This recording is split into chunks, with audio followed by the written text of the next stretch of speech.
Part. Chapter 1. Madame Swann at home. My mother, when it was a question of our having M. de Norpois to dinner for the first time, having expressed her regret that Professor Cottard was away from home, and that she herself had quite ceased to see anything of Swann. Since either of these might have helped to entertain the old ambassador, my father replied that so eminent a guest, so distinguished a man of science as Cottard could never be out of place at a dinner table, but that Swann, with his ostentation, his habit of crying aloud from the housetops the name of everyone that he knew, however slightly, was an impossible vulgarian whom the Marquis de Norpois would be sure to dismiss as, to use his own epithet, a pestilent fellow. Now, this attitude on my father's part may be felt to require a few words of explanation, inasmuch as some of us, no doubt, remember a Cottard of distinct mediocrity and a Swann by whom modesty and discretion, in all his social relations, were carried to the utmost refinement of delicacy. But in his case, what had happened was that, to the original, young Swann, and also to the Swann of the Jockey Club, our old friend had added a fresh personality, which was not to be his last, that of Odette's husband. Adapting to the humble ambitions of that lady the instinct, the desire, the industry which he had always had, he had laboriously constructed for himself, a long way beneath the old, a new position more appropriate to the companion who was to share it with him.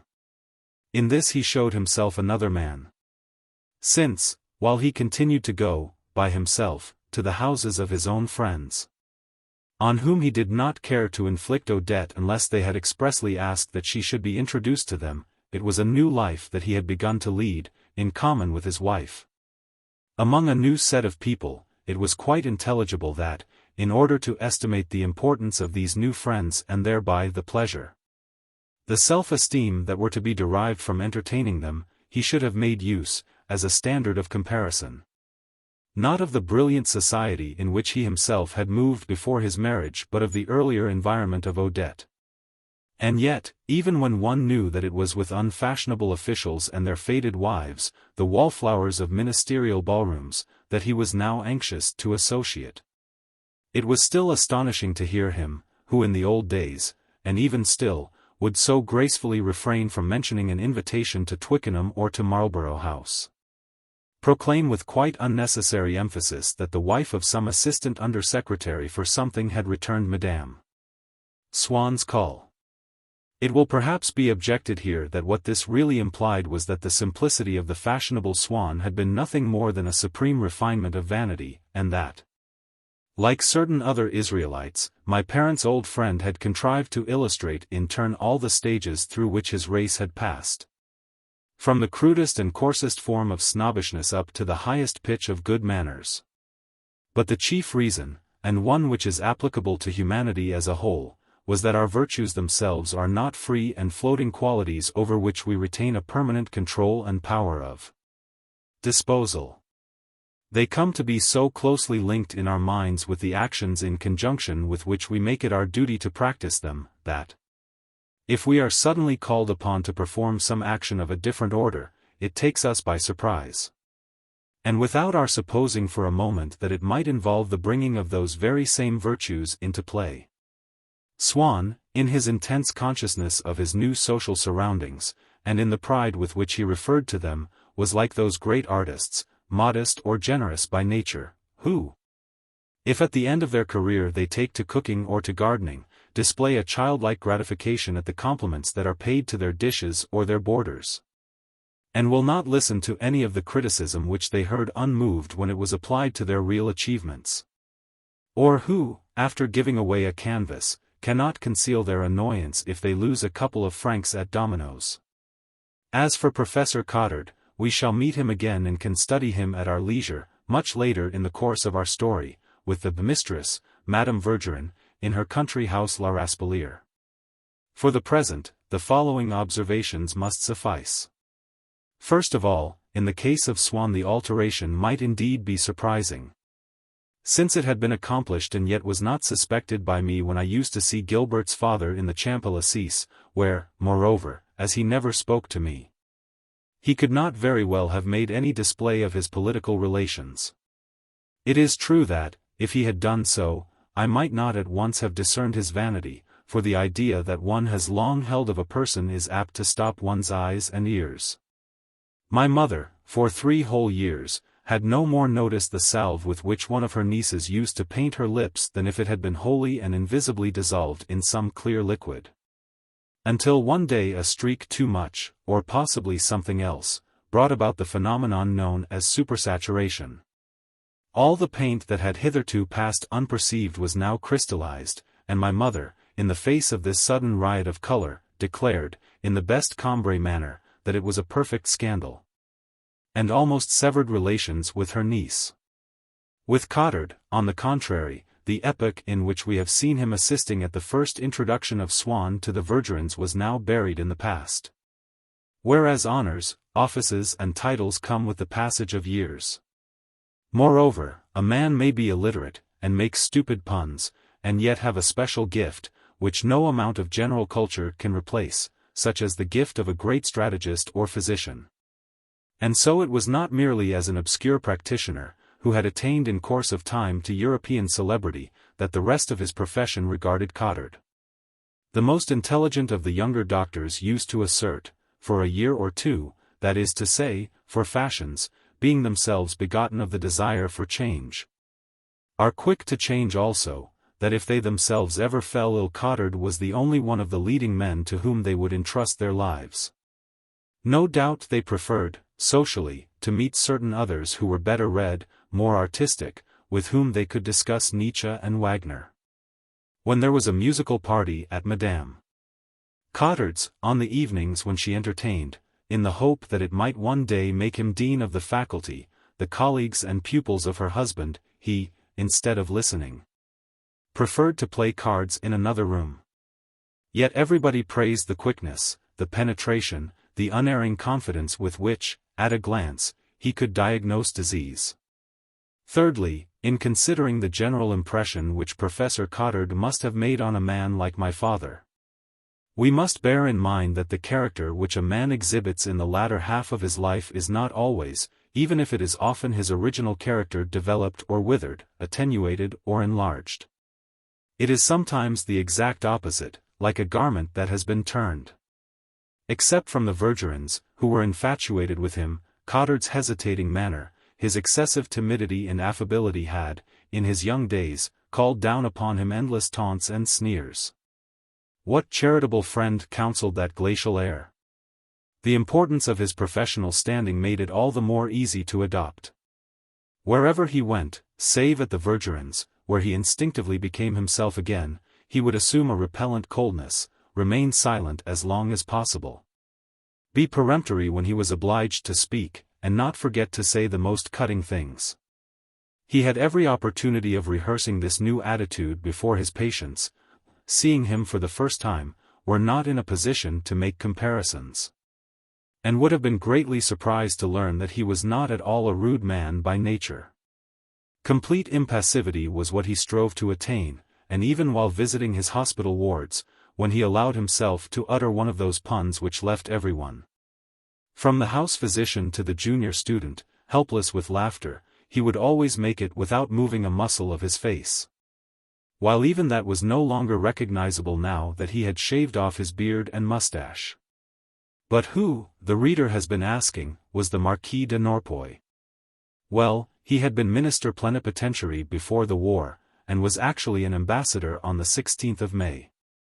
In spite of which, and to the general astonishment, he had since been several times chosen to represent France on extraordinary missions, even as controller of the public debt in Egypt, where, thanks to his great capability as a financier, he had rendered important services, by radical cabinets under which a reactionary of the middle classes would have declined to serve, and in whose eyes M. de Norpois, in view of his past, his connections and his opinions, ought presumably to have been suspect.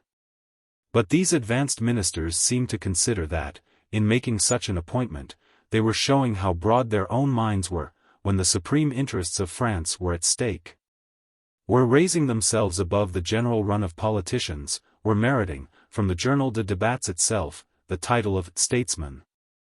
and were reaping direct advantage from the weight that attaches to an aristocratic name and the dramatic interest always aroused by an unexpected appointment. And they knew also that they could reap these advantages by making an appeal to M. de Norpois, without having to fear any want of political loyalty on his part, a fault against which his noble birth not only need not put them on their guard but offered a positive guarantee. And in this calculation the government of the Republic were not mistaken. In the first place, because an aristocrat of a certain type, brought up from his cradle to regard his name as an integral part of himself of which no accident can deprive him, an asset of whose value his peers, or persons of even higher rank, can form a fairly exact estimate, knows that he can dispense with the efforts, since they can in no way enhance his position, in which, without any appreciable result, so many public men of the middle class spend themselves, to profess only the right opinions, to frequent only the sound people.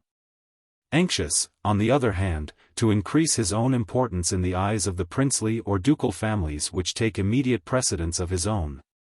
He knows that he can do so by giving his name that compliment which hitherto it has lacked, which will give it priority over other names heraldically its equals, such as political power, a literary or an artistic reputation, or a large fortune.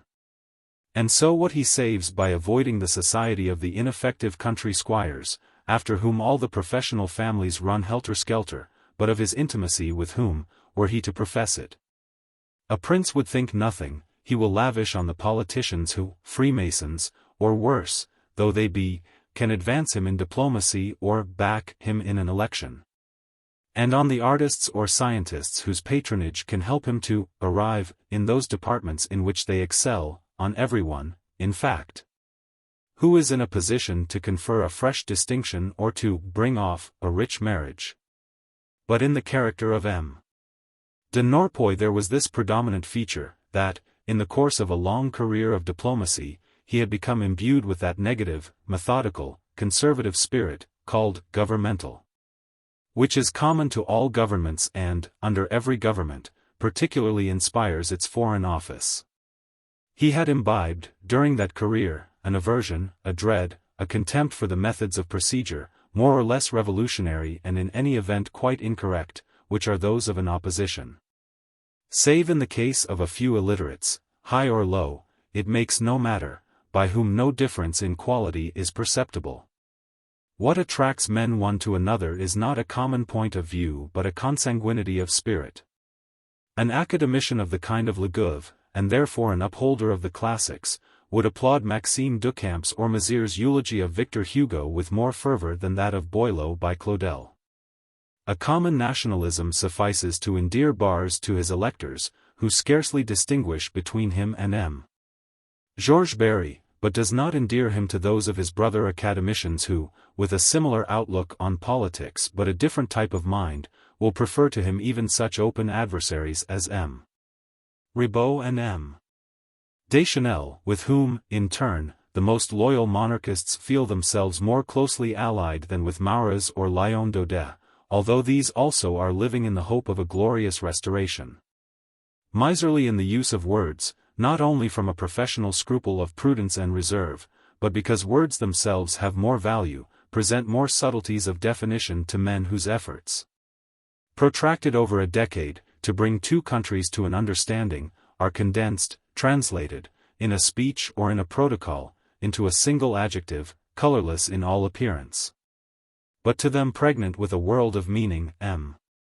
de Norpois was considered very stiff, at the commission, where he sat next to my father, whom everyone else congratulated on the astonishing way in which the old ambassador unbent to him. My father was himself more astonished than anyone. For not being, as a rule, very affable, his company was little sought outside his own intimate circle, a limitation which he used modestly and frankly to avow. He realized that these overtures were an outcome, in the diplomat, of that point of view which everyone adopts for himself in making his choice of friends, from which all a man's intellectual qualities, his refinement, his affection are a far less potent recommendation of him, when at the same time he bores or irritates one. Then are the mere straightforwardness and good humor of another man whom most people would regard as frivolous or even fatuous. De Norpois has asked me to dinner again. It's quite extraordinary, everyone on the commission is amazed, as he never has any personal relations with any of us. I am sure he's going to tell me something thrilling, again, about the 70 War. My father knew that M. De Norpois had perhaps been alone in warning the emperor of the growing strength and bellicose designs of Prussia, and that Bismarck rated his intelligence most highly. Only the other day, at the opera, during the gala performance given for King Theodosius, the newspapers had all drawn attention to the long conversation which that monarch had held with M. De Norpois. I must ask him whether the king's visit had any real significance, my father went on, for he was keenly interested in foreign politics. I know old Norpois keeps very close as a rule, but when he's with me he opens out quite charmingly. As for my mother, perhaps the ambassador had not the type of mind towards which she felt herself most attracted. I should add that his conversation furnished so exhaustive a glossary of the superannuated forms of speech peculiar to a certain profession, class and period, a period which, for that profession and that class, might be said not to have altogether passed away, that I sometimes regret that I have not kept any literal record simply of the things that I have heard him say. I should thus have obtained an effect of old-fashioned courtesy by the same process and at as little expense as that actor at the Palais Royal who, when asked where on earth he managed to find his astounding hats, answered, "I do not find my hats. I keep them." In a word, I suppose that my mother considered M. De Norpois a trifle out of date, which was by no means a fault in her eyes, so far as manners were concerned, but attracted her less in the region, not, in this instance, of ideas, for those of M. De Norpois were extremely modern, but of idiom. She felt, however, that she was paying a delicate compliment to her husband when she spoke admiringly of the diplomat who had shown so remarkable a predilection for him, by confirming in my father's mind the good opinion that he already had of M. De Norpois, and so inducing him to form a good opinion of himself also. She knew that she was carrying out that one of her wifely duties which consisted in making life pleasant and comfortable for her husband. Just as when she saw to it that his dinner was perfectly cooked and served in silence. And as she was incapable of deceiving my father, she compelled herself to admire the old ambassador, so as to be able to praise him with sincerity. Incidentally she could naturally, and did appreciate his kindness, his somewhat antiquated courtesy, so ceremonious that when, as he was walking along the street, his tall figure rigidly erect, he caught sight of my mother driving past, before raising his hat to her he would fling away the cigar that he had just lighted. His conversation, so elaborately circumspect, in which he referred as seldom as possible to himself and always considered what might interest the person to whom he was speaking. His promptness in answering a letter, which was so astonishing that whenever my father, just after posting one himself to M. De Norpois, saw his handwriting upon an envelope, his first thought was always one of annoyance that their letters must, unfortunately, have crossed in the post, which, one was led to suppose, bestowed upon him the special and luxurious privilege of extraordinary deliveries and collections at all hours of the day and night. My mother marveled at his being so punctilious although so busy, so friendly although so much in demand, never realizing that, although, with such people, is invariably an unrecognized because.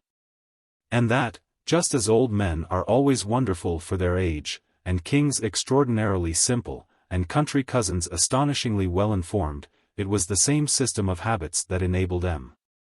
De Norpois to undertake so many duties and to be so methodical in answering letters, to go everywhere and to be so friendly when he came to us. Moreover, she made the mistake which everyone makes who is unduly modest. She rated everything that concerned herself below, and consequently outside the range of other people's duties and engagements. The letter which it seemed to her so meritorious in my father's friend to have written us promptly, since in the course of the day he must have had ever so many letters to write. She accepted from that great number of letters, of which actually it was a unit. In the same way she did not consider that dining with us was, for M. de Norpois, merely one of the innumerable activities of his social life.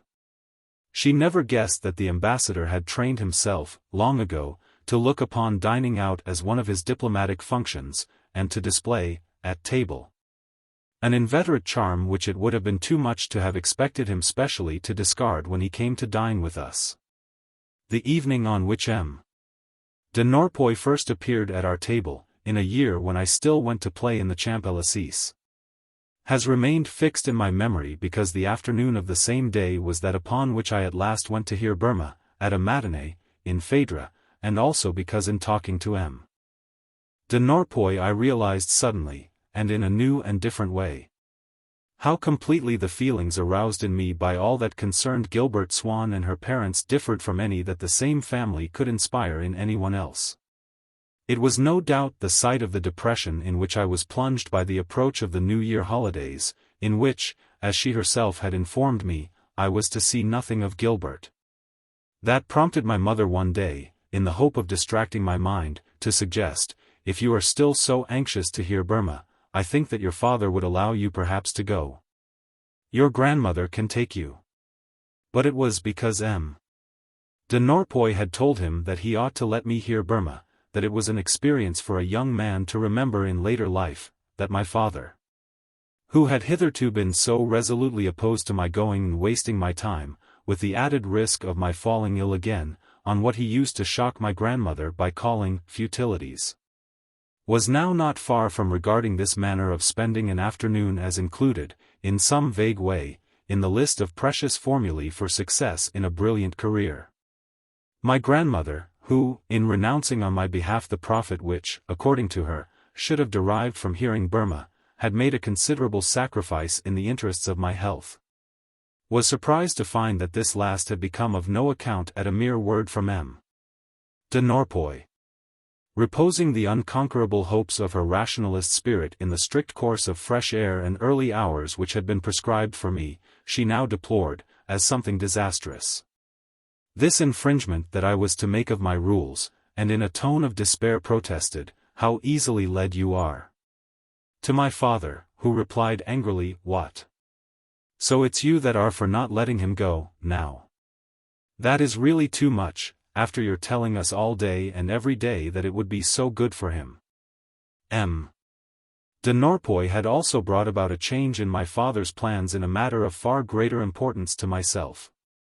My father had always meant me to become a diplomat, and I could not endure the thought that, even if I did have to stay for some years, first, at the ministry, I should run the risk of being sent later on, as ambassador, to capitals in which no Gilbert dwelt. I should have preferred to return to the literary career that I had planned for myself, and had then abandoned, years before, in my wanderings along the Guermantes way.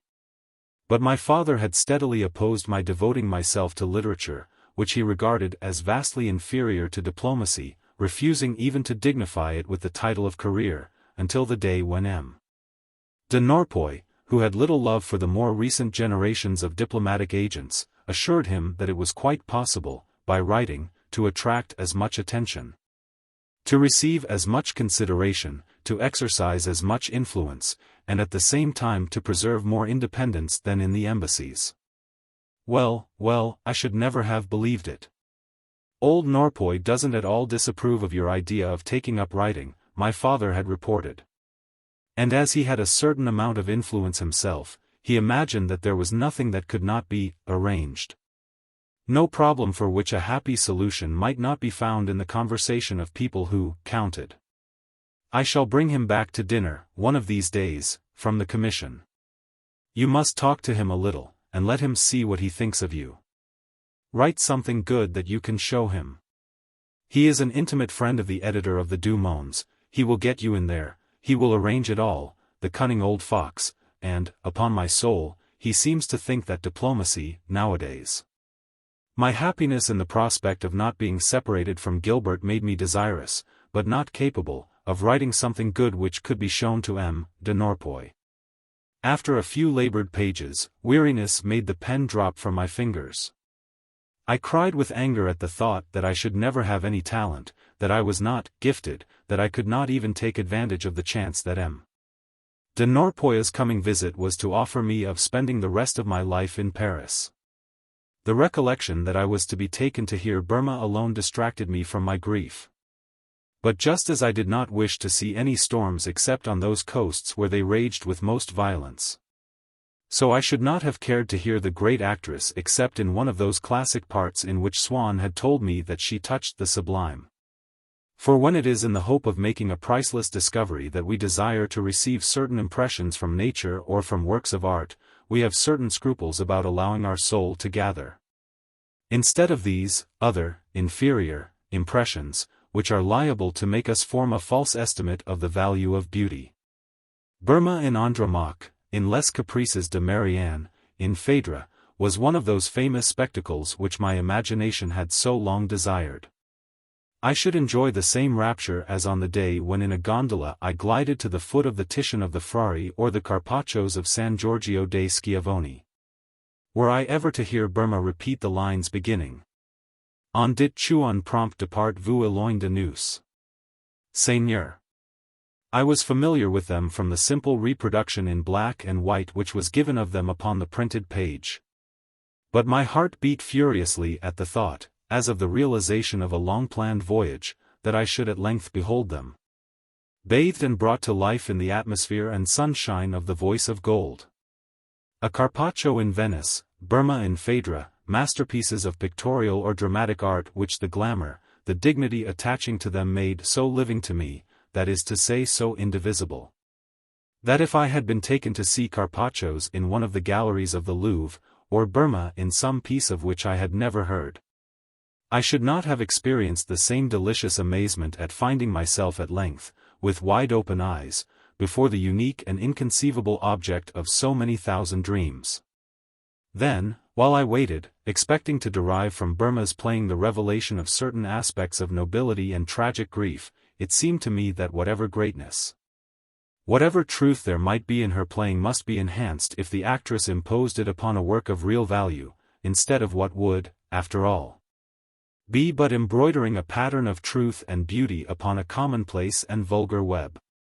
Finally, if I went to hear Burma in a new piece, it would not be easy for me to judge of her art, of her diction, since I should not be able to differentiate between a text which was not already familiar and what she added to it by her intonations and gestures, an addition which would seem to me to be embodied in the play itself. Whereas the old plays, the classics which I knew by heart, presented themselves to me as vast and empty walls, reserved and made ready for my inspection, on which I should be able to appreciate without restriction the devices by which Burma would cover them, as with frescoes, with the perpetually fresh treasures of her inspiration. Unfortunately, for some years now, since she had retired from the great theaters, to make the fortune of one on the boulevards where she was the star, she had ceased to appear in classic parts. And in vain did I scan the hoardings, they never advertised any but the newest pieces, written specially for her by authors in fashion at the moment. When, one morning, as I stood searching the column of announcements to find the afternoon performances for the week of the New Year holidays, I saw there for the first time, at the foot of the bill, after some probably insignificant curtain raiser, whose title was opaque to me because it had latent in it all the details of an action of which I was ignorant, 2 acts of Phèdre with Madame Burma, and, on the following afternoons, Le Demi-Monde, Les Caprices de Marianne, names which, like that of Phèdre, were for me transparent, filled with light only, so familiar were those works to me, illuminated to their very depths by the revealing smile of art. They seemed to me to invest with a fresh nobility Madame Burma herself when I read in the newspapers, after the program of these performances, that it was she who had decided to show herself once more to the public in some of her early creations.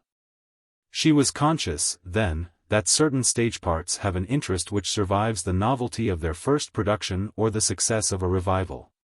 She regarded them, when interpreted by herself, as museum pieces which it might be instructive to set before the eyes of the generation which had admired her in them long ago, or of that which had never yet seen her in them. In thus advertising, in the middle of a column of plays intended only to while away an evening, this Phèdre, a title no longer than any of the rest, nor set in different type, She added something indescribable, as though a hostess, introducing you, before you all go in to dinner, to her other guests, were to mention, casually, amid the string of names which are the names of guests and nothing more, and without any change of tone, M. Anatole France. The doctor who was attending me, the same who had forbidden me to travel, advised my parents not to let me go to the theatre. I should only be ill again afterwards, perhaps for weeks, and should in the long run derive more pain than pleasure from the experience. The fear of this might have availed to stop me, if what I had anticipated from such a spectacle had been only a pleasure for which a subsequent pain could so compensate as to cancel it. But what I demanded from this performance, just as from the visit to Balbec, the visit to Venice for which I had so intensely longed, was something quite different from pleasure. A series of verities pertaining to a world more real than that in which I lived, which, once acquired, could never be taken from me again by any of the trivial incidents, even though it were the cause of bodily suffering, of my otiose existence. At best, the pleasure which I was to feel during the performance appeared to me as the perhaps inevitable form of the perception of these truths. And I hoped only that the illness which had been forecast for me would not begin until the play was finished, so that my pleasure should not be in any way compromised or spoiled. I implored my parents, who, after the doctor's visit, were no longer inclined to let me go to Phèdre. I repeated, all day long, to myself, the speech beginning, "On dit tu un prompt depart vous éloigne de nous," seeking out every intonation that could be put into it, so as to be able better to measure my surprise at the way which Burma would have found of uttering the lines. Concealed, like the Holy of Holies, beneath the veil that screened her from my gaze, behind which I invested her, every moment, with a fresh aspect. According to which of the words of Bergotte, in the pamphlet that Gilbert had found for me, was passing through my mind. Plastic nobility, Christian austerity or Jansenist pallor, princess of treason and of Cleves, or Mycenaean drama, Delphic symbol, solar myth. That divine beauty, whom Burma's acting was to reveal to me, night and day, upon an altar perpetually illumined, sat enthroned in the sanctuary of my mind for which not itself but my fickle parents were to decide whether or not it was to enshrine, and for all time, the perfections of the deity unveiled, in the same spot where was now her invisible form. And with my eyes fixed upon that inconceivable image, I strove from morning to night to overcome the barriers which my family were putting in my way.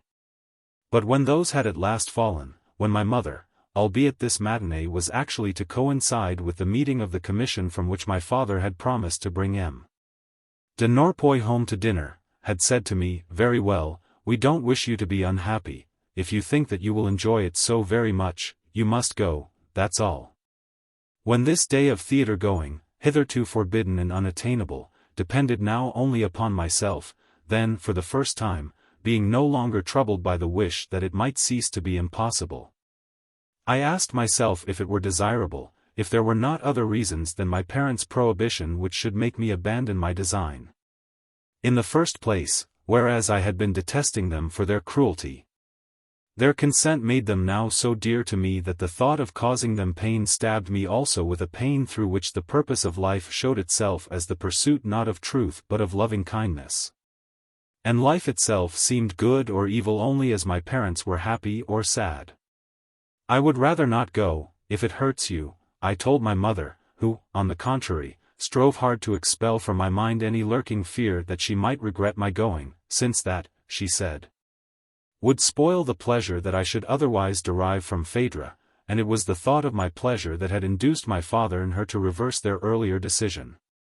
But then this sort of obligation to find a pleasure in the performance seemed to me very burdensome. Besides, if I returned home ill, should I be well again in time to be able to go to the Champs-Élysées as soon as the holidays were over and Gilbert returned? Against all these arguments I set, so as to decide which course I should take, the idea, invisible there behind its veil, of the perfections of Burma. I cast into one pan of the scales, making Mamma unhappy, risking not being able to go on the Champs-Élysées, and into the other, Jansenist pallor, solar myth. Until the words themselves grew dark and clouded in my mind's vision, ceased to say anything to me, lost all their force. And gradually my hesitations became so painful that if I had now decided upon the theatre it would have been only that I might bring them to an end, and be delivered from them once and for all. It would have been to fix a term to my sufferings, and no longer in the expectation of an intellectual benediction, yielding to the attractions of perfection, that I would let myself be taken. Not now to the wise goddess, but to the stem, implacable divinity, featureless and unnamed, who had been secretly substituted for her behind the veil. But suddenly everything was altered. My desire to go and hear Burma received a fresh stimulus which enabled me to await the coming of the matinee with impatience and with joy.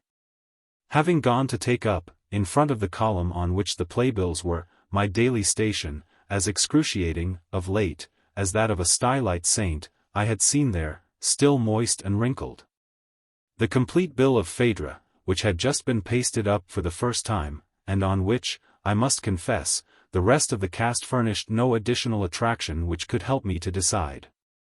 But it gave to one of the points between which my indecision wavered a form at once more concrete and, inasmuch as the bill was dated not from the day on which I read it but from that on which the performance would take place, and from the very hour at which the curtain would rise, almost imminent, well on the way, already, to its realization, so that I jumped for joy before the column at the thought that on that day, and at that hour precisely, I should be sitting there in my place, ready to hear the voice of Burma.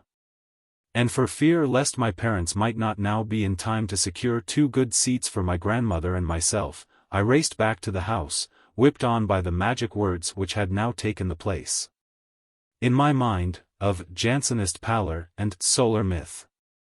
Ladies will not be admitted to the stalls in hats. The doors will be closed at 2 o'clock. Alas! That first matinee was to prove a bitter disappointment. My father offered to drop my grandmother and me at the theatre, on his way to the commission. Before leaving the house he said to my mother, "See that you have a good dinner for us tonight. You remember, I'm bringing de Norpoy back with me." My mother had not forgotten. And all that day, and overnight, Françoise, rejoicing in the opportunity to devote herself to that art of the kitchen, of which she was indeed a past master, stimulated, moreover, by the prospect of having a new guest to feed, the consciousness that she would have to compose, by methods known to her alone, a dish of beef in jelly, had been living in the effervescence of creation. Since she attached the utmost importance to the intrinsic quality of the materials which were to enter into the fabric of her work, she had gone herself to the Halleys to procure the best cuts of rump steak, shin of beef, calves' feet. As Michelangelo passed 8 months in the mountains of Carrara choosing the most perfect blocks of marble for the monument of Julius II, Françoise expended on these comings and goings so much ardor that Mamma, at the sight of her flaming cheeks, was alarmed lest our old servant should make herself ill with overwork, like the sculptor of the tombs of the Medici in the quarries of Pietrasanta. And overnight Françoise had sent to be cooked in the baker's oven, shielded with breadcrumbs, like a block of pink marble packed in sawdust, what she called a New York ham. Believing the language to be less rich than it actually was in words, and her own ears less trustworthy, the first time that she heard anyone mention York ham she had thought, no doubt, feeling it to be hardly conceivable that the dictionary could be so prodigal as to include at once a York and a New York, that she had misheard what was said, and that the ham was really called by the name already familiar to her. And so, ever since, the word York was preceded in her ears, or before her eyes when she read it in an advertisement, by the affix, new, which she pronounced, nev. And it was with the most perfect faith that she would say to her kitchen maid, "Go and fetch me a ham from Alida's. Madame told me especially to get a New York." On that particular day, if Françoise was consumed by the burning certainty of creative genius, my lot was the cruel anxiety of the seeker after truth. No doubt, so long as I had not yet heard Burma speak, I still felt some pleasure. I felt it in the little square that lay in front of the theatre, in which, in 2 hours' time, the bare boughs of the chestnut trees would gleam with a metallic luster as the lighted gas lamps showed up every detail of their structure. Before the attendants in the box office, the selection of whom, their promotion, all their destiny depended upon the great artist, for she alone held power in the theatre. Where ephemeral managers followed one after the other in an obscure succession, who took our tickets without even glancing at us, so preoccupied were they with their anxiety lest any of Madame Burma's instructions had not been duly transmitted to the new members of the staff, lest it was not clearly, everywhere, understood that the hired applause must never sound for her. That the windows must all be kept open so long as she was not on the stage, and every door closed tight, the moment that she appeared. That a bowl of hot water must be concealed somewhere close to her, to make the dust settle, and, for that matter, at any moment now her carriage, drawn by a pair of horses with flowing manes, would be stopping outside the theatre. She would alight from it muffled in furs, and, crossly acknowledging everyone's salute, would send one of her attendants to find out whether a stage box had been kept for her friends, what the temperature was, in front, who were in the other boxes, if the program sellers were looking smart.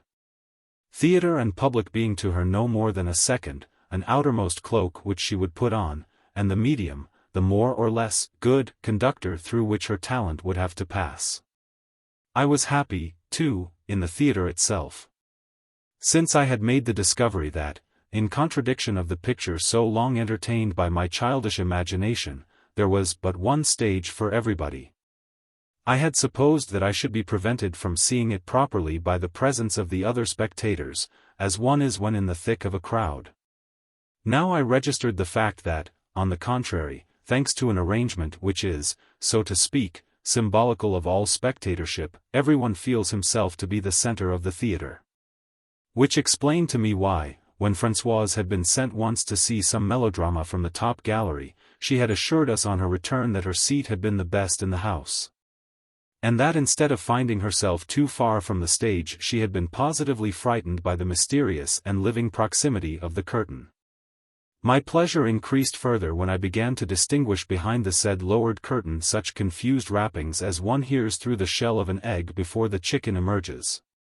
Sounds which speedily grew louder and suddenly, from that world which, impenetrable by our eyes, yet scrutinized us with its own, addressed themselves, and to us indubitably, in the imperious form of 3 consecutive hammer blows as moving as any signals from the planet Mars. And, once this curtain had risen, when on the stage a writing table and a fireplace, in no way out of the ordinary, had indicated that the persons who were about to enter would be not actors come to recite, as I had seen them once and heard them at an evening party, but real people, just living their lives at home, on whom I was thus able to spy without their seeing me, my pleasure still endured. It was broken by a momentary uneasiness. Just as I was straining my ears in readiness before the piece began, 2 men entered the theatre from the side of the stage, who must have been very angry with each other. For they were talking so loud that in the auditorium, where there were at least 1,000 people, we could hear every word. Whereas in quite a small café one is obliged to call the waiter and ask what it is that 2 men, who appear to be quarreling, are saying. But at that moment, while I sat astonished to find that the audience was listening to them without protest, drowned as it was in a universal silence upon which broke, presently, a laugh here and there, I understood that these insolent fellows were the actors, and that the short piece known as the curtain raiser had now begun. It was followed by an interval so long that the audience, who had returned to their places, grew impatient and began to stamp their feet. I was terrified at this.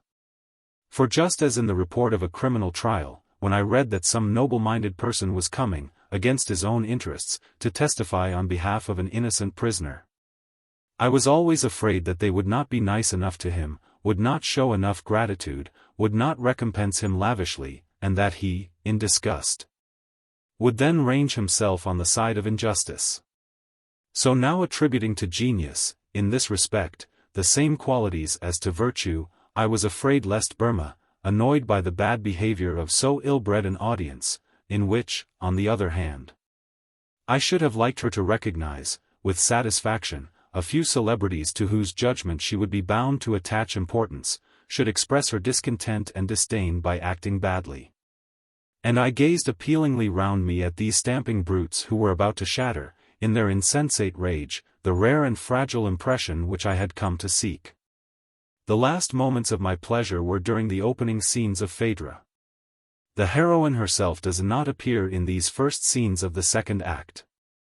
And yet, as soon as the curtain rose, and another curtain, of red velvet this time, was parted in the middle, a curtain which was used to have the depth of the stage in all the plays in which the star appeared, an actress entered from the back who had the face and voice which, I had been told, were those of Burma. The cast must therefore have been changed. All the trouble that I had taken in studying the part of the wife of Theseus was wasted. But a second actress now responded to the first. I must, then, have been mistaken in supposing that the first was Burma, for the second even more closely resembled her, and, more than the other, had her diction. Both of them, moreover, enriched their parts with noble gestures, which I could vividly distinguish, and could appreciate in their relation to the text. While they raised and let fall the lovely folds of their tunics, and also with skillful changes of tone, now passionate, now ironical, which made me realize the significance of lines that I had read to myself at home without paying sufficient attention to what they really meant.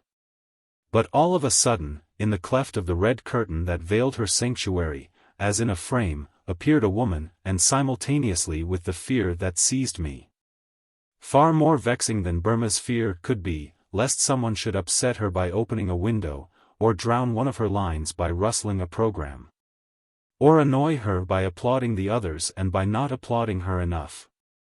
In my own fashion, still more absolute than Burma's, of considering from that moment theatre, audience, play and my own body only as an acoustic medium of no importance, save in the degree to which it was favorable to the inflections of that voice, I realized that the two actresses whom I had been for some minutes admiring bore not the least resemblance to her whom I had come to hear. But at the same time all my pleasure had ceased. In vain might I strain towards Burma eyes, ears, mind, so as not to let one morsel escape me of the reasons which she would furnish for my admiring her. I did not succeed in gathering a single one.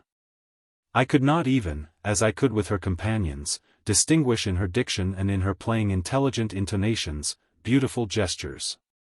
I listened to her as though I were reading Phaedra, or as though Phaedra herself had at that moment uttered the words that I was hearing, without its appearing that Burma's talent had added anything at all to them.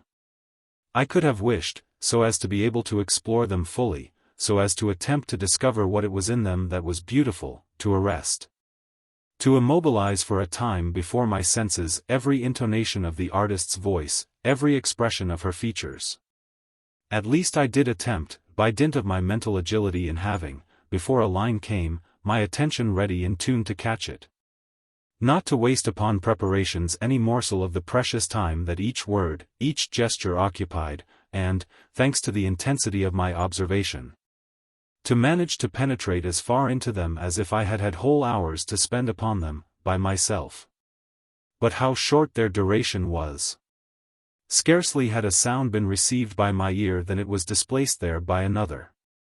In one scene, where Burma stands motionless for a moment, her arm raised to the level of a face bathed, by some piece of stagecraft, in a greenish light, before a backcloth painted to represent the sea, the whole house broke out in applause. But already the actress had moved, and the picture that I should have liked to study existed no longer. I told my grandmother that I could not see very well. She handed me her glasses. Only, when one believes in the reality of a thing, making it visible by artificial means is not quite the same as feeling that it is close at hand. I thought now that it was no longer Burma at whom I was looking, but her image in a magnifying glass. I put the glasses down, but then possibly the image that my eye received of her, diminished by distance, was no more exact. Which of the two Burmas was the real? As for her speech to Hippolyte, I had counted enormously upon that, since, to judge by the ingenious significance which her companions were disclosing to me at every moment in less beautiful parts, she would certainly render it with intonations more surprising than any which, when reading the play at home, I had contrived to imagine. But she did not attain to the heights which Oenone or Erisy would naturally have reached. She planed down into a uniform flow of melody the whole of a passage in which there were mingled together contradictions so striking that the least intelligent of tragic actresses, even the pupils of an academy, could not have missed their effect. Besides which, she ran through the speech so rapidly that it was only when she had come to the last line that my mind became aware of the deliberate monotony which she had imposed on it throughout. Then, at last, a sense of admiration did possess me, provoked by the frenzied applause of the audience. I mingled my own with theirs, endeavoring to prolong the general sound so that Burma, in her gratitude, should surpass herself, and I be certain of having heard her on one of her great days. A curious thing, by the way, was that the moment when this storm of public enthusiasm broke loose was, as I afterwards learned, that in which Burma reveals one of her richest treasures. It would appear that certain transcendent realities emit all around them a radiance to which the crowd is sensitive. So it is that when any great event occurs, when on a distant frontier an army is in jeopardy, or defeated, or victorious, the vague and conflicting reports which we receive, from which an educated man can derive little enlightenment, stimulate in the crowd an emotion by which that man is surprised, and in which, once expert criticism has informed him of the actual military situation, he recognizes the popular perception of that aura which surrounds momentous happenings, and which may be visible hundreds of miles away. One learns of a victory either after the war is over, or at once, from the hilarious joy of one's hall porter. One discovers the touch of genius in Burma's acting a week after one has heard her, in the criticism of some review, or else on the spot, from the thundering acclamation of the stalls. But this immediate recognition by the crowd was mingled with 100 others, all quite erroneous. The applause came, most often, at wrong moments, apart from the fact that it was mechanically produced by the effect of the applause that had gone before, just as in a storm. Once the sea is sufficiently disturbed, it will continue to swell, even after the wind has begun to subside. No matter, the more I applauded, the better, it seemed to me, did Burma act. I say, came from a woman sitting near me, of no great social pretensions. She fairly gives it you, she does. You'd think she'd do herself an injury, the way she runs about. I call that acting, don't you? And happy to find these reasons for Burma's superiority, though not without a suspicion that they no more accounted for it than would for that of the Gioconda or of Benvenuto's Perseus. A peasant's gaping, that's a good bit of work. It's all gold, look. Fine, ain't it? I greedily imbibed the strong wine of this popular enthusiasm. I felt, all the same, when the curtain had fallen for the last time, disappointed that the pleasure for which I had so longed had been no greater, but at the same time I felt the need to prolong it. Not to depart forever, when I left the theatre, from this strange life of the stage which had, for a few hours, been my own, from which I should be tearing myself away, as though I were going into exile. When I returned to my own home, had I not hoped there to learn a great deal more about Burma from her admirer, to whom I was indebted already for the permission to go to Phaedra, M. de Norpois. I was introduced to him before dinner by my father, who summoned me into his study for the purpose. As I entered, the ambassador rose, held out his hand, bowed his tall figure and fixed his blue eyes attentively on my face.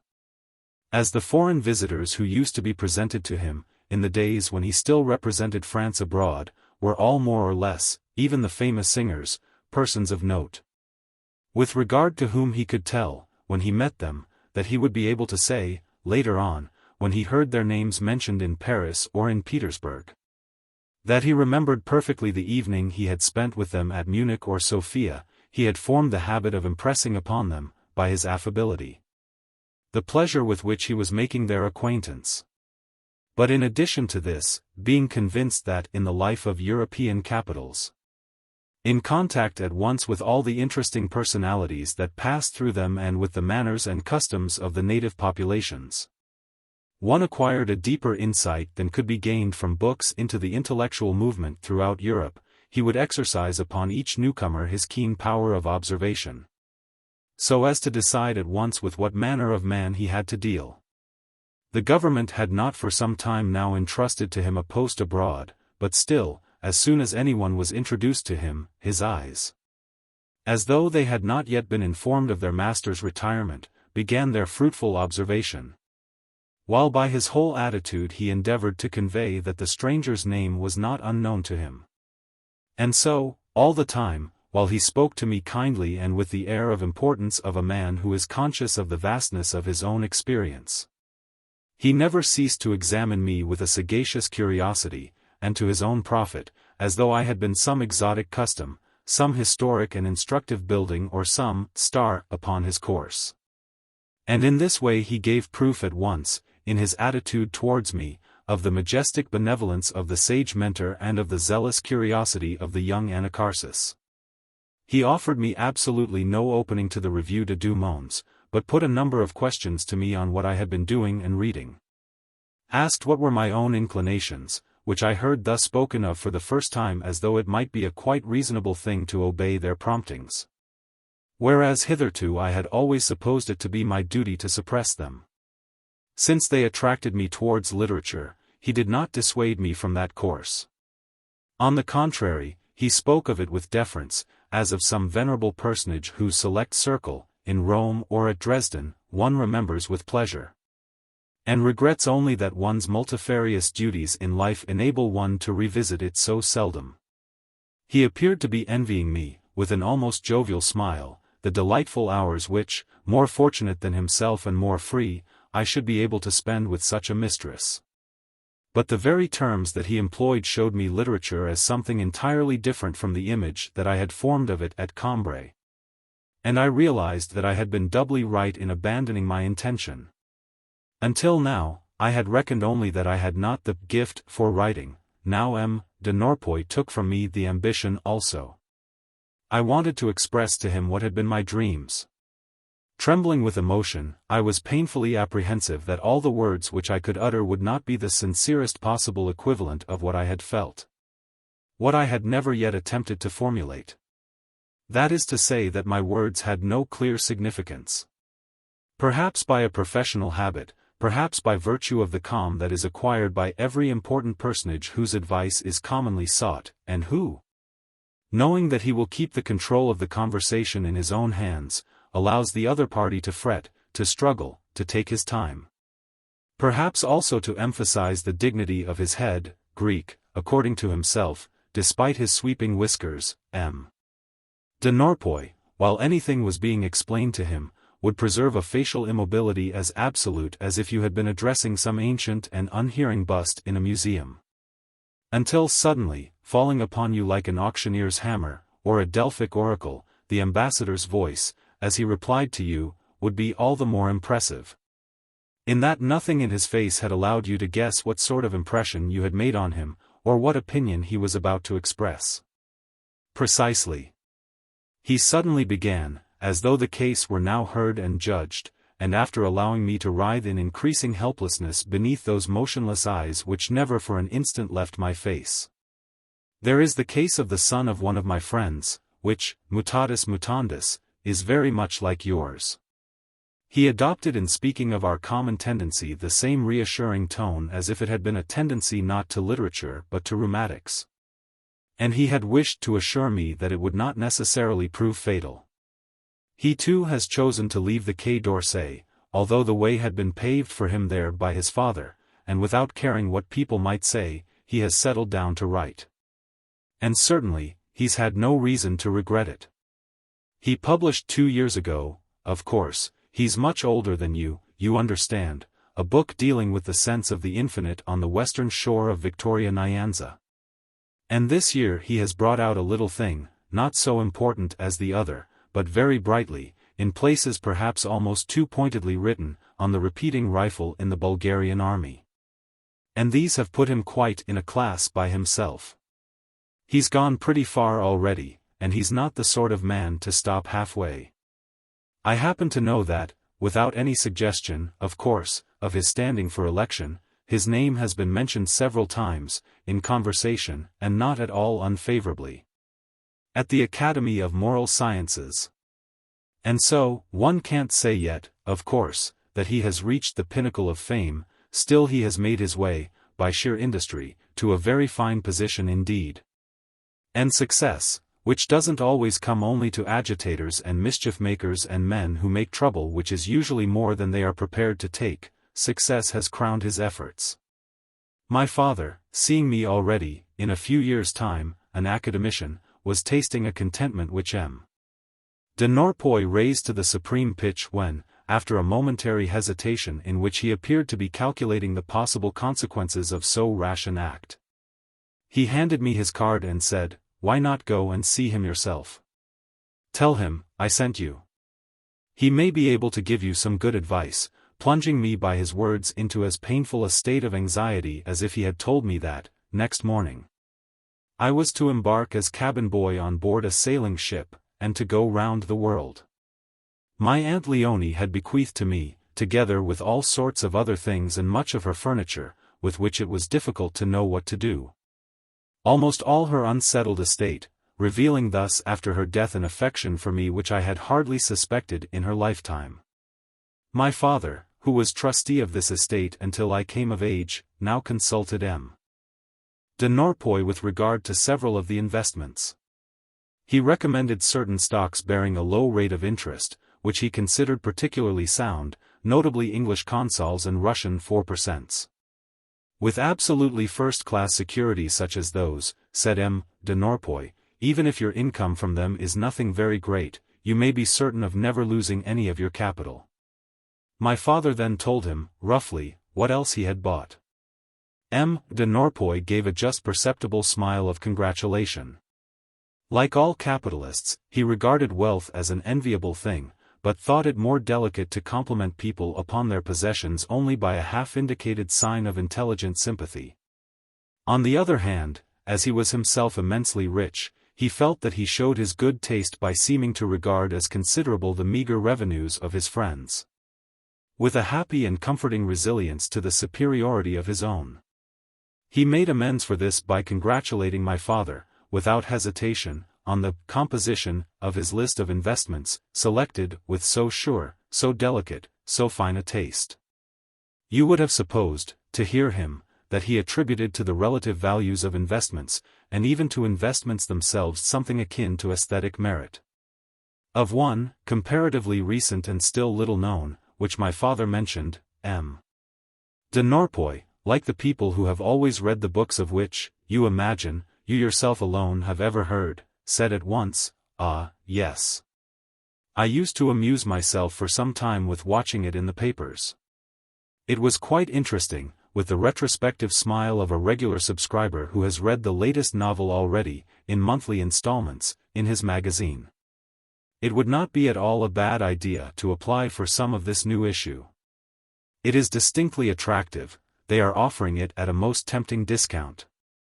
But when he came to some of the older investments, my father, who could not remember their exact names, which it was easy to confuse with others of the same kind, opened a drawer and showed the securities themselves to the ambassador. The sight of them enchanted me. They were ornamented with cathedral spires and allegorical figures, like the old, romantic editions that I had pored over as a child. All the products of one period have something in common. The artists who illustrate the poetry of their generation are the same artists who are employed by the big financial houses. And nothing reminds me so much of the monthly parts of Notre Dame de Paris, and of various books by Gérard de Nerval, that used to hang outside the grocer's door at Cambrai, than does. In its rectangular and flowery border, supported by recumbent river gods, a personal share in the water company. The contempt which my father had for my kind of intelligence was so far tempered by his natural affection for me that, in practice, his attitude towards anything that I might do was one of blind indulgence. And so he had no qualm about telling me to fetch a little prose poem, which I had made up, years before, at Cambrai, while coming home from a walk. I had written it down in a state of exaltation which must, I felt certain, infect everyone who read it. But it was not destined to captivate M. de Norpois, for he handed it back to me without a word. My mother, who had the most profound respect for all my father's occupations, came in now, timidly, to ask whether dinner might be served. She was afraid to interrupt a conversation in which she herself could have no part. And indeed my father was continually reminding the Marquis of some useful suggestion which they had decided to make at the next meeting of the commission.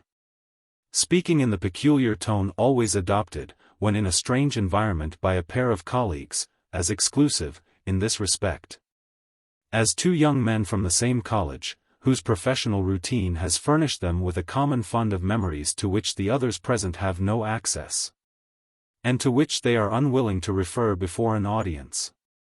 But the absolute control over his facial muscles to which M. de Norpois had attained allowed him to listen without seeming to hear a word. At last my father became uneasy. I had thought, he ventured, after an endless preamble, of asking the advice of the commission, then from the face of the noble virtuoso, who had been sitting inert as a player in an orchestra sits until the moment comes for him to begin his part, were uttered, with an even delivery, on a sharp note, and as though they were no more than the completion, but scored for a different voice, of the phrase that my father had begun, the words, of which you will not hesitate, of course, to call a meeting. More especially as the present members are all known to you personally, and there may be a change any day. This was not in itself a very remarkable ending. But the immobility that had preceded it made it detach itself with the crystal clarity, the almost malicious unexpectedness of those phrases in which the piano, silent until then, takes up, at a given moment, the violoncello to which one has just been listening, in a Mozart concerto. "Well, did you enjoy your matinee?" asked my father, as we moved to the dining room, meaning me to show off, and with the idea that my enthusiasm would give M. de Norpois a good opinion of me. "He has just been to hear Burma. You remember, we were talking about it the other day," he went on, turning towards the diplomat, in the same tone of retrospective, technical, mysterious elusiveness as if he had been referring to a meeting of the commission. "You must have been enchanted, especially if you had never heard her before. Your father was alarmed at the effect that the little jaunt might have upon your health, which is none too good, I am told, none too robust. But I soon set his mind at rest. Theaters today are not what they were even 20 years ago. You have more or less comfortable seats now, and a certain amount of ventilation, although we have still a long way to go before we come up to Germany or England, which in that respect as in many others are immeasurably ahead of us. I have never seen Madame Burma in Phaedra, but I have always heard that she is excellent in the part. You were charmed with her, of course?" M.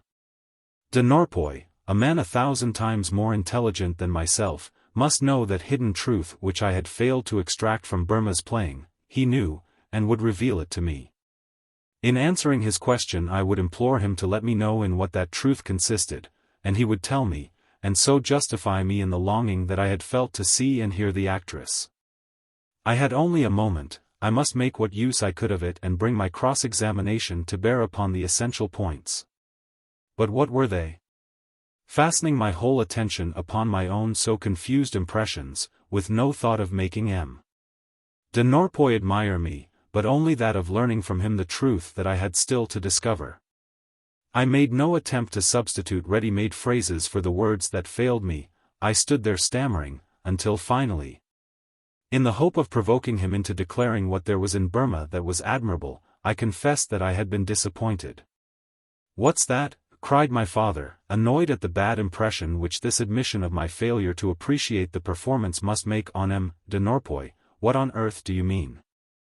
You didn't enjoy it?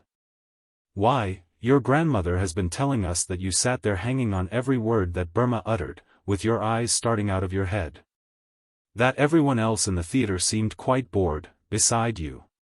"Oh, yes, I was listening as hard as I could, trying to find out what it was that was supposed to be so wonderful about her. Of course, she's frightfully good, and all that. If she is frightfully good, what more do you want? One of the things that have undoubtedly contributed to the success of Madame Burma," resumed M.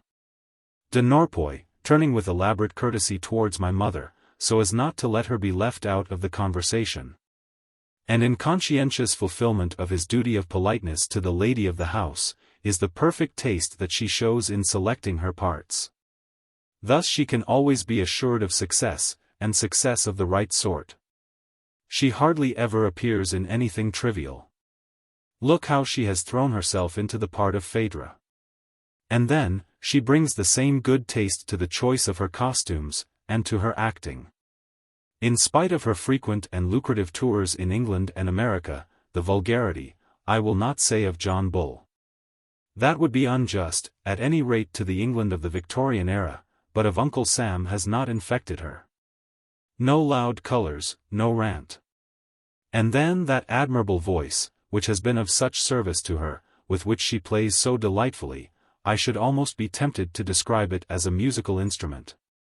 My interest in Burma's acting had continued to grow ever since the fall of the curtain, because it was then no longer compressed within the limits of reality. But I felt the need to find explanations for it. Moreover, it had been fixed with the same intensity, while Burma was on the stage, upon everything that she offered, in the indivisibility of a living whole, to my eyes and ears. There was nothing separate or distinct.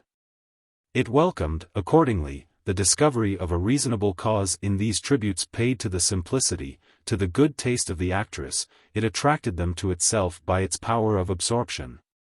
Seized hold of them, as the optimism of a drunken man seizes hold of the actions of his neighbor, in each of which he finds an excuse for emotion. He is right, I told myself. What a charming voice, what an absence of shrillness, what simple costumes, what intelligence to have chosen Phaedra. No, I have not been disappointed. The cold beef, spiced with carrots, made its appearance, couched by the Michelangelo of our kitchen upon enormous crystals of jelly, like transparent blocks of quartz. You have a chef of the first order, madam, said M. de Norpois, and that is no small matter. I myself, who have had, when abroad, to maintain a certain style in housekeeping, I know how difficult it often is to find a perfect master cook. But this is a positive banquet that you have set before us. And indeed Françoise, in the excitement of her ambition to make a success, for so distinguished a guest, of a dinner the preparation of which had been obstructed by difficulties worthy of her powers, had given herself such trouble as she no longer took when we were alone, and had recaptured her incomparable Cambrai manner. That is a thing you can't get in a chophouse, in the best of them, I mean, a spiced beef in which the jelly does not taste of glue and the beef has caught the flavor of the carrots. It is admirable. Allow me to come again, he went on, making a sign to show that he wanted more of the jelly. I should be interested to see how your Vadel managed a dish of quite a different kind. I should like, for instance, to see him tackle a boeuf stroganoff. M. de Norpois, so as to add his own contribution to the gaiety of the repast, entertained us with a number of the stories with which he was in the habit of regaling his colleagues in The Career. Quoting now some ludicrous sentence uttered by a politician, an old offender, whose sentences were always long and packed with incoherent images, now some monumental epigram of a diplomat, sparkling with Attic salt. But, to tell the truth, the criterion which for him set apart these two kinds of phrase in no way resembled that which I was in the habit of applying to literature. Most of the finer shades escaped me. The words which he repeated with derision seemed to me not to differ very greatly from those which he found remarkable. He belonged to the class of men who, had we come to discuss the books that I liked, would have said, "So you understand that, do you?" I must confess that I do not understand, I am not initiated, but I could have matched his attitude, for I did not grasp the wit or folly, the eloquence or pomposity which he found in a statement or a speech. And the absence of any perceptible reason for one's being badly and the other's well expressed made that sort of literature seem more mysterious, more obscure to me than any other. I could distinguish only that to repeat what everybody else was thinking was, in politics, the mark not of an inferior but of a superior mind. When M. de Norpois made use of certain expressions which were common form in the newspapers, and uttered them with emphasis, one felt that they became an official pronouncement by the mere fact of his having employed them, and a pronouncement which would provoke a string of comment. My mother was counting greatly upon the pineapple and truffle salad. But the ambassador, after fastening for a moment on the confection the penetrating gaze of a trained observer, ate it with the inscrutable discretion of a diplomat. And without disclosing to us what he thought of it. My mother insisted upon his taking some more, which he did, but saying only, in place of the compliment for which she was hoping, "I obey, madam, for I can see that it is, on your part, a positive ukase. We saw in the papers that you had a long talk with King Theodosius," my father ventured. "Why, yes. The king, who has a wonderful memory for faces, was kind enough to remember, when he noticed me in the stalls, that I had had the honor to meet him on several occasions at the court of Bavaria. At a time when he had never dreamed of his oriental throne, to which, as you know, he was summoned by a European Congress, and indeed had grave doubts about accepting the invitation. Regarding that particular sovereignty as unworthy of his race, the noblest, heraldically speaking, in the whole of Europe. An aide-de-camp came down to bid me pay my respects to His Majesty, whose command I hastened, naturally, to obey. And I trust, you are satisfied with the results of his visit? Enchanted. One was justified in feeling some apprehension as to the manner in which a sovereign who is still so young would handle a situation requiring tact, particularly at this highly delicate juncture. For my own part, I reposed entire confidence in the king's political sense. But I must confess that he far surpassed my expectations. The speech that he made at the Élysée, which, according to information that has come to me from a most authoritative source, was composed, from beginning to end, by himself, was fully deserving of the interest that it has aroused in all quarters. It was simply masterly, a trifle daring, I quite admit, but with an audacity which, after all, has been fully justified by the event. Traditional diplomacy is all very well in its way, but in practice it has made his country and ours live in an hermetically sealed atmosphere in which it was no longer possible to breathe. Very well. There is one method of letting in fresh air, obviously not one of the methods which one could officially recommend, but one which King Theodosius might allow himself to adopt, and that is to break the windows. Which he accordingly did, with a spontaneous good humor that delighted everybody. And also with an aptness in his choice of words in which one could at once detect the race of scholarly princes from whom he is descended through his mother. There can be no question that when he spoke of the affinities that bound his country to France, the expression, rarely as it may occur in the vocabulary of the chancelleries, was a singularly happy one. You see that literary ability is no drawback, even in diplomacy, even upon a throne, he went on, turning for a moment to myself.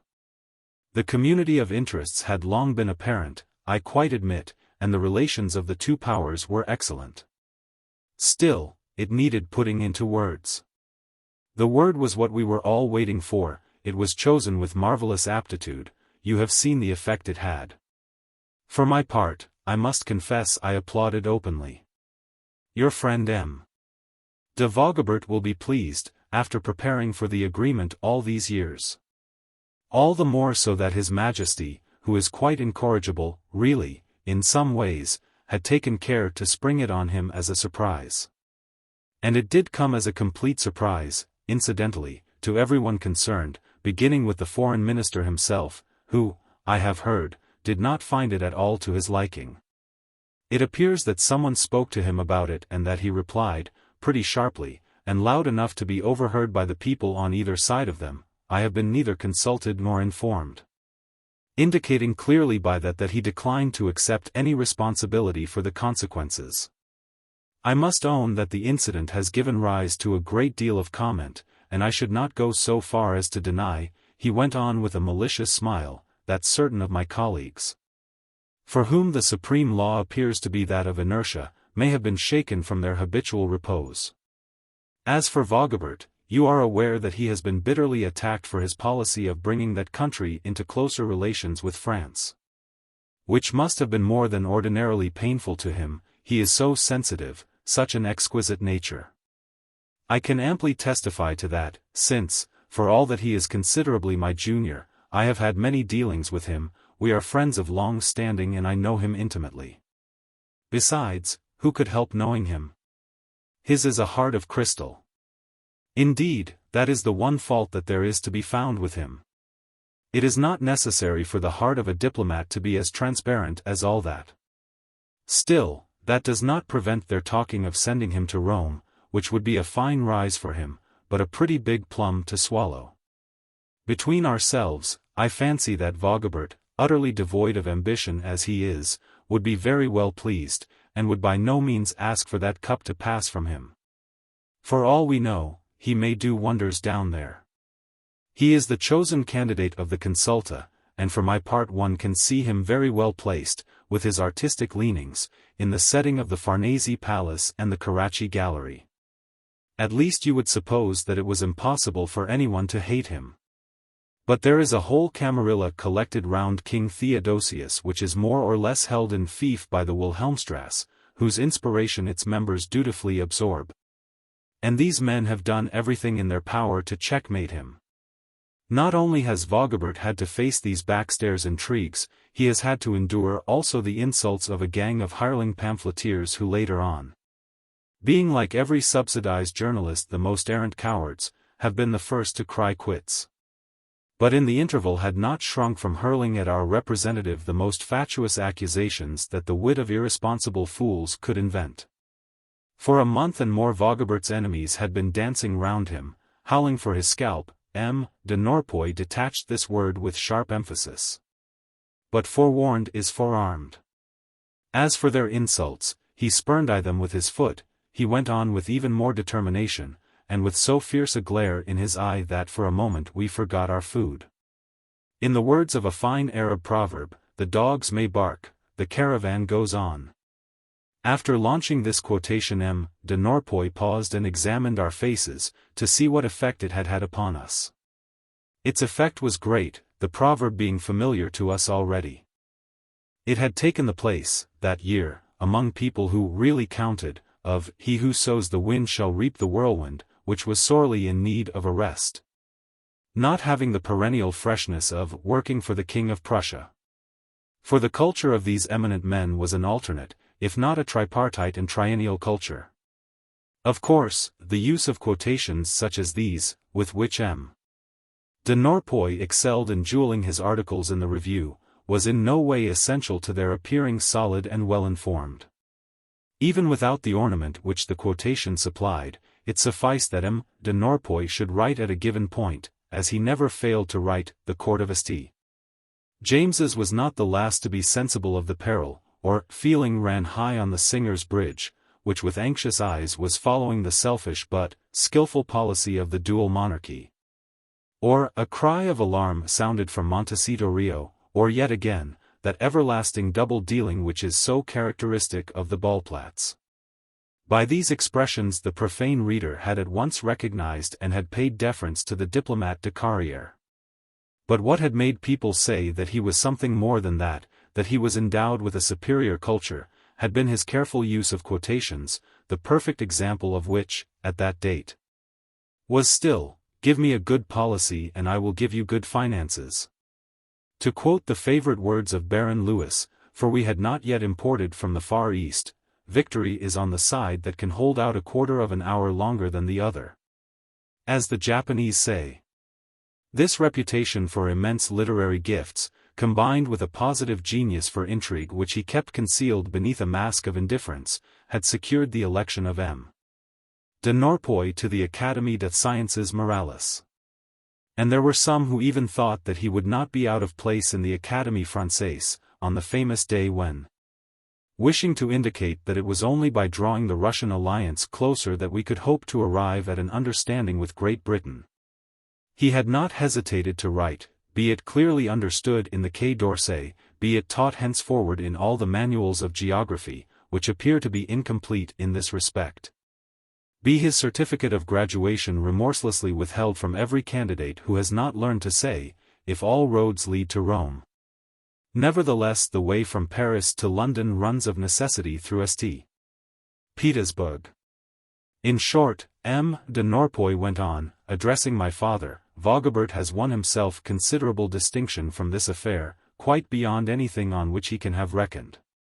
He expected, you understand, a correctly worded speech, which, after the storm clouds of recent years, would have been something to the good, but nothing more. Several persons who had the honor to be present have assured me that it is impossible, when one merely reads the speech, to form any conception of the effect that it produced when uttered, when articulated with marvelous clearness of diction by the king, who is a master of the art of public speaking and in that passage underlined every possible shade of meaning. I allowed myself, in this connection, to listen to a little anecdote which brings into prominence once again that frank, boyish charm by which King Theodosius has won so many hearts. I am assured that, just as he uttered that word affinities, which was, of course, the startling innovation of the speech, and one that, as you will see, will provoke discussion in the chancelleries for years to come, His Majesty, anticipating the delight of our ambassador, who was to find in that word the seal, the crown set upon all his labors, on his dreams, one might almost say, and, in a word, his marshal's baton, made a half-turn towards Vogobert and fixing upon him his arresting gaze, so characteristic of the Ettingens, fired at him that admirably chosen word affinities, a positive treasure trove, uttering it in a tone which made it plain to all his hearers that it was employed of set purpose and with full knowledge of the circumstances. It appears that Vogobert found some difficulty in mastering his emotion, and I must confess that, to a certain extent, I can well understand it. Indeed, a person who is entirely to be believed has told me, in confidence, that the king came up to Vogobert after the dinner, when His Majesty was holding an informal court, and was heard to say, "Well, are you satisfied with your pupil, my dear Marquis? One thing, however, M. de Norpois concluded, is certain. And that is that a speech like that has done more than 20 years of negotiation towards bringing the two countries together, uniting their affinities. To borrow the picturesque expression of Theodosius II.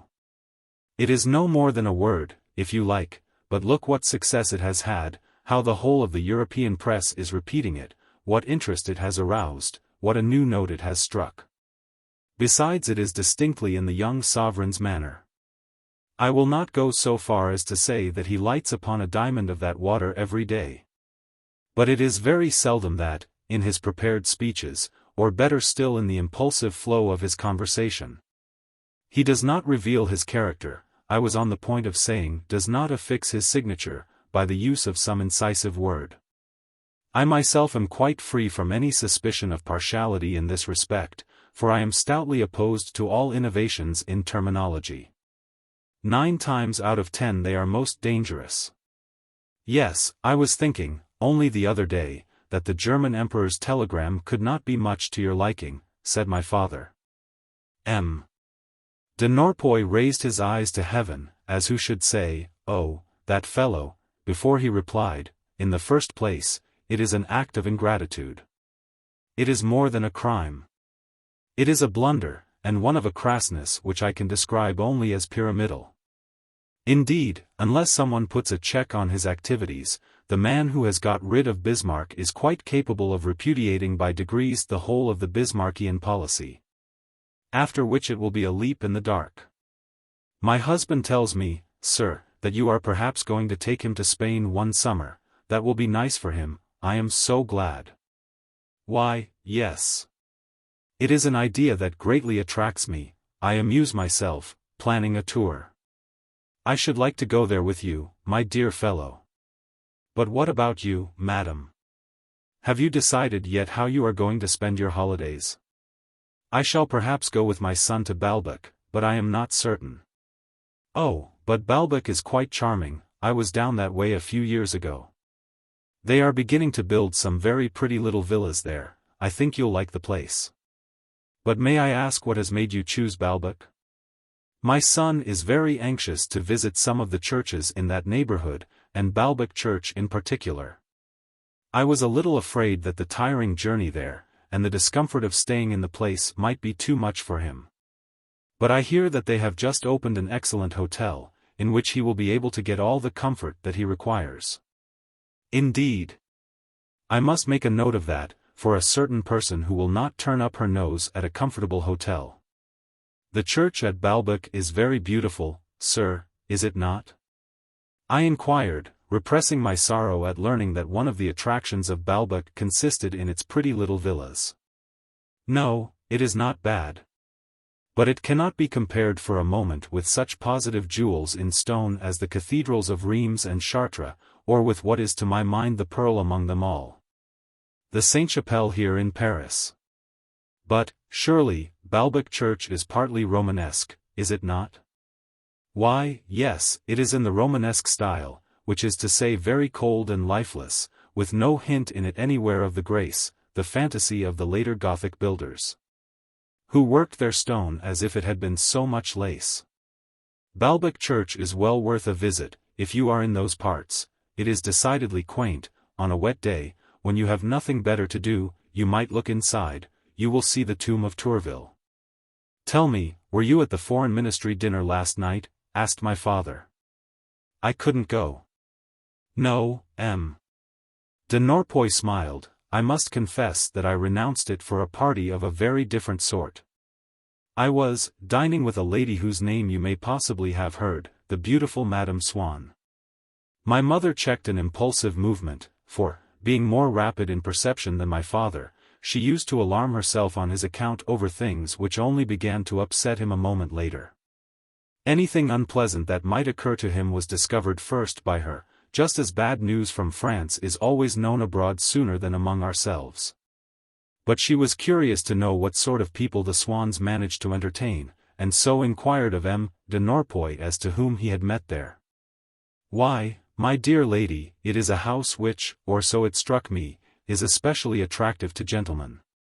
There were several married men there last night, but their wives were all, as it happened, unwell, and so had not come with them, replied the ambassador with a mordancy sheathed in good humor, casting on each of us a glance the gentleness and discretion of which appeared to be tempering while in reality they deftly intensified its malice. In all fairness, he went on, I must add that women do go to the house. But women who belong rather, what shall I say, to the republican world than to Swann's, he pronounced it, Svann's, circle. Still, you can never tell. Perhaps it will turn into a political or a literary salon some day. Anyhow, they appear to be quite happy as they are. Indeed, I feel that Swann advertises his happiness just a trifle too blatantly. He told us the names of all the people who had asked him and his wife out for the next week, people with whom there was no particular reason to be proud of being intimate, with a want of reserve, of taste, almost of tact, which I was astonished to remark in so refined a man. He kept on repeating, we haven't a free evening, as though that had been a thing to boast of, positively like a parvenu, and he is certainly not that. For Swann had always plenty of friends, women as well as men, and without seeming overbold, without the least wish to appear indiscreet, I think I may safely say that not all of them, of course, nor even the majority of them, but one at least, who is a lady of the very highest rank, would perhaps not have shown herself inexorably averse from the idea of entering upon relations with Madame Swann, in which case it is safe to assume that more than one sheep of the social flock would have followed her lead. But it seems that there has been no indication on Swann's part of any movement in that direction. What do I see? A Nesselrode pudding. As well. I declare, I shall need a course at Carlsbad after such a Lucullus feast as this. Possibly Swann felt that there would be too much resistance to overcome. The marriage, so much is certain, was not well received. There has been some talk of his wife's having money, but that is all humbug. Anyhow, the whole affair has been looked upon with disfavor. And then, Swann has an aunt who is excessively rich and in an admirable position socially, married to a man who, financially speaking, is a power. Not only has she refused to meet Madame Swann, she has actually started a campaign to force her friends and acquaintance to do the same. I do not mean to say that anyone who moves in a good circle in Paris has shown any actual incivility to Madame Swann. No. 100 times no. Quite apart from her husband's being eminently a man to take up the challenge. Anyhow, there is one curious thing about it, to see the immense importance that Swann, who knows so many and such exclusive people. Attachés to a society of which the best that can be said is that it is extremely mixed. I myself, who knew him in the old days, must admit that I felt more astonished than amused at seeing a man so well-bred as he is, so much at home in the best houses. Effusively thanking the chief secretary to the Minister of Posts for having come to them, and asking him whether Madame Swann might take the liberty of calling upon his wife. He must feel something of an exile, don't you know, evidently, it's quite a different world. I don't think, all the same, that Swann is unhappy. It is true that for some years before the marriage she was always trying to blackmail him in a rather disgraceful way. She would take the child away whenever Swann refused her anything. Poor Swann, who is as unsophisticated as he is, for all that, sharp, believed every time that the child's disappearance was a coincidence, and declined to face the facts. Apart from that, she made such continual scenes that everyone expected that, from the day she attained her object and was safely married, nothing could possibly restrain her and that their life would be a hell on earth. Instead of which, just the opposite has happened. People are inclined to laugh at the way in which Swann speaks of his wife, it's become a standing joke. Of course, one could hardly expect that, conscious, more or less of being a, you remember Moliere's line, he would go and proclaim it urbi et orbi. Still that does not prevent one from finding a tendency in him to exaggerate when he declares that she makes an excellent wife.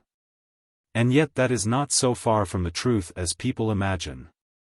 In her own way, which is not, perhaps, what all husbands would prefer, but then, between you and me, I find it difficult to believe that Swann, who has known her for ever so long and is far from being an utter fool, did not know what to expect. There can be no denying that she does seem to have a certain regard for him. I do not say that she is not flighty, and Swann himself has no fault to find with her for that, if one is to believe the charitable tongues which, as you may suppose, continue to wag. But she is distinctly grateful to him for what he has done for her, and, despite fears that were everywhere expressed of the contrary, her temper seems to have become angelic. This alteration was perhaps not so extraordinary as M. de Norpois professed to find it. Odette had not believed that Swann would ever consent to marry her.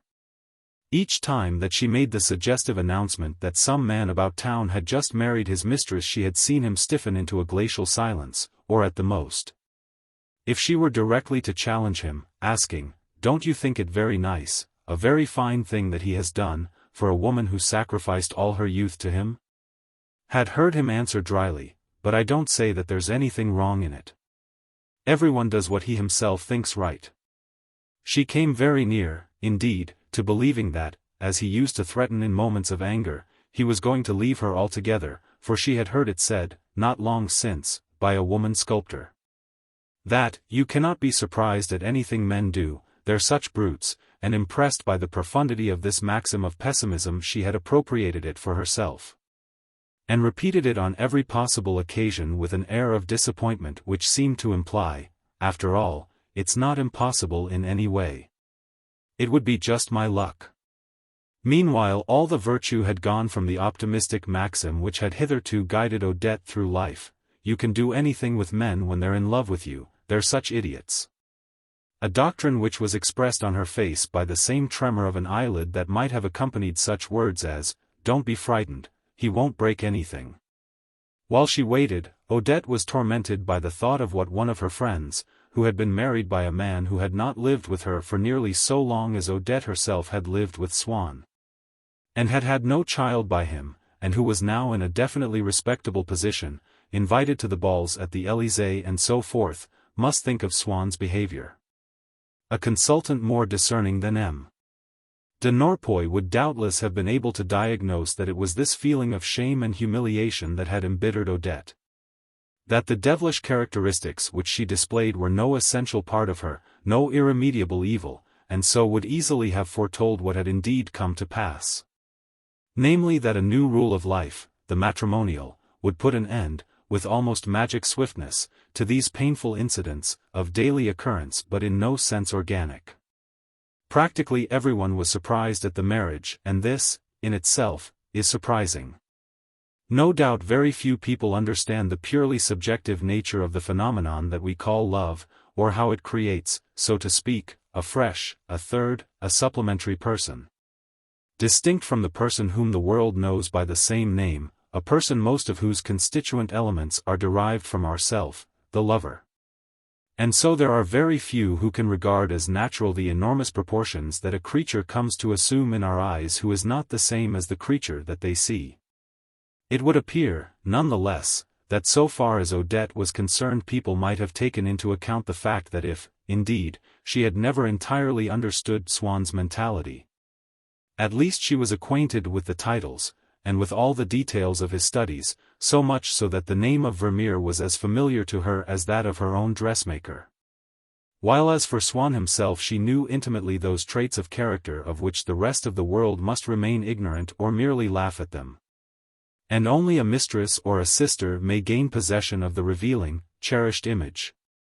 And so strongly are we attached to such eccentricities, even to those of them which we are most anxious to correct, that it is because a woman comes in time to acquire an indulgent, an affectionately mocking familiarity, such as we ourselves have with them, or our relatives have, that amours of long standing have something of the sweetness and strength of family affection. The bonds that unite us to another creature receive their consecration when that creature adopts the same point of view as ourself in judging one of our imperfections. And among these special traits there were others, besides, which belonged as much to his intellect as to his character, which, all the same, because they had their roots in the latter, Odette had been able more easily to discern. She complained that when Swann turned author, when he published his essays, these characteristics were not to be found in them as they were in his letters, or in his conversation, where they abounded. She urged him to give them a more prominent place. She would have liked that because it was these things that she herself preferred in him, but since she preferred them because they were the things most typical of himself, she was perhaps not wrong in wishing that they might be found in his writings. Perhaps also she thought that his work, if endowed with more vitality, so that it ultimately brought him success, might enable her also to form what at the Vergerance she had been taught to value above everything else in the world, a salon. Among the people to whom this sort of marriage appeared ridiculous, people who in their own case would ask themselves, what will M. de Guermantes think, what will Brut say when I marry Mli de Montmorency? Among the people who cherished that sort of social ideal would have figured, 20 years earlier, Swann himself, the Swann who had taken endless pains to get himself elected to the Jockey Club, and had reckoned at that time on making a brilliant marriage which, by consolidating his position, would have made him one of the most conspicuous figures in Paris. Only, the visions which a marriage like that suggests to the mind of the interested party need, like all visions, if they are not to fade away and be altogether lost, to receive sustenance from without. Your most ardent longing is to humiliate the man who has insulted you. But if you never hear of him again, having removed to some other place, your enemy will come to have no longer the slightest importance for you. If one has lost sight for a score of years of all the people on whose account one would have liked to be elected to the Jockey Club or the Institute, the prospect of becoming a member of one or other of those corporations will have ceased to tempt one. Now fully as much as retirement, ill health or religious conversion, protracted relations with a woman will substitute fresh visions for the old. There was not on Swann's part, when he married Odette, any renunciation of his social ambitions, for from these ambitions Odette had long ago, in the spiritual sense of the word, detached him. Besides, had he not been so detached, his marriage would have been all the more creditable. It is because they imply the sacrifice of a more or less advantageous position to a purely private happiness that, as a general rule, impossible marriages are the happiest of all. One cannot very well include among the impossible marriages those that are made for money, there being no instance on record of a couple, of whom the wife or even the husband has thus sold himself, who have not sooner or later been admitted into society, if only by tradition, and on the strength of so many precedents, and so as not to have two conflicting standards. Perhaps, on the other hand, the artistic, if not the perverse side of Swann's nature, would in any event have derived a certain amount of pleasure from coupling with himself. In one of those crossings of species such as Mendelian's practice and mythology records, a creature of a different race, archduchess or prostitute, from contracting a royal alliance or from marrying beneath him. There had been but one person in all the world whose opinion he took into consideration whenever he thought of his possible marriage with Odette. That was, and from no snobbish motive, the Duchesse de Guermantes, with whom Odette, on the contrary, was but little concerned, thinking only of those people whose position was immediately above her own, rather than in so vague an empyrean. But when Swann in his daydreams saw Odette as already his wife, he invariably formed a picture of the moment in which he would take her, and above all her daughter, to call upon the Princesse de Lens, who was shortly, on the death of her father-in-law, to become Duchesse de Guermantes. He had no desire to introduce them anywhere else, but his heart would soften as he invented, uttering their actual words to himself, all the things that the Duchess would say of him to Odette. And Odette to the Duchess, the affection that she would show for Gilbert, spoiling her, making him proud of his child. He enacted to himself the scene of this introduction with the same precision in each of its imaginary details that people show when they consider how they would spend, supposing they were to win it, a lottery prize, the amount of which they have arbitrarily determined.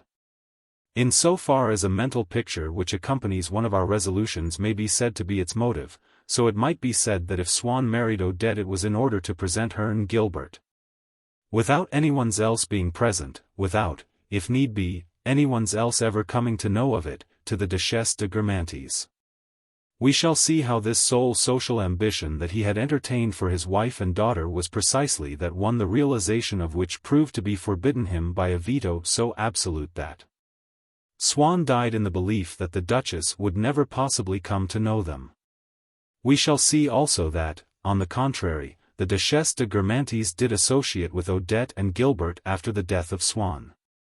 And doubtless he would have been wiser, seeing that he could attach so much importance to so small a matter, not to have formed too dark a picture of the future, in this connection, but to have consoled himself with the hope that the meeting of the ladies might indeed take place when he was no longer there to enjoy it. The laborious process of causation which sooner or later will bring about every possible effect, including, consequently, those which one had believed to be most nearly impossible, naturally slow at times, is rendered slower still by our impatience, which in seeking to accelerate only obstructs it, and by our very existence, and comes to fruition only when we have ceased to desire it, have ceased, possibly, to live. Was not Swann conscious of this from his own experience? Had there not been already, in his life, as it were a prefiguration of what was to happen after his death, a posthumous happiness in this marriage with this Odette whom he had passionately loved, even if she had not been pleasing to him at first sight, whom he had married when he no longer loved her? When the creature that, in Swann, had so longed to live, had so despaired of living all its life in company with Odette, when that creature was extinct? I began next to speak of the Comte de Paris, to ask whether he was not one of Swann's friends, for I was afraid lest the conversation should drift away from him. Why, yes, replied M. de Norpois, turning towards me and fixing upon my modest person the azure gaze in which floated, as in their vital element, his immense capacity for work and his power of assimilation. And, upon my word, he added, once more addressing my father, I do not think that I shall be overstepping the bounds of the respect which I have always professed for the prince, though without, you understand, maintaining any personal relations with him, which would inevitably compromise my position, unofficial as that may be, if I tell you of a little episode which is not without point. No more than 4 years ago, at a small railway station in one of the countries of Central Europe, the prince happened to set eyes on Madame Swann. Naturally, none of his circle ventured to ask His Royal Highness what he thought of her. That would not have been seemly. But when her name came up by chance in conversation, by certain signs, imperceptible, if you like, but quite unmistakable, the prince appeared willing enough to let it be understood that his impression of her had, in a word, been far from unfavorable. But there could have been no possibility, surely, of her being presented to the Comte de Paris? Inquired my father. Well, we don't know, with princes one never does know, replied M. de Norpois. The most exalted, those who know best how to secure what is due to them, are as often as not the last to let themselves be embarrassed by the decrees of popular opinion. Even by those for which there is most justification, especially when it is a question of their rewarding a personal attachment to themselves. Now it is certain that the Comte de Paris has always most graciously recognized the devotion of Swann, who is, for that matter, a man of character, in spite of it all. And what was your own impression, Your Excellency? Do tell us, my mother asked, from politeness as well as from curiosity. All the energy of the old connoisseur broke through the habitual moderation of his speech as he answered, quite excellent. And knowing that the admission that a strong impression has been made on one by a woman takes its place, provided that one makes it in a playful tone. In a certain category of the art of conversation that is highly appreciated, he broke into a little laugh that lasted for several seconds, moistening the old diplomat's blue eyes and making his nostrils, with their network of tiny scarlet veins, quiver. She is altogether charming. Was there a writer of the name of Bergot at this dinner, sir? I asked timidly, still trying to keep the conversation to the subject of the swans. Yes, Bergot was there, replied M. de Norpois, inclining his head courteously towards me, as though in his desire to be pleasant to my father he attached to everything connected with him a real importance. Even to the questions of a boy of my age who was not accustomed to see such politeness shown to him by persons of his. Do you know him? He went on, fastening on me that clear gaze, the penetration of which had won the praise of Bismarck. My son does not know him, but he admires his work immensely, my mother explained. Good heavens, exclaimed M. de Norpois, inspiring me with doubts of my own intelligence far more serious than those that ordinarily distracted me, when I saw that what I valued 1,000 times more than myself, what I regarded as the most exalted thing in the world, was for him at the very foot of the scale of admiration. I do not share your son's point of view. Bergot is what I call a flute player. One must admit that he plays on it very agreeably, although with a great deal of mannerism, of affectation. But when all is said, it is no more than that, and that is nothing very great. Nowhere does one find in his enervated writings anything that could be called construction. No action, or very little, but above all no range. His books fail at the foundation, or rather they have no foundation at all. At a time like the present, when the ever-increasing complexity of life leaves one scarcely a moment for reading, when the map of Europe has undergone radical alterations, and is on the eve, very probably, of undergoing others more drastic still, when so many new and threatening problems are arising on every side. You will allow me to suggest that one is entitled to ask that a writer should be something else than a fine intellect which makes us forget. Amid otiose and Byzantine discussions of the merits of pure form, that we may be overwhelmed at any moment by a double tide of barbarians, those from without and those from within our borders. I am aware that this is a blasphemy against the sacrosanct school of what these gentlemen term art for art's sake. But at this period of history there are tasks more urgent than the manipulation of words in a harmonious manner. Not that Bergot's manner is not now and then quite attractive. I have no fault to find with that, but taken as a whole, it is all very precious, very thin, and has very little virility. I can now understand more easily, when I bear in mind your altogether excessive regard for Bergot, the few lines that you showed me just now, which it would have been unfair to you not to overlook. Since you yourself told me, in all simplicity, that they were merely a childish scribbling. I had, indeed, said so, but I did not think anything of the sort. For every sin there is forgiveness, and especially for the sins of youth. After all, others as well as yourself have such sins upon their conscience, and you are not the only one who has believed himself to be a poet in his day. But one can see in what you have shown me the evil influence of Bergot. You will not, of course, be surprised when I say that there was in it none of his good qualities. Since he is a past master in the art, incidentally quite superficial, of handling a certain style of which, at your age, you cannot have acquired even the rudiments. But already there is the same fault, that paradox of stringing together fine-sounding words and only afterwards troubling about what they mean. That is putting the cart before the horse, even in Bergot's books. All those Chinese puzzles of form, all these deliquescent Mandarin subtleties seem to me to be quite futile. Given a few fireworks, let off prettily enough by an author, and up goes the shout of genius. Works of genius are not so common as all that. Bergot cannot place to his credit, does not carry in his baggage, if I may use the expression, a single novel that is at all lofty in its conception. Any of those books which one keeps in a special corner of one's library. I do not discover one such in the whole of his work. But that does not exclude the fact that, with him, the work is infinitely superior to the author. Ah! There is a man who justifies the wit who insisted that one ought never to know an author except through his books. It would be impossible to imagine an individual who corresponded less to his, more pretentious, more pompous, less fitted for human society. Vulgar at some moments, at others talking like a book, and not even like one of his own, but like a boring book, which is, to do them justice, are not, such as your Bergot.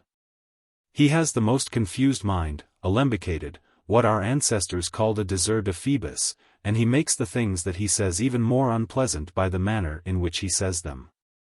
I forget for the moment whether it is Loménie or Sainte-Beuve who tells us that Vigny repelled people by the same eccentricity. But Bergot has never given us a Cinq-Mars, or a Cachet Rouge, certain pages of which are regular anthology pieces. Paralyzed by what M. de Norpois had just said to me with regard to the fragment which I had submitted to him. And remembering at the same time the difficulties that I experienced when I attempted to write an essay or merely to devote myself to serious thought. I felt conscious once again of my intellectual nullity and that I was not born for a literary life. Doubtless in the old days at Cambrai certain impressions of a very humble order, or a few pages of Bergot used to plunge me into a state of musing which had appeared to me to be of great value. But this state was what my poem in prose reflected. There could be no doubt that M.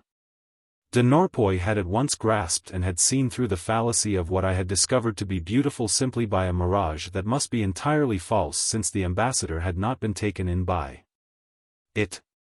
He had shown me, on the other hand, what an infinitely unimportant place was mine when I was judged from outside, objectively, by the best disposed and most intelligent of experts. I felt myself to be struck speechless, overwhelmed. And my mind, like a fluid which is without dimensions save those of the vessel that is provided for it, just as it had been expanded a moment ago so as to fill all the vast capacity of genius, contracted now was entirely contained in the straitened mediocrity in which M. de Norpois had of a sudden enclosed and sealed it. Our first introduction, I speak of Bergot and myself, he resumed, turning to my father, was somewhat beset with thorns, which is, after all, only another way of saying that it was not lacking in points. Bergot, some years ago, now, paid a visit to Vienna while I was ambassador there. He was presented to me by the Princess Metternich, came and wrote his name, and expected to be asked to the embassy. Now, being in a foreign country as the representative of France, to which he has after all done some honor by his writings, to a certain extent, let us say, to be quite accurate. To a very slight extent, I was prepared to set aside the unfavorable opinion that I hold of his private life. But he was not traveling alone, and he actually let it be understood that he was not to be invited without his companion. I trust that I am no more of a prude than most men, and, being a bachelor, I was perhaps in a position to throw open the doors of the embassy a little wider than if I had been married and the father of a family.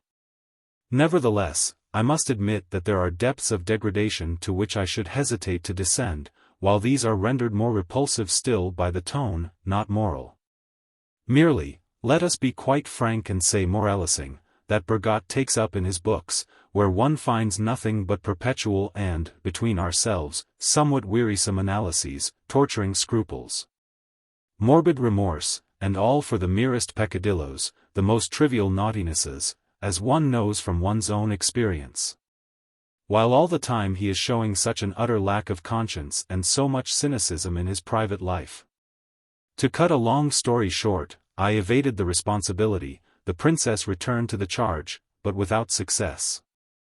So that I do not suppose that I appear exactly in the odor of sanctity to the gentleman, and I am not sure how far he appreciated Swann's kindness in inviting him and myself on the same evening. Unless of course it was he who asked for the invitation. One can never tell, for really he is not normal. Indeed, that is his sole excuse. And was Madame Swann's daughter at the dinner? I asked M. de Norpois, taking advantage, to put this question, of a moment in which, as we all moved towards the drawing-room, I could more easily conceal my emotion than would have been possible at table, where I was held fast in the glare of the lamplight. M. de Norpois appeared to be trying for a moment to remember. Then, yes, you mean a young person of 14 or 15? Yes, of course, I remember now that she was introduced to me before dinner as the daughter of our amphitryon. I may tell you that I saw but little of her. She retired to bed early. Or else she went out to see a friend, I forget. But I can see that you are very intimate with the Swann household. I play with Mlle Swann in the Champs-Élysées, and she is delightful. Oh. So that is it? But I assure you, I thought her charming. I must confess to you, however, that I do not believe that she will ever be anything like her mother, if I may say as much without wounding you in a vital spot. I prefer Mlle Swann's face, but I admire her mother, too, enormously. I go for walks in the Bois simply in the hope of seeing her pass. Ah! But I must tell them that, they will be highly flattered. While he was uttering these words, and for a few seconds after he had uttered them, M. de Norpois was still in the same position as anyone else who, hearing me speak of Swann as an intelligent man, of his family as respectable stockbrokers, of his house as a fine house, imagined that I would speak just as readily of another man equally intelligent, of other stockbrokers equally respectable, of another house equally fine. It was the moment in which a sane man who is talking to a lunatic has not yet perceived that his companion is mad. M. de Norpois knew that there was nothing unnatural in the pleasure which one derived from looking at pretty women, that it was a social convention. When anyone spoke to you of a pretty woman with any fervor, to pretend to think that he was in love with her, and to promise to further his designs. But in saying that he would speak of me to Gilbert and her mother, which would enable me, like an Olympian deity who has taken on the fluidity of a breath of wind, or rather the aspect of the old greybeard whose form Minerva borrows, to penetrate, myself, unseen, into Madame Swann's drawing-room, to attract her attention, to occupy her thoughts, to arouse her gratitude for my admiration, to appear before her as the friend of an important person, to seem to her worthy to be invited by her in the future and to enter into the intimate life of her family, this important person who was going to make use, in my interests, of the great influence which he must have with Madame Swann inspired in me suddenly an affection so compelling that I had difficulty in restraining myself from kissing his gentle hands, white and crumpled, which looked as though they had been left lying too long in water. I even sketched in the air an outline of that impulsive movement, but this I suppose that I alone had observed. For it is difficult for any of us to calculate exactly on what scale his words or his gestures are apparent to others. Partly from the fear of exaggerating our own importance, and also because we enlarge to enormous proportions the field over which the impressions formed by other people in the course of their lives are obliged to extend. We imagine that the accessories of our speech and attitude scarcely penetrate the consciousness, still less remain in the memory of those with whom we converse. It is, we may suppose, to a prompting of this sort that criminals yield when they touch up the wording of a statement already made, thinking that the new variant cannot be confronted with any existing version. But it is quite possible that, even in what concerns the millennial existence of the human race, the philosophy of the journalist, according to which everything is destined to oblivion, is less true than a contrary philosophy which would predict the conservation of everything. In the same newspaper in which the moralist of the Paris column says to us of an event, of a work of art, all the more forcibly of a singer who has enjoyed her crowded hour, who will remember this in 10 years' time? Overleaf does not the report of the Académie des Inscriptions speak often of a fact, in itself of smaller importance, of a poem of little merit, which dates from the epoch of the Pharaohs and is now known again in its entirety? Is it not, perhaps, just the same in our brief life on earth? And yet, some years later, in a house in which M. de Norpois, who was also calling there, had seemed to me the most solid support that I could hope to find, because he was the friend of my father, indulgent, inclined to wish us all well, and besides, by his profession and upbringing, trained to discretion, when, after the ambassador had gone, I was told that he had alluded to an evening long ago when he had seen the moment in which I was just going to kiss his hands. Not only did I color up to the roots of my hair, but I was stupefied to learn how different from all that I had believed were not only the manner in which M. de Norpois spoke of me but also the constituents of his memory. This tittle-tattle enlightened me as to the incalculable proportions of absence and presence of mind, of recollection and forgetfulness which go to form the human intelligence.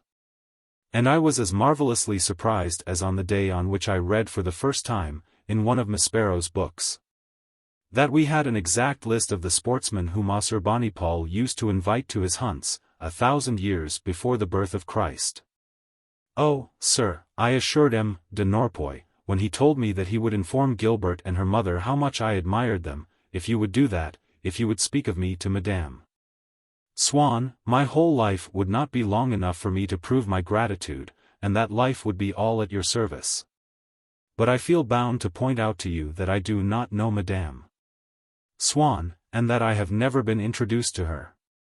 I had added these last words from a scruple of conscience, and so as not to appear to be boasting of an acquaintance which I did not possess. But while I was uttering them I felt that they were already superfluous, for from the beginning of my speech of thanks, with its chilling ardor, I had seen flitting across the face of the ambassador an expression of hesitation and dissatisfaction, and in his eyes that vertical, narrow, slanting look, like, in the drawing of a solid body in perspective, the receding line of one of its surfaces. That look which one addresses to the invisible audience whom one has within oneself at the moment when one is saying something that one's other audience, the person whom one has been addressing, myself, in this instance, is not meant to hear. I realized in a flash that these phrases which I had pronounced, which, feeble as they were when measured against the flood of gratitude that was coursing through me, had seemed to me bound to touch M.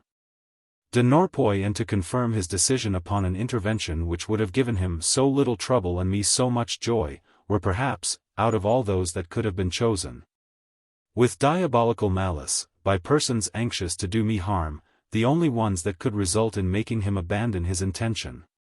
Indeed, when he heard me speak, just as at the moment when a stranger with whom we have been exchanging, quite pleasantly, our impressions, which we might suppose to be similar to his, of the passers-by, whom we have agreed in regarding as vulgar, reveals suddenly the pathological abyss that divides him from us by adding carelessly, as he runs his hand over his pocket, "What a pity! I haven't got my revolver here. I could have picked off the lot." M. de Norpois, who knew that nothing was less costly or more easy than to be commended to Madame Swann and taken to her house, and saw that to me, on the contrary, such favors bore so high a price and were consequently, no doubt, of great difficulty, thought that the desire, apparently normal, which I had expressed must cloak some different thought, some suspect intention, some pre-existent fault, on account of which, in the certainty of displeasing Madame Swann, no one hitherto had been willing to undertake the responsibility for conveying a message to her from me. And I understood that this office was one which he would never discharge, that he might see Madame Swann daily, for years to come, without ever mentioning my name. He did indeed ask her, a few days later, for some information which I required, and charged my father to convey it to me. But he had not thought it his duty to tell her at whose instance he was inquiring. So she would never discover that I knew M. de Norpois and that I hoped so greatly to be asked to her house. And this was perhaps a less misfortune than I supposed. For the second of these discoveries would probably not have added much to the efficacy, in any event uncertain, of the first. In Odette the idea of her own life and of her home awakened no mysterious disturbance. A person who knew her, who came to see her, did not seem to her a fabulous creature such as he seemed to me, who would have flung a stone through Swann's windows if I could have written upon it that I knew M. de Norpois. I was convinced that such a message, even when transmitted in so brutal a fashion, would have done far more to exalt me in the eyes of the lady of the house than it would have prejudiced her against me. But even if I had been capable of understanding that the mission which M. de Norpois did not perform must have remained futile, nay, more than that, might even have damaged my credit with the Swanns, I should not have had the courage, had he shown himself consenting, to release the ambassador from it, and to renounce the pleasure, however fatal its consequences might prove, of feeling that my name and my person were thus brought for a moment into Gilbert's presence, in her unknown life and home. After M. de Norpois had gone, my father cast an eye over the evening paper. I dreamed once more of Burma. The pleasure which I had found in listening to her required to be made complete, all the more because it had fallen far short of what I had promised myself. And so it at once assimilated everything that was capable of giving it nourishment, those merits, for instance, which M. de Norpois had admitted that Burma possessed, and which my mind had absorbed at one draught, like a dry lawn when water is poured on it. Then my father handed me the newspaper, pointing me out a paragraph which ran more or less as follows. The performance of Phaedra, given this afternoon before an enthusiastic audience, which included the foremost representatives of society and the arts, as well as the principal critics, was for Madame Burma, who played the heroine, the occasion of a triumph as brilliant as any that she has known in the course of her phenomenal career. We shall discuss more fully in a later issue this performance, which is indeed an event in the history of the stage. For the present we need only add that the best qualified judges are unanimous in the pronouncement that such an interpretation sheds an entirely new light on the part of Phaedra, which is one of the finest and most studied of Racine's creations, and that it constitutes the purest and most exalted manifestation of dramatic art which it has been the privilege of our generation to witness.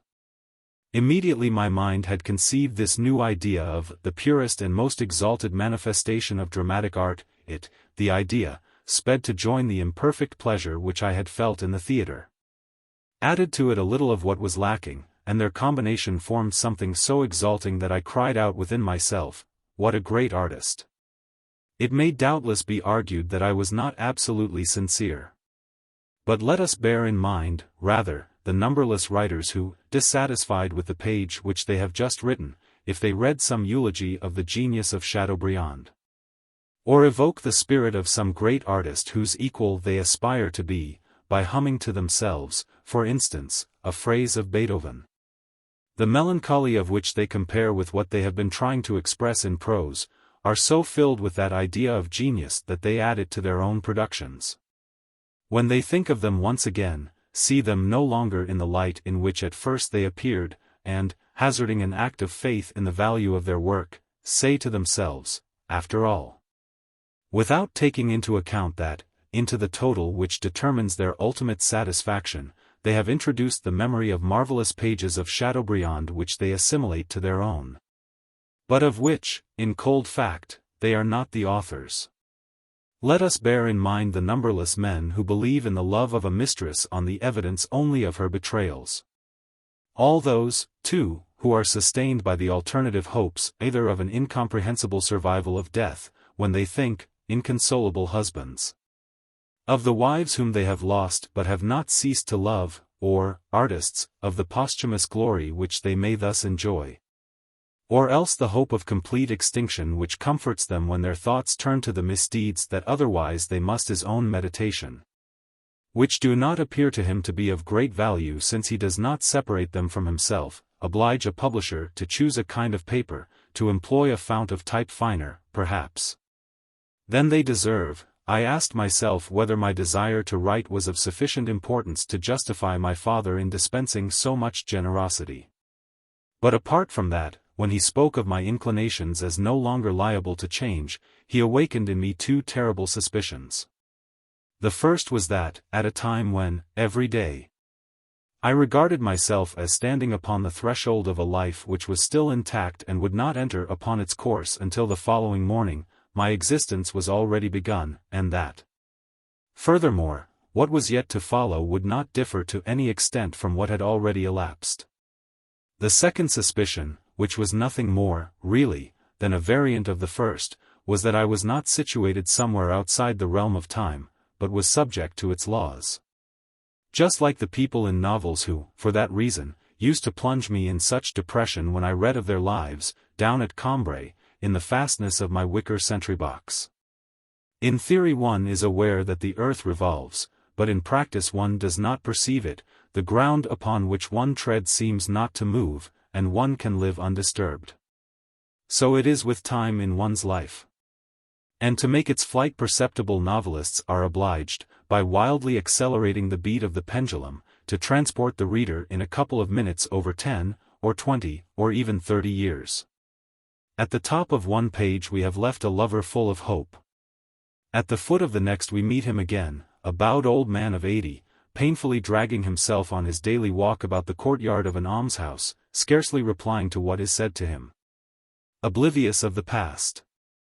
In saying of me, he is no longer a child, his tastes will not change now, and so forth, my father had suddenly made me apparent to myself in my position in time, and caused me the same kind of depression as if I had been, not yet the enfeebled old pensioner, but one of those heroes of whom the author, in a tone of indifference which is particularly galling, says to us at the end of a book, he very seldom comes up now from the country. He has finally decided to end his days there. Meanwhile my father, so as to forestall any criticism that we might feel tempted to make of our guest, said to my mother, "Upon my word, old Norpoy was rather typical, as you call it. This evening, wasn't he? When he said that it would not have been seemly to ask the Comte de Paris a question, I was quite afraid you would burst out laughing." "Not at all," answered my mother. "I was delighted to see a man of his standing, and age too, keep that sort of simplicity, which is really a sign of straightforwardness and good breeding."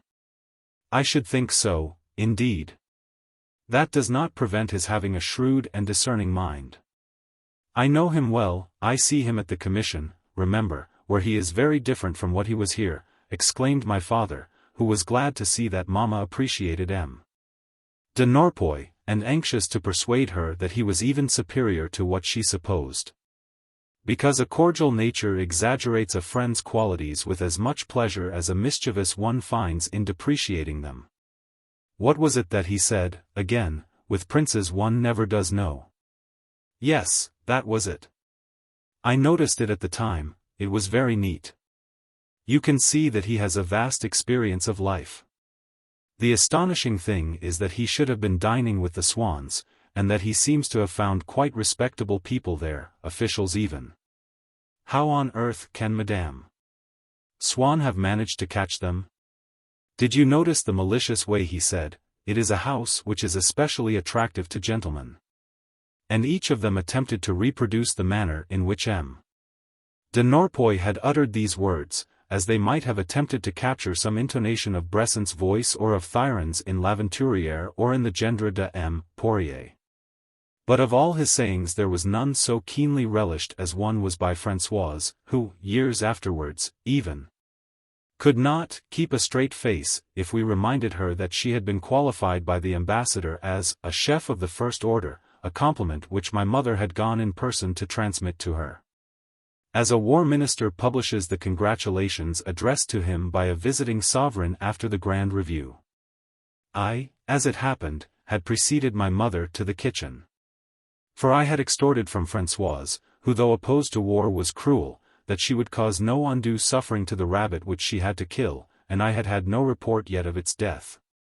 Françoise assured me that it had passed away as peacefully as could be desired, and very swiftly. I have never seen a beast like it, it died without uttering a word. You would have thought it was dumb. Being but little versed in the language of beasts, I suggested that the rabbit had not, perhaps, a cry like the chickens. Just wait till you see, said Françoise, filled with contempt for my ignorance, if rabbits don't cry every bit as much as chickens. Why, they are far noisier. She received the compliments of M. de Norpois with the proud simplicity, the joyful and, if but for the moment, intelligent expression of an artist when someone speaks to him of his art. My mother had sent her when she first came to us to several of the big restaurants to see how the cooking there was done. I had the same pleasure, that evening, in hearing her dismiss the most famous of them as mere cookshops that I had had long ago. When I learned with regard to theatrical artists that the hierarchy of their merits did not at all correspond to that of their reputations. The ambassador, my mother told her, assured me that he knows no place where he can get cold beef and soufflés as good as yours. Françoise, with an air of modesty and of paying just homage to the truth, agreed, but seemed not at all impressed by the title ambassador. She said of M. de Norpois, with the friendliness due to a man who had taken her for a chef, he's a good old soul, like me. She had indeed hoped to catch sight of him as he arrived, but knowing that Mamma hated their standing about behind doors and in windows, and thinking that Mamma would get to know from the other servants or from the porter that she had been keeping watch, for Françoise saw everywhere nothing but jealousies and tale-bearings, which played the same grim and unending part in her imagination as do for others of us the intrigues of the Jesuits or the Jews. She had contented herself with a peep from the kitchen window, so as not to have words with Madame, and beneath the momentary aspect of M. de Norpois had thought it was Monsieur Legrand, because of what she called his agility, and in spite of their having not a single point in common. Well, inquired my mother, and how do you explain that nobody else can make a jelly as well as you, when you choose? I really couldn't say how that becomes about, replied Françoise, who had established no very clear line of demarcation between the verb to come, in certain of its meanings at least, and the verb to become. She was speaking the truth, if not the whole truth. Being scarcely more capable, or desirous, of revealing the mystery which ensured the superiority of her jellies or her creams than a leader of fashion the secrets of her toilet or a great singer those of her song. Their explanations tell us little. It was the same with the recipes furnished by our cook. They do it in too much of a hurry, she went on, alluding to the great restaurants, and then it's not all done together. You want the beef to become like a sponge, then it will drink up all the juice to the last drop. Still, there was one of those cafés where I thought they did know a little bit about cooking. I don't say it was altogether my jelly, but it was very nicely done, and the soufflés had plenty of cream. Do you mean Henry's? Asked my father, who had now joined us, for he greatly enjoyed that restaurant in the Place Gaillon where he went regularly to club dinners. Oh, dear no, said Françoise, with a mildness which cloaked her profound contempt. I meant a little restaurant. At that Henry's it's all very good, sure enough, but it's not a restaurant, it's more like a soup kitchen. Weber's, then? Oh, no, sir, I meant a good restaurant. Weber's, that's in the Rue Royale. That's not a restaurant, it's a drinking shop. I don't know that the food they give you there is even served. I think they don't have any tablecloths. They just shove it down in front of you like that, with a take it or leave it. Ciro's? Oh. There I should say they have the cooking done by ladies of the world. World meant for Françoise the underworld. Lord! They need that to fetch the boys in. We could see that, with all her air of simplicity, Françoise was for the celebrities of her profession a more disastrous comrade than the most jealous, the most infatuated of actresses. We felt, all the same, that she had a proper feeling for her art and a respect for tradition. For she went on, no, I mean a restaurant where they looked as if they kept a very good little family table. It's a place of some consequence, too. Plenty of custom there. Oh, they raked in the coppers there, all right. Françoise, being an economist, reckoned in coppers, where your plunger would reckon in gold. Madame knows the place well enough, down there to the right along the main boulevards, a little way back. The restaurant of which she spoke with this blend of pride and good-humored tolerance was, it turned out, the Café Anglais. When New Year's Day came, I first of all paid a round of family visits with Mamma who, so as not to tire me, had planned them beforehand, with the aid of an itinerary drawn up by my father, according to districts rather than to degrees of kinship.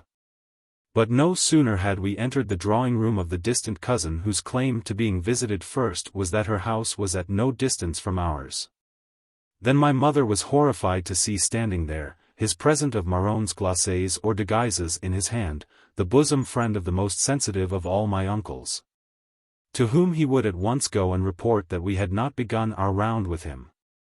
And this uncle would certainly be hurt. He would have thought it quite natural that we should go from the Madeleine to the Jardin des Plantes, where he lived, before stopping at St. Augustine, on our way to the Rue de l'École de Médecine. Our visits ended, my grandmother had dispensed us from the duty of calling on her, since we were to dine there that evening.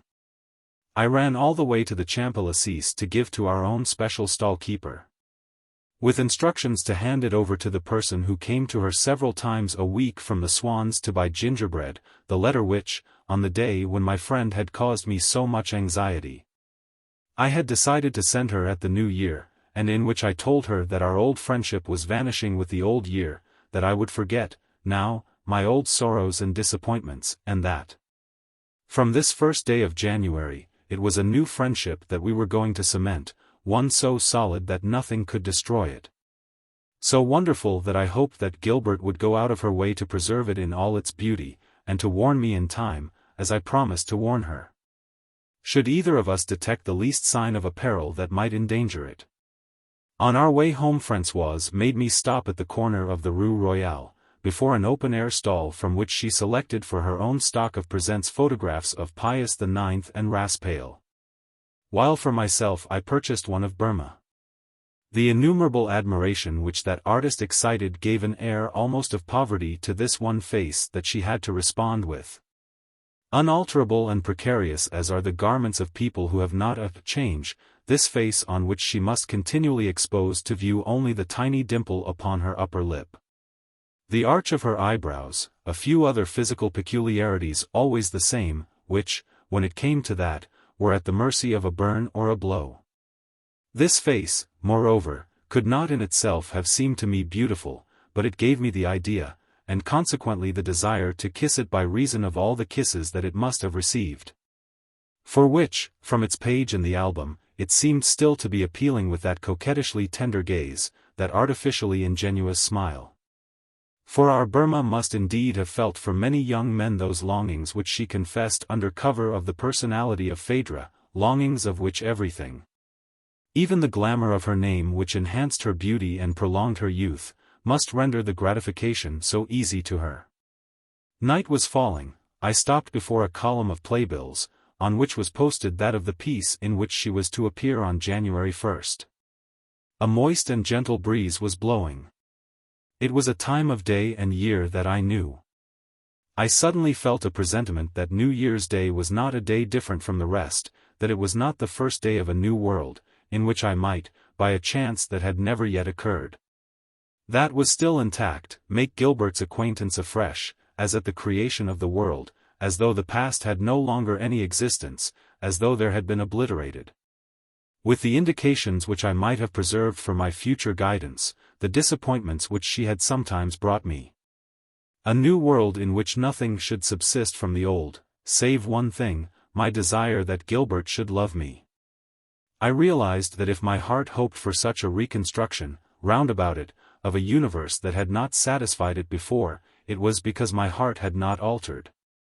And I told myself that there was no reason why Gilbert's should have altered either.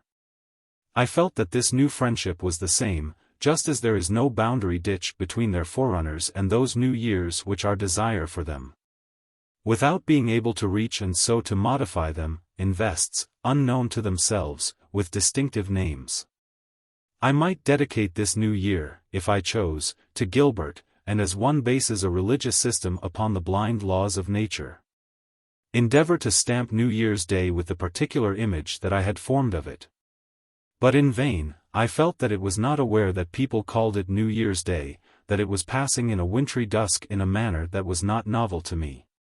In the gentle breeze that floated about the column of playbills I had recognized, I had felt reappear the eternal, the universal substance, the familiar moisture.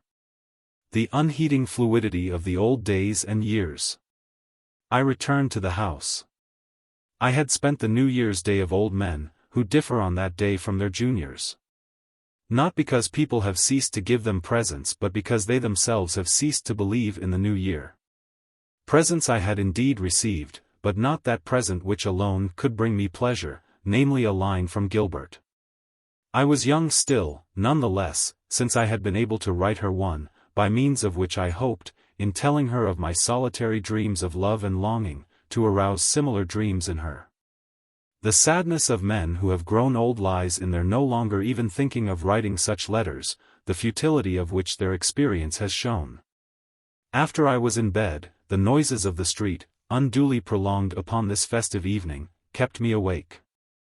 I thought of all the people who were ending the night in pleasure, of the lover, the troupe, it might be. Of debauches who would be going to meet Burma at the stage door after the play that I had seen announced for this evening. I was not even able, so as to calm the agitation which that idea engendered in me during my sleepless night, to assure myself that Burma was not, perhaps, thinking about love. Since the lines that she was reciting, which she had long and carefully rehearsed, reminded her at every moment that love is an exquisite thing, as of course she already knew. And knew so well that she displayed its familiar pangs, only enriched with a new violence and an unsuspected sweetness, to her astonished audience. And yet each of them had felt those pangs himself. I lighted my candle again, to look once more upon her face.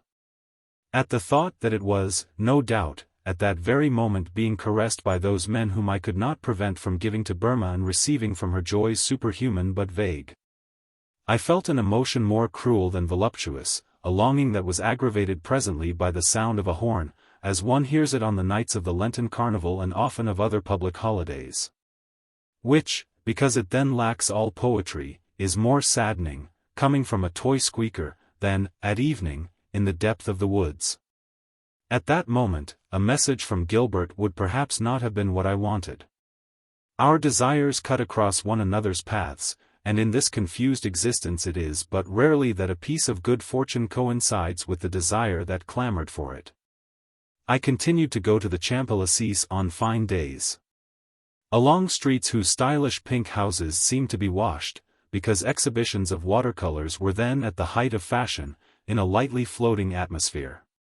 It would be untrue to say that in those days the palaces of Gabriel struck me as being of greater beauty, or even of another epoch than the adjoining houses. I found more style, and should have supposed more antiquity if not in the Palais de l'Industrie at any rate in the Trocadero.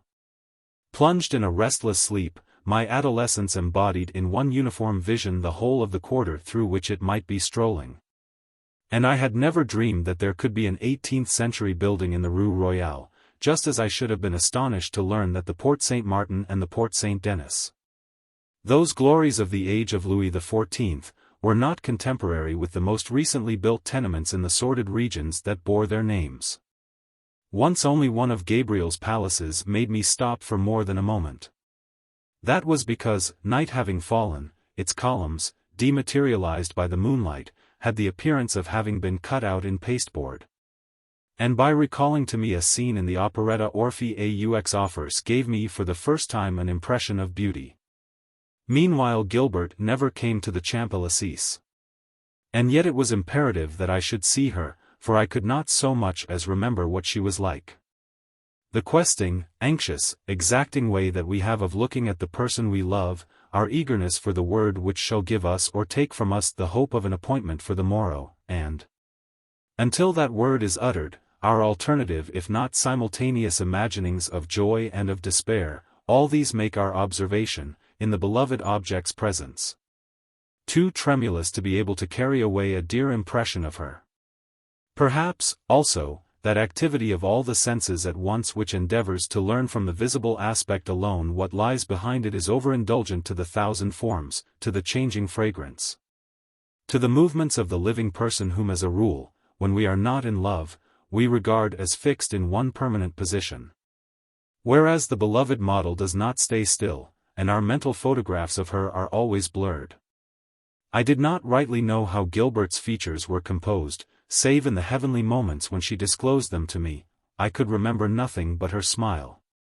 And not being able to see again that beloved face, despite every effort that I might make to recapture it, I would be disgusted to find, outlined in my memory with a maddening precision of detail, the meaningless, emphatic faces of the man with the wooden horses and of the barley sugar woman. Just as those who have lost a dear friend whom they never see even while they are asleep, are exasperated at meeting incessantly in their dreams any number of insupportable creatures whom it is quite enough to have known in the waking world.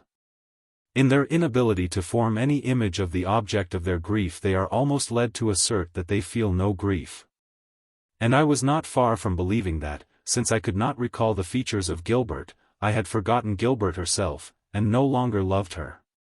At length she returned to play there almost every day, setting before me fresh pleasures to desire, to demand of her for the morrow, indeed making my love for her every day, in this sense, a new love. But an incident was to change once again, and abruptly, the manner in which, at about 2 o'clock every afternoon, the problem of my love confronted me.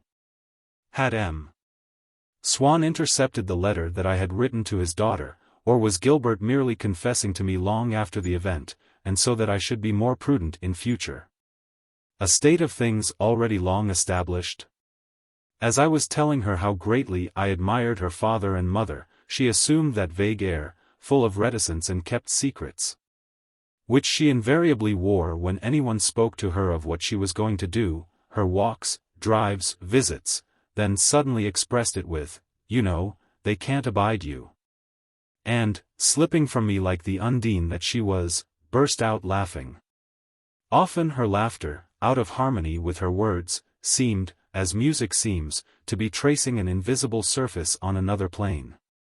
And Madame Swann did not require Gilbert to give up playing with me, but they would have been just as well pleased, she thought, if we had never begun.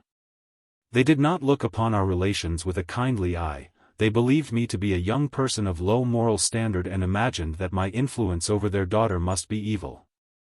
This type of unscrupulous young man whom the Swanns thought that I resembled, I pictured him to myself as detesting the parents of the girl he loved, flattering them to their faces but, when he was alone with her, making fun of them, urging her on to disobey them and, when once he had completed his conquest, not allowing them even to set eyes on her again.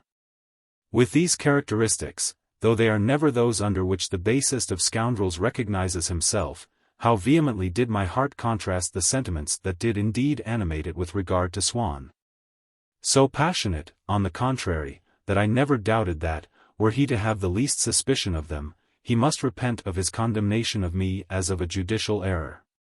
All that I felt about him I made bold to express to him in a long letter which I entrusted to Gilbert, with the request that she would deliver it. She consented. Alas! So he saw in me an even greater impostor than I had feared. Those sentiments which I had supposed myself to be portraying, in 16 pages, with such amplitude of truth, so he had suspected them. In short, the letter that I had written him, as ardent and as sincere as the words that I had uttered to M. de Norpois, met with no more success. Gilbert told me next day, after taking me aside behind a clump of laurels, along a little path by which we sat down on a couple of chairs, that as he read my letter, which she had now brought back to me, her father had shrugged his shoulders, with, "All this means nothing. It only goes to prove how right I was." I, who knew the purity of my intentions, the goodness of my soul, was furious that my words should not even have impinged upon the surface of Swann's ridiculous error. For it was an error. Of that I had then no doubt. I felt that I had described with such accuracy certain irrefutable characteristics of my generous sentiments that, if Swann had not at once reconstructed these from my indications, had not come to ask my forgiveness and to admit that he had been mistaken, it must be because these noble sentiments he had never himself experienced, which would make him incapable of understanding the existence of them in other people. Well, perhaps it was simply that Swann knew that generosity is often no more than the inner aspect which our egotistical feelings assume when we have not yet named and classified them. Perhaps he had recognized in the sympathy that I expressed for him simply an effect, and the strongest possible proof, of my love for Gilbert, by which, and not by any subordinate veneration of himself, my subsequent actions would be irresistibly controlled. I was unable to share his point of view, since I had not succeeded in abstracting my love from myself, in forcing it back into the common experience of humanity, and thus suffering, experimentally, its consequences. I was in despair. I was obliged to leave Gilbert for a moment. Françoise had called me. I must accompany her into a little pavilion covered in a green trellis, not unlike one of the disused toll-houses of old Paris, in which had recently been installed what in England they call a lavatory but in France, by an ill-informed piece of Anglomania, water-closets. The old, damp walls at the entrance, where I stood waiting for Françoise, emitted a chill and fusty smell which, relieving me at once of the anxieties that Swann's words, as reported by Gilbert, had just awakened in me, pervaded me with a pleasure not at all of the same character as other pleasures, which leave one more unstable than before, incapable of retaining them, of possessing them. But, on the contrary, with a consistent pleasure on which I could lean for support, delicious, soothing, rich with a truth that was lasting, unexplained and certain. I should have liked, as long ago in my walks along the Guermantes way, to endeavor to penetrate the charm of this impression which had seized hold of me, and, remaining there motionless, to interrogate this antiquated emanation which invited me not to enjoy the pleasure which it was offering me only as an extra, but to descend into the underlying reality which it had not yet disclosed to me. But the tenant of the establishment, an elderly dame with painted cheeks and an auburn wig, was speaking to me. Françoise thought her very well-to-do indeed. Her missy had married what Françoise called a young man of family, which meant that he differed more, in her eyes, from a workman than, in St. Simon's, a duke did from a man risen from the dregs of the people. No doubt the tenant, before entering upon her tenancy, had met with reverses. But Françoise was positive that she was a marquise, and belonged to the St. Feriol family. This marquise warned me not to stand outside in the cold, and even opened one of her doors for me, saying, "Won't you go inside for a minute? Look, here's a nice, clean one, and I shan't charge you anything." Perhaps she just made this offer in the spirit in which the young ladies at Gouache's, when we went in there to order something, used to offer me one of the sweets which they kept on the counter under glass bells, and which, alas, Mamma would never allow me to take. Perhaps with less innocence, like an old florist whom Mamma used to have in to replenish her flower stands, who rolled languishing eyes at me as she handed me a rose. In any event, if the marquise had a weakness for little boys, when she threw open to them the hypogean doors of those cubicles of stone in which men crouch like sphinxes, she must have been moved to that generosity less by the hope of corrupting them than by the pleasure which all of us feel in displaying a needless prodigality to those whom we love. For I have never seen her with any other visitor except an old park keeper. A moment later I said goodbye to the marquise, and went out accompanied by Françoise, whom I left to return to Gilbert. I caught sight of her at once, on a chair, behind the clump of laurels. She was there so as not to be seen by her friends, they were playing at hide-and-seek. I went and sat down by her side. She had on a flat cap which drooped forwards over her eyes, giving her the same underhand, brooding, crafty look which I had remarked in her that first time at Cambrai. I asked her if there was not some way for me to have it out with her father, face to face. Gilbert said that she had suggested that to him, but that he had not thought it of any use. "Look," she went on, "don't go away without your letter, I must run along to the others, as they haven't caught me." Had Swann appeared on the scene then before I had recovered it, this letter, by the sincerity of which I felt that he had been so unreasonable in not letting himself be convinced. Perhaps he would have seen that it was he who had been in the right. For as I approached Gilbert, who, leaning back in her chair, told me to take the letter but did not hold it out to me, I felt myself so irresistibly attracted by her body that I said to her, "Look. You try to stop me from getting it, we'll see which is the stronger." She thrust it behind her back. I put my arms round her neck, raising the plaits of hair which she wore over her shoulders. Either because she was still of an age for that or because her mother chose to make her look a child for a little longer so that she herself might still seem young. And we wrestled, locked together. I tried to pull her towards me, she resisted. Her cheeks, inflamed by the effort, were as red and round as two cherries. She laughed as though I were tickling her. I held her gripped between my legs like a young tree which I was trying to climb. And, in the middle of my gymnastics, when I was already out of breath with the muscular exercise and the heat of the game, I felt, as it were, a few drops of sweat wrung from me by the effort. My pleasure expressed itself in a form which I could not even pause for a moment to analyze. Immediately I snatched the letter from her. Whereupon Gilbert said, good-naturedly, "You know, if you like, we might go on wrestling for a little." Perhaps she was dimly conscious that my game had had another object than that which I had avowed, but too dimly to have been able to see that I had attained it.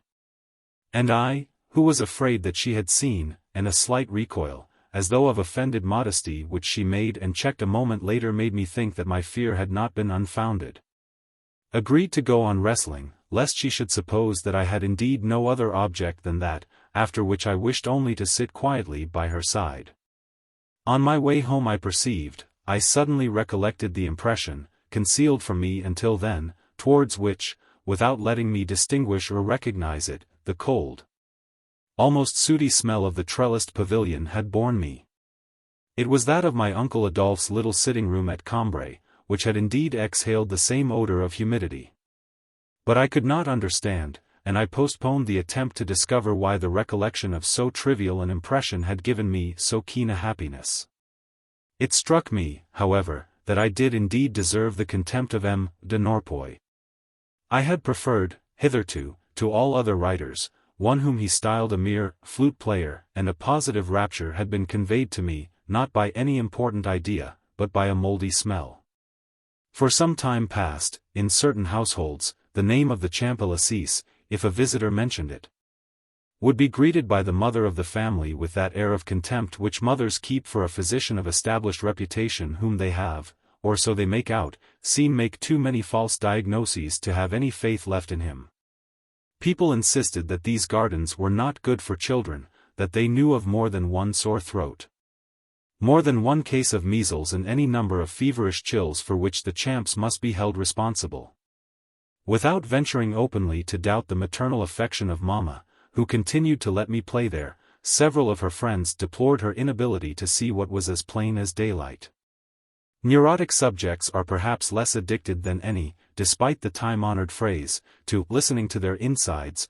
They can hear so many things going on inside themselves, by which they realize later that they did wrong to let themselves be alarmed, that they end by paying no attention to any of them.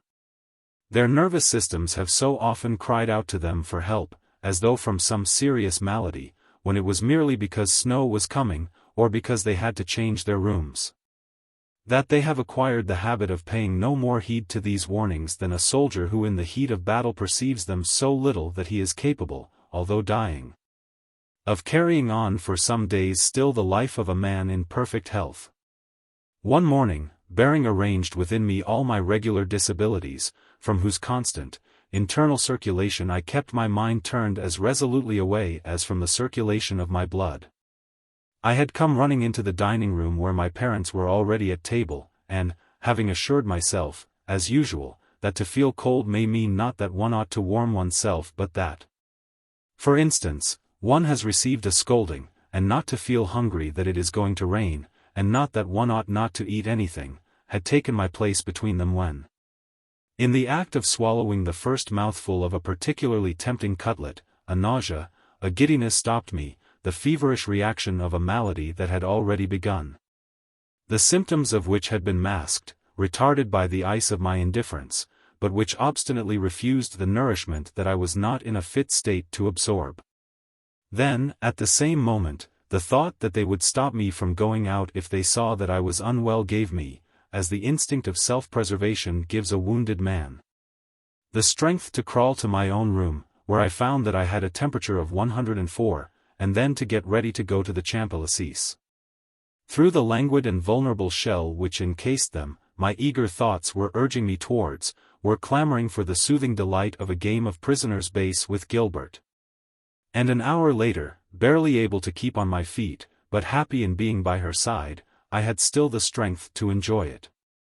Françoise, on our return, declared that I had been taken bad, that I must have caught a hot and cold, while the doctor, who was called in at once, declared that he preferred the severity, the virulence of the rush of fever which accompanied my congestion of the lungs, and would be no more than a fire of straw, to other forms, more insidious and septic. For some time now I had been liable to choking fits, and our doctor, braving the disapproval of my grandmother, who could see me already dying a drunkard's death, had recommended me to take, as well as the caffeine which had been prescribed to help me to breathe, beer, champagne or brandy when I felt an attack coming. These attacks would subside, he told me, in the euphoria brought about by the alcohol. I was often obliged, so that my grandmother should allow them to give it to me, instead of dissembling, almost to make a display of my state of suffocation. On the other hand, as soon as I felt an attack coming, never being quite certain what proportions it would assume, I would grow distressed at the thought of my grandmother's anxiety, of which I was far more afraid than of my own sufferings. But at the same time my body, either because it was too weak to keep those sufferings secret, or because it feared lest, in their ignorance of the imminent disaster, people might demand of me some exertion which it would have found impossible or dangerous, gave me the need to warn my grandmother of my attacks with a punctiliousness into which I finally put a sort of physiological scruple. Did I perceive in myself a disturbing symptom which I had not previously observed, my body was in distress so long as I had not communicated it to my grandmother. Did she pretend to pay no attention, it made me insist. Sometimes I went too far. And that dear face, which was no longer able always to control its emotion as in the past, would allow an expression of pity to appear, a painful contraction. Then my heart was wrung by the sight of her grief. As if my kisses had had power to expel that grief, as if my affection could give my grandmother as much joy as my recovery, I flung myself into her arms. And its scruples being at the same time calmed by the certainty that she now knew the discomfort that I felt, my body offered no opposition to my reassuring her. I protested that this discomfort had been nothing, that I was in no sense to be pitied, that she might be quite sure that I was now happy.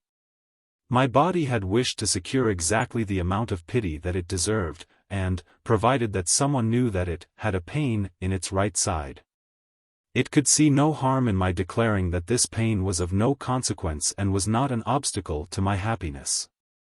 For my body did not pride itself on its philosophy, that was outside its province. Almost every day during my convalescence I passed through these crises of suffocation. One evening, after my grandmother had left me comparatively well, she returned to my room very late and, seeing me struggling for breath, "Oh, my poor boy," she exclaimed, her face quivering with sympathy, "you are in dreadful pain." She left me at once. I heard the outer gate open, and in a little while she came back with some brandy which she had gone out to buy, since there was none in the house. Presently I began to feel better. My grandmother, who was rather flushed, seemed put out about something, and her eyes had a look of weariness and dejection.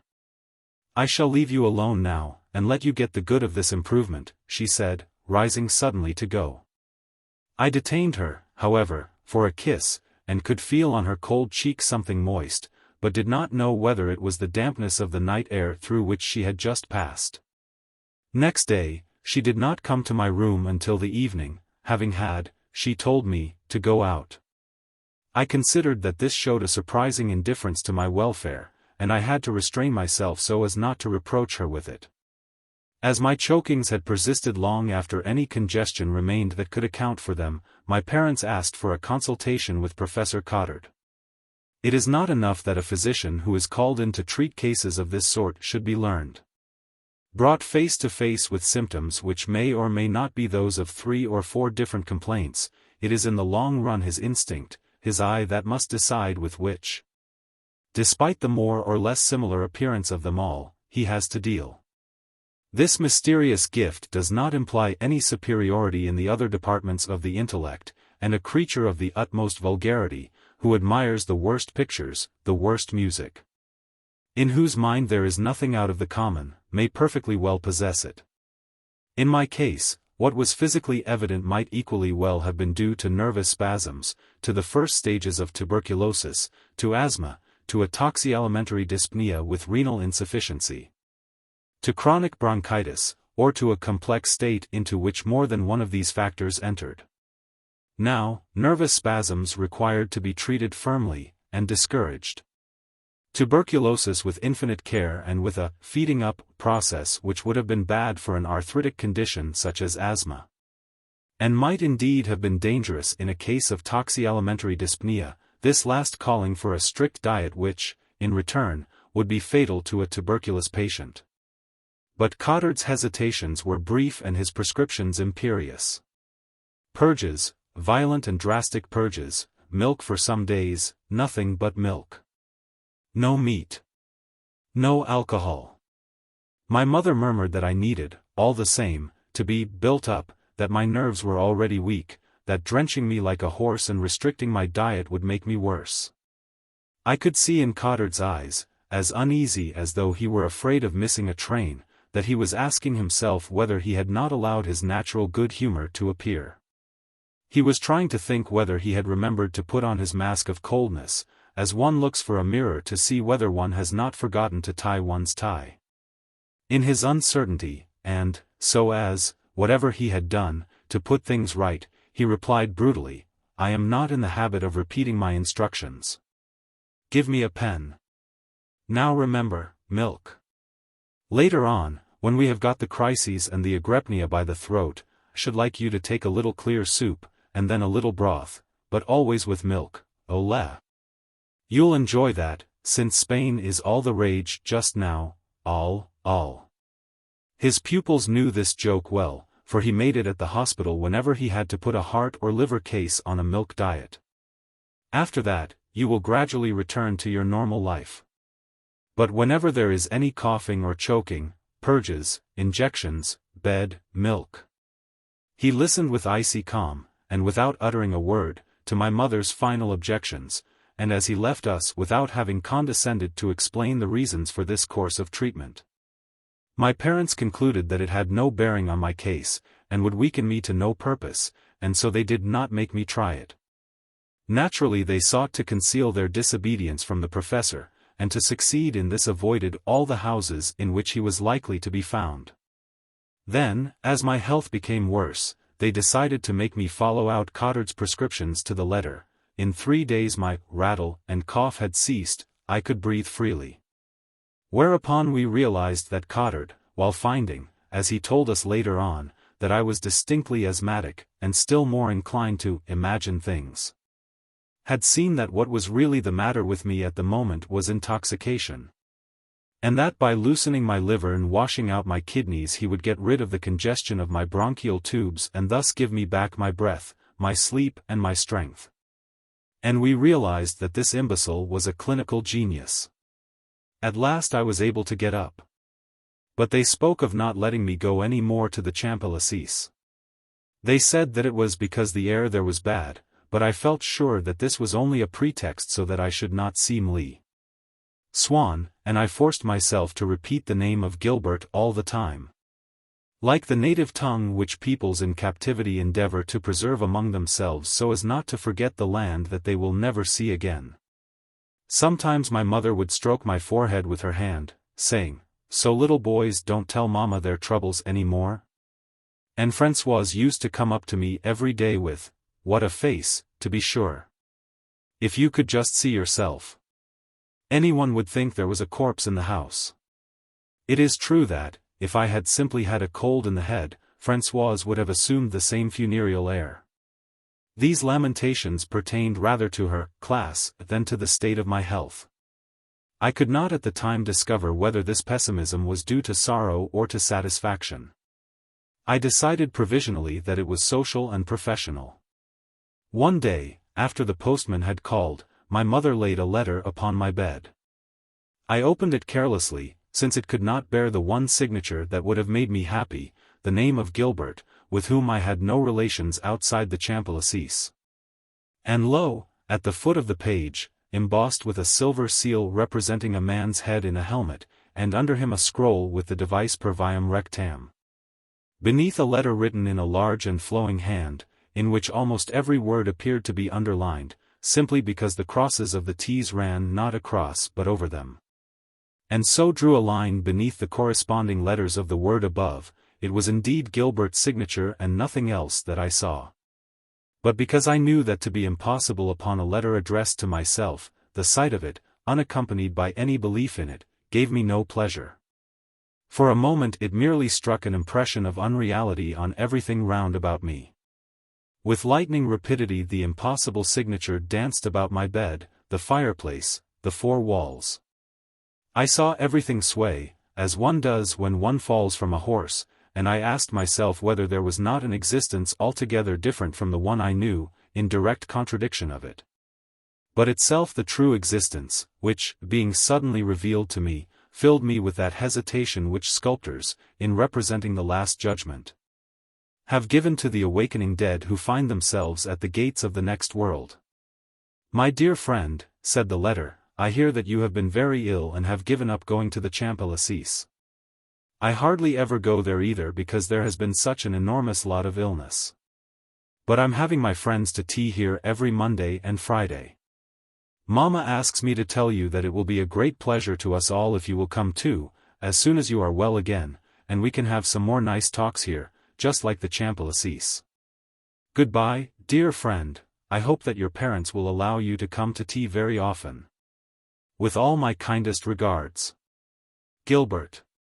While I was reading these words, my nervous system was receiving, with admirable promptitude, the news that a piece of great good fortune had befallen me. But my mind, that is to say myself, and in fact the party principally concerned, was still in ignorance. Such good fortune, coming from Gilbert, was a thing of which I had never ceased to dream. A thing wholly in my mind, it was, as Leonardo says of painting, cosa mentale. Now, a sheet of paper covered with writing is not a thing that the mind assimilates at once. But as soon as I had finished reading the letter, I thought of it, it became an object of my dreams, became, it also, cosa mentale. And I loved it so much already that every few minutes I must read it, kiss it again. Then at last I was conscious of my happiness. Life is strewn with these miracles, for which people who are in love can always hope. It is possible that this one had been artificially brought about by my mother who, seeing that for some time past I had lost all interest in life, may have suggested to Gilbert to write to me.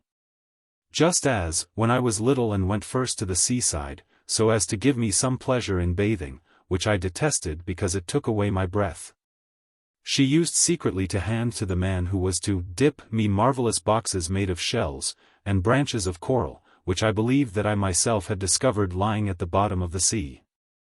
However, with every occurrence which, in our life and among its contrasted situations, bears any relation to love, it is best to make no attempt to understand it. Since in so far as these are inexorable, as they are unlooked for, they appear to be governed by magic rather than by rational laws.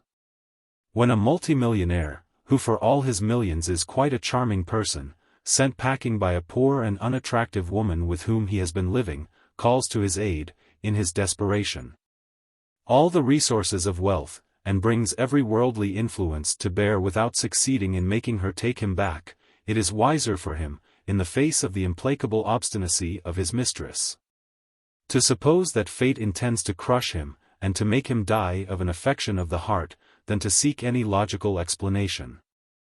These obstacles, against which lovers have to contend, and which their imagination, overexcited by suffering, seeks in vain to analyze, are contained, as often as not, in some peculiar characteristic of the woman whom they cannot bring back to themselves, in her stupidity, in the influence acquired over her, the fears suggested to her by people whom the lover does not know, in the kind of pleasures which, at the moment, she is demanding of life.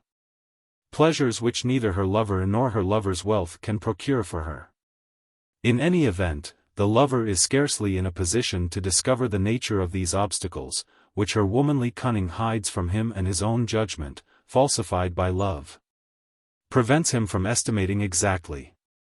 They may be compared with those tumors which the doctor succeeds in reducing, but without having traced them to their source. Like them, these obstacles remain mysterious but are temporary. Only they last, as a rule, longer than love itself.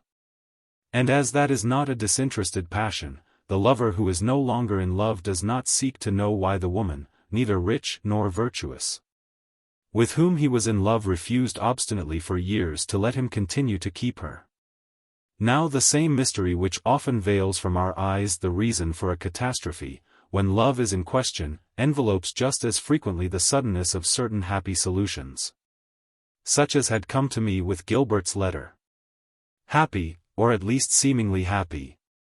For there are few solutions that can really be happy when we are dealing with a sentiment of such a kind that every satisfaction which we can bring to it does no more, as a rule, than dislodge some pain.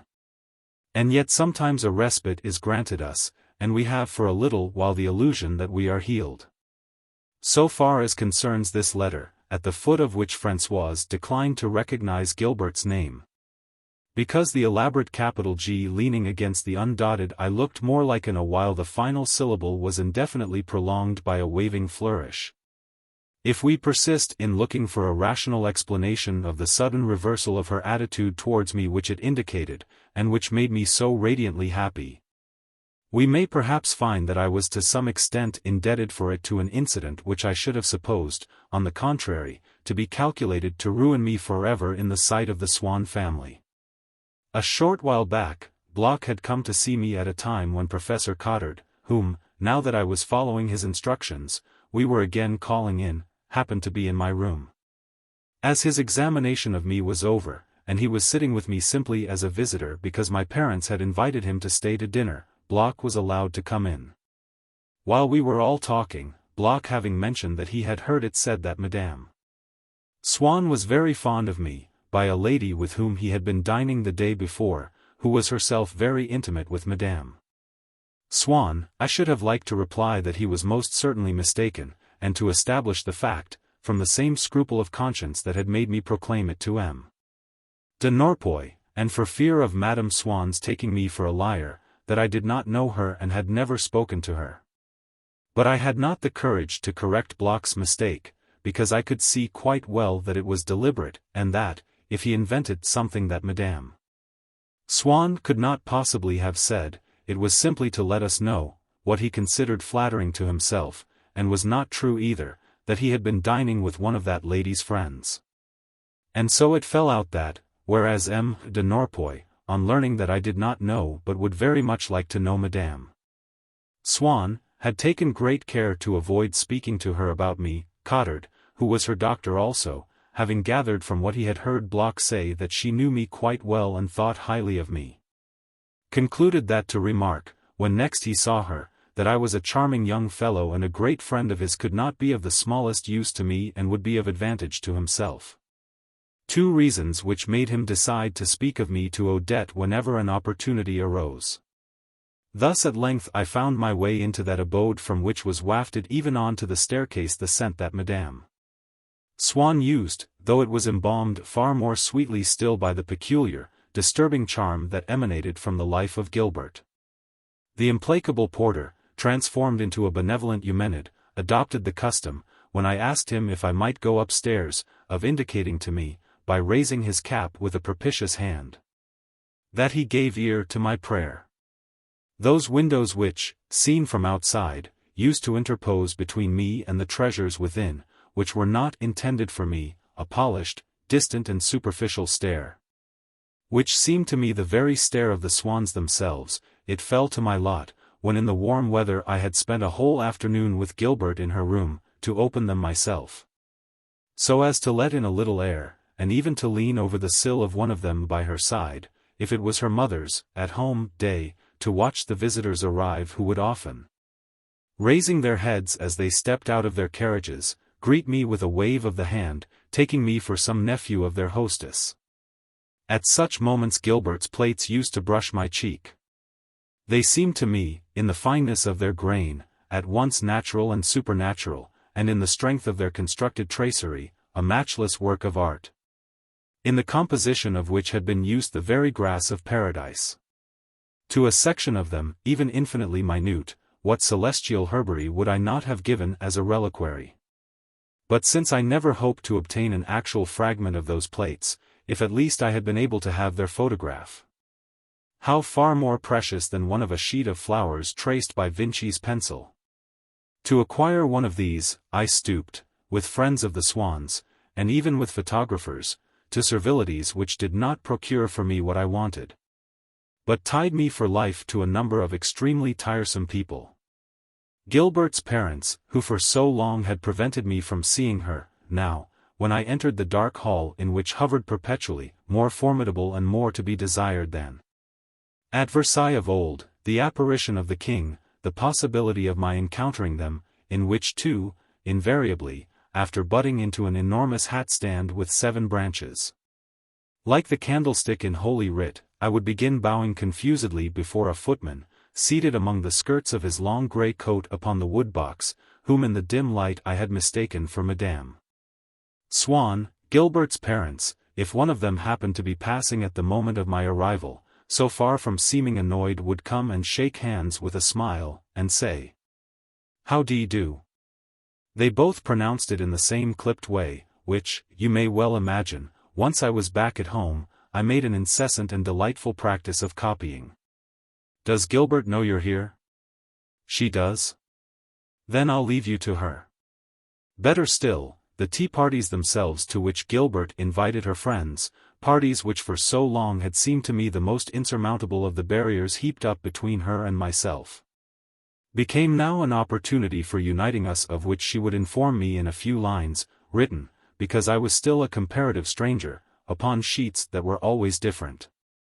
One was adorned with a poodle embossed in blue, above a fantastic inscription in English with an exclamation mark after it, another was stamped with an anchor, or with the monogram G.S. preposterously elongated in a rectangle which ran from top to bottom of the page, or else with the name Gilbert, now traced across one corner in letters of gold which imitated my friend's signature and ended in a flourish, beneath an open umbrella printed in black, now enclosed in a monogram in the shape of a Chinaman's hat, which contained all the letters of the word in capitals without its being possible to make out a single one of them. At last, as the series of different writing papers which Gilbert possessed, numerous as it might be, was not unlimited, after a certain number of weeks I saw reappear the sheet that bore, like the first letter she had written me, the motto Per Viam Rectam, and over it the man's head in a helmet, set in a medallion of tarnished silver. And each of them was chosen, on one day rather than another, by virtue of a certain ritual, as I then supposed, but more probably, as I now think, because she tried to remember which of them she had already used, so as never to send the same one twice to any of her correspondents, of those at least whom she took special pains to please, save at the longest possible intervals. As, on account of the different times of their lessons, some of the friends whom Gilbert used to invite to her parties were obliged to leave just as the rest were arriving. While I was still on the stairs I could hear escaping from the hall a murmur of voices which, such was the emotion aroused in me by the imposing ceremony in which I was to take part, long before I had reached the landing, broke all the bonds that still held me to my past life, so that I did not even remember that I was to take off my muffler as soon as I felt too hot, and to keep an eye on the clock so as not to be late in getting home.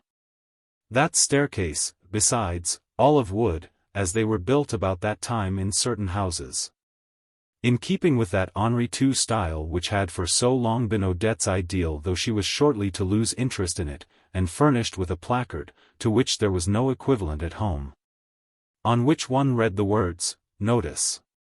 The lift must not be taken downstairs," seemed to me a thing so marvelous that I told my parents that it was an ancient staircase brought from ever so far away by Swann. My regard for the truth was so great that I should not have hesitated to give them this information even if I had known it to be false. For it alone could enable them to feel for the dignity of the Swann staircase the same respect that I felt myself. It was just as, when one is talking to some ignorant person who cannot understand in what the genius of a great physician consists, it is as well not to admit that he does not know how to cure a cold in the head. But since I had no power of observation, since, as a general rule, I never knew either the name or the nature of things that were before my eyes, and could understand only that when they were connected with the Swanns they must be extraordinary, I was by no means certain that in notifying my parents of the artistic value and remote origin of the staircase I was guilty of falsehood. It did not seem certain, but it must have seemed probable, for I felt myself turn very red when my father interrupted me with, "I know those houses, I have been in one, they are all alike. Swann just has several floors in one, it was Berlier built them all." He added that he had thought of taking a flat in one of them, but that he had changed his mind, finding that they were not conveniently arranged, and that the landings were too dark. So he said. But I felt instinctively that my mind must make the sacrifices necessary to the glory of the Swanns and to my own happiness, and by a stroke of internal authority, in spite of what I had just heard, I banished forever from my memory, as a good Catholic banishes Renau's Vie de Jesus, the destroying thought that their house was just an ordinary flat in which we ourselves might have been living. Meanwhile, on those tea-party days, pulling myself up the staircase step by step, reason and memory already cast off like outer garments, and myself no more now than the sport of the basest reflexes, I would arrive in the zone in which the scent of Madame Swann greeted my nostrils. I felt that I could already behold the majesty of the chocolate cake, encircled by plates heaped with little cakes, and by tiny napkins of grey damask with figures on them, as required by convention but peculiar to the Swanns. But this unalterable and governed whole seemed, like Kant's necessary universe, to depend on a supreme act of free will. For when we were all together in Gilbert's little sitting room, suddenly she would look at the clock and exclaim, "I say, it's getting a long time since luncheon, and we aren't having dinner till 8. I feel as if I could eat something. What do you say?" And she would make us go into the dining room, as somber as the interior of an Asiatic temple painted by Rembrandt, in which an architectural cake, as gracious and sociable as it was imposing, seemed to be enthroned there in any event, in case the fancy seized Gilbert to discrown it of its chocolate battlements and to hew down the steep brown slopes of its ramparts, baked in the oven like the bastions of the palace of Darius. Better still, in proceeding to the demolition of that Babylonitish pastry, Gilbert did not consider only her own hunger. She inquired also after mine, while she extracted for me from the crumbling monument a whole glazed slab jeweled with scarlet fruits, in the Oriental style. She asked me even at what o'clock my parents were dining, as if I still knew, as if the disturbance that governed me had allowed to persist the sensation of satiety or of hunger. The notion of dinner or the picture of my family in my empty memory and paralyzed stomach. Alas, its paralysis was but momentary. The cakes that I took without noticing them, a time would come when I should have to digest them. But that time was still remote. Meanwhile Gilbert was making my tea. I went on drinking it indefinitely, whereas a single cup would keep me awake for 24 hours. Which explains why my mother used always to say, "What a nuisance it is, he can never go to the Swanns without coming home ill." But was I aware even, when I was at the Swanns, that it was tea that I was drinking? Had I known, should have taken it just the same, for even supposing that I had recovered for a moment the sense of the present, that would not have restored to me the memory of the past or the apprehension of the future. My imagination was incapable of reaching to the distant time in which I might have the idea of going to bed, and the need to sleep. Gilbert's girl friends were not all plunged in that state of intoxication in which it is impossible to make up one's mind. Some of them refused tea. Then Gilbert would say, using a phrase highly fashionable that I can see I'm not having much of a success with my tea. And to destroy more completely any idea of ceremony, she would disarrange the chairs that were drawn up round the table, with, "We look just like a wedding breakfast. Good Lord, what fools servants are." She nibbled her cake, perched sideways upon a cross-legged seat placed at an angle to the table. And then, just as though she could have had all those cakes at her disposal without having first asked leave of her mother, when Madame Swann, whose day coincided as a rule with Gilbert's tea parties, had shown one of her visitors to the door, and came sweeping in, a moment later, dressed sometimes in blue velvet, more often in a black satin gown draped with white lace, she would say with an air of astonishment, "I say, that looks good, what you've got there. It makes me quite hungry to see you all eating cake. But, Mamma, do we invite you?" Gilbert would answer, "Thank you, no, my precious, what would my visitors say? I've still got Madame Trombert and Madame Cottard and Madame Bontemps. You know dear Madame Bontemps never pays very short visits, and she has only just come. What would all those good people say if I never went back to them? If no one else calls, I'll come in again and have a chat with you, which will be far more amusing, after they've all gone. I really think I've earned a little rest. I have had 45 different people today, and 42 of them told me about Gérôme's picture.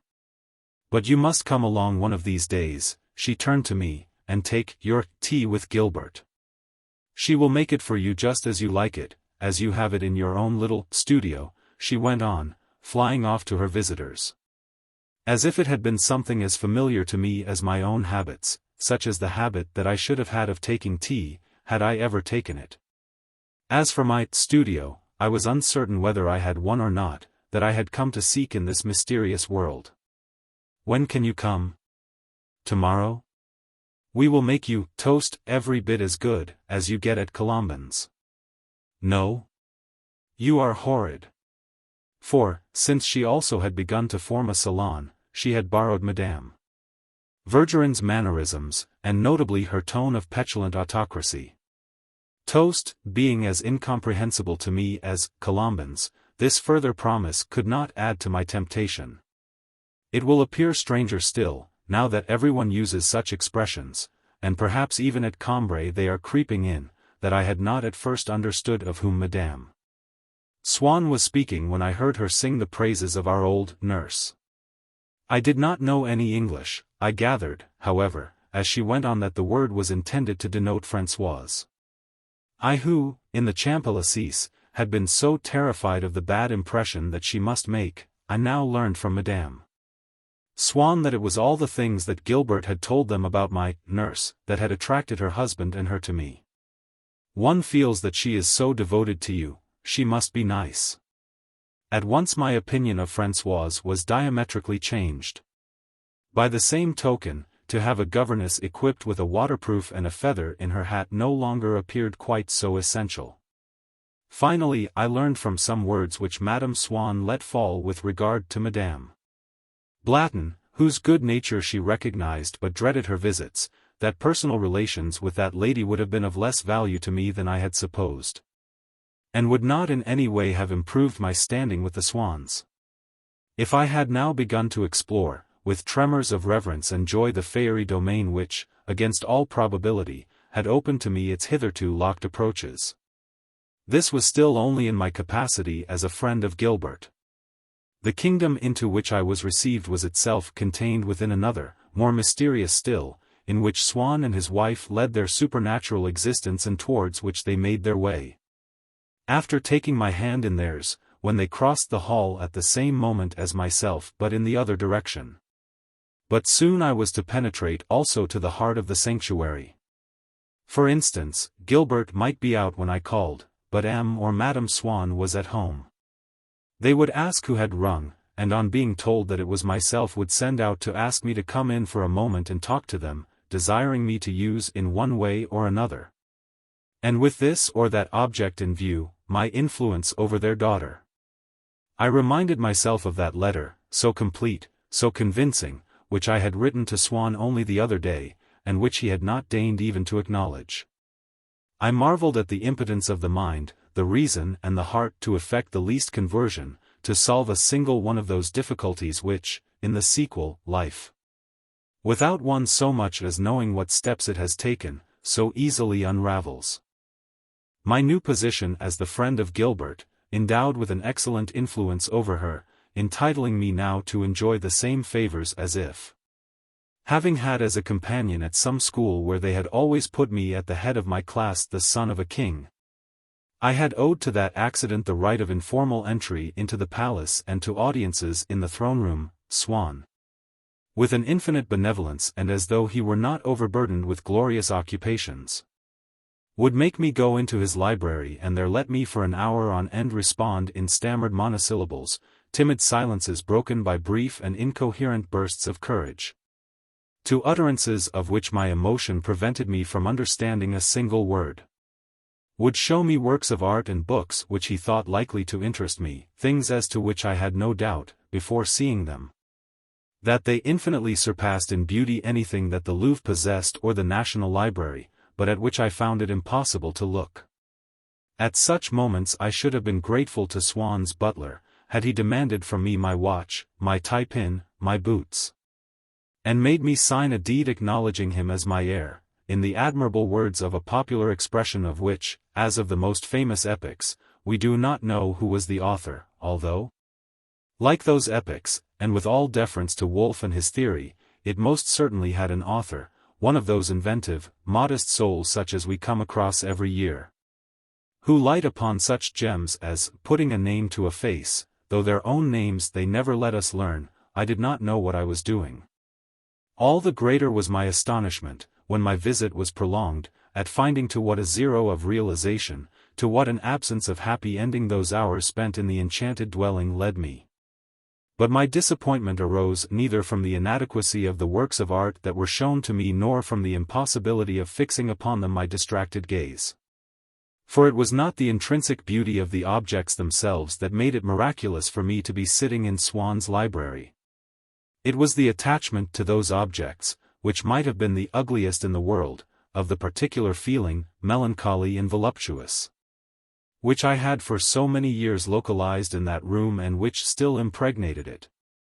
Similarly the multitude of mirrors, of silver-backed brushes, of altars to Saint Anthony of Padua, carved and painted by the most eminent artists, her friends, counted for nothing in the feeling of my own unworthiness and of her regal benevolence which was aroused in me when Madame Swann received me for a moment in her own room, in which three beautiful and impressive creatures, her principal and second and third maids, smilingly prepared for her the most marvelous toilets, and towards which, on the order conveyed to me by the footman in knee breeches that Madame wished to say a few words to me, I would make my way along the tortuous path of a corridor all embalmed, far and near, by the precious essences which exhaled without ceasing from her dressing-room a fragrance exquisitely sweet.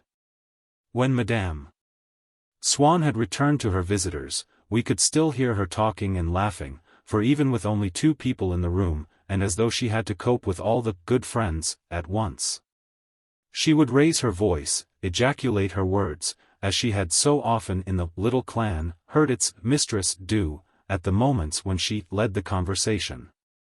The expressions which we have borrowed from other people being those which, for a time at least, we are fondest of using, Madame Swann used to select at one time those which she had learned from distinguished people whom her husband had not managed to prevent her from getting to know. It was from them that she derived the mannerism which consists in suppressing the article or demonstrative pronoun in French, before an adjective qualifying a person's name, at another time others more plebeian, such as, "It's a mere nothing," the favorite expression of one of her friends, and used to make room for them in all the stories which, by a habit formed among the little clan, she loved to tell about people. She would follow these up automatically with, "I do love that story," or "do admit, it's a very good story," which came to her, through her husband, from the Guermantes, whom she did not know. Madame Swann had left the dining-room, but her husband, who had just returned home, made his appearance among us in turn. Do you know if your mother is alone, Gilbert? No, Papa, she has still some people. What, still? At 7 o'clock. It's appalling. The poor woman must be absolutely dead. It's odious. At home I had always heard the first syllable of this word pronounced with a long O, like ode, but M, and Madame Swann made it short, as in, odd. Just think of it. Ever since 2 o'clock this afternoon, he went on, turning to me. And Camille tells me that between 4 and 5 he let in at least a dozen people. Did I say a dozen? I believe he told me 14. No, a dozen, I don't remember. When I came home I had quite forgotten it was her day, and when I saw all those carriages outside the door I thought there must be a wedding in the house. And just now, while I've been in the library for a minute, the bell has never stopped ringing. Upon my word, it's given me quite a headache. And are there a lot of them in there still? No. Only 2. Who are they, do you know? Madame Cottard and Madame Bontemps. Oh. The wife of the chief secretary to the Minister of Posts. I know her husband's a clerk in some ministry or other, but I don't know what he does. Gilbert assumed a babyish manner. What's that? You silly child, you talk as if you were 2 years old. What do you mean, a clerk in some ministry or other indeed? He is nothing less than chief secretary, chief of the whole show, and what's more, what on earth am I thinking of? Upon my word, I'm getting as stupid as yourself. He is not the chief secretary, he's the permanent secretary. I don't know, I'm sure, does that mean a lot, being permanent secretary? Answered Gilbert, who never let slip an opportunity of displaying her own indifference to anything that gave her parents cause for vanity. She may, of course, have considered that she only enhanced the brilliance of such an acquaintance by not seeming to attach any undue importance to it. I should think it did mean a lot. Exclaimed Swann, who preferred to this modesty, which might have left me in doubt, a more explicit mode of speech. Why, it means simply that he's the first man after the minister. In fact, he's more important than the minister, because it is he that does all the work. Besides, it appears that he has immense capacity, a man quite of the first rank, a most distinguished individual. He's an officer of the Legion of Honor. A delightful man, he is, and very good-looking too. This man's wife, incidentally, had married him against everyone's wishes and advice because he was a charming creature. He had, what may be sufficient to constitute a rare and delicate whole, a fair, silky beard, good features, a nasal voice, powerful lungs and a glass eye. I may tell you, he added, turning again to me, that I am greatly amused to see that lot serving in the present government, because they are Bontemps of the Bontemps-Chenet family. Typical old-fashioned middle-class people, reactionary, clerical, tremendously straight-laced. Your grandfather knew quite well, at least by name and by sight he must have known old Chenet, the father, who never tipped the cabmen more than a halfpenny. Though he was a rich enough man for those days, and the Baron Brochennet. All their money went in the Union Generale smash. You're too young to remember that, of course, and, gad, they've had to get it back as best they could. He's the uncle of a little girl who used to come to my lessons, in a class a long way below mine, the famous Albertine. She's certain to be dreadfully fast when she's older, but just now she's the quaintest spectacle. She is amazing, this daughter of mine. She knows everyone. I don't know her. I only used to see her going about, and hear them calling Albertine here, and Albertine there. But I do know Madame Bontemps, and I don't like her much either. You are quite wrong. She is charming, pretty, intelligent. In fact, she's quite clever. I shall go in and say how d'ye do to her, and ask her if her husband thinks we're going to have war, and whether we can rely on King Theodosius. He's bound to know, don't you think, since he's in the councils of the gods. It was not thus that Swann used to talk in days gone by. But which of us cannot call to mind some royal princess of limited intelligence who let herself be carried off by a footman, and then, 10 years later, tried to get back into society. And found that people were not very willing to call upon her. Have we not found her spontaneously adopting the language of all the old bores, and, when we referred to some duchess who was at the height of fashion, heard her say, "She came to see me only yesterday," or, "I live a very quiet life." So that it is superfluous to make a study of manners, since we can deduce them all from psychological laws. The Swanns shared this eccentricity of people who have not many friends. A visit, an invitation, a mere friendly word from someone ever so little prominent were for them events to which they aspired to give full publicity. If bad luck would have it that the Vergerins were in London when Odette gave a rather smart dinner party, arrangements were made by which some common friend was to cable a report to them across the channel. Even the complimentary letters and telegrams received by Odette the Swanns were incapable of keeping to themselves. They spoke of them to their friends, passed them from hand to hand. Thus the Swanns' drawing-room reminded one of a seaside hotel where telegrams containing the latest news are posted up on a board. Still, people who had known the old Swann not merely outside society, as I had known him, but in society, in that Guermantes set which, with certain concessions to highnesses and duchesses, was almost infinitely exacting in the matter of wit and charm, from which banishment was sternly decreed for men of real eminence whom its members found boring or vulgar, such people might have been astonished to observe that their old Swann had ceased to be not only discreet when he spoke of his acquaintance, but difficult when he was called upon to enlarge it. How was it that Madame Bontemps, so common, so ill-natured, failed to exasperate him? How could he possibly describe her as attractive? The memory of the Guermantes set must, one would suppose, have prevented him, as a matter of fact it encouraged him. There was certainly among the Guermantes, as compared with the great majority of groups in society, taste, indeed a refined taste, but also a snobbishness from which there arose the possibility of a momentary interruption in the exercise of that taste.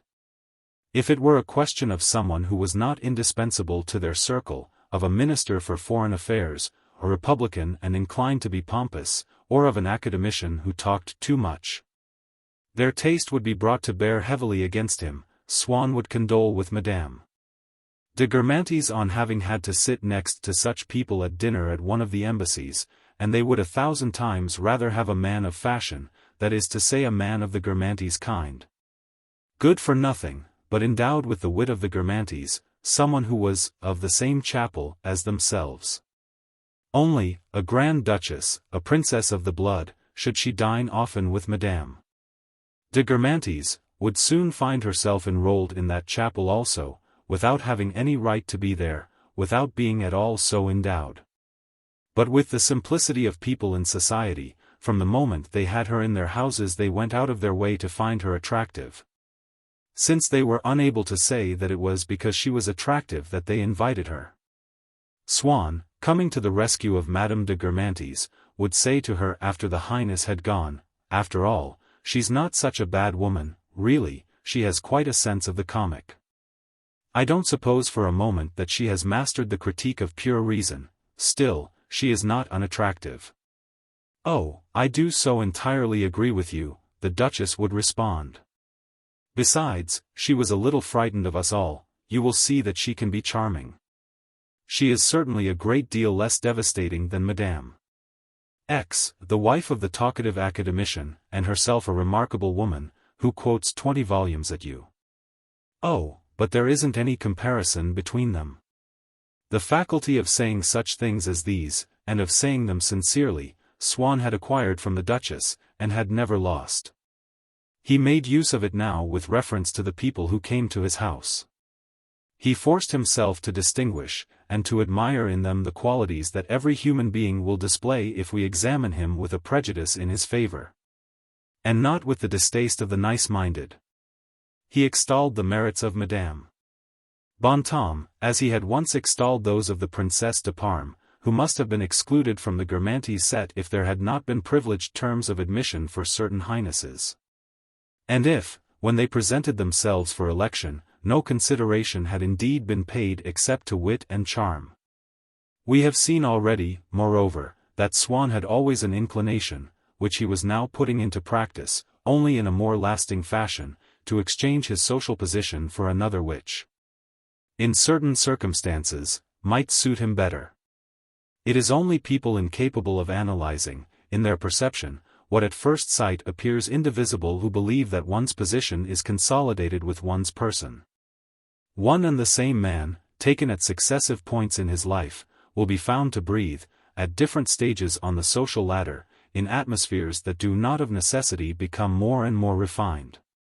Whenever, in any period of our existence, we form or reform associations with a certain environment, and feel that we can move at ease in it and are made comfortable, we begin quite naturally to make ourselves fast to it by putting out roots and tendrils.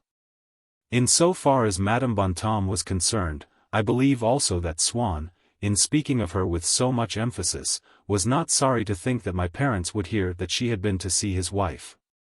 To tell the truth, in our house the names of the people whom Madame Swann was gradually getting to know pricked our curiosity more than they aroused our admiration. At the name of Madame Trombert, my mother exclaimed, "Ah! That's a new recruit, and one who will bring in others." And as though she found a similarity between the somewhat summary, rapid and violent manner in which Madame Swann acquired her friends, as it were by conquest and a colonial expedition, Mamma went on to observe, "Now that the Tromberts have surrendered, the neighboring tribes will not be long in coming in." If she had passed Madame Swann in the street, she would tell us when she came home, "I saw Madame Swann in all her war paint." She must have been embarking on some triumphant offensive against the Massachusetts, or the Cingalese, or the Tromberts.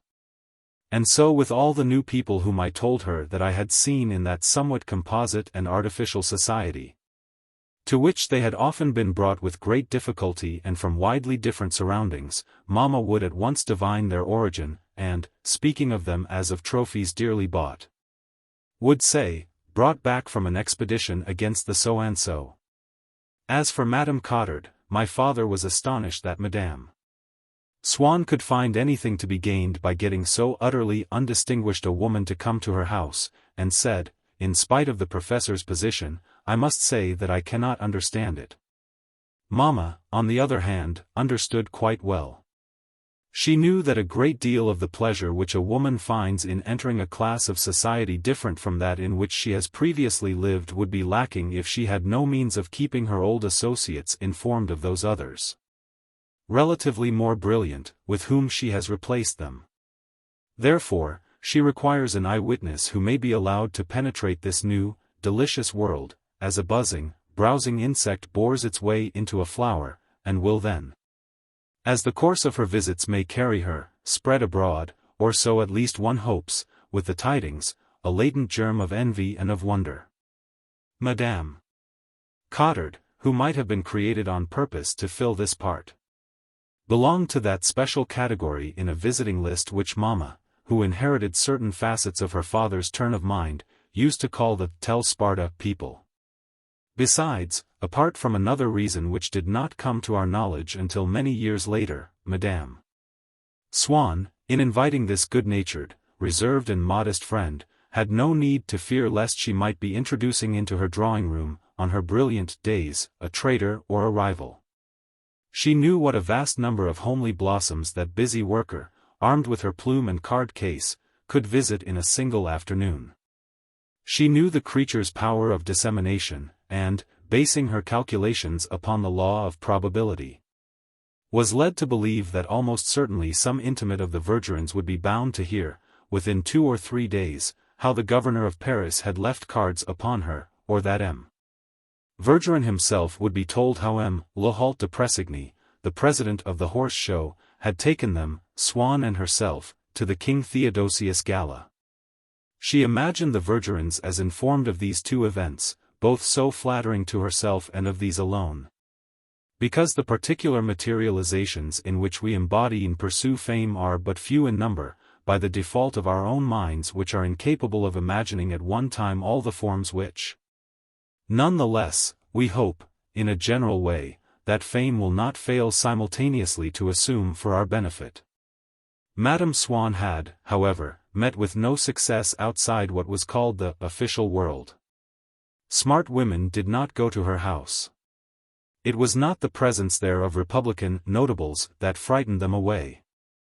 In the days of my early childhood, conservative society was to the last degree worldly, and no good house would ever have opened its doors to a Republican. The people who lived in such an atmosphere imagined that the impossibility of ever inviting an opportunist, still more, horrid radical, to their parties was something that would endure forever. Like oil lamps and horse-drawn omnibuses.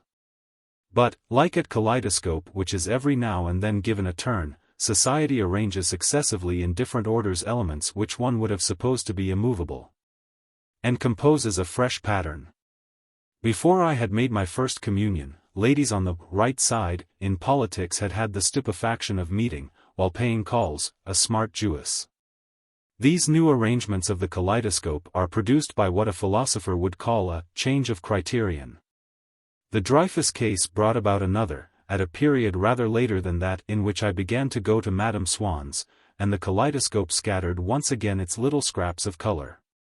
Everything Jewish, even the smart lady herself, fell out of the pattern, and various obscure nationalities appeared in its place. The most brilliant drawing room in Paris was that of a prince who was an Austrian and ultra-Catholic. If instead of the Dreyfus case there had come a war with Germany, the base of the kaleidoscope would have been turned in the other direction, and its pattern reversed. The Jews having shown, to the general astonishment, that they were patriots also, would have kept their position, and no one would have cared to go any more, or even to admit that he had ever gone to the Austrian princes. All this does not, however, prevent the people who move in it from imagining, whenever society is stationary for the moment, that no further change will occur. Just as in spite of having witnessed the birth of the telephone they decline to believe in the aeroplane. Meanwhile the philosophers of journalism are at work, castigating the preceding epoch, and not only the kind of pleasures in which it indulged, which seem to them to be the last word in corruption, but even the work of its artists and philosophers, which have no longer the least value in their eyes, as though they were indissolubly linked to the successive moods of fashionable frivolity. The one thing that does not change is that at any and every time it appears that there have been great changes. At the time when I went to Madame Swann's the Dreyfus storm had not yet broken, and some of the more prominent Jews were extremely powerful. None more so than Sir Rufus Israels, whose wife, Lady Israels, was Swann's aunt. She had not herself any intimate acquaintance so distinguished as her nephews, while he, since he did not care for her, had never much cultivated her society, although he was, so far as was known, her heir. But she was the only one of Swann's relatives who had any idea of his social position, the others having always remained in the state of ignorance, in that respect, which had long been our own. When, from a family circle, one of its members emigrates into high society, which to him appears a feat without parallel until after the lapse of a decade he observes that it has been performed in other ways and for different reasons by more than one of the men whom he knew as boys, he draws round about himself a zone of shadow, a terra incognita, which is clearly visible in its minutest details to all those who inhabit it with him, but is darkest night and nothingness to those who may not penetrate it but touch its fringe without the least suspicion of its existence in their midst.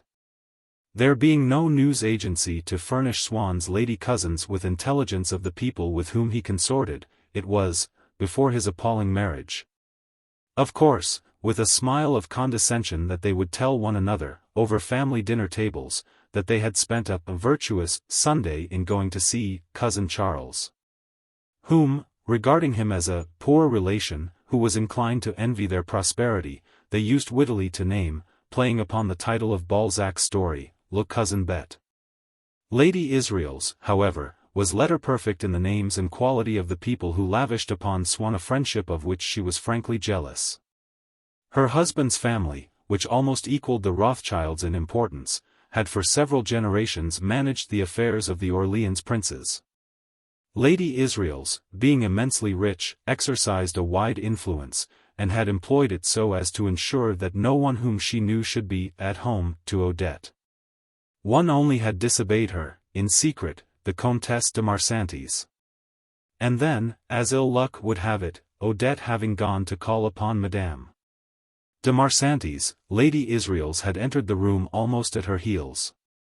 Madame de Marsantes was on tenterhooks. With the craven impotence of those who are at liberty to act as they choose, she did not address a single word to Odette, who thus found little encouragement to press farther the invasion of a world which, moreover, was not at all that into which she would have liked to be welcomed. In this complete detachment of the Faubourg Saint-Germain, Odette continued to be regarded as the illiterate, light woman, utterly different from the respectable ladies, well up in all the minutest points of genealogy, who endeavored to quench by reading biographies and memoirs their thirst for the aristocratic relations with which real life had omitted to provide them. And Swann, for his part, continued no doubt to be the lover in whose eyes all these peculiarities of an old mistress would appear lovable or at least inoffensive. For I have often heard his wife profess what were really social heresies, without his attempting, whether from lingering affection for her, loss of regard for society or weariness of the effort to make her perfect, to correct them. It was perhaps also another form of the simplicity which for so long had misled us at Cambrai, and which now had the effect that, while he continued to know, on his own account at least, many highly distinguished people, he did not make a point, in conversation in his wife's drawing-room, of our seeming to feel that they were of the smallest importance. They had, indeed, less than ever for Swann, the center of gravity of his life having been displaced. In any case, Odette's ignorance of social distinctions was so dense that if the name of the Princesse de Guermantes were mentioned in conversation after that of the Duchess, her cousin, "So those ones are princes, are they?" she would exclaim, "Why, they've gone up a step." Were anyone to say, "the prince," in speaking of the Duc de Chartres, she would put him right with, "The Duke, you mean. He is Duc de Chartres, not Prince. As for the Duc d'Orléans, son of the Comte de Paris, that's funny, the son is higher than the father," she would remark, adding, for she was afflicted with Anglomania, "those royalties are so dreadfully confusing." While to someone who asked her from what province the Guermantes family came she replied, "From the Aisne." But, so far as Odette was concerned, Swann was quite blind, not merely to these deficiencies in her education but to the general mediocrity of her intelligence. More than that. Whenever Odette repeated a silly story Swann would sit listening to his wife with a complacency, a merriment, almost an admiration into which some survival of his desire for her must have entered. While in the same conversation, anything subtle, anything deep even that he himself might say would be listened to by Odette with an habitual lack of interest, rather curtly, with impatience, and would at times be sharply contradicted. And we must conclude that this enslavement of refinement by vulgarity is the rule in many households, when we think, conversely, of all the superior women who yield to the blandishments of a boor, merciless in his censure of their most delicate utterances, while they go into ecstasies, with the infinite indulgence of love, over the feeblest of his witticisms. To return to the reasons which prevented Odette, at this period, from making her way into the Faubourg Saint-Germain. It must be observed that the latest turn of the social kaleidoscope had been actuated by a series of scandals. Women to whose houses one had been going with entire confidence had been discovered to be common prostitutes, if not British spies. One would, therefore, for some time to come expect people, so, at least, one supposed, to be, before anything else, in a sound position, regular, settled, accountable.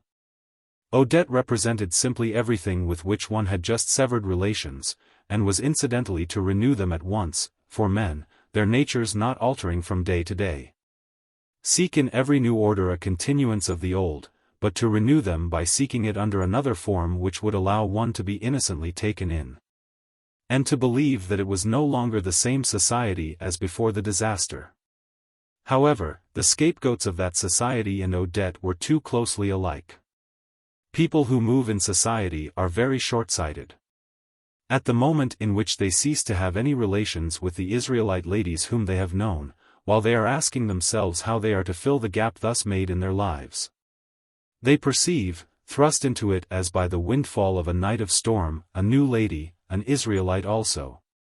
But by virtue of her novelty she is not associated in their minds with her predecessors, with what they are convinced that they must abjure. She does not ask that they shall respect her God. They take her up. There was no question of anti-Semitism at the time when I used first to visit Odette. But she was like enough to it to remind people of what they wished, for a while, to avoid. As for Swann himself, he was still a frequent visitor of several of his former acquaintance, who, of course, were all of the very highest rank.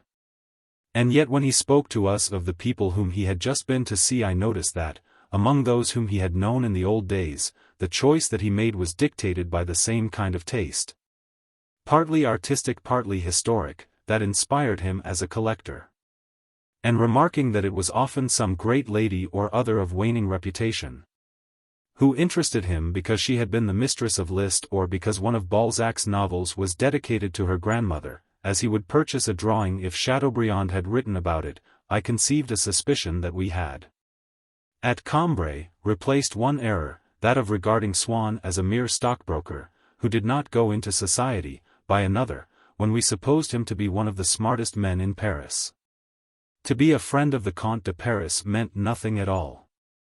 Is not the world full of such friends of princes, who would not be received in any house that was at all exclusive? Princes know themselves to be princes, and are not snobs. Besides, they believe themselves to be so far above everything that is not of their blood royal that great nobles and business men appear, in the depths beneath them, to be practically on a level. But Swann went farther than this.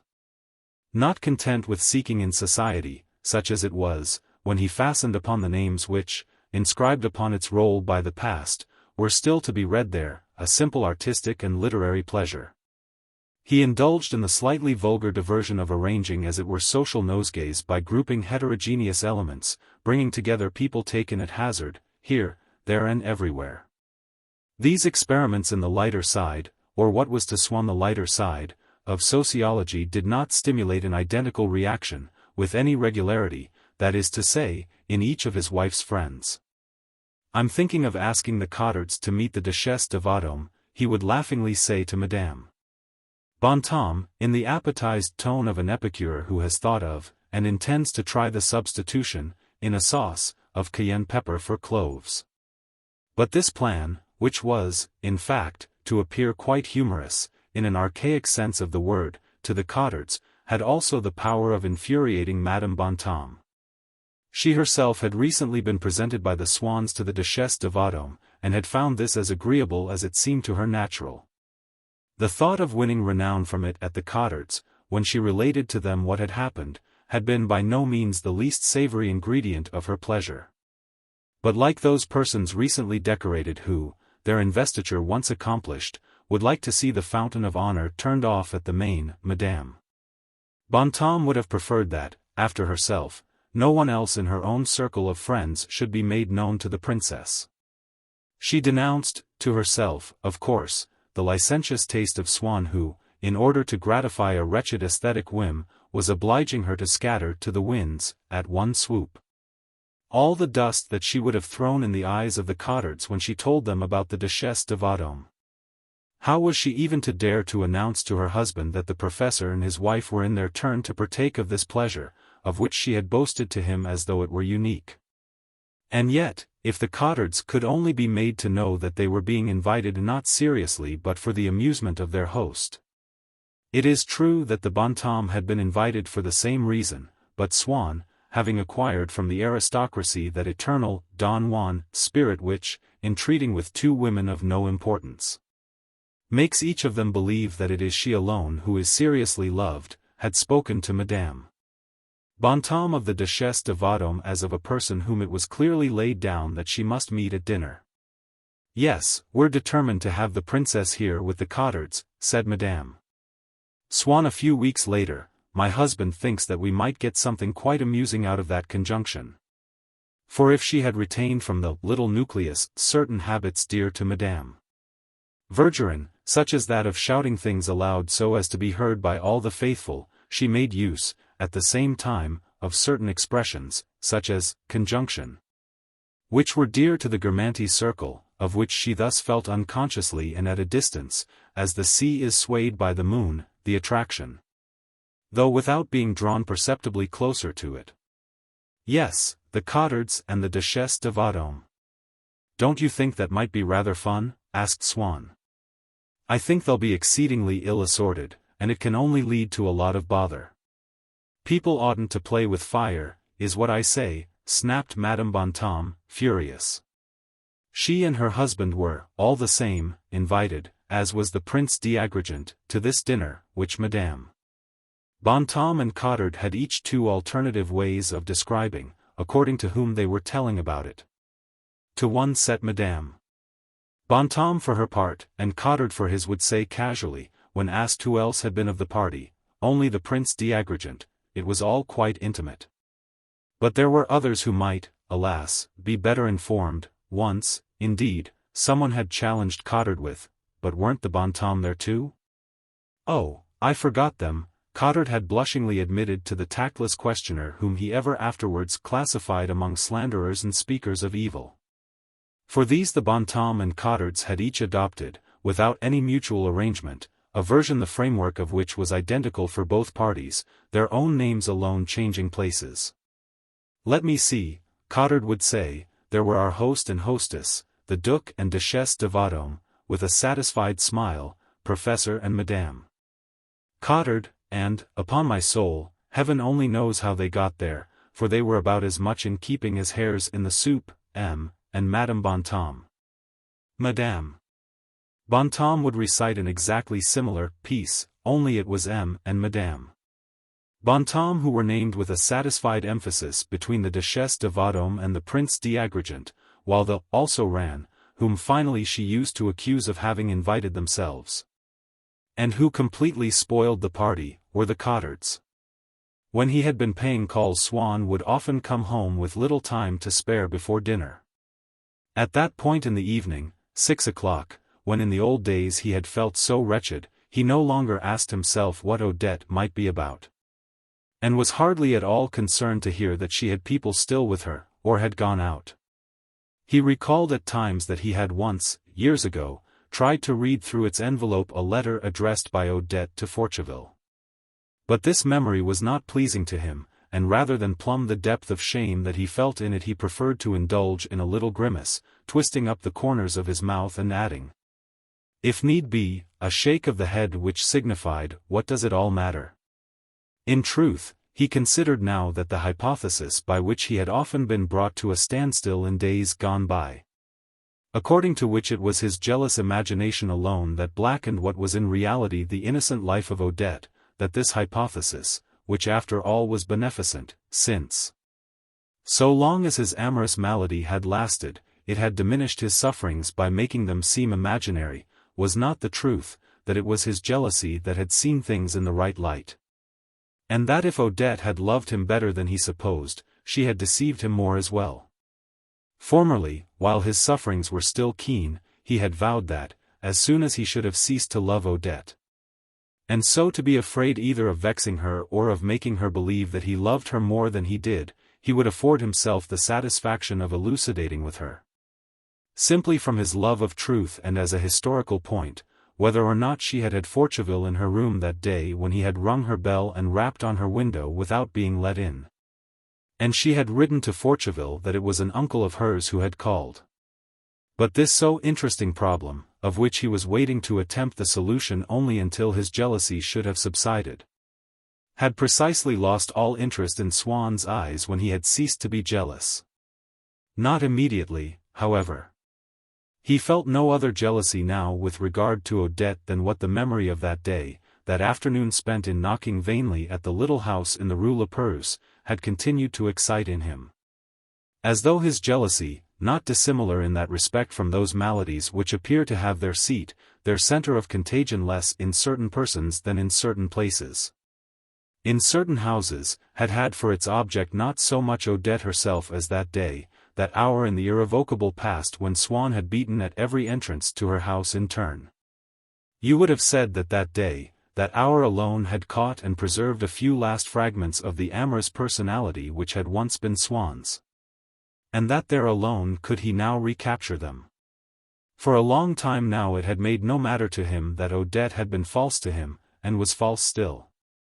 And yet he had continued for some years to seek out old servants of Odette, so strongly in him persisted the painful curiosity to know whether on that day, so long ago, at 6 o'clock, Odette had been in bed with Forcheville. Then that curiosity itself had disappeared, without, however, his abandoning his investigations. He continued the attempt to discover what no longer interested him, because his old ego, though it had shriveled to the extreme of decrepitude, still acted mechanically. Following the course of preoccupation so utterly abandoned that Swann could not now succeed even in forming an idea of that anguish, so compelling once that he had been unable to foresee his ever being delivered from it. That only the death of her whom he loved, death which, as will be shown later on in this story, by a cruel example, in no way diminishes the sufferings caused by jealousy, seemed to him capable of making smooth the road, then insurmountably barred to him, of his life. But to bring to light, some day, those passages in the life of Odette to which he owed his sufferings had not been Swann's only ambition. He had in reserve that also of wreaking vengeance for his sufferings when, being no longer in love with Odette, he should no longer be afraid of her. And the opportunity of gratifying this second ambition had just occurred, for Swann was in love with another woman, a woman who gave him grounds for jealousy, no, but who did all the same make him jealous, because he was not capable, now, of altering his way of making love, and it was the way he had used with Odette that must serve him now for another. To make Swann's jealousy revive, it was not essential that this woman should be unfaithful, it sufficed that for any reason she was separated from him, at a party for instance, where she was presumably enjoying herself. That was enough to reawaken in him the old anguish, that lamentable and inconsistent excrescence of his love, which held Swann ever at a distance from what she really was. Like a yearning to attain the impossible, what this young woman really felt for him, the hidden longing that absorbed her days, the secret places of her heart. For between Swann and her whom he loved this anguish piled up an unyielding mass of already existing suspicions, having their cause in Odette, or in some other perhaps who had preceded Odette. Allowing this now aging lover to know his mistress of the moment only in the traditional and collective phantasm of the woman who made him jealous, in which he had arbitrarily incarnated his new love. Often, however, Swann would charge his jealousy with the offense of making him believe in imaginary infidelities. But then he would remember that he had given Odette the benefit of the same argument and had in that been wrong. And so everything that the young woman whom he loved did in those hours when he was not with her appeared spoiled of its innocence in his eyes. But whereas at that other time he had made a vow that if ever he ceased to love her whom he did not then imagine to be his future wife, he would implacably exhibit to her an indifference that would at length be sincere, so as to avenge his pride that had so long been trampled upon by her, of those reprisals which he might now enforce without risk to himself. For what harm could it do him to be taken at his word and deprived of those intimate moments with Odette that had been so necessary to him once? Of those reprisals he took no more thought. With his love had vanished the desire to show that he was in love no longer. And he who, when he was suffering at the hands of Odette, would have looked forward so keenly to letting her see one day that he had fallen to a rival, now that he was in a position to do so, took infinite precautions lest his wife should suspect the existence of this new love. It was not only in those tea parties, on account of which I had formerly had the sorrow of seeing Gilbert leave me and go home earlier than usual, that I was henceforth to take part. But the engagements that she had with her mother, to go for a walk or to some afternoon party, which by preventing her from coming to the Champs-Élysées had deprived me of her. On those days when I loitered alone upon the lawn or stood before the wooden horses, to these outings M. and Madame Swann henceforth admitted me, I had a seat in their landau, and indeed it was me that they asked if I would rather go to the theatre, to a dancing lesson at the house of one of Gilbert's friends, to some social gathering given by friends of her parents, what Odette called a little meeting, or to visit the tombs at St. Denis. On days when I was going anywhere with the Swanns, I would arrive at the house in time for déjeuner, which Madame Swann called le lunch. As one was not expected before 12:30, while my parents in those days had their meal at 11:15. It was not until they had risen from the table that I made my way towards that sumptuous quarter, deserted enough at any hour, but more particularly just then, when everyone had gone indoors. Even on winter days of frost, if the weather held, tightening every few minutes the knot of a gorgeous necktie from Charvit's and looking to see that my varnished boots were not getting dirty, I would roam to and fro among the avenues, waiting until 27 minutes past the hour. I could see from afar in the Swann's little garden plot the sunlight glittering like hoarfrost from the bare-boughed trees. It is true that the garden boasted but a pair of them. The unusual hour presented the scene in a new light. Into these pleasures of nature, intensified by the suppression of habit and indeed by my physical hunger, the thrilling prospect of sitting down to luncheon with Madame Swann was infused. It did not diminish them, but taking command of them trained them to its service.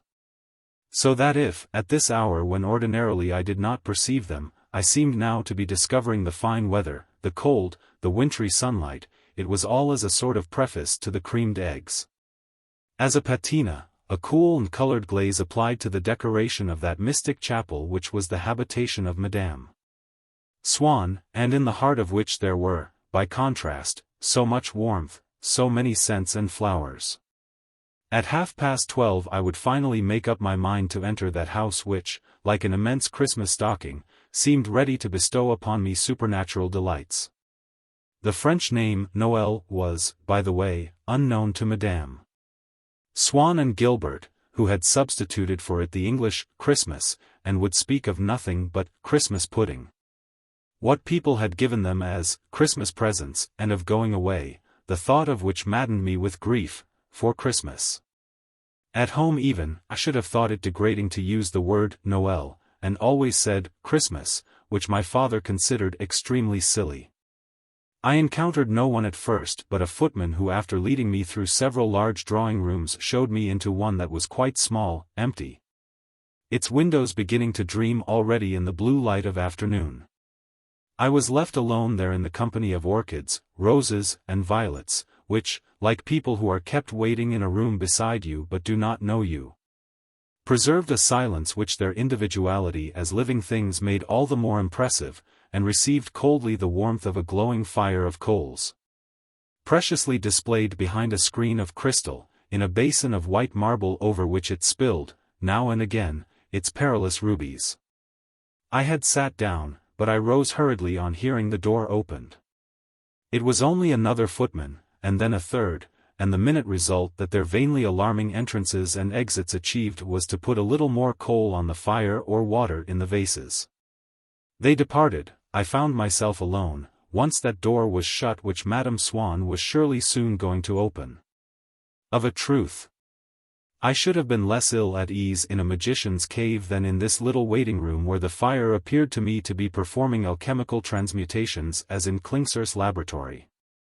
Footsteps sounded afresh. I did not rise. It was sure to be just another footman. It was M. Swann. What? All by yourself? What is one to do?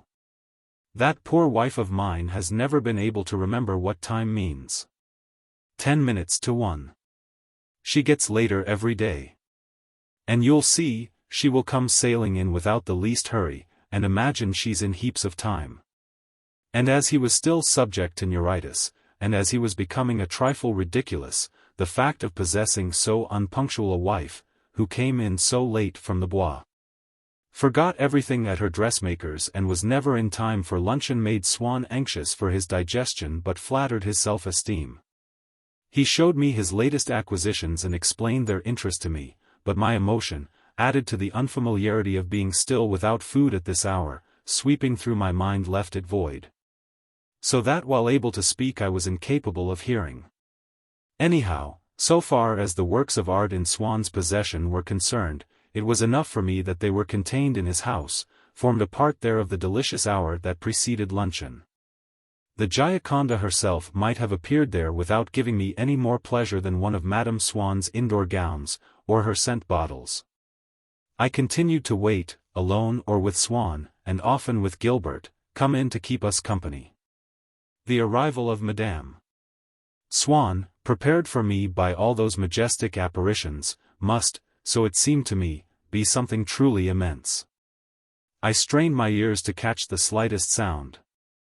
But one never finds quite as high as one has been expecting a cathedral, a wave in a storm, a dancer's leap in the air.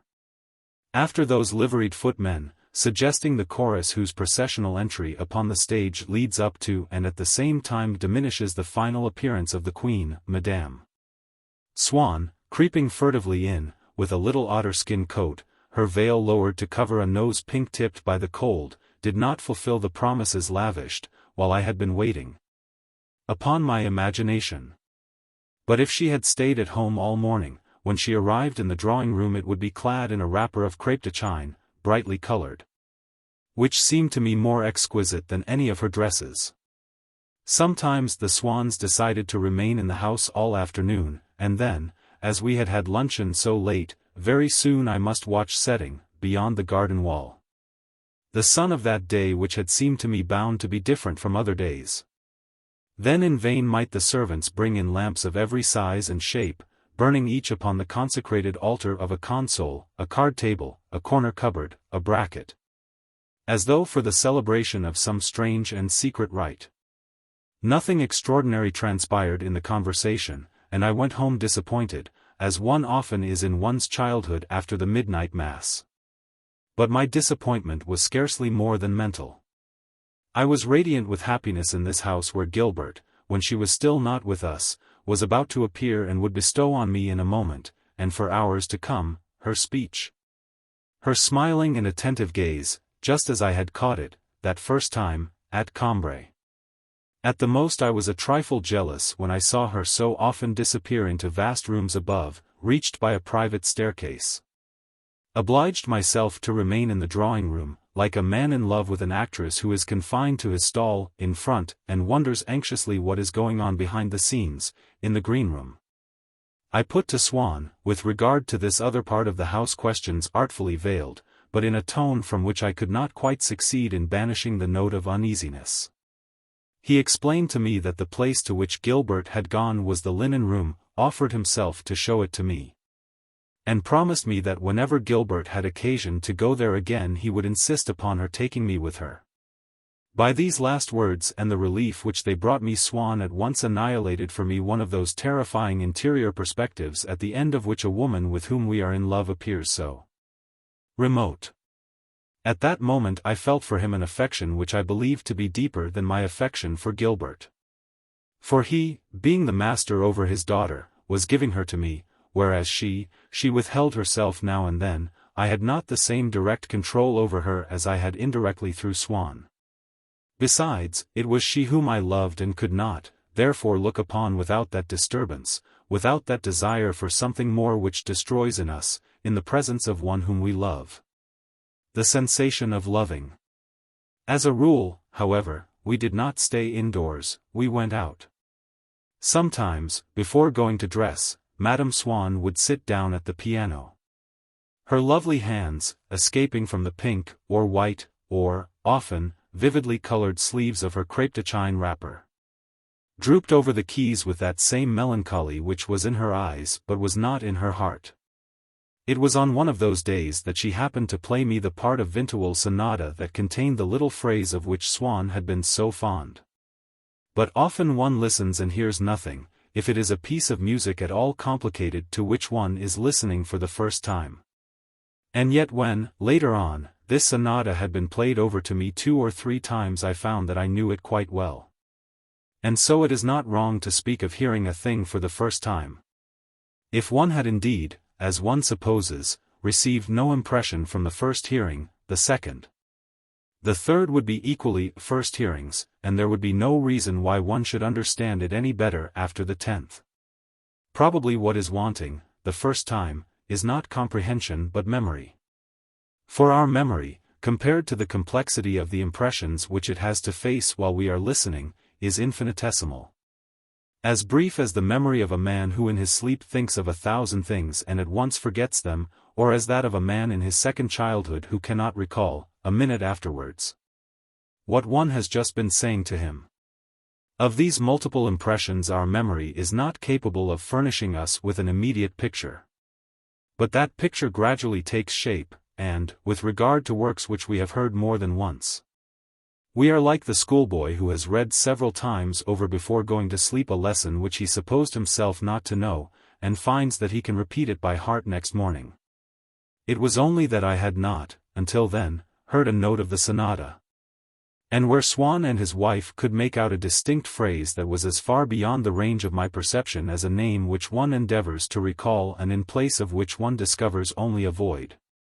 A void from which, an hour later, when one is not thinking about them, will spring of their own accord, in one continuous flight, the syllables that one has solicited in vain. And not only does one not seize at once and retain an impression of works that are really great, but even in the content of any such work, as befell me in the case of Vinteuil's sonata, it is the least valuable parts that one at first perceives. Thus it was that I was mistaken not only in thinking that this work held nothing further in store for me, so that for a long time I made no effort to hear it again, from the moment in which Madame Swann had played over to me its most famous passage. I was in this respect as stupid as people are who expect to feel no astonishment when they stand in Venice before the front of St. Mark's, because photography has already acquainted them with the outline of its domes. Far more than that, even when I had heard the sonata played from beginning to end, it remained almost wholly invisible to me. Like a monument of which its distance or a haze in the atmosphere allows us to catch but a faint and fragmentary glimpse. Hence the depression inseparable from one's knowledge of such works, as of everything that acquires reality in time. When the least obvious beauties of Vinteuil's sonata were revealed to me, already, borne by the force of habit beyond the reach of my sensibility, those that I had from die first distinguished and preferred in it were beginning to escape, to avoid me. Since I was able only in successive moments to enjoy all the pleasures that this sonata gave me, I never possessed it in its entirety. It was like life itself. But, less disappointing than life is, great works of art do not begin by giving us all their best. In Vinteuil's sonata the beauties that one discovers at once are those also of which one most soon grows tired, and for the same reason, no doubt. Namely that they are less different from what one already knows. But when those first apparitions have withdrawn, there is left for our enjoyment some passage which its composition too new and strange to offer anything but confusion to our mind had made indistinguishable and so preserved intact. And this, which we have been meeting every day and have not guessed it, which has thus been held in reserve for us, which by the sheer force of its beauty has become invisible and has remained unknown, this comes to us last of all. But this also must be the last that we shall relinquish. And we shall love it longer than the rest because we have taken longer to get to love it. The time, moreover, that a person requires, as I required in the matter of this sonata, to penetrate a work of any depth is merely an epitome, a symbol, one might say, of the years. The centuries even that must elapse before the public can begin to cherish a masterpiece that is really new. So that the man of genius, to shelter himself from the ignorant contempt of the world, may say to himself that, since one's contemporaries are incapable of the necessary detachment, works written for posterity should be read by posterity alone, like certain pictures which one cannot appreciate when one stands too close to them. But, as it happens, any such cowardly precaution to avoid false judgments is doomed to failure, they are inevitable. The reason for which a work of genius is not easily admired from the first is that the man who has created it is extraordinary, that few other men resemble him. It was Beethoven's quartets themselves, the 12th, 13th, 14th and 15th, that devoted half a century to forming, fashioning and enlarging a public for Beethoven's quartets. Marking in this way, like every great work of art, an advance if not in artistic merit at least in intellectual society. Largely composed today of what was not to be found when the work first appeared, that is to say of persons capable of enjoying it. What artists call posterity is the posterity of the work of art. It is essential that the work, leaving out of account, for brevity's sake, the contingency that several men of genius may at the same time be working along parallel lines to create a more instructed public in the future. A public from which other men of genius shall reap the benefit, shall create its own posterity. For if the work were held in reserve, were revealed only to posterity, that audience, for that particular work, would be not posterity but a group of contemporaries who were merely living half a century later in time. And so it is essential that the artist, and this is what Vinteuil had done, if he wishes his work to be free to follow its own course, shall launch it, wherever he may find sufficient depth, confidently outward bound towards the future. And yet this interval of time, the true perspective in which to behold a work of art, if leaving it out of account is the mistake made by bad judges, taking it into account is at times a dangerous precaution of the good. No doubt one can easily imagine, by an illusion similar to that which makes everything on the horizon appear equidistant, that all the revolutions which have hitherto occurred in painting or in music did at least show respect for certain rules, whereas that which immediately confronts us, be it Impressionism, a striving after discord, an exclusive use of the Chinese scale, Cubism, Futurism or what you will, differs outrageously from all that have occurred before.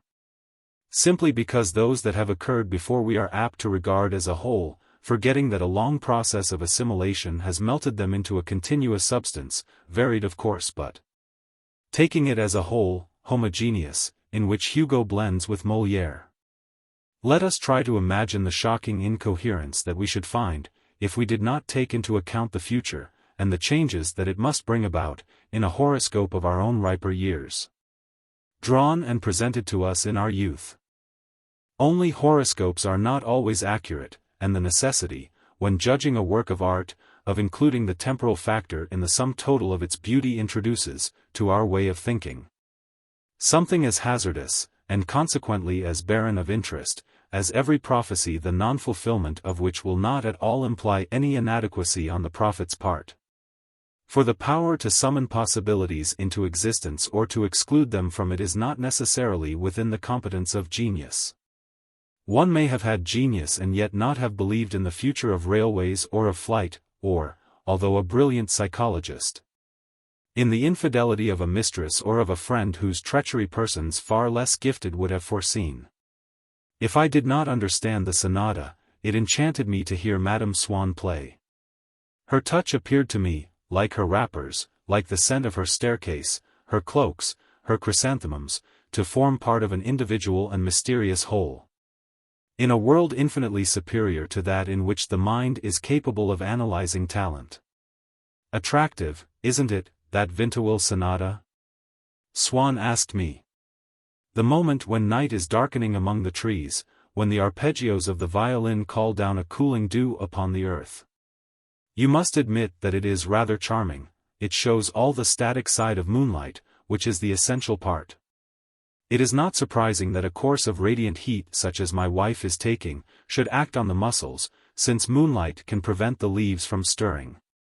That is what he expresses so well in that little phrase, the Bois de Boulogne plunged in a cataleptic trance.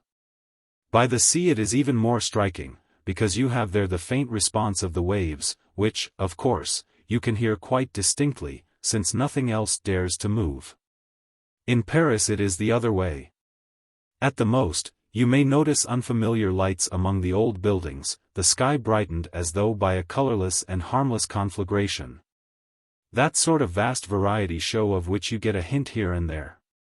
But in Vinteuil's little phrase, and in the whole sonata for that matter, it is not like that. The scene is laid in the Bois. In the gruppetto you can distinctly hear a voice saying, "I can almost see to read the paper." These words from Swann might have falsified, later on, my impression of the sonata, music being too little exclusive to inhibit absolutely what other people suggest that we should find in it.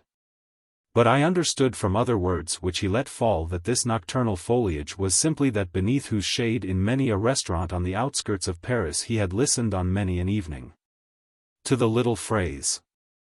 In place of the profound significance that he had so often sought in it, what it recalled now to Swann were the leafy boughs, arranged, wreathed, painted round about it, which it gave him the desire to see again because it seemed to him to be their inner, their hidden self, as it were their soul. Was the whole of one spring season which he had not been able to enjoy before, not having had, feverish and moody as he then was, enough strength of body and mind for its enjoyment, which, as one puts by for an invalid the dainties that he has not been able to eat, it had kept in store for him. The charm that he had been made to feel by certain evenings in the Bois, a charm of which Vintiol's sonata served to remind him, he could not have recaptured by questioning Odette, although she, as well as the little phrase, had been his companion there. But Odette had been merely his companion, by his side, not, as the phrase had been, within him, and so had seen nothing, nor would she, had she been 1,000 times as comprehending, have seen anything of that vision which for no one among us, or at least I was long under the impression that this rule admitted no exception, can be made externally visible. It is rather charming, don't you think, Swann continued, that sound can give a reflection, like water, or glass. It is curious, too, that Vintiol's phrase now shows me only the things to which I paid no attention then. Of my troubles, my loves of those days it recalls nothing, it has altered all my values. Charles, I don't think that's very polite to me, what you're saying. Not polite? Really, you women are superb. I was simply trying to explain to this young man that what the music shows, to me, at least, is not for a moment free will or in tune with the infinite. But shall we say old Verdurin in his frock coat in the palm house at the Jardin d'Acclimatation? Hundreds of times, without my leaving this room, the little phrase has carried me off to dine with it at Armenonville. Gad, it is less boring, anyhow, than having to go there with Madame de Cambremer. Madame Swann laughed. That is a lady who is supposed to have been violently in love with Charles, she explained, in the same tone in which, shortly before, when we were speaking of Vermeer of Delft, of whose existence I had been surprised to find her conscious, she had answered me with, I ought to explain that M. Swann was very much taken up with that painter at the time he was courting me. Isn't that so, Charles dear? You're not to start saying things about Madame de Cambremer. Swann checked her, secretly flattered. But I'm only repeating what I've been told. Besides, it seems that she's an extremely clever woman, I don't know her myself. I believe she's very pushing, which surprises me rather in a clever woman. But everyone says that she was quite mad about you, there's no harm in repeating that. Swann remained silent as a deaf-mute, which was in a way a confirmation of what she had said, and a proof of his own fatuity. Since what I'm playing reminds you of the Jardin d'Acclimatation, his wife went on, with a playful semblance of being offended, we might take him there some day in the carriage. If it would amuse him. It's lovely there just now, and you can recapture your fond impressions. Which reminds me, talking of the Jardin d'Acclimatation, do you know, this young man thought that we were devotedly attached to a person whom I cut, as a matter of fact, whenever I possibly can, Madame Blatten. I think it is rather crushing for us, that she should be taken for a friend of ours. Just fancy, dear Dr. Cottard, who never says a harsh word about anyone, declares that she's positively contagious. A frightful woman. The one thing to be said for her is that she is exactly like Savonarola. She is the very image of that portrait of Savonarola, by Fra Bartolomeo. This mania which Swann had for finding likenesses to people in pictures was defensible. For even what we call individual expression is, as we so painfully discover when we are in love and would fain believe in the unique reality of the beloved, something diffused and general, which can be found existing at different periods. But if one had listened to Swann, the processions of the kings of the East, already so anachronistic when Benozzo Gozzoli introduced in their midst various Medici, would have been even more so. Since they would have included the portraits of a whole crowd of men, contemporaries not of Gozzoli but of Swann, subsequent. That is to say, not only by 15 centuries to the Nativity but by 4 more to the painter himself. There was not missing from those trains, according to Swann, a single living Parisian of any note, any more than there was from that act in one of Sardou's plays, in which, out of friendship for the author and for the leading lady, and also because it was the fashion, all the best-known men in Paris, famous doctors, politicians, barristers, amused themselves, each on a different evening, by walking on. But what has she got to do with the Jardin d'acclimatation? Everything. What? You don't suggest that she's got a sky blue behind, like the monkeys? Charles, you really are too dreadful. I was thinking of what the Cingalese said to her. Do tell him, Charles, it really is a gem. Oh, it's too silly. You know, Madame Bladden loves asking people questions, in a tone which she thinks friendly, but which is really overpowering. What our good friends on the Thames call patronizing, interrupted Odette. Exactly. Well, she went the other day to the Jardin d'acclimatation, where they have some blackamoors, Cingalese. I think I heard my wife say, she is much better up in ethnology than I am. Now, Charles, you're not to make fun of poor me. I've no intention of making fun, I assure you. Well, to continue, she went up to one of these black fellows with, "Good morning, nigger." Oh, it's too absurd. Anyhow, this classification seems to have displeased the black. "Me nigger," he shouted, quite furious, "don't you know, to Madame Bladden, me nigger, you old cow. I do think that's so delightful. I adore that story. Do say it's a good one. Can't you see old Bladden standing there, and hearing him, me nigger, you old cow?" I expressed an intense desire to go there and see these Cingalese, one of whom had called Madame Bladden an old cow. They did not interest me in the least. But I reflected that in going to the Jardin d'acclimatation, and again on our way home, we should pass along that allée d'acacias in which I had loved so, once, to gaze on Madame Swann, and that perhaps Coquelin's mulatto friend, to whom I had never managed to exhibit myself in the act of saluting her, would see me there, seated at her side, as the Victoria swept by. During those minutes in which Gilbert, having gone to get ready, was not in the room with us, and Madame Swann would take delight in revealing to me all the rare virtues of their child. And everything that I myself observed seemed to prove the truth of what they said. I remarked that, as her mother had told me, she had not only for her friends but for the servants, for the poor, the most delicate attentions carefully thought out, a desire to give pleasure. A fear of causing annoyance, translated into all sorts of trifling actions which must often have meant great inconvenience to her. She had done some work for our stall-keeper in the Champs-Élysées, and went out in the snow to give it to her with her own hands, so as not to lose a day. You have no idea how kind-hearted she is, she won't let it be seen, her father assured me. Young as she was, she appeared far more sensible already than her parents. When Swann boasted of his wife's grand friends, Gilbert would turn away, and remain silent, but without any air of reproaching him. For it seemed inconceivable to her that her father could be subjected to the slightest criticism. One day, when I had spoken to her of Mlle. Vinteuil, she said to me, "I shall never know her, for a very good reason, and that is that she was not nice to her father. By what one hears, she gave him a lot of trouble. You can't understand that any more than I, can you? I'm sure you could no more live without your papa than I could, which is quite natural after all. How can one ever forget a person one has loved all one's life?" And once when she was making herself particularly endearing to Swann, as I mentioned this to her when he was out of the room. "Yes, poor papa, it is the anniversary of his father's death, just now. You can understand what he must be feeling. You do understand, don't you? You and I feel the same about things like that.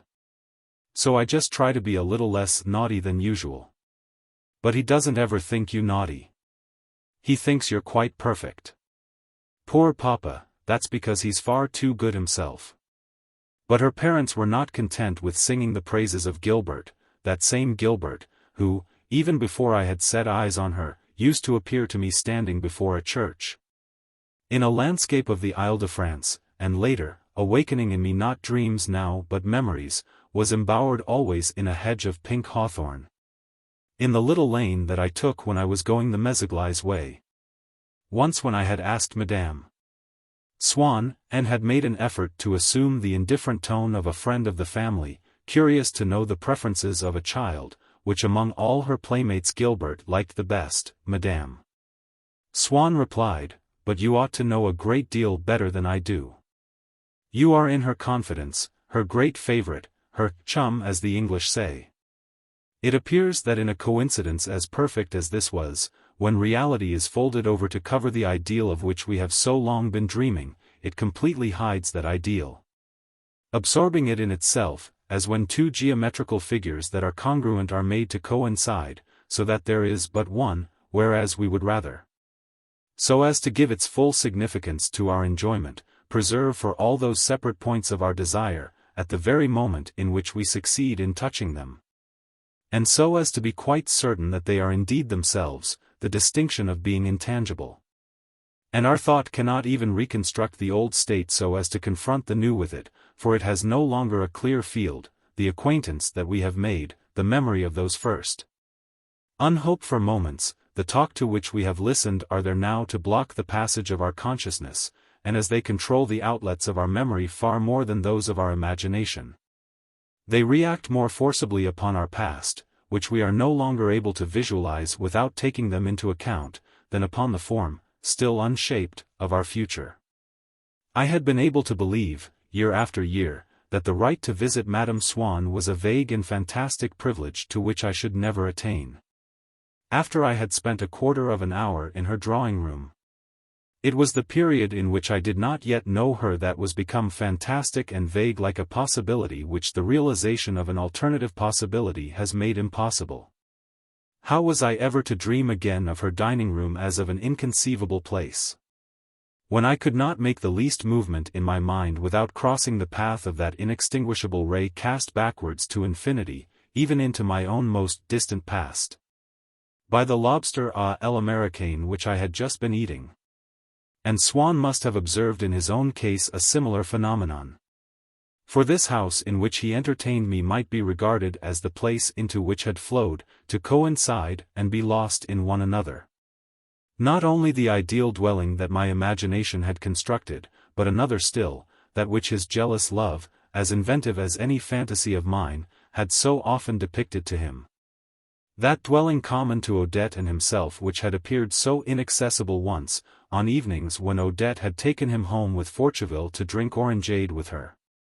And what had flowed in to be absorbed, for him, in the walls and furniture of the dining-room in which we now sat down to luncheon was that unhoped-for paradise in which, in the old days, he could not without a pang imagine that he would one day be saying to their butler those very words, "Is Madame ready yet?"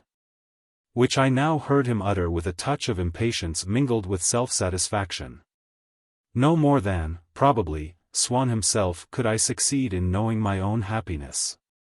And when Gilbert once broke out, who would ever have said that the little girl you watched playing prisoner's base, without daring to speak to her, would one day be your greatest friend? And you would go to her house whenever you liked? She spoke of a change the occurrence of which I could verify only by observing it from without, finding no trace of it within myself. For it was composed of two separate states on both of which I could not, without their ceasing to be distinct from one another, succeed in keeping my thoughts fixed at one and the same time. And yet this house, because it had been so passionately desired by Swann, must have kept for him some of its attraction, if I was to judge by myself for whom it had not lost all its mystery. That singular charm in which I had for so long supposed the life of the Swanns to be bathed I had not completely exorcised from their house on making my own way into it. I had made it, that charm, recoil, overpowered as it must be by the sight of the stranger, the pariah that I had been, to whom now Madame Swann pushed forward graciously for him to sit in it, an armchair exquisite, hostile, scandalized, but all round me that charm, in my memory, I can still distinguish. Is it because, on those days on which M. and Madame Swann invited me to luncheon, to go out afterwards with them and Gilbert, I imprinted with my gaze, while I sat waiting for them there alone, on the carpet, the sofas, the tables, the screens. The pictures, the idea engraved upon my mind that Madame Swann, or her husband, or Gilbert was about to enter the room. Is it because those objects have dwelt ever since in my memory side by side with the Swann's, and have gradually acquired something of their personal character?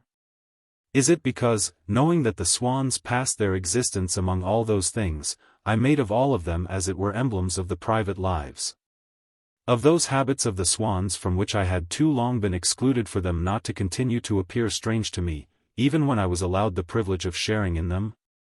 However it may be, always when I think of that drawing-room which Swann, not that the criticism implied on his part any intention to find fault with his wife's taste, found so incongruous, because, while it was still planned and carried out in the style, half conservatory half studio, which had been that of the rooms in which he had first known Odette, she had, none the less, begun to replace in its medley a quantity of the Chinese ornaments, which she now felt to be rather gimcrack, a trifle dowdy, by a swarm of little chairs and stools and things upholstered in old Louis XIV silks.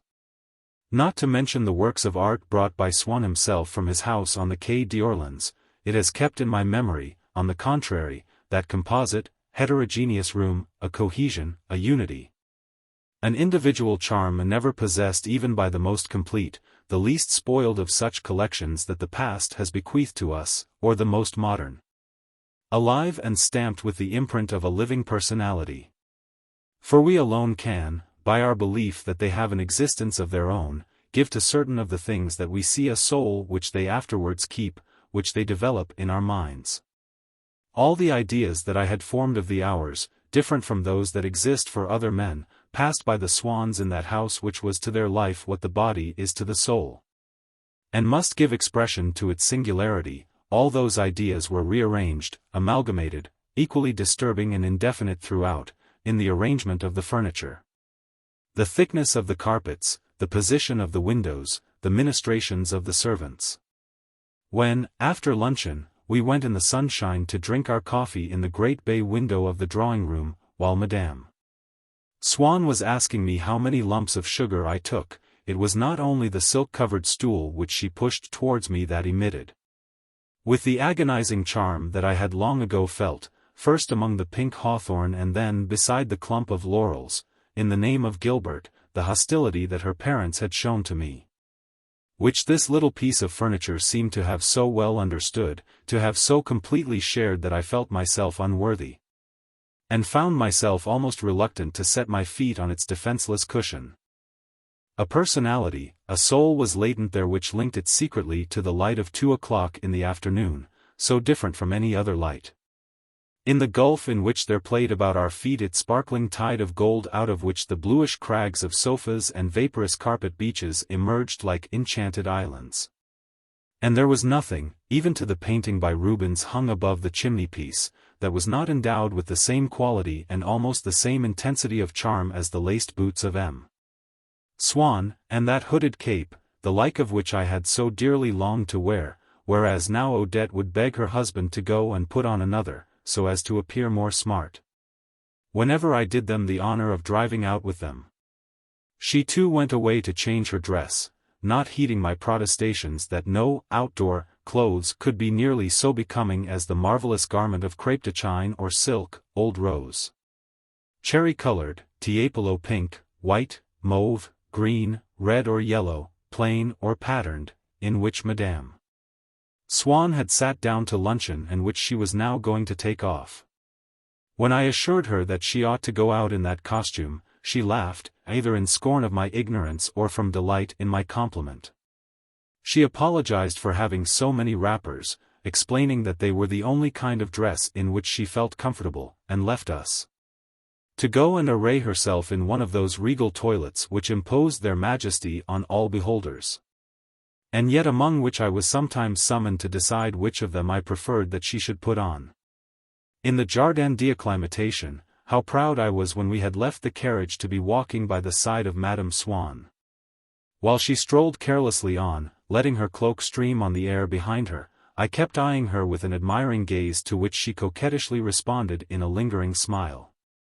And now, were we to meet one or other of Gilbert's friends, boy or girl, who saluted us from afar, I would in my turn be looked upon by them as one of those happy creatures whose lot I had envied. One of those friends of Gilbert who knew her family and had a share in that other part of her life, the part which was not spent in the Champs-Élysées.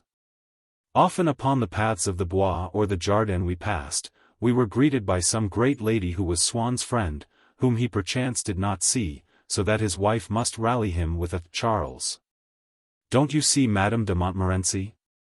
And Swann, with that amicable smile, bred of a long and intimate friendship, bared his head, but with a slow sweeping gesture, with a grace peculiarly his own. Sometimes the lady would stop, glad of an opportunity to show Madame Swann a courtesy which would involve no tiresome consequences, by which they all knew that she would never seek to profit, so thoroughly had Swann trained her in reserve. She had none the less acquired all the manners of polite society, and however smart, however stately the lady might be, Madame Swann was invariably a match for her. Halting for a moment before the friend whom her husband had recognized and was addressing, she would introduce us, Gilbert and myself, with so much ease of manner, would remain so free, so tranquil in her exercise of courtesy, that it would have been hard to say, looking at them both, which of the two was the aristocrat. The day on which we went to inspect the Cingalese, on our way home we saw coming in our direction, and followed by two others who seemed to be acting as her escort, an elderly but still attractive woman cloaked in a dark mantle and capped with a little bonnet tied beneath her chin with a pair of ribbons. "Ah! Here is someone who will interest you," said Swann. The old lady, who had come within a few yards of us, now smiled at us with a caressing sweetness. Swann doffed his hat. "Madame." Swann swept to the ground in a curtsy and made as if to kiss the hand of the lady, who, standing there like a Winterhalter portrait, drew her up again and kissed her cheek. "There, there. Will you put your hat on, you?" she scolded Swann in a thick and almost growling voice, speaking like an old and familiar friend. "I am going to present you to Her Imperial Highness, Madame," Swann whispered. Swann drew me aside for a moment while his wife talked of the weather and of the animals recently added to the Jardin d'acclimatation, with the princess. "That is the Princess Mathilde," he told me, "you know who I mean, the friend of Flaubert, Saint-Beuve, Dumas. Just fancy, she's the niece of Napoleon I. She had offers of marriage from Napoleon III and the Emperor of Russia. Isn't that interesting? Talk to her a little. But I hope she won't keep us standing here for an hour. I met Taine the other day," he went on, addressing the princess, "and he told me that your highness was vexed with him. He's behaved like a perfect pig," she said gruffly, pronouncing the word cochon as though she referred to Joan of Arc's contemporary, Bishop Cochon. After his article on the emperor I left my card on him with PPC on it.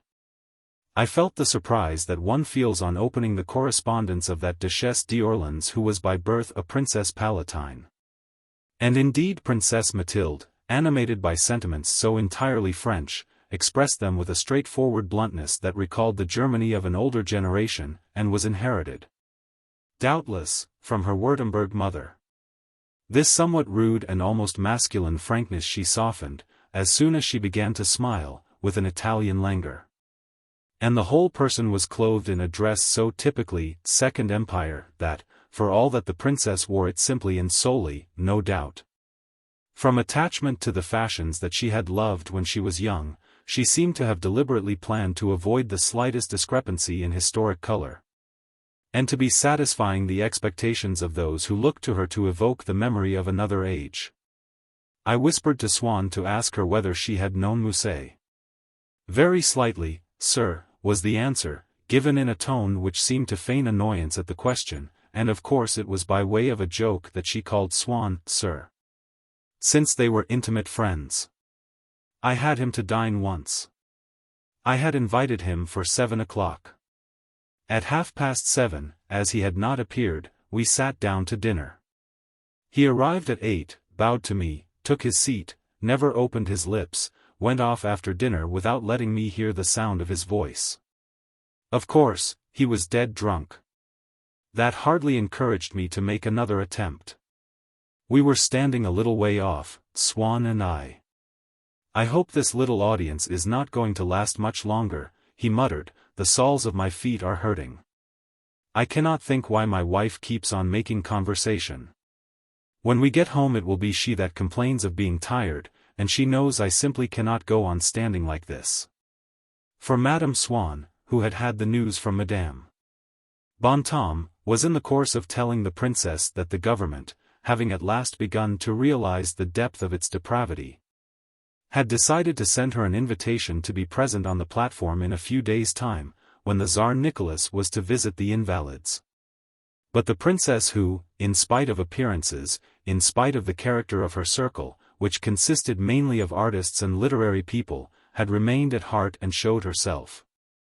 Whenever she had to take action, the niece of Napoleon replied, "Yes, madam, I received it this morning, and I sent it back to the minister, who must have had it by now." I told him that I had no need of an invitation to go to the Invalids. "If the government desires my presence there, it will not be on the platform, it will be in our vault, where the emperor's tomb is. I have no need of a card to admit me there. I have my keys. I go in and out when I choose. The government has only to let me know whether it wishes me to be present or not. But if I do go to the Invalids, it will be down below there or nowhere at all." At that moment we were saluted, Madame Swann and I, by a young man who greeted her without stopping, and whom I was not aware that she knew. It was Bloch. I inquired about him, and was told that he had been introduced to her by Madame Bontemps, and that he was employed in the minister's secretariat, which was news to me. Anyhow, she could not have seen him often, or perhaps she had not cared to utter the name, hardly smart enough for her liking, of Bloch, for she told me that he was called M. Moreau. I assured her that she was mistaken, that his name was Bloch. The princess gathered up the train that flowed out behind her, while Madame Swann gazed at it with admiring eyes. "It is only a fur that the Emperor of Russia sent me," she explained, "and as I have just been to see him I put it on, so as to show him that I'd managed to have it made up as a mantle. I hear that Prince Louis has joined the Russian army. The princess will be very sad at losing him," went on Madame Swann, not noticing her husband's signals of distress.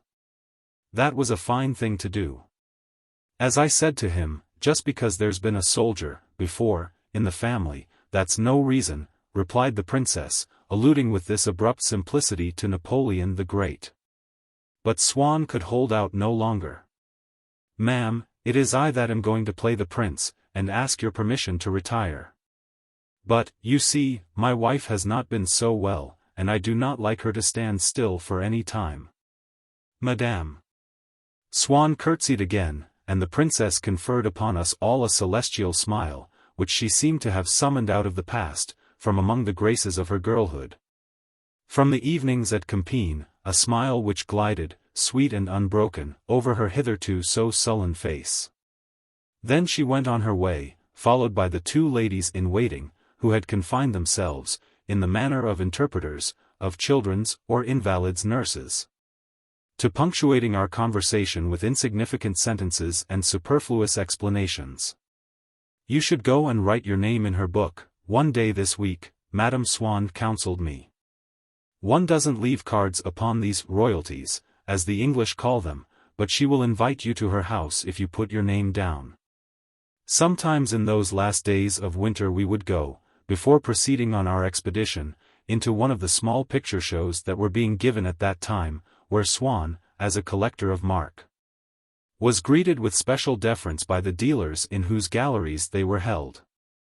And in that still wintry weather the old longing to set out for the south of France and Venice would be reawakened in me by those rooms in which a springtime, already well advanced, and a blazing sun cast violet shadows upon the roseate Alp hills and gave the intense transparency of emeralds to the Grand Canal.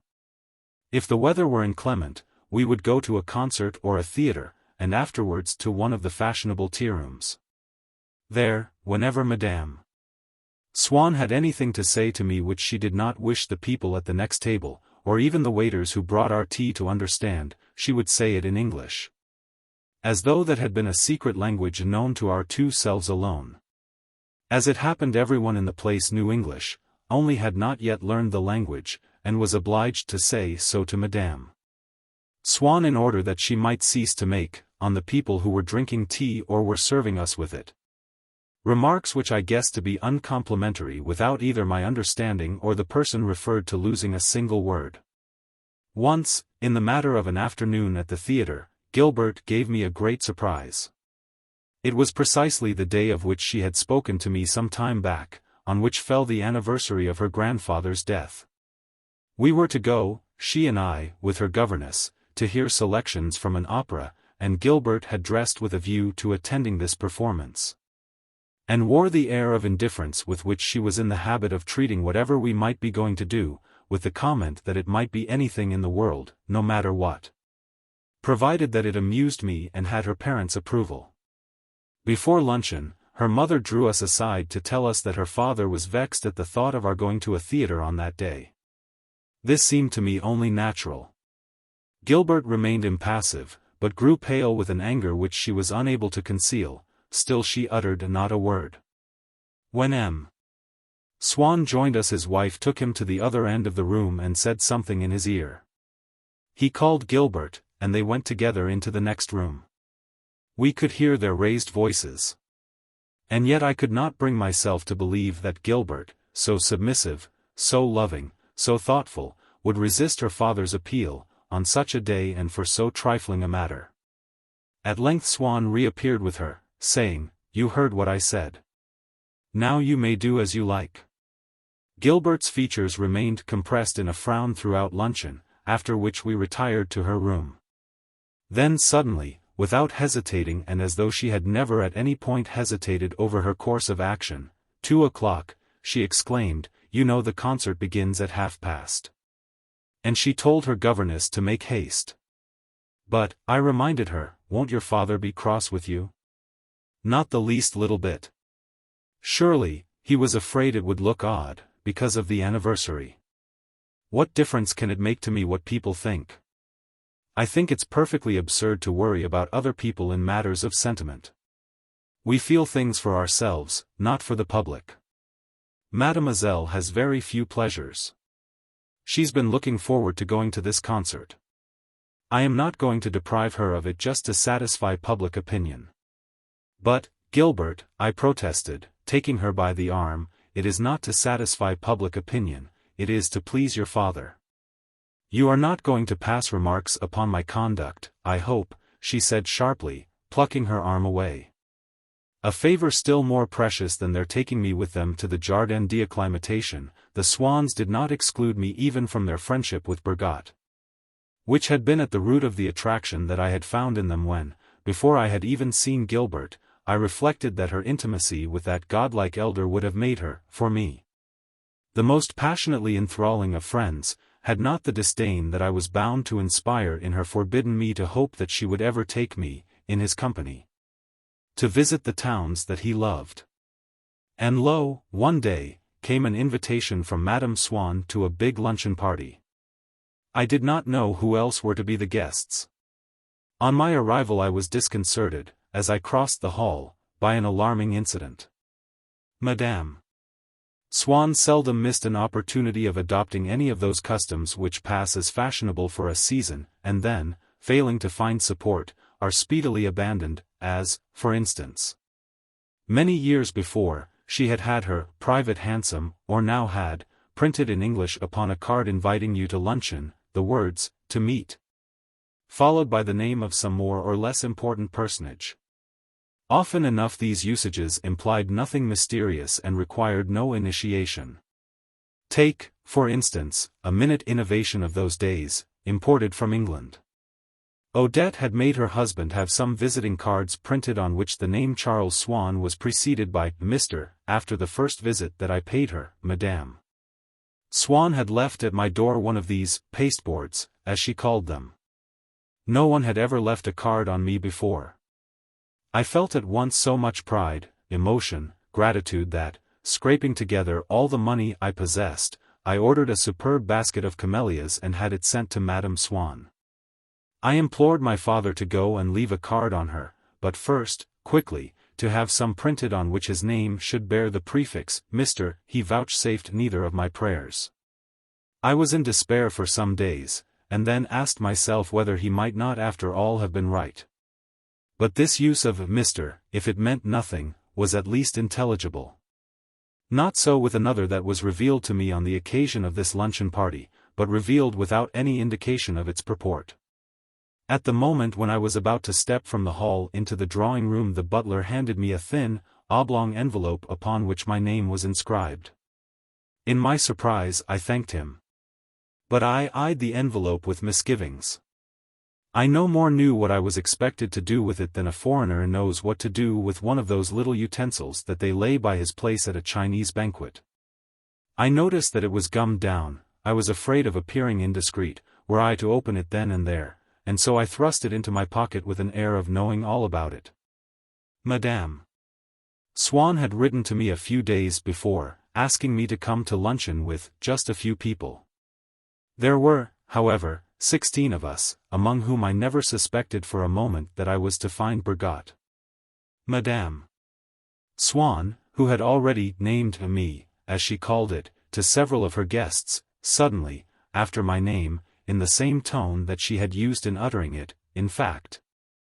As though we were merely two of the guests at her party, who ought each to feel equally flattered on meeting the other, pronounced that of the sweet singer with the snowy locks. The name Bergotte made me jump like the sound of a revolver fired at me point blank, but instinctively, for appearance's sake, I bowed. There, straight in front of me, as by one of those conjurers whom we see standing whole and unharmed, in their frock coats, in the smoke of a pistol shot out of which a pigeon has just fluttered. My salute was returned by a young common little thick-set peering person, with a red nose curled like a snail shell and a black tuft on his chin.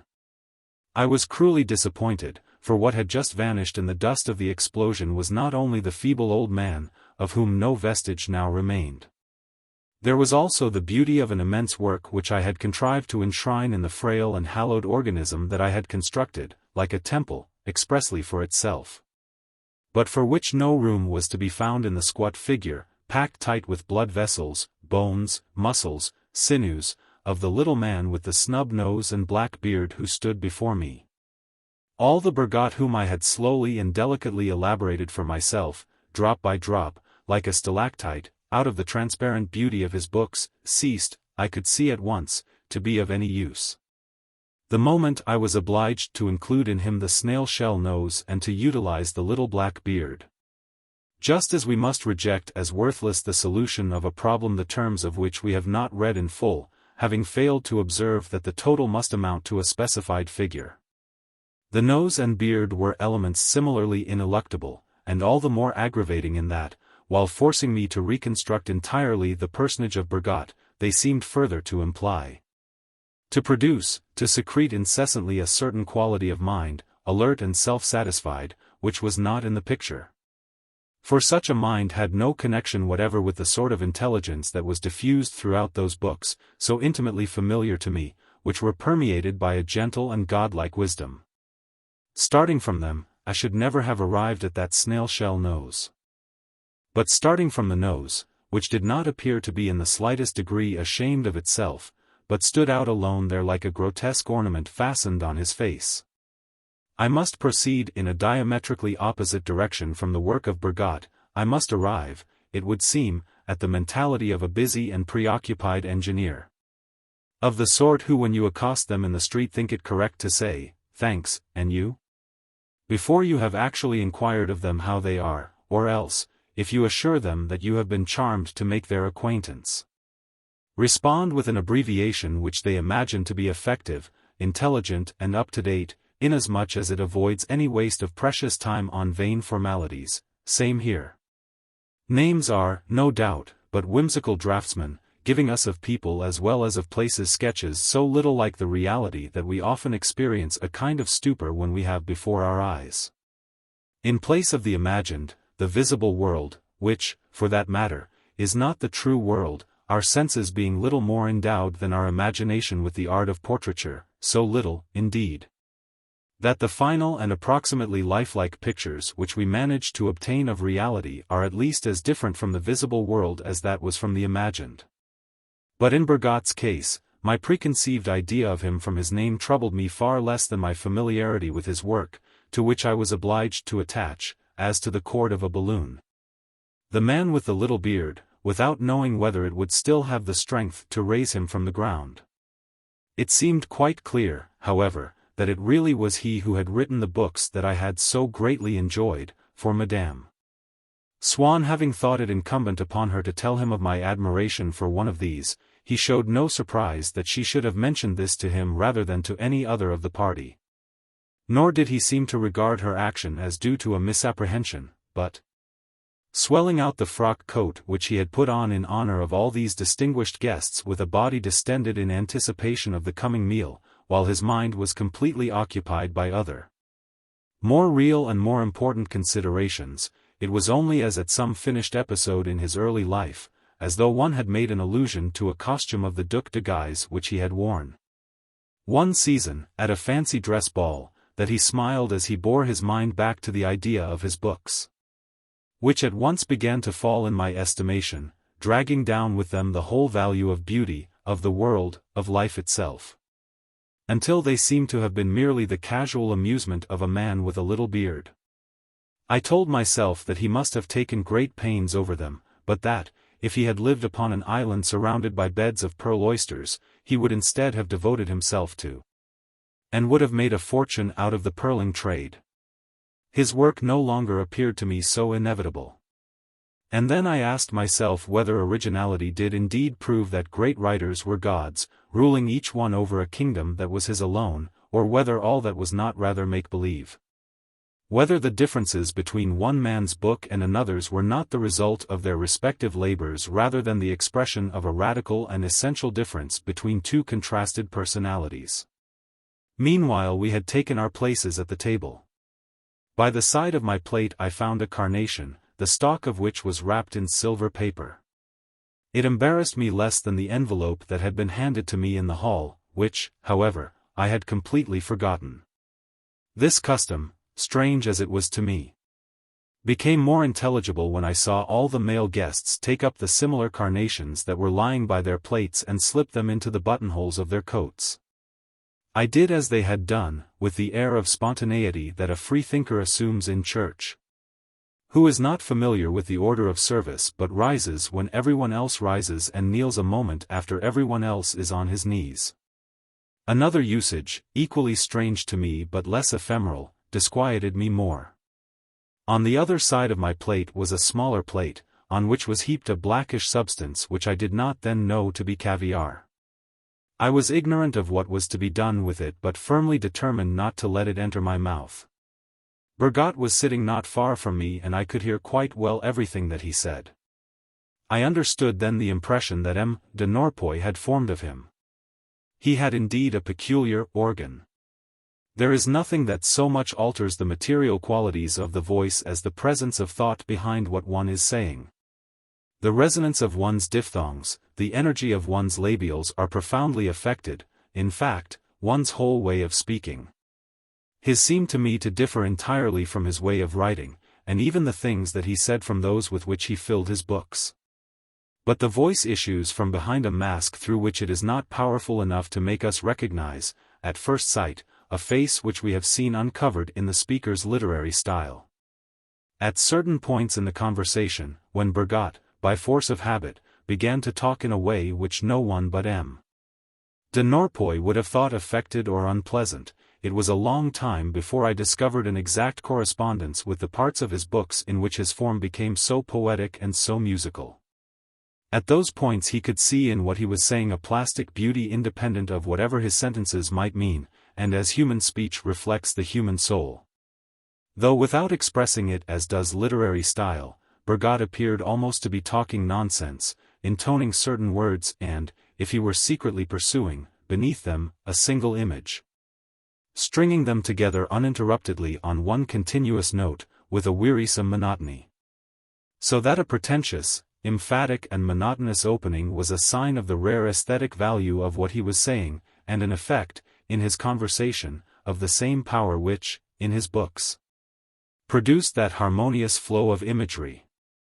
I had all the more difficulty in discovering this at first, since what he said at such moments, precisely because it was the authentic utterance of Bergotte, had not the appearance of being Bergotte's. It was an abundant crop of clearly defined ideas, not included in that Bergotte manner which so many storytellers had appropriated to themselves. And this dissimilarity was probably but another aspect, made out with difficulty through the stream of conversation, as an eclipse is seen through a smoked glass, of the fact that when one read a page of Bergotte it was never just what would have been written by any of those lifeless imitators who, nevertheless, in newspapers and in books, adorned their prose with so many Bergottish images and ideas.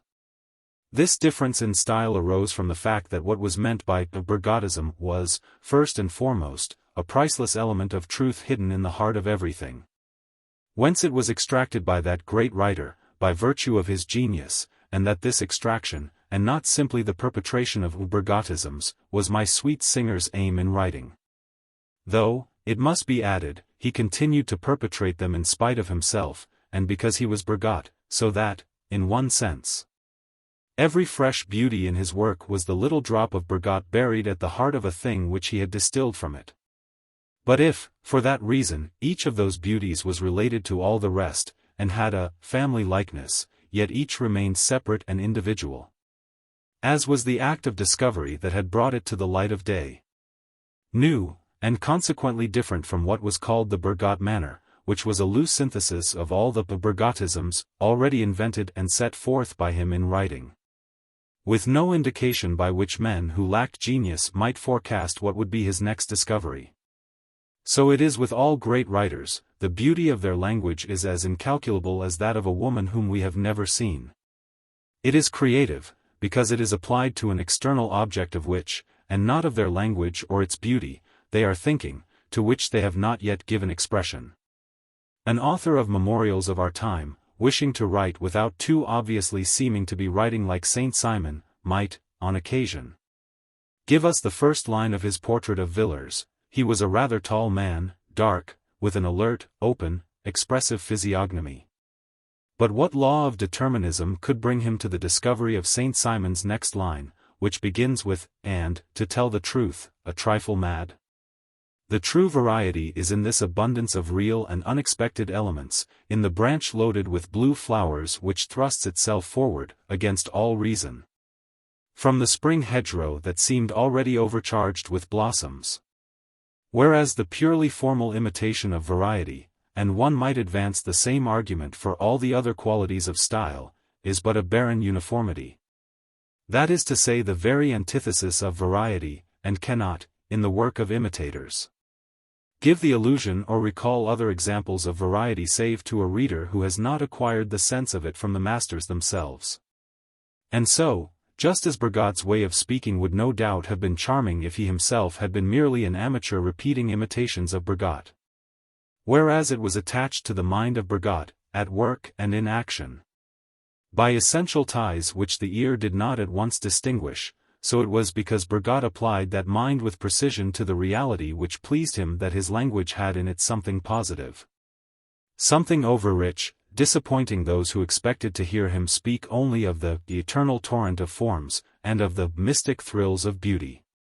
Moreover, the quality, always rare and new, of what he wrote was expressed in his conversation by so subtle a manner of approaching a question, ignoring every aspect of it that was already familiar, that he appeared to be seizing hold of an unimportant detail, to be quite wrong about it, to be speaking in paradox, so that his ideas seemed as often as not to be in confusion. For each of us finds lucidity only in those ideas which are in the same state of confusion as his own.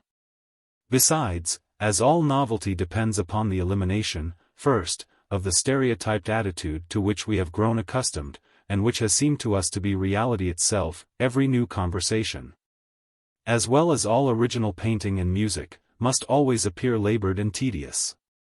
It is founded upon figures of speech with which we are not familiar. The speaker appears to us to be talking entirely in metaphors, and this wearies us, and gives us the impression of a want of truth. After all, The old forms of speech must in their time have been images difficult to follow when the listener was not yet cognizant of the universe which they depicted. But he has long since decided that this must be the real universe, and so relies confidently upon it. So when Bergot, and his figures appear simple enough today, said of Cottard that he was a mannequin in a bottle, always trying to rise to the surface. And of Brichot that, to him even more than to Madame Swann, the arrangement of his hair was a matter for anxious deliberation, because, in his twofold preoccupation over his profile and his reputation, he had always to make sure that it was so brushed as to give him the air at once of a lion and of a philosopher. One immediately felt the strain, and sought a foothold upon something which one called more concrete, meaning by that more ordinary. These unintelligible words, issuing from the mask that I had before my eyes, it was indeed to the writer whom I admired that they must be attributed. And yet they could not have been inserted among his books, in the form of a puzzle set in a series of different puzzles. They occupied another plane and required a transposition by means of which. One day, when I was repeating to myself certain phrases that I had heard Bergot use, I discovered in them the whole machinery of his literary style, the different elements of which I was able to recognize and to name in this spoken discourse which had struck me as being so different. From a less immediate point of view, the special way, a little too meticulous, too intense, that he had of pronouncing certain words, certain adjectives which were constantly recurring in his conversation, and which he never uttered without a certain emphasis, giving to each of their syllables a separate force and intoning the last syllable, as for instance the word visage, which he always used in preference to figure, and enriched with a number of superfluous V's and S's and G's, which seemed all to explode from his outstretched palm at such moments, corresponded exactly to the fine passages in which, in his prose, he brought those favorite words into the light, preceded by a sort of margin and composed in such a way in the metrical whole of the phrase that the reader was obliged, if he were not to make a false quantity, to give to each of them its full value. And yet one did not find in the speech of Bergot a certain luminosity which in his books, as in those of some other writers, often modified in the written phrase the appearance of its words. This was doubtless because that light issues from so profound a depth that its rays do not penetrate to our spoken words in the hours in which, thrown open to others by the act of conversation, we are to a certain extent closed against ourselves. In this respect, there were more intonations, there was more accent in his books than in his talk. An accent independent of the beauty of style, which the author himself has possibly not perceived, for it is not separable from his most intimate personality. It was this accent which, at the moments when, in his books, Bergot was entirely natural, gave a rhythm to the words, often at such times quite insignificant, that he wrote. This accent is not marked on the printed page, there is nothing there to indicate it, and yet it comes of its own accord to his phrases, one cannot pronounce them in any other way. It is what was most ephemeral and at the same time most profound in the writer, and it is what will bear witness to his true nature, what will say whether, despite all the austerity that he has expressed, he was gentle, despite all his sensuality sentimental. Certain peculiarities of elocution, faint traces of which were to be found in Bergot's conversation, were not exclusively his own. For when, later on, I came to know his brothers and sisters, I found those peculiarities much more accentuated in their speech. There was something abrupt and harsh in the closing words of a light and spirited utterance, something faint and dying at the end of a sad one. Swann, who had known the master as a boy, told me that in those days one used to hear on his lips, just as much as on his brothers and sisters, those inflections, almost a family type. Shouts of violent merriment interspersed with murmurings of a long-drawn melancholy, and that in the room in which they all played together he used to perform his part, better than any of them. In their symphonies, alternately deafening and subdued. However characteristic it may be, the sound that escapes from human lips is fugitive and does not survive the speaker. But it was not so with the pronunciation of the Bergot family. For if it is difficult ever to understand, even in the Meistersinger, how an artist can invent music by listening to the twittering of birds, Yet Bergotte had transposed and fixed in his written language that manner of dwelling on words which repeat themselves in shouts of joy, or fall, drop by drop, in melancholy sighs. There are in his books just such closing phrases where the accumulated sounds are prolonged, as in the last chords of the overture of an opera which cannot come to an end, and repeats several times over its supreme cadence before the conductor finally lays down his baton, in which, later on, I was to find a musical equivalent for those phonetic brasses of the Bergotte family. But in his own case, from the moment in which he transferred them to his books, he ceased instinctively to make use of them in his speech. From the day on which he had begun to write, all the more markedly, therefore, in the later years in which I first knew him, his voice had lost this orchestration forever.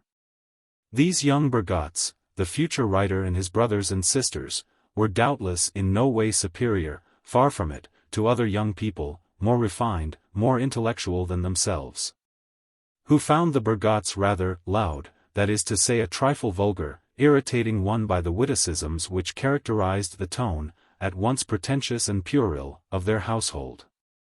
But genius, and even what is only great talent, spring less from seeds of intellect and social refinement superior to those of other people than from the faculty of transposing, and so transforming them.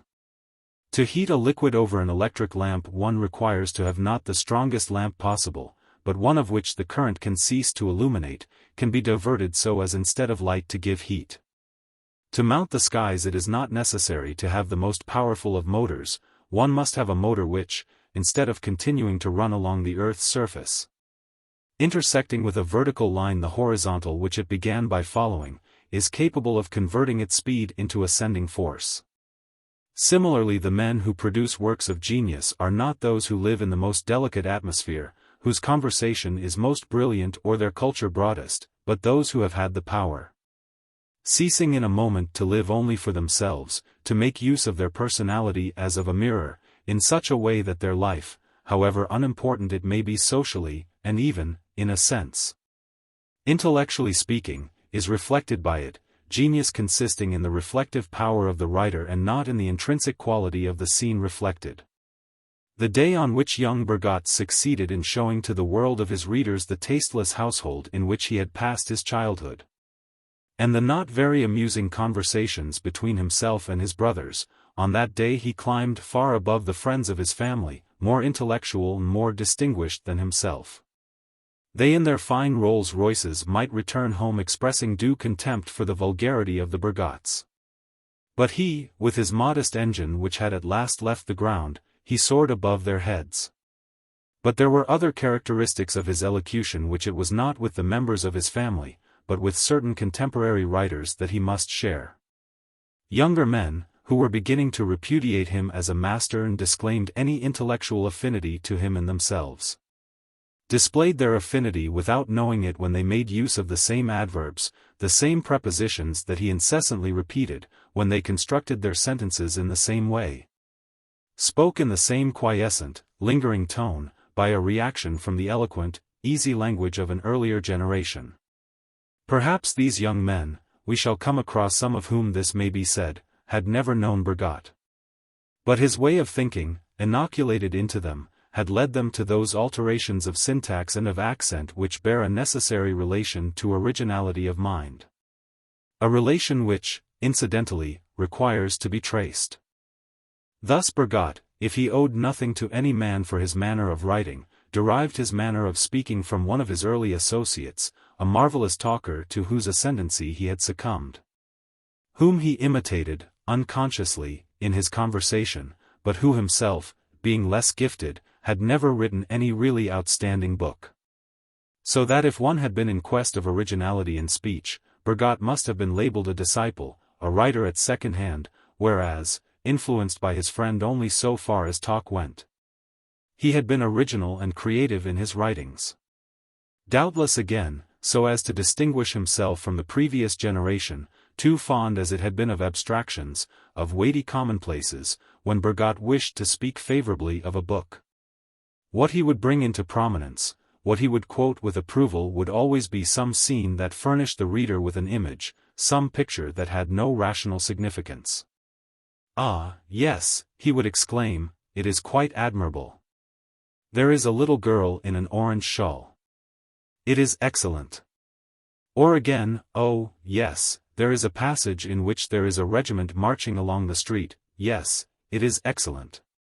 As for style, he was not altogether of his time, though he remained quite exclusively of his race, abominating Tolstoy, George Eliot, Ibsen and Dostoevsky. For the word that always came to his lips when he wished to praise the style of any writer was mild. Yes, you know I like Chateaubriand better in Atala than in René, he seems to me to be milder. He said the word like a doctor who, when his patient assures him that milk will give him indigestion, answers, but, you know, it's very mild. And it is true that there was in Bergot's style a kind of harmony similar to that for which the ancients used to praise certain of their orators in terms which we now find it hard to understand. Accustomed as we are to our own modern tongues in which effects of that kind are not sought. He would say also, with a shy smile, of pages of his own for which someone had expressed admiration, I think it is more or less true, more or less accurate. It may be of some value perhaps, but he would say this simply from modesty, as a woman to whom one has said that her dress, or her daughter is charming replies, it is comfortable. Or, she is a good girl. But the constructive instinct was too deeply implanted in Bergot for him not to be aware that the sole proof that he had built usefully and on the lines of truth lay in the pleasure that his work had given. To himself first of all and afterwards to his readers. Only many years later, when he no longer had any talent, whenever he wrote anything with which he was not satisfied, so as not to have to suppress it, as he ought to have done.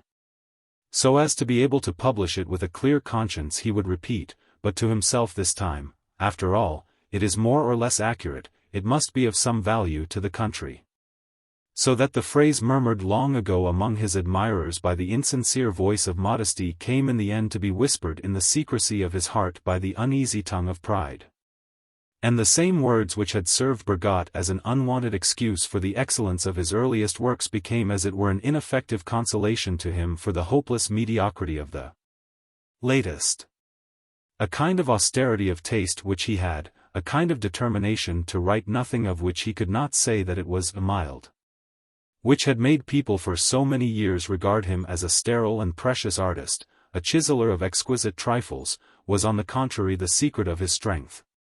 For habit forms the style of the writer just as much as the character of the man, and the author who has more than once been patient to attain, in the expression of his thoughts, to a certain kind of attractiveness, in so doing lays down unalterably the boundaries of his talent, just as if he yields too often to pleasure, to laziness, to the fear of being put to trouble. He will find himself describing in terms which no amount of revision can modify, the forms of his own vices and the limits of his virtue. If, however, despite all the analogies which I was to perceive later on between the writer and the man, I had not at first sight, in Madame Swann's drawing-room, believed that this could be Bergot, the author of so many divine books, who stood before me, perhaps I was not altogether wrong, for he himself did not, in the strict sense of the word, believe it either. He did not believe it because he showed a great assiduity in the presence of fashionable people, and yet he was not a snob, of literary men and journalists who were vastly inferior to himself. Of course he had long since learned, from the suffrage of his readers, that he had genius, compared to which social position and official rank were as nothing. He had learned that he had genius, but he did not believe it because he continued to simulate deference towards mediocre writers in order to succeed, shortly, in becoming an academician. Whereas the Academy and the Faubourg Saint-Germain have no more to do with that part of the eternal mind which is the author of the works of Bergot than with the law of causality or the idea of God. That also he knew, but as a kleptomaniac knows, without profiting by the knowledge, that it is wrong to steal. And the man with the little beard and snail-shell nose knew and used all the tricks of the gentleman who pockets your spoons, in his efforts to reach the coveted academic chair. I or some duchess or other who could dispose of several votes at the election. But while on his way to them he would endeavor to make sure that no one who would consider the pursuit of such an object of vice in him should see what he was doing. He was only half successful. One could hear, alternating with the speech of the true Bergot, that of the other Bergot, ambitious, utterly selfish, who thought it not worth his while to speak of any but his powerful, rich or noble friends, so as to enhance his own position, he who in his books, when he was really himself, had so well portrayed the charm, pure as a mountain spring, of poverty. As for those other vices to which M. de Norpois had alluded, that almost incestuous love, which was made still worse, people said, by a want of delicacy in the matter of money, if they contradicted, in a shocking manner, the tendency of his latest novels, in which he showed everywhere a regard for what was right and proper so painfully rigid that the most innocent pleasures of their heroes were poisoned by it, and that even the reader found himself turning their pages with a sense of acute discomfort, and asked himself whether it was possible to go on living even the quietest of lives. Those vices did not at all prove, supposing that they were fairly imputed to Bergot, that his literature was a lie and all his sensitiveness mere play-acting. Just as in pathology certain conditions similar in appearance are due, some to an excess, others to an insufficiency of tension, of secretion, and so forth. So there may be vice arising from supersensitiveness just as much as from the lack of it. Perhaps it is only in really vicious lives that the moral problem can arise in all its disquieting strength. And of this problem the artist finds a solution in the terms not of his own personal life but of what is for him the true life, a general, a literary solution. As the great doctors of the Church began often, without losing their virtue, by acquainting themselves with the sins of all mankind, out of which they extracted their own personal sanctity, so great artists often, while being thoroughly wicked, make use of their vices in order to arrive at a conception of the moral law that is binding upon us all.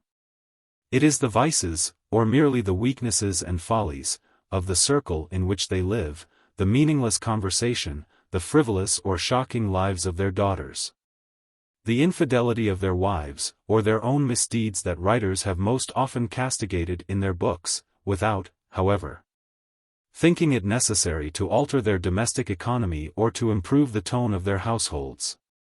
And this contrast had never before been so striking as it was in Bergot's time, because, on the one hand, in proportion as society grew more corrupt, our notions of morality were increasingly exalted, while on the other hand the public were now told far more than they had ever hitherto known about the private lives of literary men. And on certain evenings in the theatre people would point out the author whom I had so greatly admired at Cambrai, sitting at the back of a box the mere composition of which seemed an oddly humorous, or perhaps keenly ironical commentary upon, a brazen-faced denial of the thesis which he had just been maintaining in his latest book. Not that anything which this or that casual informant could tell me was of much use in helping me to settle the question of the goodness or wickedness of Bergot. An intimate friend would furnish proofs of his hard-heartedness, then a stranger would cite some instance, touching, since he had evidently wished it to remain hidden, of his real depth of feeling. He had behaved cruelly to his wife. But in a village inn, where he had gone to spend the night, he had stayed on to watch over a poor woman who had tried to drown herself. And when he was obliged to continue his journey had left a large sum of money with the landlord, so that he should not turn the poor creature out, but see that she got proper attention. Perhaps the more the great writer was developed in Bergot at the expense of the little man with the beard, so much the more his own personal life was drowned in the flood of all the lives that he imagined, until he no longer felt himself obliged to perform certain practical duties, for which he had substituted the duty of imagining those other lives. But at the same time, because he imagined the feelings of others as completely as if they had been his own, whenever he was obliged, for any reason, to talk to some person who had been unfortunate, that is to say in a casual encounter, he would, in doing so, take up not his own personal standpoint but that of the sufferer himself. A standpoint in which he would have been horrified by the speech of those who continued to think of their own petty concerns in the presence of another's grief. With the result that he gave rise everywhere to justifiable rancor and to undying gratitude. Above all, he was a man who in his heart of hearts loved nothing really except certain images and, like a miniature set in the floor of a casket, the composing and painting of them in words. For a trifle that someone had sent him, if that trifle gave him the opportunity of introducing one or two of these images, he would be prodigal in the expression of his gratitude, while showing none whatever for an expensive present. And if he had had to plead before a tribunal, he would inevitably have chosen his words not for the effect that they might have on the judge, but with an eye to certain images which the judge would certainly never have perceived. That first day on which I met him with Gilbert's parents, I mentioned to Bergotte that I had recently been to hear Burma in Phaedra. And he told me that in the scene in which she stood with her arm raised to the level of her shoulder, one of those very scenes that had been greeted with such applause, she had managed to suggest with great nobility of art certain classical figures which, quite possibly, she had never even seen, a Hesperid carved in the same attitude upon a metope at Olympia, and also the beautiful primitive virgins on the Erechtheum. It may be sheer divination, and yet I fancy that she visits the museums. It would be interesting to establish that. Establish was one of those regular Bergotte expressions, and one which various young men who had never met him had caught from him, speaking like him by some sort of telepathic suggestion.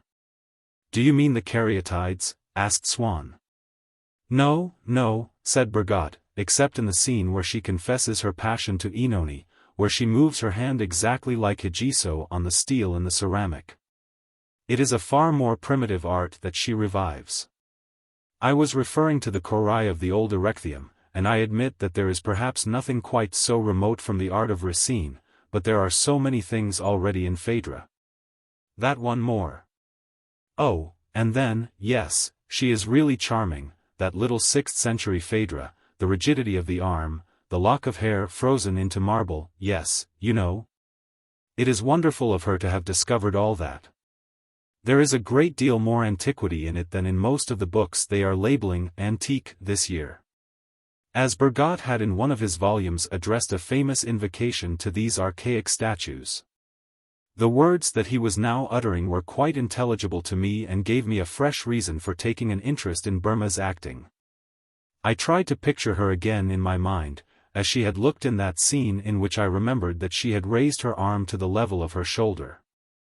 And I said to myself, there we have the Hesperid of Olympia, there we have the sister of those adorable suppliants on the Acropolis, there is indeed nobility in art. But if these considerations were to enhance for me the beauty of Burma's gesture, Bergotte should have put them into my head before the performance. Then, while that attitude of the actress was actually existing in flesh and blood before my eyes, at that moment in which the thing that was happening had still the substance of reality, I might have tried to extract from it the idea of archaic sculpture. But of Burma in that scene all that I retained was a memory which was no longer liable to modification. Slender as a picture which lacks that abundant perspective of the present tense where one is free to delve and can always discover something new. A picture to which one cannot retrospectively give a meaning that is not subject to verification and correction from without. At this point Madame Swann joined in the conversation, asking me whether Gilbert had remembered to give me what Bergotte had written about Phaedra, and adding, "My daughter is such a scatterbrain." Bergotte smiled modestly and protested that they were only a few pages, of no importance.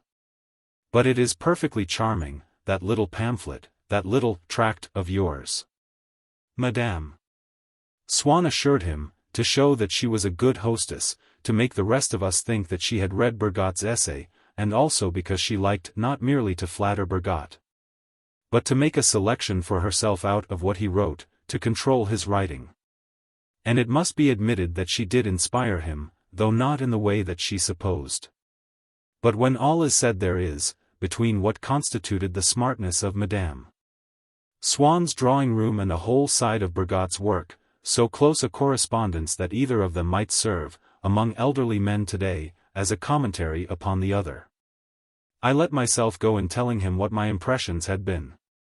Often Bergotte disagreed, but he allowed me to go on talking. I told him that I had liked the green light which was turned on when Phaedra raised her arm. "Ah! The designer will be glad to hear that, he is a real artist. I shall tell him you liked it, because he is very proud of that effect. I must say, myself, that I do not care for it very much, it drowns everything in a sort of aqueous vapor, little Phaedra standing there looks too like a branch of coral on the floor of an aquarium. You will tell me, of course, that it brings out the cosmic aspect of the play. That is quite true. All the same, it would be more appropriate if the scene were laid in the court of Neptune. Oh yes, of course, I know the vengeance of Neptune does come into the play. I don't suggest for a moment that we should think only of Port Royal, but after all the story that Racine tells us is not the loves of the sea urchins. Still, it is what my friend wished to have, and it is very well done, right or wrong, and it's really quite pretty when you come to look at it. Yes, so you liked that, did you? You understood what it meant, of course. We feel the same about it, don't we? Really, it is a trifle unbalanced, what he's done, you agree with me, but on the whole it is very clever of him. And so, when Bergotte had to express an opinion which was the opposite of my own, he in no way reduced me to silence, to the impossibility of framing any reply, as M. de Norpois would have done. This does not prove that Bergotte's opinions were of less value than the ambassador's, far from it. A powerful idea communicates some of its strength to him who challenges it. Being itself a part of the riches of the universal mind, it makes its way into, grafts itself upon the mind of him whom it is employed to refute, slips in among the ideas already there. With the help of which, gaining a little ground, he completes and corrects it. So that the final utterance is always to some extent the work of both parties to a discussion.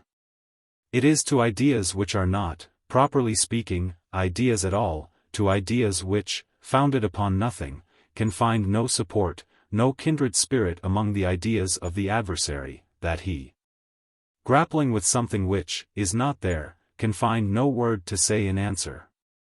The arguments of M. de Norpois, in the matter of art, were unanswerable simply because they were without reality. Since Bergotte did not sweep aside my objections, I confessed to him that they had won the scorn of M. de Norpois. But he's an old parrot, was the answer. He keeps on pecking you because he imagines all the time that you're a piece of cake, or a slice of cuttlefish. What's that? Asked Swann. Are you a friend of Norpois? He's as dull as a wet Sunday, interrupted his wife, who had great faith in Bergotte's judgment, and was no doubt afraid that M. de Norpois might have spoken ill of her to us. I tried to make him talk after dinner. I don't know if it's his age or his indigestion, but I found him too sticky for words. I really thought I should have to dope him. Yes, isn't he? Bergotte chimed in. You see, he has to keep his mouth shut half the time so as not to use up all the stock of inanities that hold his shirt front down and his white waistcoat up.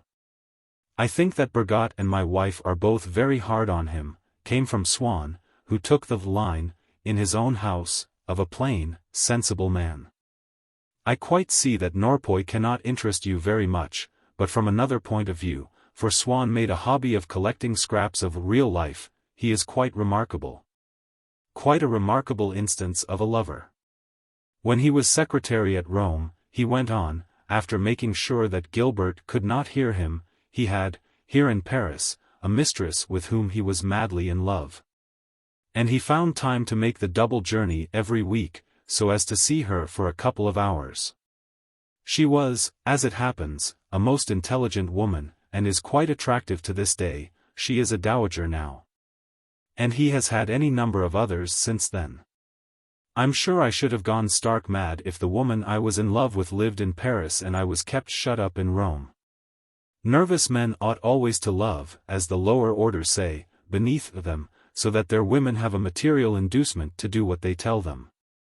As he spoke, Swann realized that I might be applying this maxim to himself and Odette, and as, even among superior beings. At the moment when you and they seem to be soaring together above the plane of life, their personal pride is still basely human, he was seized by a violent ill will towards me. But this was made manifest only in the uneasiness of his glance. He said nothing more to me at the time. Not that this need surprise us. When Racine, according to a story the truth of which has been exploded, though the theme of it may be found recurring every day in Parisian life, made an allusion to Scarrat in front of Louis XIV. The most powerful monarch on earth said nothing to the poet that evening. It was on the following day, only, that he fell. But as a theory requires to be stated as a whole, Swann, after this momentary irritation, and after wiping his eyeglass, finished saying what was in his mind in these words. Words which were to assume later on in my memory the importance of a prophetic warning, which I had not had the sense to take. The danger of that kind of love, however, is that the woman's subjection calms the man's jealousy for a time but also makes it more exacting. After a little he will force his mistress to live like one of those prisoners whose cells they keep lighted day and night, to prevent their escaping. And that generally ends in trouble. I reverted to M. de Norpois.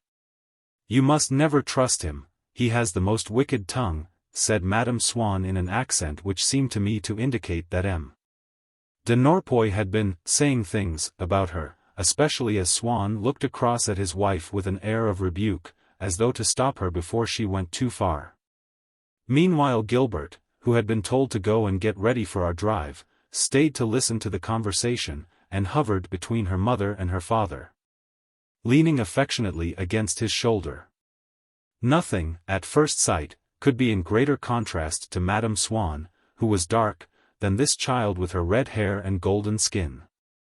But after looking at them both for a moment one saw in Gilbert many of the features, for instance, the nose cut short with a sharp, unfaltering decision by the unseen sculptor whose chisel repeats its work upon successive generations, the expression, the movements of her mother.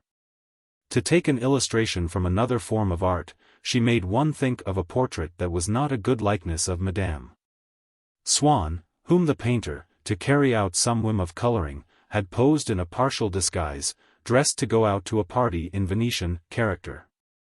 And as not merely was she wearing a fair wig, but every atom of a swarthier complexion had been discharged from her flesh which, stripped of its veil of brownness, seemed more naked. Covered simply in rays of light shed by an internal sun, this make-up was not just superficial but was incarnate in her. Gilbert had the appearance of embodying some fabulous animal or of having assumed a mythological disguise. This reddish skin was so exactly that of her father that nature seemed to have had, when Gilbert was being created, to solve the problem of how to reconstruct Madame Swann piecemeal, without any material at her disposal save the skin of M. Swann. And nature had utilized this to perfection, like a master carver who makes a point of leaving the grain, the knots of his wood in evidence. On Gilbert's face, at the corner of a perfect reproduction of Odette's nose, the skin was raised so as to preserve intact the two beauty spots of M. Swann. It was a new variety of Madame Swann that was thus obtained, growing there by her side like a white lilac tree beside a purple. At the same time it did not do to imagine the boundary line between these two likenesses as definitely fixed. Now and then, when Gilbert smiled, one could distinguish the oval of her father's cheek upon her mother's face, as though someone had mixed them together to see what would result from the blend. This oval grew distinct, as an embryo grows into a living shape, it lengthened obliquely, expanded, and a moment later had disappeared. In Gilbert's eyes there was the frank and honest gaze of her father. This was how she had looked at me when she gave me the agate marble and said, "Keep it, to remind yourself of our friendship." But were one to put a question to Gilbert, to ask her what she had been doing, then one saw in those same eyes the embarrassment, the uncertainty, the prevarication. The misery that Odette used in the old days to show, when Swann asked her where she had been and she gave him one of those lying answers which, in those days, drove the lover to despair and now made him abruptly change the conversation, as an incurious and prudent husband. Often in the Champs-Élysées I was disturbed by seeing this look on Gilbert's face. But as a rule my fears were unfounded. For in her, a purely physical survival of her mother, this look, if nothing else, had ceased to have any meaning.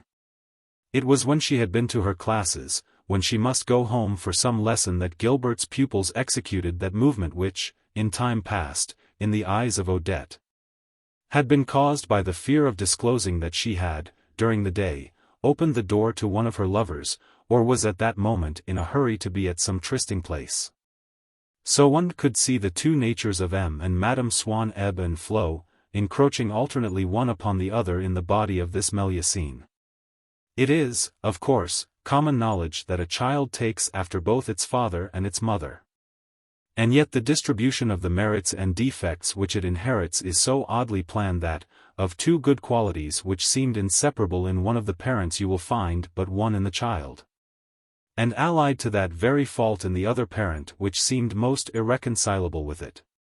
Indeed, the incarnation of a good moral quality in an incompatible physical blemish is often one of the laws of filial resemblance.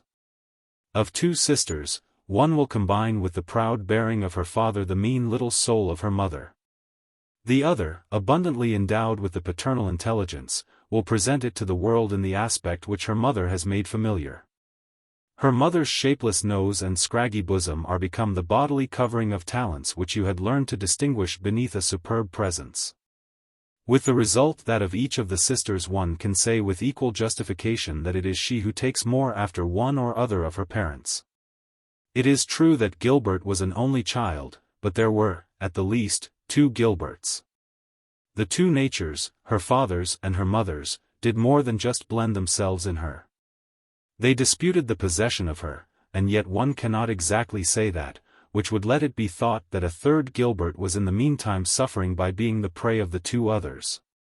Whereas Gilbert was alternately one and the other, and at any given moment no more than one of the two, that is to say incapable, when she was not being good, of suffering accordingly. The better Gilbert not being able at the time, on account of her momentary absence, to detect the other's lapse from virtue. And so the less good of the two was free to enjoy pleasures of an ignoble kind. When the other spoke to you from the heart of her father, she held broad views, you would have liked to engage with her upon a fine and beneficent enterprise.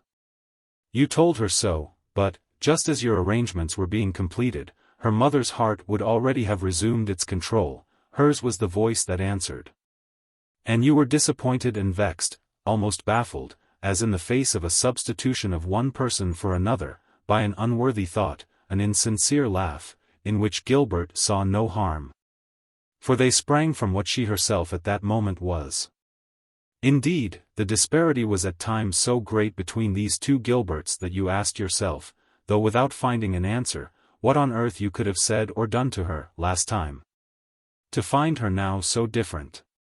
When she herself had arranged to meet you somewhere, not only did she fail to appear, and offer no excuse afterwards, but, whatever the influence might have been that had made her change her mind. She showed herself in so different a character when you did meet her that you might well have supposed that, taken in by a likeness such as forms the plot of the Menechmi, you were now talking to someone not the person who had so politely expressed her desire to see you, had she not shown signs of an ill humor which revealed that she felt herself to be in the wrong, and wished to avoid the necessity of an explanation. Now then, run along and get ready, you're keeping us waiting, her mother reminded her. I'm so happy here with my little papa. I want to stay just for a minute, replied Gilbert, burying her head beneath the arm of her father, who passed his fingers lovingly through her bright hair.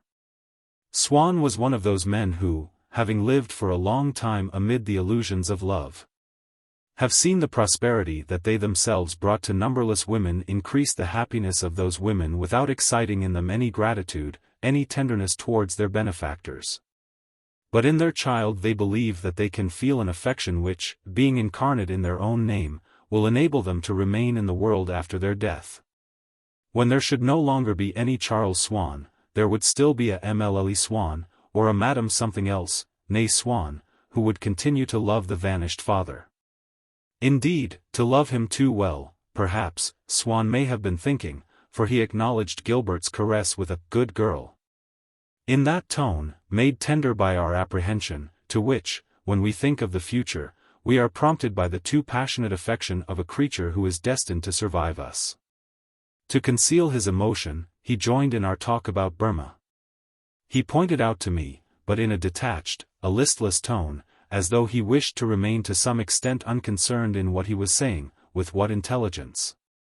With what an astonishing fitness the actress said to Enoni, "You knew it." He was right. That intonation at least had a value that was really intelligible, and might therefore have satisfied my desire to find incontestable reasons for admiring Burma.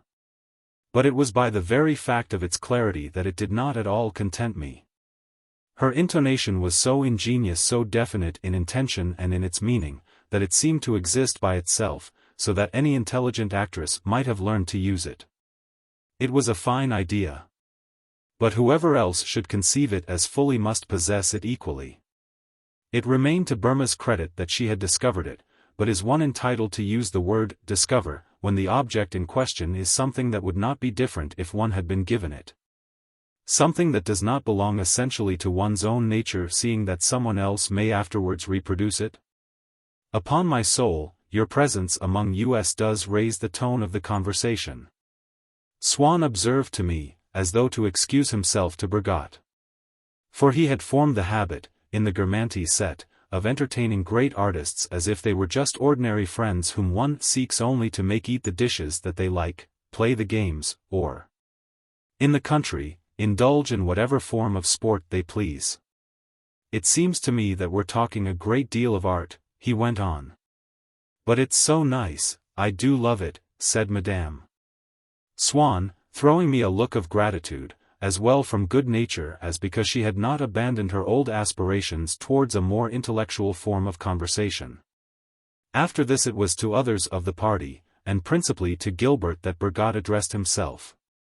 I had told him everything that I felt with a freedom which had astonished me, and was due to the fact that, having acquired with him, years before, in the course of all those hours of solitary reading, in which he was to me merely the better part of myself, the habit of sincerity, of frankness, of confidence. I was less frightened by him than by a person with whom I should have been talking for the first time. And yet, for the same reason, I was greatly disturbed by the thought of the impression that I must have been making on him. The contempt that I had supposed he would feel for my ideas dating not from that afternoon but from the already distant time in which I had begun to read his books in our garden at Cambrai. And yet I ought perhaps to have reminded myself that, since it was in all sincerity, abandoning myself to the train of my thoughts, that I had felt, on the one hand, so intensely in sympathy with the work of Bergotte, and on the other hand, in the theatre, a disappointment the reason of which I did not know. Those two instinctive movements which had both carried me away could not be so very different from one another, but must be obedient to the same laws. And that mind of Bergotte which I had loved in his books could not be anything entirely foreign and hostile to my disappointment and to my inability to express it.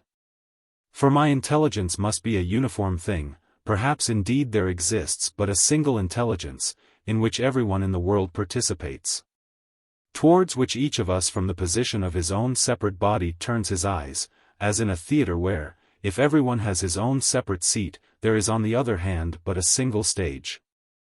Of course, the ideas which I was tempted to seek to disentangle were probably not those whose depths Bergotte usually sounded in his books. But if it were one and the same intelligence which we had, he and I, at our disposal, he must, when he heard me express those ideas, be reminded of them, cherish them, smile upon them. Keeping probably, in spite of what I supposed, before his mind's eye a whole world of intelligence other than that an excerpt of which had passed into his books. An excerpt upon which I had based my imagination of his whole mental universe.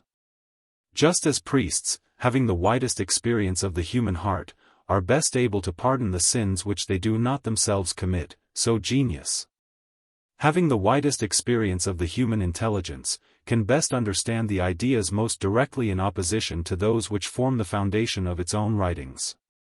I ought to have told myself all this, though, for that matter, it was none too consoling a thought. For the benevolent condescension of great minds has as a corollary the incomprehension and hostility of small. And one derives far less happiness from the friendliness of a great writer, which one finds expressed, failing a more intimate association, in his books, than suffering from the hostility of a woman whom one did not choose for her intelligence but cannot help loving. I ought to have told myself all this, but I did not. I was convinced that I had appeared a fool to Bergotte, when Gilbert whispered in my ear, "You can't think how delighted I am, because you have made a conquest of my great friend Bergotte. He's been telling Mama that he found you extremely intelligent." "Where are we going?" I asked her. "Oh, Wherever you like, it's all the same to me. But since the incident that had occurred on the anniversary of her grandfather's death, I had begun to ask myself whether Gilbert's character was not other than I had supposed. Whether that indifference to what was to be done, that wisdom, that calm, that gentle and constant submission did not indeed conceal passionate longings which her self-esteem would not allow to be visible and which she disclosed only by her sudden resistance whenever by any chance they were frustrated. As Bergotte lived in the same neighborhood as my parents, we left the house together. In the carriage he spoke to me of my health. "Our friends were telling me that you had been ill. I am very sorry. And yet, after all, I am not too sorry, because I can see quite well that you are able to enjoy the pleasures of the mind, and they are probably what mean most to you. As to everyone who has known them." Alas, what he was saying, how little, I felt, did it apply to myself, whom all reasoning, however exalted it might be, left cold, who was happy only in moments of pure idleness. When I was comfortable and well, I felt how purely material was everything that I desired in life, and how easily I could dispense with the intellect.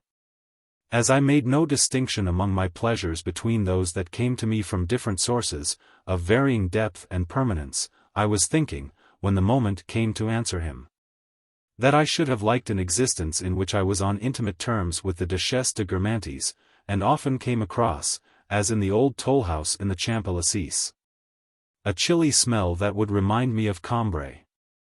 But in this ideal existence which I dared not confide to him, the pleasures of the mind found no place. No, sir, the pleasures of the mind count for very little with me. It is not them that I seek after, indeed I don't even know that I have ever tasted them. "You really think not?" he replied. "Well, it may be, no, wait a minute now, yes, after all that must be what you like best, I can see it now dearly, I am certain of it." As certainly, he did not succeed in convincing me. And yet I was already feeling happier, less restricted. After what M. de Norpois had said to me, I had regarded my moments of dreaming, of enthusiasm, of self-confidence as purely subjective and barren of truth. But according to Bergotte, who appeared to understand my case, it seemed that it was quite the contrary, that the symptom I ought to disregard was, in fact, my doubts, my disgust with myself. Moreover, what he had said about M. de Norpois took most of the sting out of a sentence from which I had supposed that no appeal was possible. "Are you being properly looked after?" Bergotte asked me. "Who is treating you?" I told him that I had seen, and should probably go on seeing Cottard. "But that's not at all the sort of man you want," he told me. "I know nothing about him as a doctor. But I've met him at Madame Swann's. The man's an imbecile. Even supposing that doesn't prevent his being a good doctor, which I hesitate to believe, it does prevent his being a good doctor for artists, for men of intelligence. People like you must have suitable doctors, would almost go so far as to say treatment and medicine specially adapted to themselves. Cottard will bore you, and that alone will prevent his treatment from having any effect. Besides, the proper course of treatment cannot possibly be the same for you as for any Tom, Dick or Harry. 9/10 of the ills from which intelligent people suffer spring from their intellect. They need at least a doctor who understands their disease. How do you expect that Cottard should be able to treat you? He has made allowances for the difficulty of digesting sauces, for gastric trouble, but he has made no allowance for the effect of reading Shakespeare. So that his calculations are inaccurate in your case, the balance is upset, you see, always the little bottle imp bobbing up again. He will find that you have a dilated stomach. He has no need to examine you for it, since he has it already in his eye. You can see it there, reflected in his glasses. This manner of speaking tired me greatly.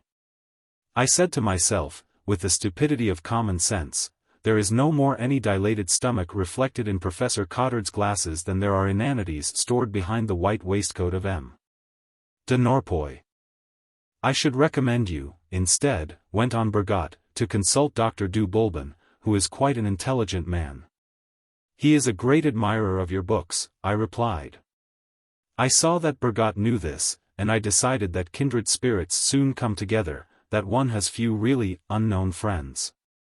What Bergot had said to me with respect to Cottard impressed me, while running contrary to everything that I myself believed. I was in no way disturbed by finding my doctor a bore. I expected of him that, thanks to an art the laws of which were beyond me, he should pronounce on the subject of my health an infallible oracle, after consultation of my entrails. And I did not at all require that, with the aid of an intellect, in which I easily outstripped him, he should seek to understand my intellect, which I pictured to myself merely as a means of no importance in itself, of trying to attain to certain external verities. I doubted greatly whether intellectual people required a different form of hygiene from imbeciles, and I was quite prepared to submit myself to the latter kind. "I'll tell you who does need a good doctor, and that is our friend Swann," said Bergot. And on my asking whether he was ill, "Well, don't you see, he's typical of the man who has married a whore, and has to swallow 100 serpents every day, from women who refuse to meet his wife. Or men who were there before him. You can see them in his mouth, writhing. Just look, any day you're there, at the way he lifts his eyebrows when he comes in, to see who's in the room."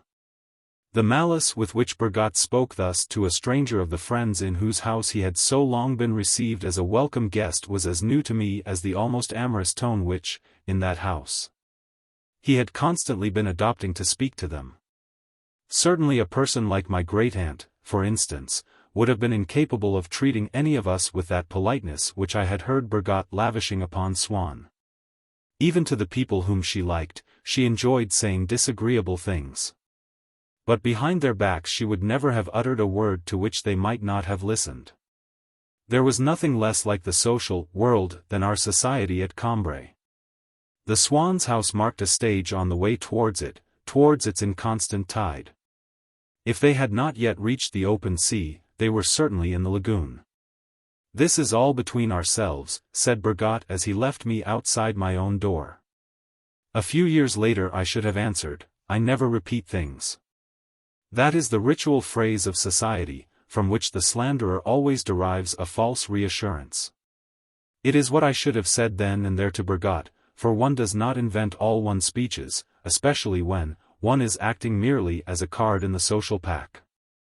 But I did not yet know the formula. What my great-aunt, on the other hand, would have said on a similar occasion was, "If you don't wish it to be repeated, why do you say it?" That is the answer of the unsociable, of the quarrelsome. I was nothing of that sort, I bowed my head in silence. Men of letters who were in my eyes persons of considerable importance had had to plot for years before they succeeded in forming with Bergot relations which continued to the end to be but dimly literary, and never emerged beyond the four walls of his study, whereas I had now been installed among the friends of the great writer, at the first attempt and without any effort, like a man who, instead of standing outside in a crowd for hours in order to secure a bad seat in a theater, is shown in at once to the best, having entered by a door that is closed to the public. If Swann had thus opened such a door to me, it was doubtless because, just as a king finds himself naturally inviting his children's friends into the royal box, or on board the royal yacht, so Gilbert's parents received their daughters' friends among all the precious things that they had in their house, and the even more precious intimacies that were enshrined there. But at that time I thought, and perhaps was right in thinking, that this friendliness on Swann's part was aimed indirectly at my parents.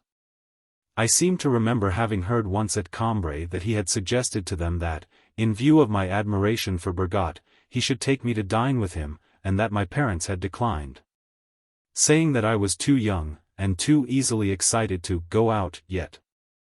My parents, no doubt, represented to certain other people, precisely those who seemed to me the most marvelous, something quite different from what they were to me, so that, just as when the lady in pink had paid my father a tribute of which he had shown himself so unworthy, I should have wished them to understand what an inestimable present I had just received, and to testify their gratitude to that generous and courteous Swann who had offered it to me, or to them rather, without seeming any more to be conscious of its value than is, in Luini's fresco, the charming mage with the arched nose and fair hair, to whom, it appeared, Swann had at one time been thought to bear a striking resemblance.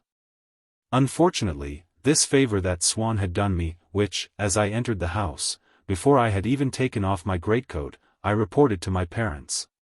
In the hope that it would awaken in their hearts an emotion equal to my own, and would determine them upon some immense and decisive act of politeness towards the Swanns. Did not appear to be greatly appreciated by them. Swann introduced you to Bergot? An excellent friend for you, charming society, cried my father, ironically. It only wanted that. Alas, when I had gone on to say that Bergot was by no means inclined to admire M. de Norpois. I dare say, retorted my father. That simply proves that he's a foolish and evil-minded fellow. My poor boy, you never had much common sense, still, I'm sorry to see you fall among a set that will finish you off altogether. Already the mere fact of my frequenting the Swanns had been far from delighting my parents. This introduction to Bergot seemed to them a fatal but natural consequence of an original mistake, namely their own weakness in controlling me. Which my grandfather would have called a want of circumspection. I felt that I had only, in order to complete their ill humor, to tell them that this perverse fellow who did not appreciate M. de Norpois had found me extremely intelligent. For I had observed that whenever my father decided that anyone, one of my school friends for instance, was going astray, as I was at that moment, if that person had the approval of somebody whom my father did not rate high, he would see in this testimony the confirmation of his own stern judgment. The evil merely seemed to him more pronounced. I could hear him already exclaiming, of course, it all hangs together. An expression that terrified me by the vagueness and vastness of the reforms the introduction of which into my quiet life it seemed to threaten. But since, were I not to tell them what Bergot had said of me, even then nothing could efface the impression my parents had formed, that this should be made slightly worse mattered little. Besides, they seemed to me so unfair, so completely mistaken, that not only had I not any hope, I had scarcely any desire to bring them to a more equitable point of view. At the same time, feeling, as the words came from my lips, how alarmed they would be by the thought that I had found favor in the sight of a person who dismissed clever men as fools and had earned the contempt of all decent people, praise from whom, since it seemed to me a thing to be desired, would only encourage me in wrongdoing, it was in faltering tones and with a slightly shamefaced air that, coming to the end of my story, I flung them the bouquet of, he told the Swanns that he had found me extremely intelligent.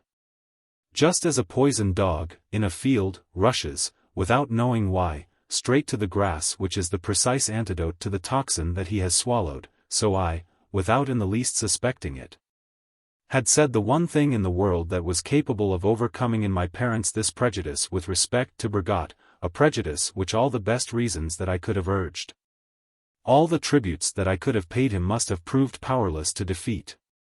Instantly the situation changed. Oh! He said that he found you intelligent, repeated my mother. I am glad to hear that, because he is a man of talent. What? He said that, did he? My father joined in. I don't for a moment deny his literary distinction, before which the whole world bows. Only it is a pity that he should lead that scarcely reputable existence to which old Norpois made a guarded allusion. When he was here, he went on.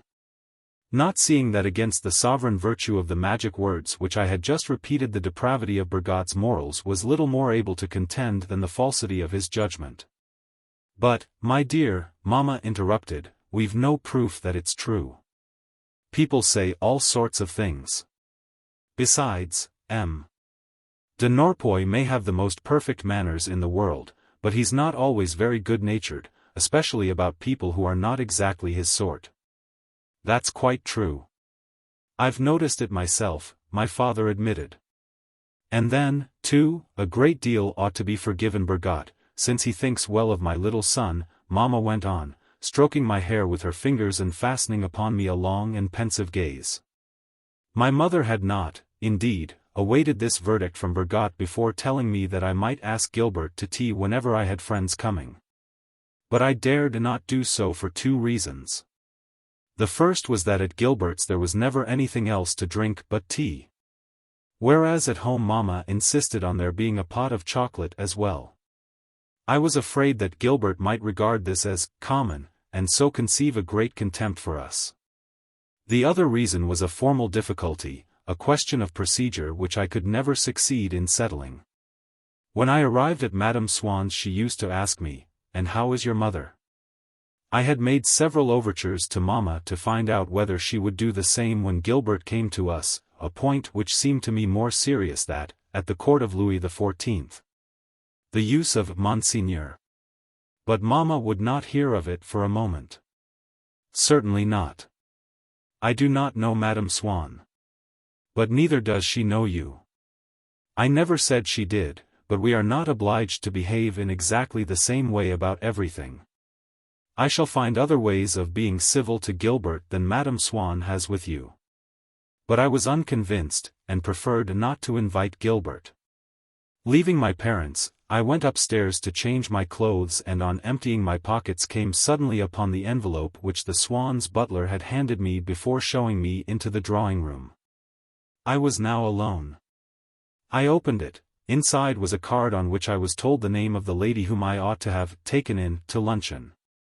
It was about this period that Bloch overthrew my conception of the world and opened for me fresh possibilities of happiness, which, for that matter, were to change later on into possibilities of suffering, by assuring me that, in contradiction of all that I had believed at the time of my walks along the Méséglise way, women never asked for anything better than to make love.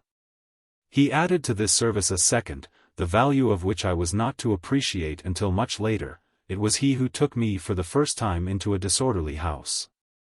He had indeed told me that there were any number of pretty women whom one might enjoy.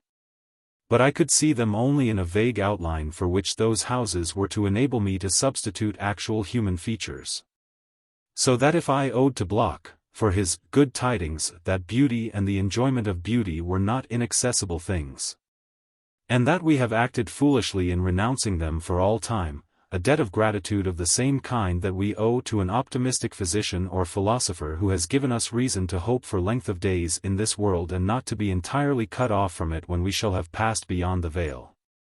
The houses of assignation which I began to frequent some years later, by furnishing me with specimens of beauty, by allowing me to add to the beauty of women that element which we are powerless to invent, which is something more than a mere summary of former beauties, that present indeed divine. The one present that we cannot bestow upon ourselves, before which faint and fail all the logical creations of our intellect, and which we can seek from reality alone, an individual charm, deserved to be ranked by me with those other benefactors more recent in origin but of comparable utility, before finding which we used to imagine without any warmth the seductive charms of Montaigne, of Wagner, of Siena, by studying other painters, hearing other composers, visiting other cities, and namely illustrated editions of the history of painting, symphonic concerts and handbooks to medieval towns. But the house to which Bloch led me, and which he himself, for that matter, had long ceased to visit, was of too humble a grade. Its denizens were too inconspicuous and too little varied to be able to satisfy my old or to stimulate new curiosities. The mistress of this house knew none of the women with whom one asked her to negotiate, and was always suggesting others whom one did not want.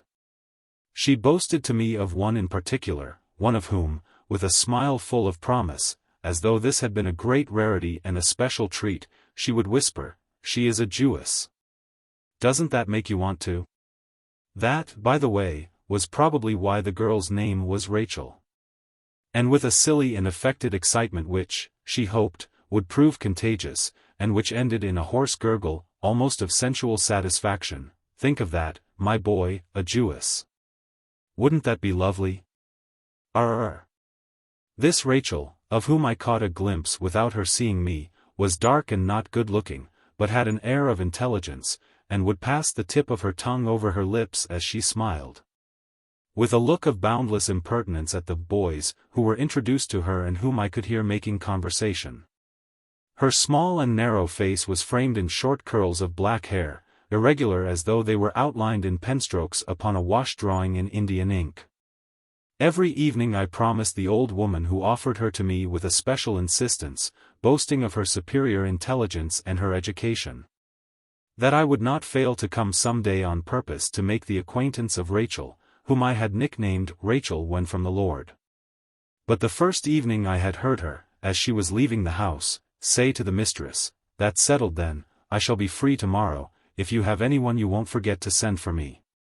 And these words had prevented me from recognizing her as a person because they had made me classify her at once in a general category of women whose habit, common to all of them, was to come there in the evening to see whether there might not be a louis or two to be earned. She would simply vary her formula, saying indifferently, "If you want me," or "if you want anybody." The mistress, who was not familiar with Halévy's opera, did not know why I always called the girl Rachel when from the Lord. But failure to understand a joke has never yet made anyone find it less amusing, and it was always with a wholehearted laugh that she would say to me, "Then there's nothing doing tonight? When am I going to fix you up with Rachel when from the Lord? Why do you always say that, Rachel when from the Lord? Oh, that's very smart, that is. I'm going to make a match of you two. You won't be sorry for it, you'll see." Once I was just making up my mind, but she was, in the press, another time in the hands of the hairdresser, an elderly gentleman who never did anything for the women except pour oil on their loosened hair and then comb it. And I grew tired of waiting, even though several of the humbler frequenters of the place, working girls, they called themselves, but they always seemed to be out of work, had come to mix drinks for me and to hold long conversations to which, despite the gravity of the subjects discussed, the partial or total nudity of the speakers gave an attractive simplicity. I ceased moreover to go to this house because, anxious to present a token of my goodwill to the woman who kept it and was in need of furniture, I had given her several pieces, notably a big sofa, which I had inherited from my Aunt Leonie. I used never to see them, for want of space had prevented my parents from taking them in at home, and they were stored in a warehouse. But as soon as I discovered them again in the house where these women were putting them to their own uses, all the virtues that one had imbibed in the air of my aunt's room at Cambrai became apparent to me, tortured by the cruel contact to which I had abandoned them in their helplessness. Had I outraged the dead, I should not have suffered such remorse. I returned no more to visit their new mistress, for they seemed to me to be alive, and to be appealing to me, like those objects, apparently inanimate, in a Persian fairy tale, in which are embodied human souls that are undergoing martyrdom and plead for deliverance. Besides, as our memory presents things to us, as a rule, not in their chronological sequence but as it were by a reflection in which the order of the parts is reversed, I remembered only long afterwards that it was upon that same sofa that, many years before, I had tasted for the first time the sweets of love with one of my girl cousins, with whom I had not known where to go until she somewhat rashly suggested our taking advantage of a moment in which Aunt Leonie had left her room.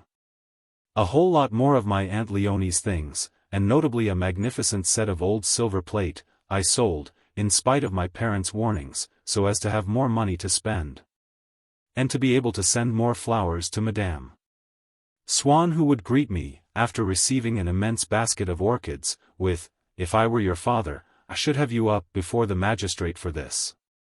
How was I to suppose that one day I might regret more than anything the loss of my silver plate, and rank certain other pleasures more highly than that, which would have shrunk perhaps into none at all, of bestowing favors upon Gilbert's parents?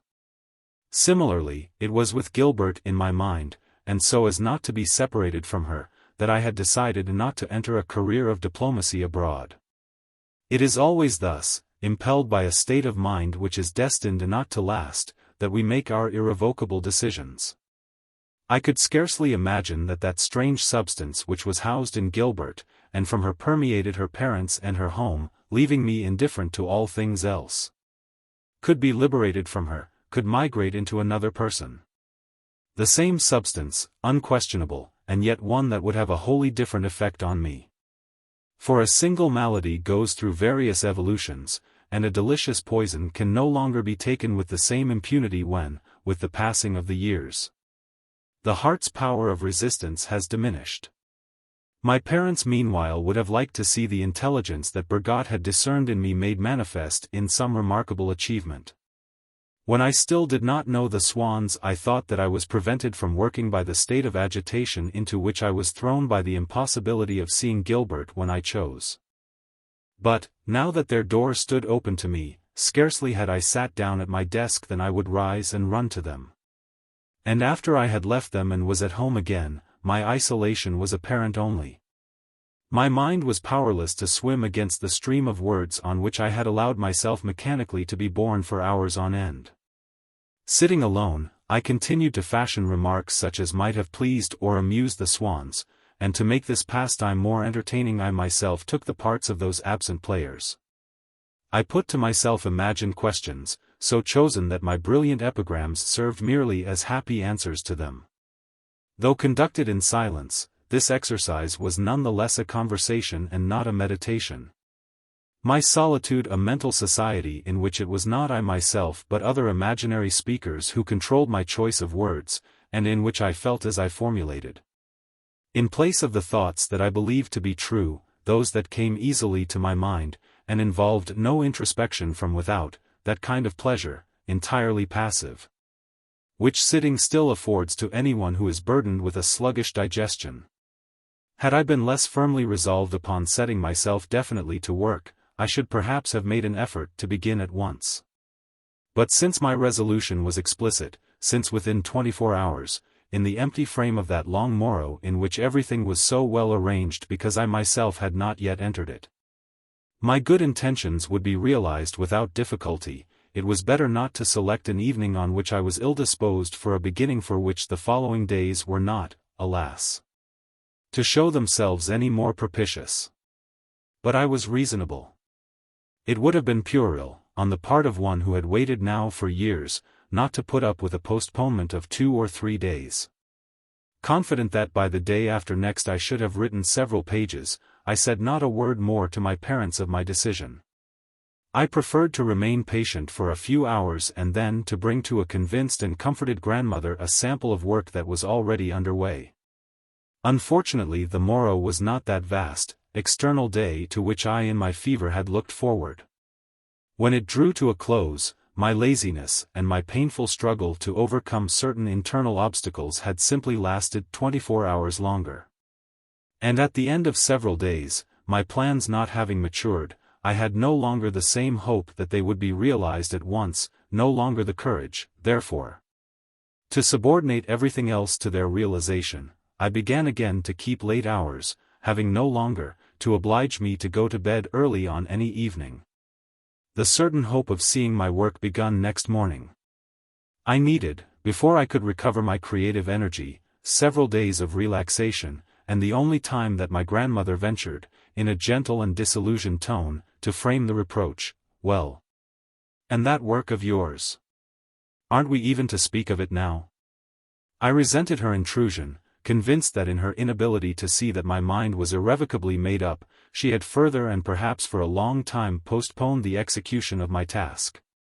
By the shock which her denial of justice to me had given my nerves, since until I had recovered from that shock I should not feel inclined to begin my work. She felt that her skepticism had charged blindly into my intention. She apologized, kissing me, "I am sorry. I shall not say anything again," and, so that I should not be discouraged, assured me that, from the day on which I should be quite well again, the work would come of its own accord from my superfluity of strength.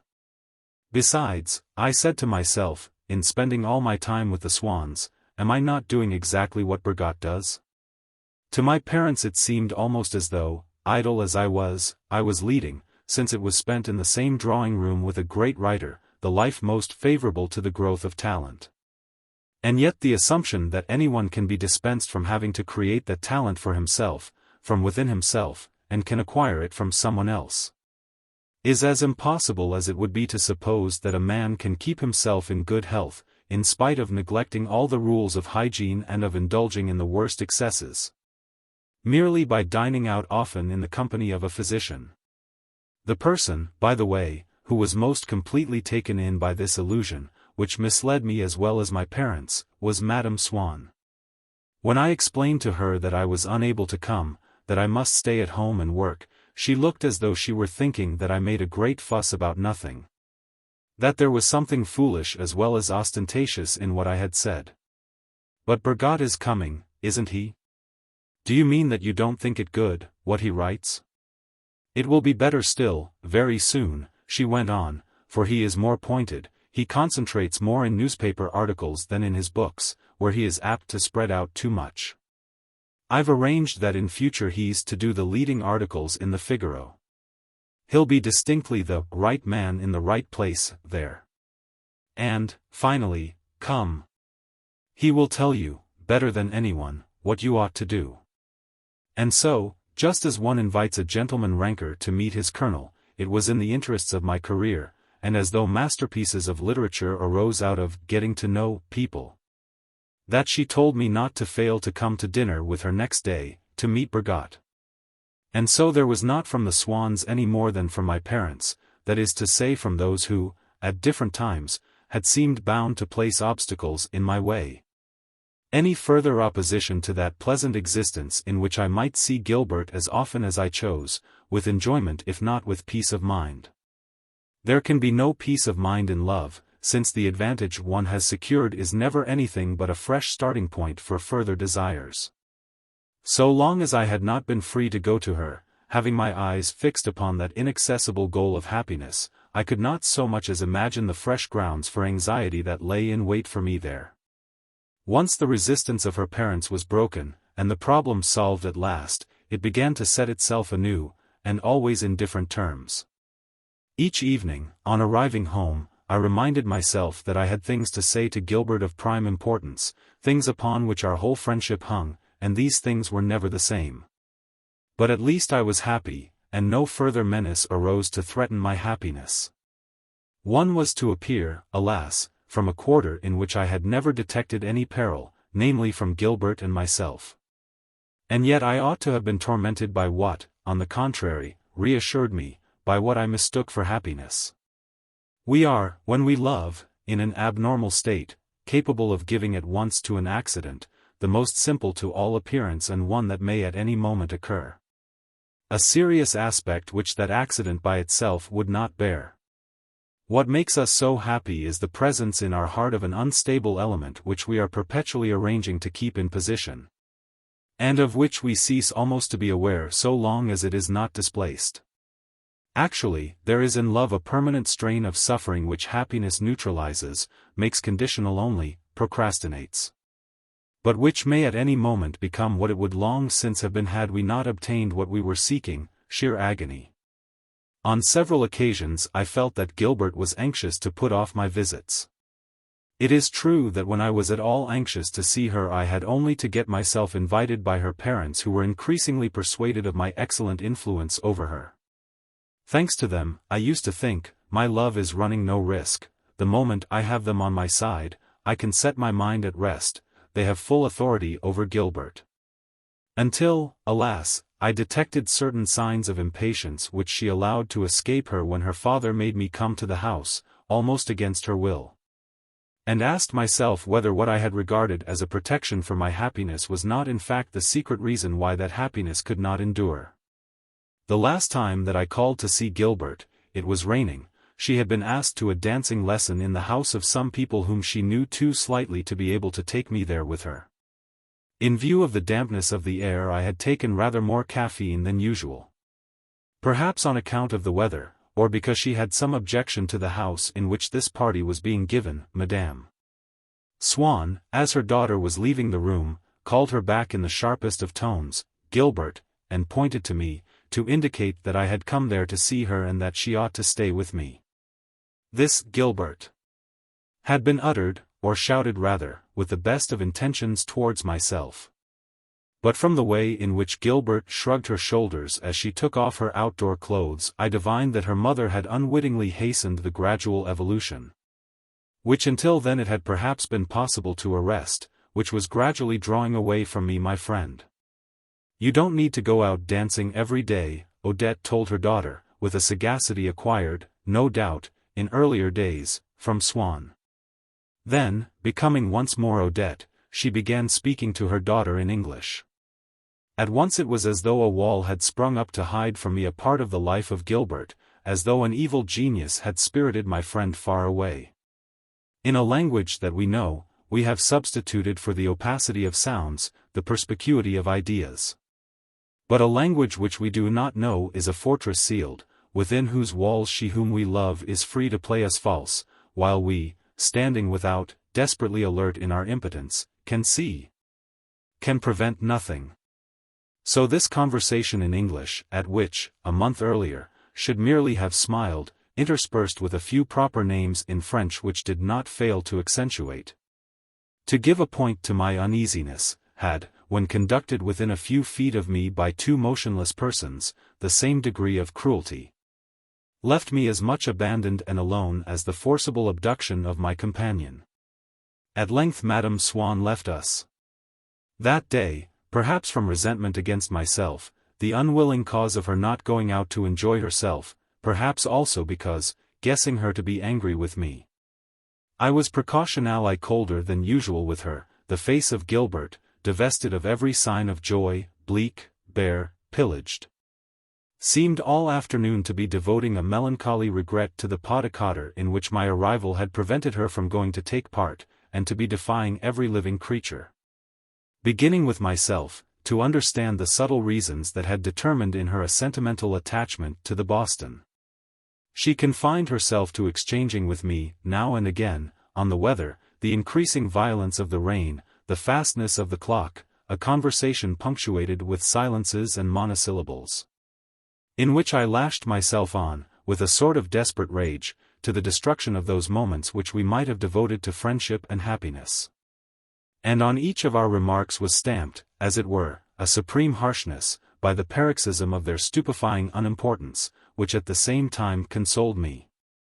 For it prevented Gilbert from being taken in by the banality of my observations and the indifference of my tone. In vain was my polite, I thought, the other day, that the clock was slow. If anything, she evidently understood me to mean, how tiresome you are being.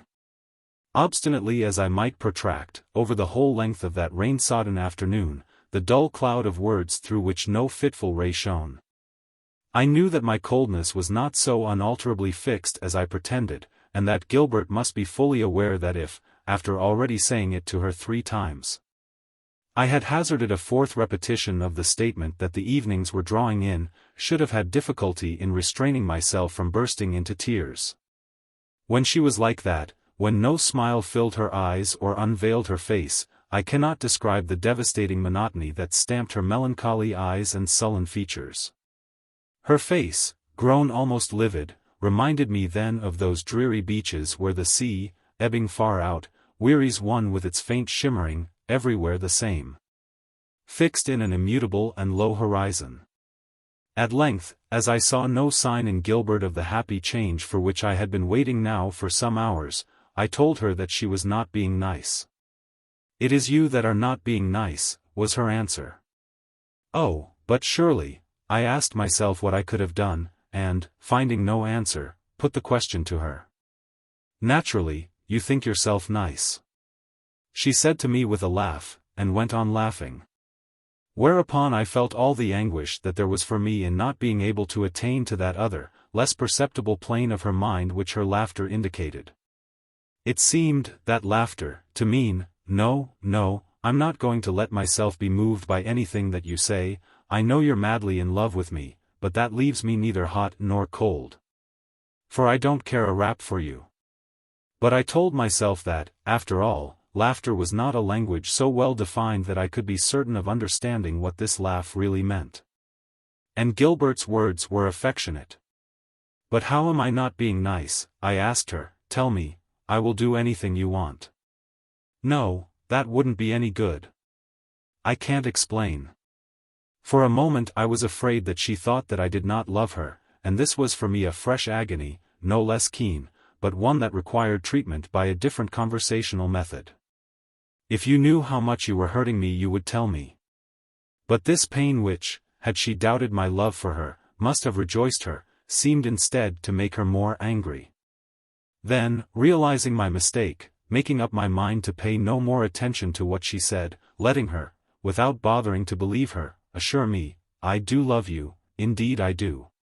You will see one day, that day on which the guilty are convinced that their innocence will be made clear, and which, for some mysterious reason, never happens to be the day on which their evidence is taken." I had the courage to make a sudden resolution not to see her again. And without telling her of it yet, since she would not have believed me.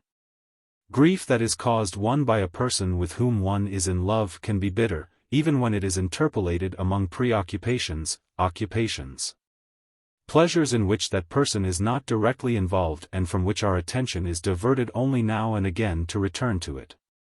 But when such a grief has its birth, as was now happening, at a moment when the happiness of seeing that person fills us to the exclusion of all else, the sharp depression that then affects our spirits, sunny hitherto, sustained and calm, lets loose in us a raging tempest against which we know not whether we are capable of struggling to the end.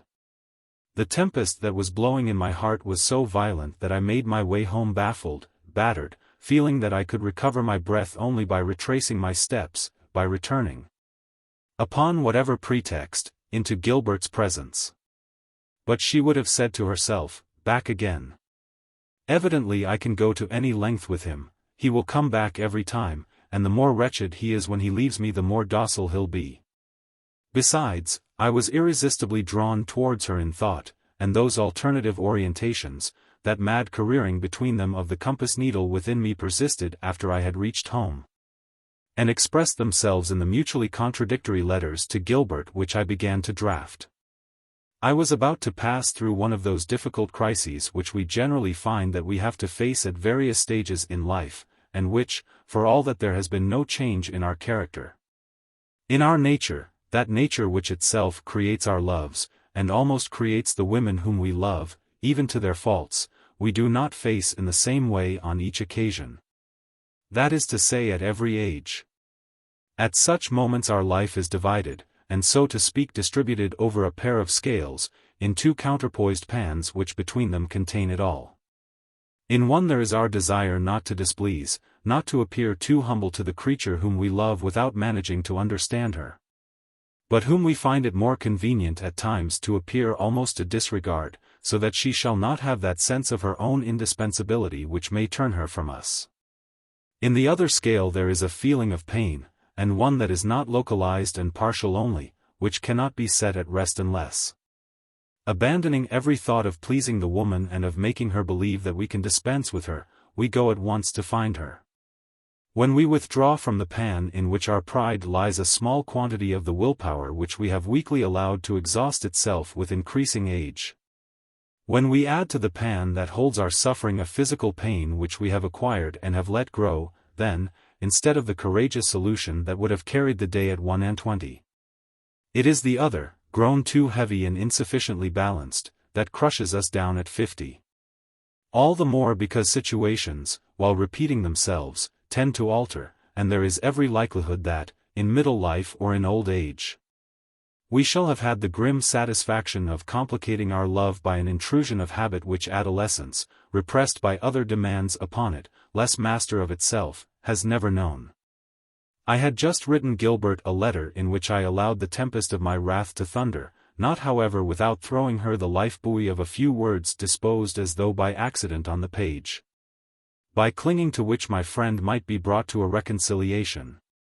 A moment later, the wind having changed, they were phrases full of love that I addressed to her, chosen for the sweetness of certain forlorn expressions. Those nevermores, so touching to those who pen them, so wearisome to her who will have to read them, whether she believe them to be false, and translate, nevermore, by this very evening, if you want me, or believe them to be true, and so to be breaking the news to her of one of those final separations which make so little difference to our lives when the other person is one with whom we are not in love.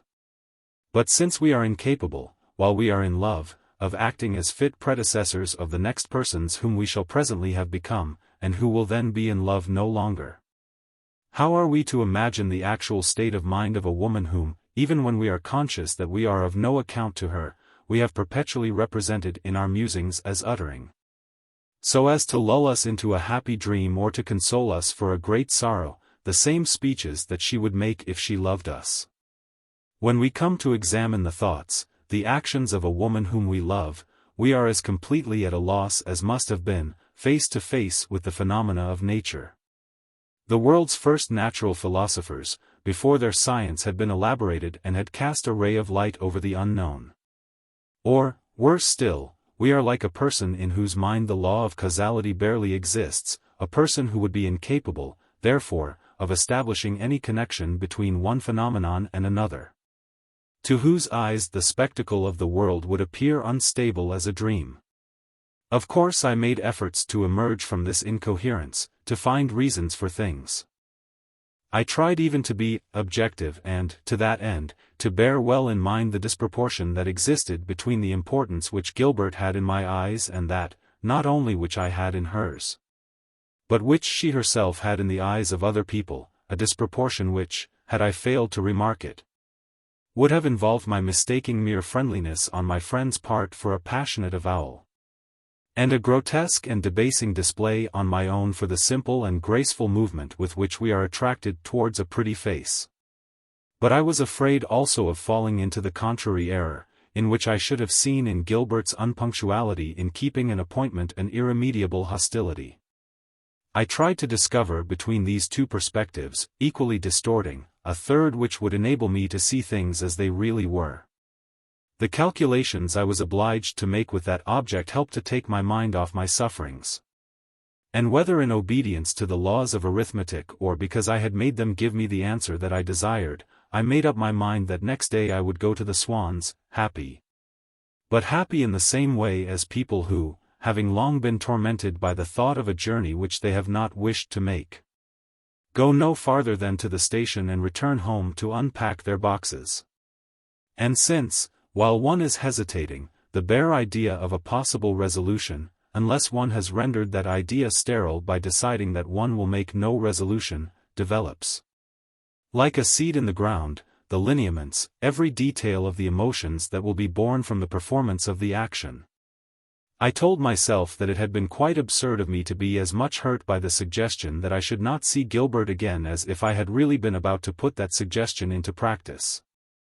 And that since, on the contrary, I was to end by returning to her side, I might have saved myself the expense of all those vain longings and painful acceptances. But this resumption of friendly relations lasted only so long as it took me to reach the Swanns.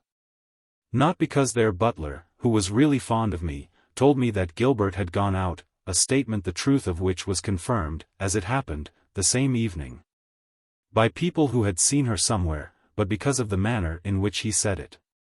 "Sir, the young lady is not at home. I can assure you, sir, that I am speaking the truth.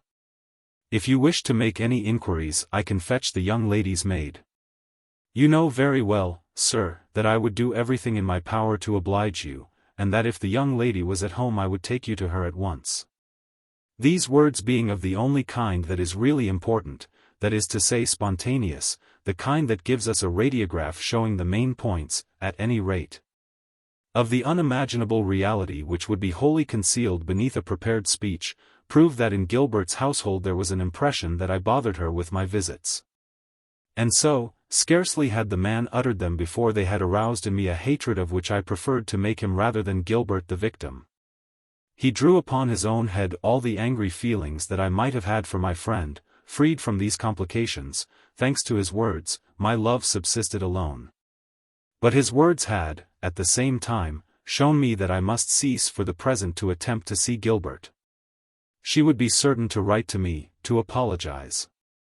In spite of which, I should not return at once to see her, so as to prove to her that I was capable of living without her.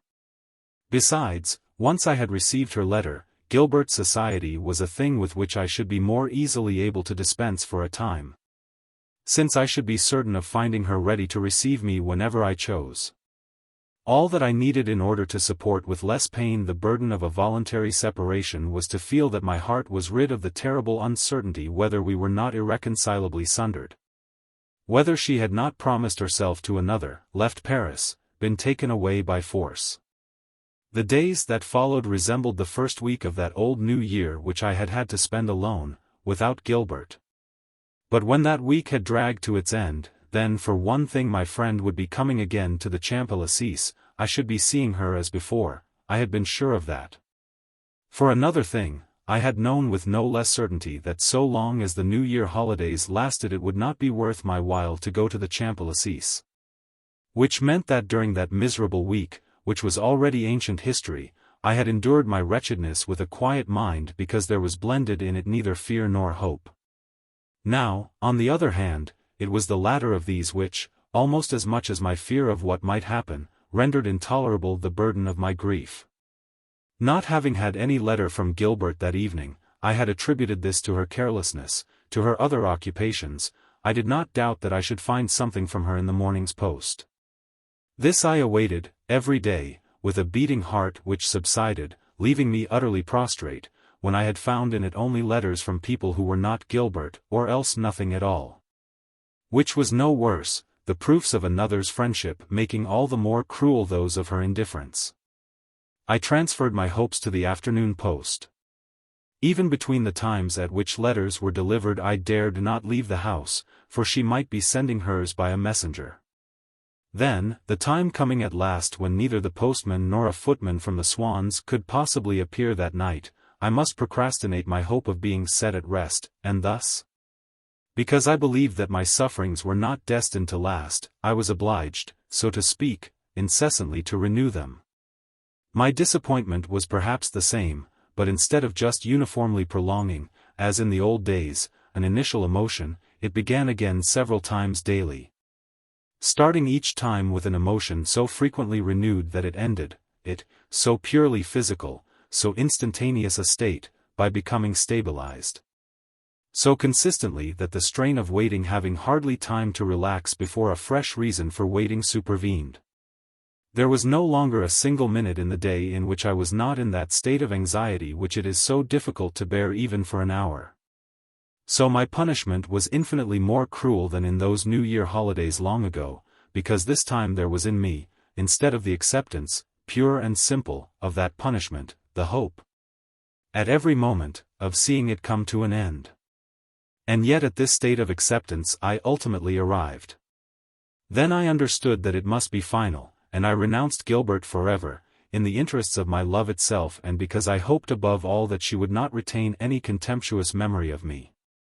Indeed, from that moment, so that she should not be led to suppose any sort of lover's spite on my part, when she made appointments for me to see her I used often to accept them and then, at the last moment, write to her that I was prevented from coming, but with the same protestations of my disappointment that I should have made to anyone whom I had not wished to see.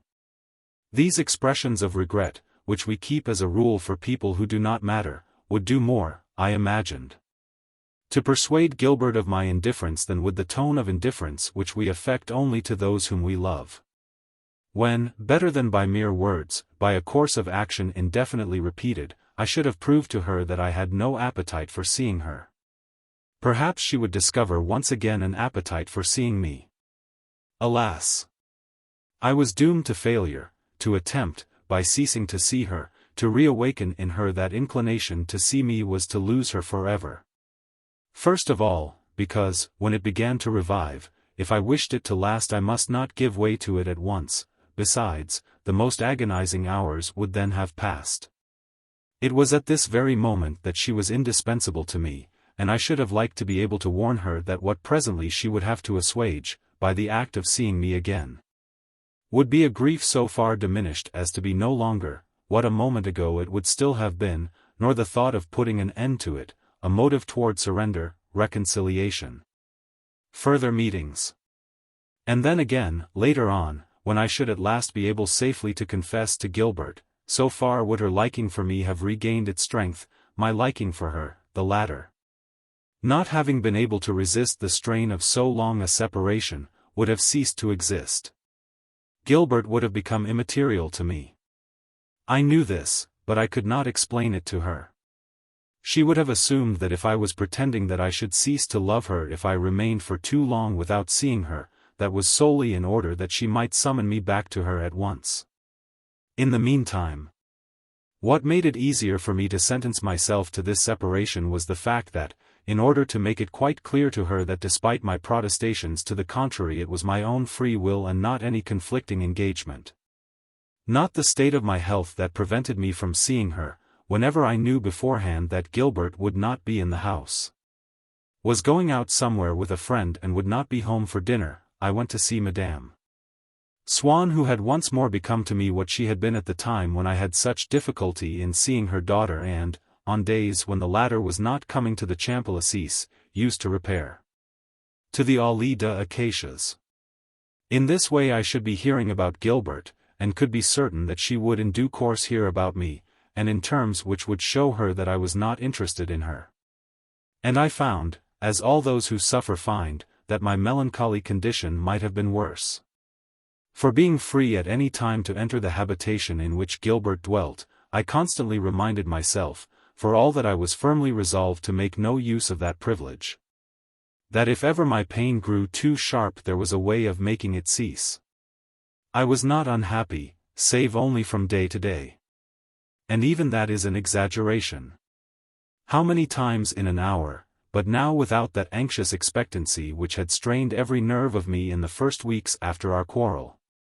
Before I had gone again to the Swanns, did I not repeat to myself the words of the letter which, one day soon, Gilbert would surely send, would perhaps even bring to me herself? The perpetual vision of that imagined happiness helped me to endure the desolation of my real happiness. With women who do not love us, as with the missing, the knowledge that there is no hope left does not prevent our continuing to wait for news. We live on tenterhooks, starting at the slightest sound. The mother whose son has gone to sea on some perilous voyage of discovery sees him in imagination every moment, long after the fact of his having perished has been established, striding into the room, saved by a miracle and in the best of health. And this strain of waiting, according to the strength of her memory and the resistance of her bodily organs, either helps her on her journey through the years, at the end of which she will be able to endure the knowledge that her son is no more, to forget gradually and to survive his loss, or else it kills her. On the other hand, my grief found consolation in the idea that my love must profit by it. Each visit that I paid to Madame Swann without seeing Gilbert was a cruel punishment, but I felt that it correspondingly enhanced the idea that Gilbert had of me. Besides, if I always took care, before going to see Madame Swann, that there should be no risk of her daughter's appearing, that arose, it is true, from my determination to break with her, but no less perhaps from that hope of reconciliation which overlay my intention to renounce her. Very few of such intentions are absolute, at least in a continuous form, in this human soul of ours, one of whose laws, confirmed by the unlooked-for wealth of illustration that memory supplies, is intermittence, and hid from me all that in it was unbearably cruel. As for that hope, I saw clearly how far it was chimerical. I was like a pauper who moistens his dry crust with fewer tears if he assures himself that, at any moment, a total stranger is perhaps going to leave him the whole of his fortune. We are all of us obliged, if we are to make reality endurable, to nurse a few little follies in ourselves. Now my hope remained more intact, while at the same time our separation became more effectual, if I refrained from meeting Gilbert. If I had found myself face to face with her in her mother's drawing-room, we might perhaps have uttered irrevocable words which would have rendered our breach final, killed my hope and, on the other hand, by creating a fresh anxiety, reawakened my love and made resignation harder. Ever so long ago, before I had even thought of breaking with her daughter, Madame Swann had said to me, "It is all very well your coming to see Gilbert. I should like you to come sometimes for my sake, not to my kettledrums, which would bore you because there is such a crowd, but on the other days, when you will always find me at home if you come fairly late." So that I might be thought, when I came to see her, to be yielding only after a long resistance to a desire which she had expressed in the past.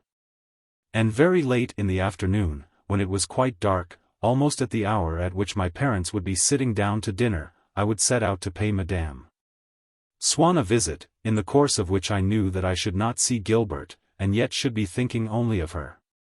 In that quarter, then looked upon as remote, of a Paris darker than Paris is today, where even in the center there was no electric light in the public thoroughfares and very little in private houses. The lamps of a drawing-room situated on the ground level, or but slightly raised above it, as were the rooms in which Madame Swann generally received her visitors, were enough to lighten the street, and to make the passer-by raise his eyes, connecting with their glow, as with its apparent though hidden cause. The presence outside the door of a string of smart broughams. This passer-by was led to believe, not without a certain emotion, that a modification had been effected in this mysterious cause, when he saw one of the carriages begin to move. But it was merely a coachman who, afraid of his horses catching cold, started them now and again on a brisk walk. All the more impressive because the rubber-tired wheels gave the sound of their hooves a background of silence from which it stood out more distinct and more explicit. The winter garden, of which in those days the passer-by generally caught a glimpse, in whatever street he might be walking, if the drawing-room did not stand too high above the pavement, is to be seen today only in photogravures in the gift books of P. J. Stahl, where, in contrast to the infrequent floral decorations of the Louis XVI drawing-rooms now in fashion, a single rose or a Japanese iris in a long-necked vase of crystal into which it would be impossible to squeeze a second, it seems. Because of the profusion of indoor plants which people had then, and of the absolute want of style in their arrangement. As though it must have responded in the ladies whose houses it adorned to some living and delicious passion for botany rather than to any cold concern for lifeless decoration. It suggested to one, only on a larger scale, in the houses of those days, those tiny, portable hothouses laid out on New Year's morning beneath the lighted lamp, for the children were always too impatient to wait for daylight, among all the other New Year's presents but the loveliest of them all, consoling them with its real plants which they could tend as they grew for the bareness of the winter soil. And even more than those little houses themselves, those winter gardens were like the hothouse that the children could see there at the same time, portrayed in a delightful book. Another of their presents, and one which, for all that it was given not to them but to Mli. Lily, the heroine of the story, enchanted them to such a pitch that even now, when they are almost old men and women, they ask themselves whether, in those fortunate years, winter was not the loveliest of the seasons. And inside there, beyond the winter garden, through the various kinds of arborescence which from the street made the lighted window appear like the glass front of one of those children's playthings, pictured or real, the passer-by, drawing himself up on tiptoe, would generally observe a man in a frock coat, a gardenia or a carnation in his buttonhole, standing before a seated lady, both vaguely outlined, like two intaglios cut in a topaz.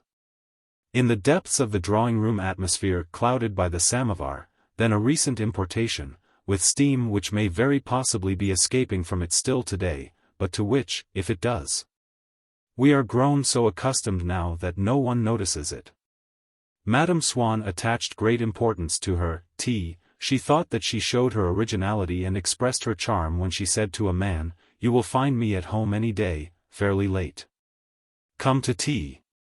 So that she allowed a sweet and delicate smile to accompany the words which she pronounced with a fleeting trace of English accent, and which her listener duly noted, bowing solemnly in acceptance. As though the invitation had been something important and uncommon which commanded deference and required attention. There was another reason, apart from those given already, for the flowers having more than a merely ornamental part in Madame Swann's drawing-room, and this reason pertained not to the period, but, in some degree, to the former life of Odette. A great courtesan, such as she had been, lives largely for her lovers, that is to say at home, which means that she comes in time to live for her home. The things that one sees in the house of a respectable woman, things which may of course appear to her also to be of importance, are those which are in any event of the utmost importance to the courtesan. The culminating point of her day is not the moment in which she dresses herself for all the world to see, but that in which she undresses herself for a man. She must be as smart in her wrapper, in her nightgown, as in her outdoor attire. Other women display their jewels, but as for her, she lives in the intimacy of her pearls. This kind of existence imposes on her as an obligation and ends by giving her a fondness for luxury which is secret, that is to say which comes near to being disinterested. Madame Swann extended this to include her flowers. There was always beside her chair an immense bowl of crystal filled to the brim with Parma violets or with long white daisy petals scattered upon the water, which seemed to be testifying, in the eyes of the arriving guest, to some favorite and interrupted occupation, such as the cup of tea which Madame Swann would, for her own amusement, have been drinking there by herself. An occupation more intimate still and more mysterious, so much so that one felt oneself impelled to apologize on seeing the flowers exposed there by her side. As one would have apologized for looking at the title of the still open book which would have revealed to one what had just been read by, and so, perhaps, what was still in the mind of Odette. And unlike the book the flowers were living things. It was annoying, when one entered the room to pay Madame Swann a visit, to discover that she was not alone, or if one came home with her not to find the room empty, so prominent a place in it, enigmatic and intimately associated with hours in the life of their mistress of which one knew nothing, did those flowers assume which had not been made ready for Odette's visitors but, as it were, forgotten there by her, had held and would hold with her again private conversations which one was afraid of disturbing, the secret of which one tried in vain to read. Fastening one's eyes on the moist purple, the still liquid watercolor of the Parma violets. By the end of October Odette would begin to come home with the utmost punctuality for tea, which was still known, at that time, as 5 o'clock tea, having once heard it said, and being fond of repeating that if Madame Verdurin had been able to form a salon it was because people were always certain of finding her at home at the same hour. She imagined that she herself had one also, of the same kind, but freer, sans rigueur as she used to say. She saw herself figuring thus as a sort of L'Espinasse, and believed that she had founded a rival salon by taking from the deux défunts of the little group several of her most attractive men. Notably Swann himself, who had followed her in her secession and into her retirement. According to a version for which one can understand that she had succeeded in gaining credit among her more recent friends, ignorant of what had passed, though without convincing herself. But certain favorite parts are played by us so often before the public and rehearsed so carefully when we are alone that we find it easier to refer to their fictitious testimony than to that of a reality which we have almost entirely forgotten. On days on which Madame Swann had not left the house, one found her in a wrapper of crêpe de chine, white as the first snows of winter, or, it might be, in one of those long pleated garments of mousseline de soie, which seemed nothing more than a shower of white or rosy petals, and would be regarded today as hardly suitable for winter, though quite wrongly. For these light fabrics and soft colors gave to a woman, in the stifling warmth of the drawing-rooms of those days, with their heavily curtained doors. Rooms of which the most effective thing that the society novelists of the time could find to say was that they were exquisitely cushioned, the same air of coolness that they gave to the roses which were able to stay in the room there by her side, despite the winter, in the glowing flesh tints of their nudity, as though it were already spring. By reason of the muffling of all sound in the carpets, and of the remoteness of her cozy retreat, the lady of the house, not being apprised of your entry as she is today, would continue to read almost until you were standing before her chair, which enhanced still further that sense of the romantic, that charm of a sort of secret discovery, which we find today in the memory of those gowns, already out of fashion even then, which Madame Swann was perhaps alone in not having discarded, and which give us the feeling that the woman who wore them must have been the heroine of a novel because most of us have scarcely set eyes on them outside the pages of certain of Henry Greville's tales. Odette had, at this time, in her drawing-room, when winter began, chrysanthemums of enormous size and of a variety of colors such as Swann, in the old days, certainly never saw in her drawing-room in the Rue La Pérouse.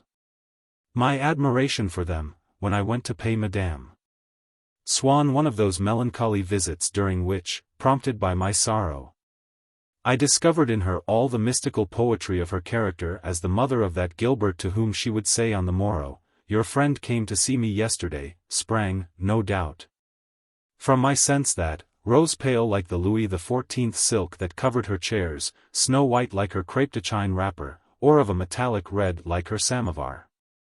They superimposed upon the decoration of the room another, a supplementary scheme of decoration, as rich, as delicate in its coloring, but one which was alive and would last for a few days only. But I was touched to find that these chrysanthemums appeared less ephemeral than, one might almost say, lasting, when I compared them with the tones, as pink, as coppery, which the setting sun so gorgeously displays amid the mists of a November afternoon, and which, after seeing them, before I had entered the house, fade from the sky, I found again inside, prolonged, transposed onto the flaming palette of the flowers.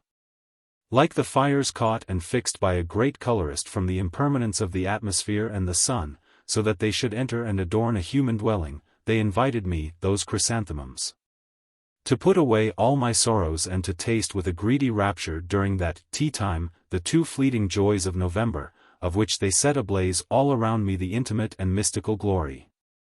Alas, it was not in the conversations to which I must listen that I could hope to attain to that glory, they had but little in common with it. Even with Madame Cottard, and although it was growing late, Madame Swann would assume her most caressing manner to say, "Oh, no, it's not late, really, you mustn't look at the clock, that's not the right time. It's stopped, you can't possibly have anything else to do now, why be in such a hurry?" As she pressed a final tartlet upon the professor's wife, who was gripping her card case in readiness for flight. "One simply can't tear oneself away from this house," observed Madame Bontemps to Madame Swann, while Madame Cottard, in her astonishment at hearing her own thought put into words, exclaimed, "Why, that's just what I always say myself, what I tell my own little judge, in the court of conscience." Winning the applause of the gentlemen from the Jockey Club, who had been profuse in their salutations, as though confounded at such an honours being done them, when Madame Swann had introduced them to this common and by no means attractive little woman, who kept herself, when confronted with Odette's brilliant friends, in reserve. If not on what she herself called the defensive, for she always used stately language to describe the simplest happenings. "I should never have suspected it," was Madame Swann's comment, 3 Wednesdays running you've played me false."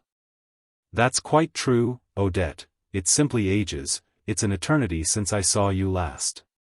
You see, I plead guilty. But I must tell you," she went on with a vague suggestion of outraged modesty. For although a doctor's wife she would never have dared to speak without periphrasis of rheumatism or of a chill on the kidneys, that I have had a lot of little troubles. As we all have, I dare say. And besides that I've had a crisis among my masculine domestics. I'm sure, I'm no more imbued with a sense of my own authority than most ladies. Still I've been obliged, just to make an example you know, to give my vatal notice. I believe he was looking out anyhow for a more remunerative place. But his departure nearly brought about the resignation of my entire ministry. My own maid refused to stay in the house a moment longer. Oh, we have had some Homeric scenes. However, I held fast to the reins through thick and thin. The whole affair's been a perfect lesson, which won't be lost on me, I can tell you. I'm afraid I'm boring you with all these stories about servants, but you know as well as I do what a business it is when one is obliged to set about rearranging one's household. Aren't we to see anything of your delicious child?" she wound up. "No, my delicious child is dining with a friend," replied Madame Swann, and then, turning to me, "I believe she's written to you, asking you to come and see her tomorrow. And your babies?" she went on to Madame Cottard. I breathed a sigh of relief. These words by which Madame Swann proved to me that I could see Gilbert whenever I chose gave me precisely the comfort which I had come to seek, and which at that time made my visits to Madame Swann so necessary. "No, I'm afraid not, I shall write to her, anyhow, this evening. Gilbert and I never seem to see one another now," I added, pretending to attribute our separation to some mysterious agency, which gave me a further illusion of being in love. supported as well by the affectionate way in which I spoke of Gilbert and she of me. "You know, she's simply devoted to you," said Madame Swann. "Really, you won't come tomorrow?" Suddenly my heart rose on wings. The thought had just struck me, after all, why shouldn't I, since it's her own mother who suggests it? But with the thought I fell back into my old depression. I was afraid now lest, when she saw me again, Gilbert might think that my indifference of late had been feigned, and it seemed wiser to prolong our separation. During these asides Madame Bontemps had been complaining of the insufferable dullness of politicians' wives, for she pretended to find everyone too deadly or too stupid for words, and to deplore her husband's official position. "Do you mean to say you can shake hands with 50 doctors' wives, like that, one after the other?" she exclaimed to Madame Cottard, who, unlike her, was full of the kindest feelings for everybody and of determination to do her duty in every respect. "Ah! You're a law-abiding woman. You see, in my case, at the ministry, don't you know, I simply have to keep it up, of course. It's too much for me, I can tell you. You know what those officials' wives are like, it's all I can do not to put my tongue out at them. And my niece Albertine is just like me. You really wouldn't believe the impudence that girl has. Last week, on my day, I had the wife of the Under-Secretary of State for Finance, who told us that she knew nothing at all about cooking. But surely, ma'am, my niece chipped in with her most winning smile, you ought to know everything about it, after all the dishes your father had to wash. Oh, I do love that story. I think it's simply exquisite, cried Madame Swann. But certainly on the doctor's consultation days you should make a point of being at home, among your flowers and books and all your pretty things, she urged Madame Cottard. Straight out like that. Bang! Right in the face, bang! She made no bones about it, I can tell you. And she'd never said a word to me about it, the little wretch, she's as cunning as a monkey. You are lucky to be able to control yourself. I do envy people who can hide what is in their minds. But I've no need to do that, Madame Bontemps, I'm not so hard to please, Madame Cottard gently expostulated. For one thing, I'm not in such a privileged position, she went on, slightly raising her voice as was her custom, as though she were underlining the point of her remark. Whenever she slipped into the conversation any of those delicate courtesies, those skillful flatteries which won her the admiration and assisted the career of her husband. And besides, I'm only too glad to do anything that can be of use to the professor. But, my dear, it isn't what one's glad to do, it's what one is able to do. I expect you're not nervous. Do you know, whenever I see the war minister's wife making faces, I start copying her at once. It's a dreadful thing to have a temperament like mine. To be sure, yes, said Madame Cottard, I've heard people say that she had a twitch. My husband knows someone else who occupies a very high position, and it's only natural, when gentlemen get talking together. And then, don't you know? It's just the same with the chief of the registry. He's a hunchback. Whenever he comes to see me, before he's been in the room 5 minutes my fingers are itching to stroke his hump. My husband says I'll cost him his place. What if I do? A fig for the ministry. Yes, a fig for the ministry. I should like to have that printed as a motto on my notepaper. I can see I am shocking you. You're so frightfully proper, but I must say there's nothing amuses me like a little devilry now and then. Life would be dreadfully monotonous without it. And she went on talking about the ministry all the time, as though it had been Mount Olympus. To change the conversation, Madame Swann turned to Madame Cottard, but you're looking very smart today. Redfern fake it? No, you know, I always swear by Rothnitz. Besides, it's only an old thing I've had done up. Not really. It's charming. Guess how much? No, change the first figure. You don't say so. Why, that's nothing, it's given away. 3 times that at least, I should have said. You see how history comes to be written, apostrophized the doctor's wife. And pointing to a neck ribbon which had been a present from Madame Swann, look, Odette. Do you recognize this? Through the gap between a pair of curtains a head peeped with ceremonious deference, making a playful pretense of being afraid of disturbing the party. It was Swann. Odette, the Prince d'Agrigent is with me in the study. He wants to know if he may pay his respects to you. What am I to tell him? Why, that I shall be delighted, Odette would reply, secretly flattered, but without losing anything of the composure which came to her all the more easily since she had always, even in her fast days, been accustomed to entertain men of fashion. Swann disappeared to deliver the message, and would presently return with the prince, unless in the meantime Madame Verdurin had arrived. When he married Odette, Swann had insisted on her ceasing to frequent the little clan. He had several good reasons for this stipulation, though, had he had none, he would have made it just the same in obedience to a law of ingratitude which admits no exception, and proves that every go-between is either lacking in foresight or else singularly disinterested. He had conceded only that Odette and Madame Verdurin might exchange visits once a year, and even this seemed excessive to some of the faithful. Indignant at the insult offered to the mistress, who for so many years had treated Odette and even Swann himself as the spoiled children of her house. For if it contained false brethren who failed upon certain evenings in order that they might secretly accept an invitation from Odette, ready, in the event of discovery, with the excuse that they were curious to meet Bergotte, although the mistress assured them that he never went to the Swanns, and even if he did had no vestige of talent. Really, in spite of which she was making the most strenuous efforts, to quote one of her favorite expressions, to attract him, the little group had its diehards also. And these, though ignorant of those conventional refinements which often dissuade people from the extreme attitude one would have liked to see them adopt in order to annoy someone else, would have wished Madame Verdurin, but had never managed to prevail upon her to sever all connection with Odette, and thus deprive her of the satisfaction of saying, with a mocking laugh, "We go to the mistresses very seldom now, since the schism. It was all very well while my husband was still a bachelor, but when one is married, you know, it isn't always so easy.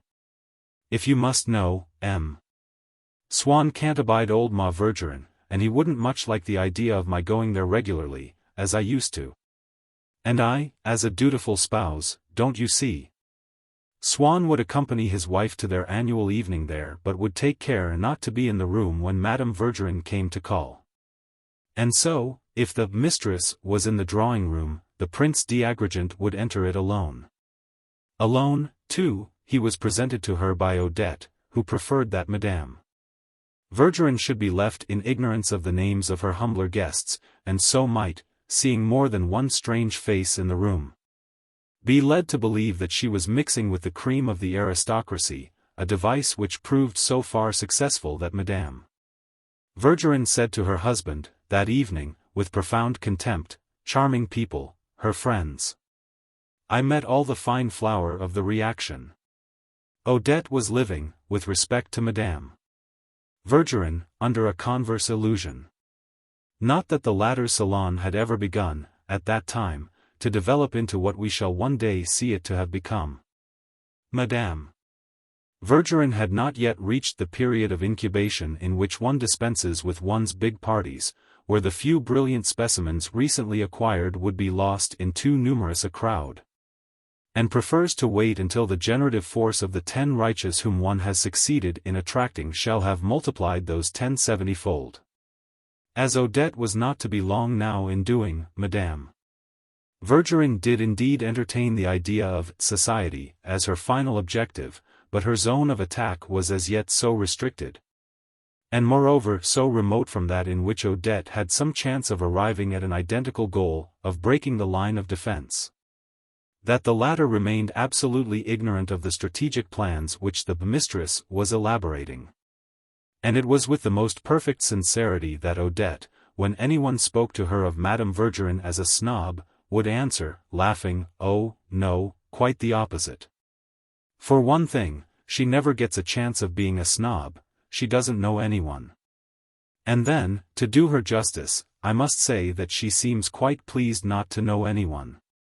No, what she likes are her Wednesdays, and people who talk well. And in her hearts of hearts she envied Madame Verdurin, for all that she did not despair of having herself, in so eminent a school, succeeded in acquiring them, those arts to which the mistress attached such paramount importance. Albeit they did but discriminate between shades of the non-existent, sculpture the void, and were, properly speaking, the arts of nonentity, to wit those, in the lady of a house, of knowing how to bring people together, how to group, to draw out, to keep in the background, to act as a connecting link. In any case, Madame Swann's friends were impressed when they saw in her house a lady of whom they were accustomed to think only as in her own, in an inseparable setting of her guests. Amid the whole of her little group which they were astonished to behold thus suggested, summarized, assembled, packed into a single armchair in the bodily form of the mistress. The hostess turned visitor, muffled in her cloak with its grebe trimming, as shaggy as the white skins that carpeted that drawing-room embowered in which Madame Verdurin was a drawing-room in herself. The more timid among the women thought it prudent to retire, and using the plural, as people do when they mean to hint to the rest of the room that it is wiser not to tire a convalescent who is out of bed for the first time, Odette, they murmured, we are going to leave you. They envied Madame Cottard, whom the mistress called by her Christian name. Can I drop you anywhere? Madame Verdurin asked her, unable to bear the thought that one of the faithful was going to remain behind instead of following her from the room. Oh, but this lady has been so very kind as to say, she'll take me, replied Madame Cottard, not wishing to appear to be forgetting, when approached by a more illustrious personage, that she had accepted the offer which Madame Bontemps had made of driving her home behind her cockaded coachman. I must say that I am always specially grateful to the friends who are so kind as to take me with them in their vehicles. It is a regular godsend to me, who have no automaton. Especially, broke in the mistress, who felt that she must say something, since she knew Madame Bontemps slightly and had just invited her to her Wednesdays, as at Madame de Cressy's house you're not very near home. Oh, good gracious, I shall never get into the way of saying Madame Swann. It was a recognized pleasantry in the little clan, among those who were not over-endowed with wit, to pretend that they could never grow used to saying Madame Swann. I have been so accustomed to saying Madame de Cressy that I nearly went wrong again. Only Madame Verdurin, when she spoke to Odette, was not content with the nearly, but went wrong on purpose. Don't you feel afraid, Odette, living out in the wilds like this? I'm sure I shouldn't feel at all comfortable, coming home after dark. Besides, it's so damp. It can't be at all good for your husband's eczema. You haven't rats in the house, I hope. Oh, dear no. What a horrid idea. That's a good thing, I was told you had. I'm glad to know it's not true, because I have a perfect horror of the creatures, and I should never have come to see you again. Goodbye, my dear child, we shall meet again soon. You know what a pleasure it is to me to see you. You don't know how to put your chrysanthemums in water, she went on, as she prepared to leave the room, Madame Swann having risen to escort her. They are Japanese flowers, you must arrange them the same way as the Japanese. I do not agree with Madame Verdurin, although she is the law and the prophets to me in all things. There's no one like you, Odette, for finding such lovely chrysanthemums, or chrysanthema rather, for it seems that's what we ought to call them now, declared Madame Cottard as soon as the mistress had shut the door behind her. Dear Madame Verdurin is not always very kind about other people's flowers, said Odette sweetly.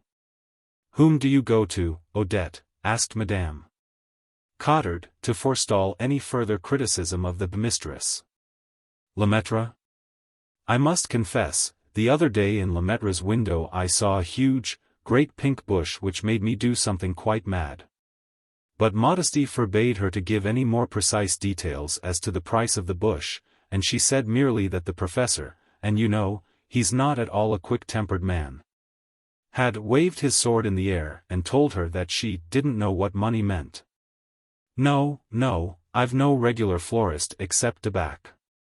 "Nor have I," said Madame Cottard, "but I confess that I am unfaithful to him now and then with Lachaume."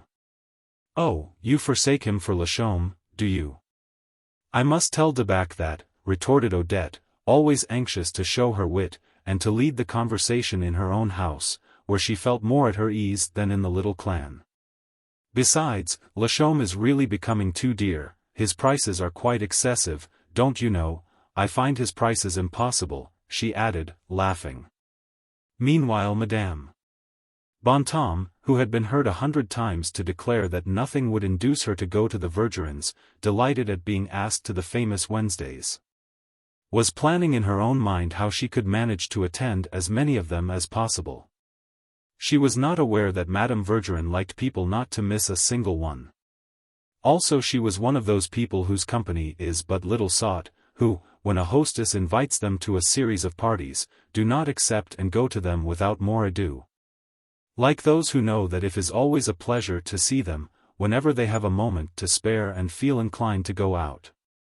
People of her type deny themselves it may be the first evening and the third, imagining that their absence will be noticed, and save themselves up for the second and fourth. Unless it should happen that, having heard from a trustworthy source that the third is to be a particularly brilliant party, they reverse the original order, assuring their hostess that, most unfortunately, we had another engagement last week.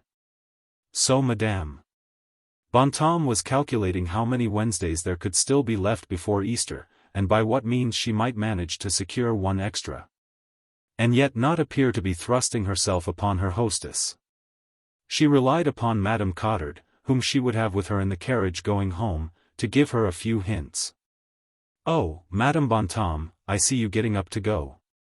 It is very bad of you to give the signal for flight like that. You owe me some compensation for not turning up last Thursday. Come, sit down again, just for a minute. You can't possibly be going anywhere else before dinner. Really, you won't let yourself be tempted," went on Madame Swann, and, as she held out a plate of cakes, "you know, they're not at all bad, these little horrors. They don't look nice, but just taste one, I know you'll like it." "On the contrary, they look quite delicious," broke in Madame Cottard. "In your house, Odette, one is never short of victuals. I have no need to ask to see the trademark. I know you get everything from Ribetet. I must say that I am more eclectic. For sweet biscuits and everything of that sort I repair, as often as not, to Bourbonnais. But I agree that they simply don't know what an ice means. Ribetet for everything iced, and syrups and sorbets, they're past masters. As my husband would say, they're the ne plus ultra, oh, but we just make these in the house." "You won't, really?" "I shan't be able to eat a scrap of dinner," pleaded Madame Bontemps, "but I will just sit down again for a moment, you know, I adore talking to a clever woman like you. You will think me highly indiscreet, Odette, but I should so like to know what you thought of the hat Madame Trombert had on. I know, of course, that big hats are the fashion just now. All the same, wasn't it just the least little bit exaggerated? And compared to the hat she came to see me in the other day, the one she had on just now was microscopic." "Oh no, I am not at all clever," said Odette, thinking that this sounded well. "I am a perfect simpleton, I believe everything people say, and worry myself to death over the least thing." And she insinuated that she had, just at first, suffered terribly from the thought of having married a man like Swann, who had a separate life of his own and was unfaithful to her. Meanwhile the Prince d'Agrigent, having caught the words, "I am not at all clever," thought it incumbent on him to protest. Unfortunately he had not the knack of repartee. "Tut, tut, tut, tut!" cried Madame Bontemps, "not clever, you." "That's just what I was saying to myself. What do I hear?" The prince clutched at this straw. "My ears must have played me false." "No, I assure you," went on Odette, "I am really just an ordinary woman, very easily shocked, full of prejudices, living in my own little groove and dreadfully ignorant." And then, In case he had any news of the Baron de Charles. "Have you seen our dear baronet?" she asked him. "You, ignorant," cried Madame Bontemps. "Then I wonder what you'd say of the official world, all those wives of excellencies who can talk of nothing but their frocks. Listen to this, my friend. Not more than a week ago I happened to mention Lohengrin to the education minister's wife. She stared at me, and said, 'Lohengrin? Oh, yes, the new review at the Folies Bergers. I hear it's a perfect scream. What do you say to that, eh?' You can't help yourself, when people say things like that it makes your blood boil. I could have struck her. Because I have a bit of a temper of my own. What do you say, sir?" She turned to me. "Was I not right?" "Listen," said Madame Cottard, "people can't help answering a little off the mark when they're asked a thing like that point blank, without any warning. I know something about it, because Madame Verdurin also has a habit of putting a pistol to your head."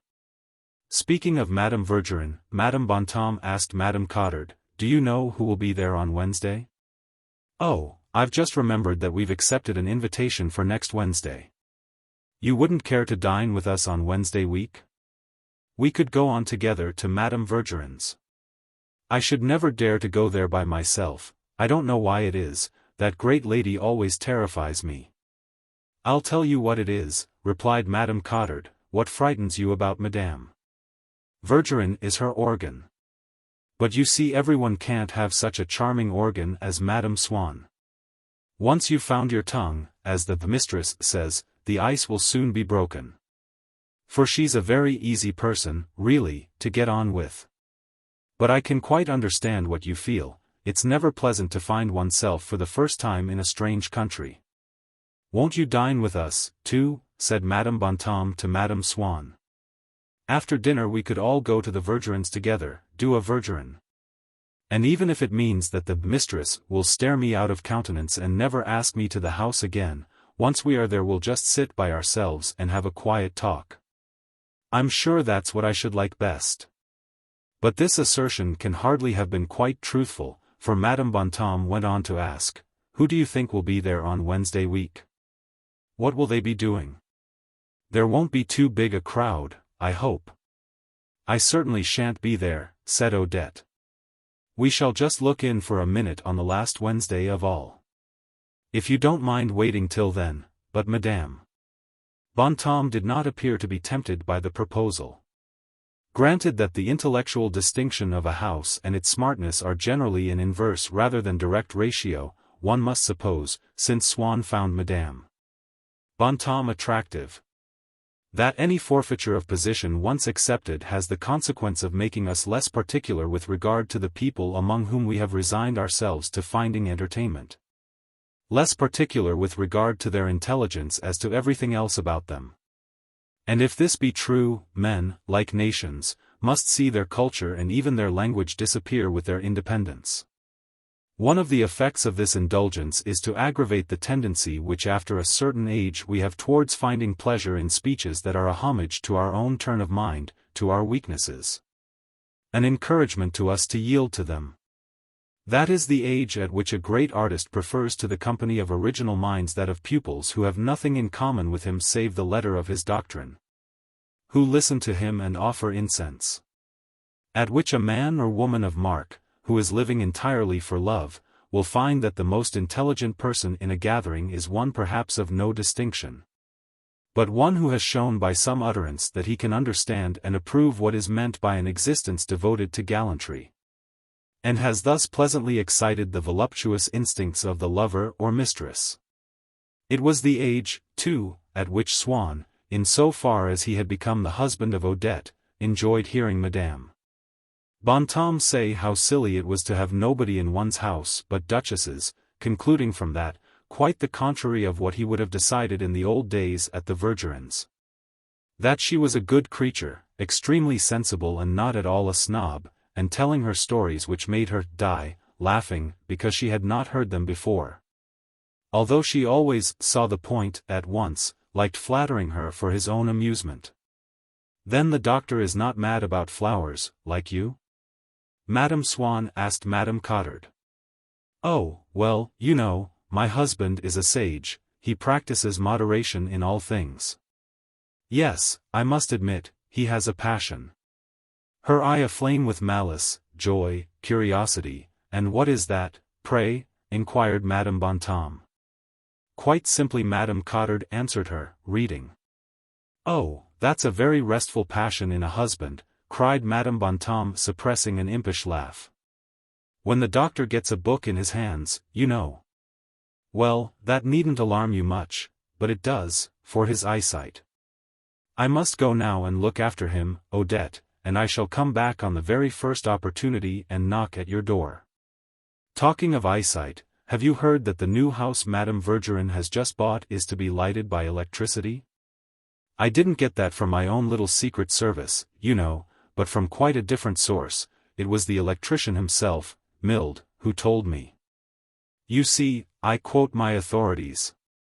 Even the bedrooms, he says, are to have electric lamps with shades which will filter the light. It is evidently a charming luxury, for those who can afford it. But it seems that our contemporaries must absolutely have the newest thing if it's the only one of its kind in the world. Just fancy, the sister-in-law of a friend of mine has had the telephone installed in her house. She can order things from her tradesman without having to go out of doors.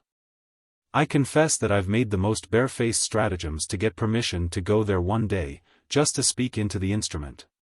It's very tempting, but more in a friend's house than at home. I don't think I should like to have the telephone in my establishment. Once the first excitement is over, it must be a perfect racket going on all the time. Now, Odette, I must be off. You're not to keep Madame Bontemps any longer, she's looking after me. I must absolutely tear myself away, you're making me behave in a nice way, I shall be getting home after my husband. And for myself also it was time to return home, before I had tasted those wintry delights of which the chrysanthemums had seemed to me to be the brilliant envelope. These pleasures had not appeared, and yet Madame Swann did not look as though she expected anything more. She allowed the servants to carry away the tea things, as who should say, "Time, please, gentlemen." And at last she did say to me, "Really, must you go? Very well, goodbye." I felt that I might have stayed there without encountering those unknown pleasures, and that my unhappiness was not the cause of my having to forego them. Were they to be found, then, situated not upon that beaten track of ours which leads one always to the moment of departure, but rather upon some crossroad unknown to me along which I ought to have digressed? At least, the object of my visit had been attained. Gilbert would know that I had come to see her parents when she was not at home, and that I had, as Madame Cottard had incessantly assured me, made a complete conquest, first shot, of Madame Vergerin, whom, she added, she had never seen make so much of anyone. You and she must have hooked atoms. She would know that I had spoken of her as was fitting, with affection. But that I had not that incapacity for living without our seeing one another which I believed to be at the root of the boredom that she had shown at our last meetings. I had told Madame Swann that I should not be able to see Gilbert again. I had said this as though I had finally decided not to see her any more. And the letter which I was going to send Gilbert would be framed on those lines. Only to myself, to fortify my courage, I proposed no more than a supreme and concentrated effort, lasting a few days only. I said to myself, this is the last time that I shall refuse to meet her. I shall accept the next invitation. To make our separation less difficult to realize, I did not picture it to myself as final. But I knew very well that it would be. The 1st of January was exceptionally painful to me that winter. So, no doubt, is everything that marks a date and an anniversary when we are unhappy. But if our unhappiness is due to the loss of some dear friend, our suffering consists merely in an unusually vivid comparison of the present with the past. There was added to this, in my case, the unexpressed hope that Gilbert, having intended to leave me to take the first steps towards a reconciliation, and discovering that I had not taken them, had been waiting only for the excuse of New Year's Day to write to me, saying, "What is the matter? I am madly in love with you, come, and let us explain things properly, I cannot live without seeing you. As the last days of the old year went by, such a letter began to seem probable. It was, perhaps, nothing of the sort, but to make us believe that such a thing is probable the desire, the need that we have for it suffices. The soldier is convinced that a certain interval of time, capable of being indefinitely prolonged, will be allowed him before the bullet finds him, the thief before he is taken. Men in general before they have to die. That is the amulet which preserves people, and sometimes peoples, not from danger but from the fear of danger, in reality from the belief in danger. Which in certain cases allows them to brave it without their actually needing to be brave.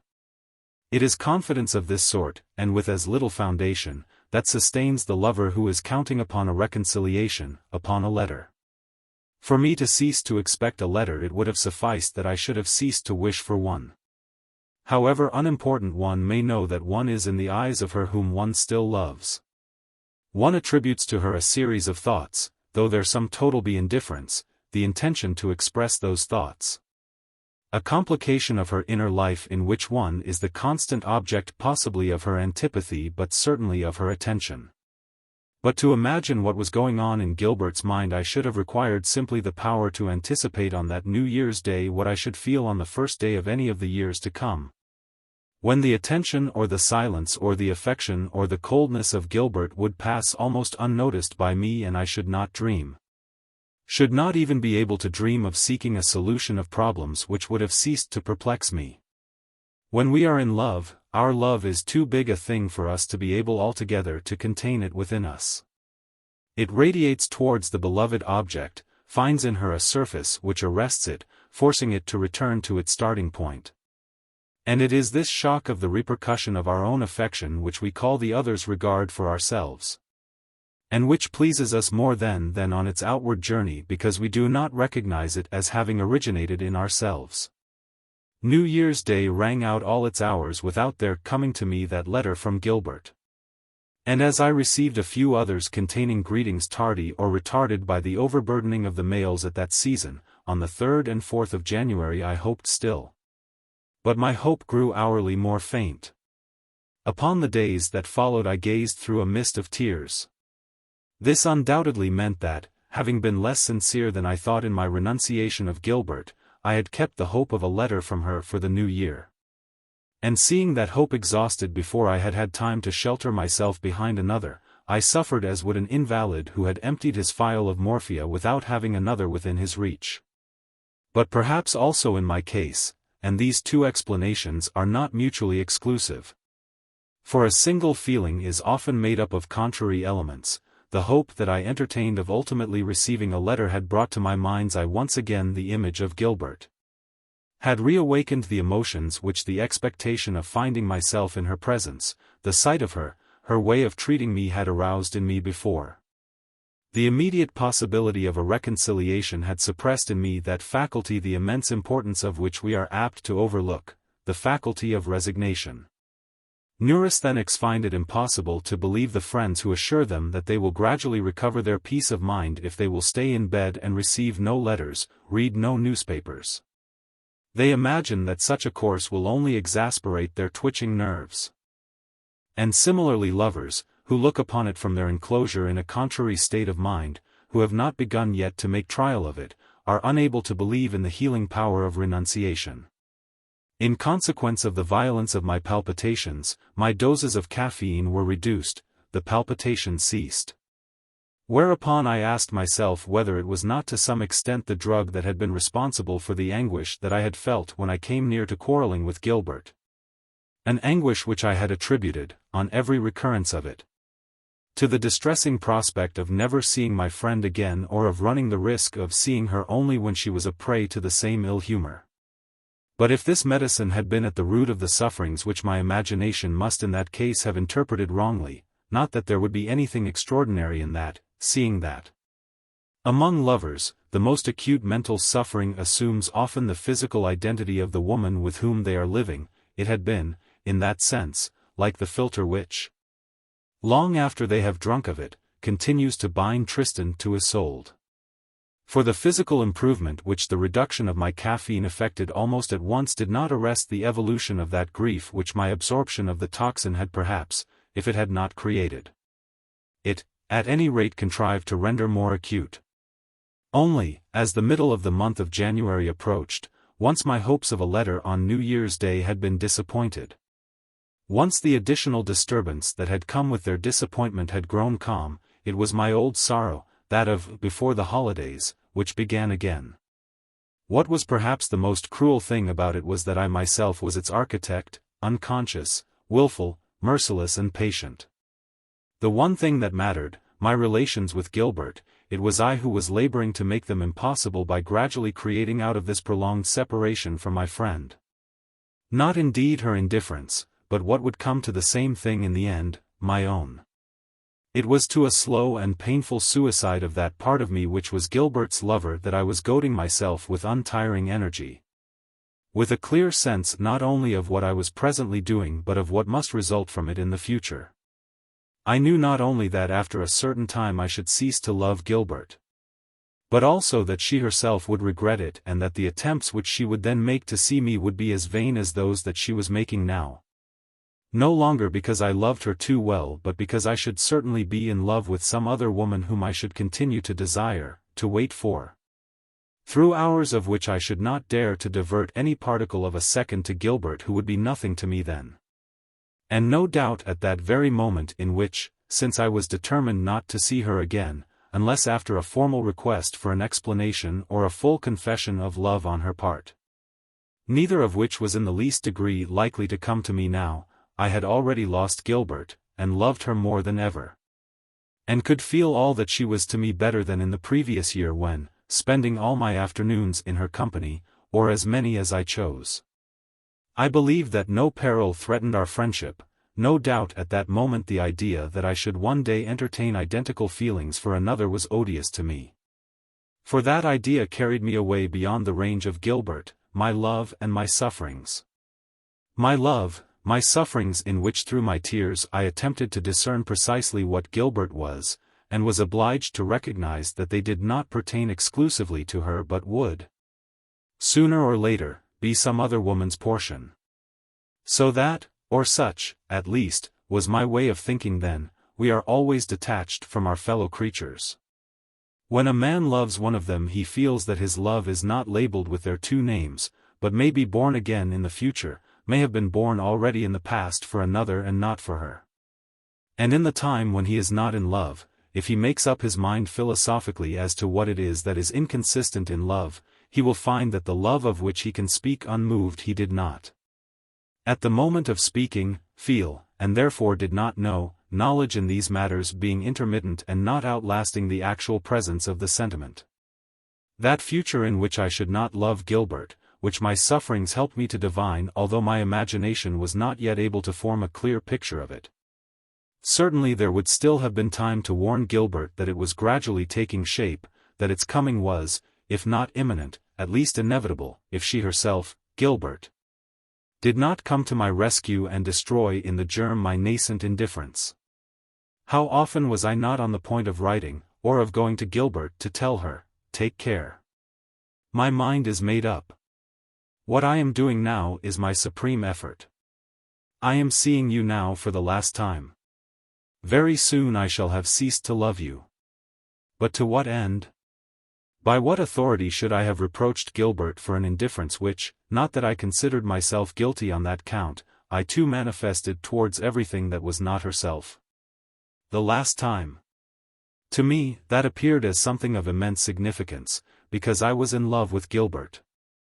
On her it would doubtless have made just as much impression as those letters in which our friends ask whether they may pay us a visit before they finally leave the country, an offer which, like those made by tiresome women who are in love with us, we decline because we have pleasures of our own in prospect. The time which we have at our disposal every day is elastic, the passions that we feel expanded, those that we inspire contracted, and habit fills up what remains. Besides, what good would it have done if I had spoken to Gilbert? She would not have understood me. We imagine always when we speak that it is our own ears, our own mind that are listening. My words would have come to her only in a distorted form, as though they had had to pass through the moving curtain of a waterfall before they reached my friend, unrecognizable. Giving a foolish sound, having no longer any kind of meaning. The truth which one puts into one's words does not make a direct path for itself, is not supported by irresistible evidence. A considerable time must elapse before a truth of the same order can take shape in the words themselves. Then the political opponent who, despite all argument, every proof that he has advanced to damn the votary of the rival doctrine as a traitor, will himself have come to share the hated conviction by which he who once sought in vain to disseminate it is no longer bound. Then the masterpiece of literature which for the admirers who read it aloud seemed to make self-evident the proofs of its excellence, while to those who listened it presented only a senseless or commonplace image, will by these two be proclaimed a masterpiece, but too late for the author to learn of their discovery. Similarly in love the barriers, do what one may, cannot be broken down from without by him whom they maddeningly exclude. It is when he is no longer concerned with them that suddenly, as the result of an effort directed from elsewhere, accomplished within the heart of her who did not love him, those barriers which he has charged without success will fall to no advantage. If I had come to Gilbert to tell her of my future indifference and the means of preventing it, she would have assumed from my action that my love for her, the need that I had of her, were even greater than I had supposed, and her distaste for the sight of me would thereby have been increased. And incidentally it is quite true that it was that love for her which helped me, by means of the incongruous states of mind which it successively produced in me, to foresee, more clearly than she herself could, the end of that love. And yet some such warning I might perhaps have addressed, by letter or with my own lips, to Gilbert, after a long enough interval, which would render her, it is true, less indispensable to me, but would also have proved to her that she was not so indispensable. Unfortunately certain persons, of good or evil intent, spoke of me to her in a fashion which must have led her to think that they were doing so at my request. Whenever I thus learned that Cottard, my own mother, even M. de Norpois had by a few ill-chosen words rendered useless all the sacrifice that I had just been making, wasted all the advantage of my reserve by giving me, wrongly, the appearance of having emerged from it, I was doubly angry. In the first place I could no longer reckon from any date but the present my laborious and fruitful abstention which these tiresome people had, unknown to me, interrupted and so brought to nothing. And not only that. I should have less pleasure in seeing Gilbert, who would think of me now no longer as containing myself in dignified resignation, but as plotting in the dark for an interview which she had scorned to grant me.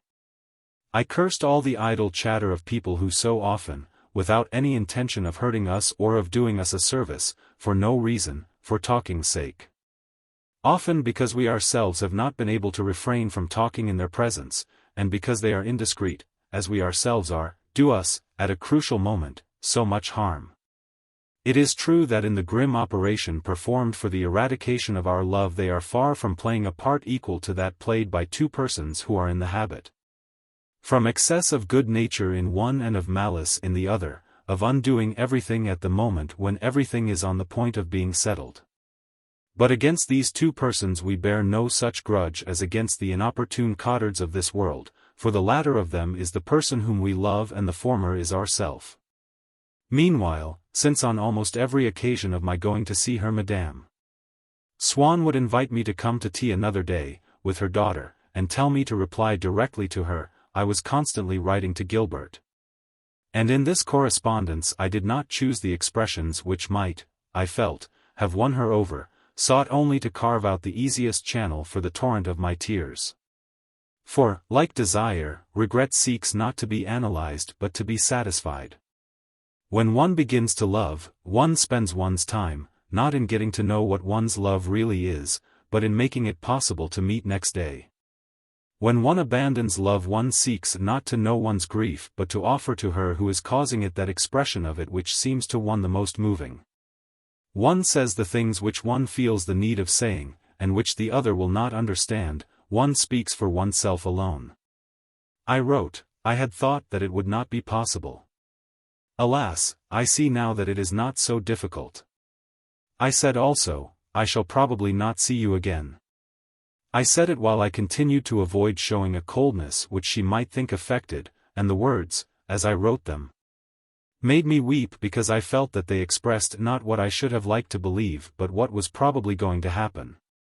For at the next request for a meeting which she would convey to me I should have again, as I had now, the courage not to yield, and, what with one refusal and another, I should gradually come to the moment when, by virtue of not having seen her again, should not wish to see her.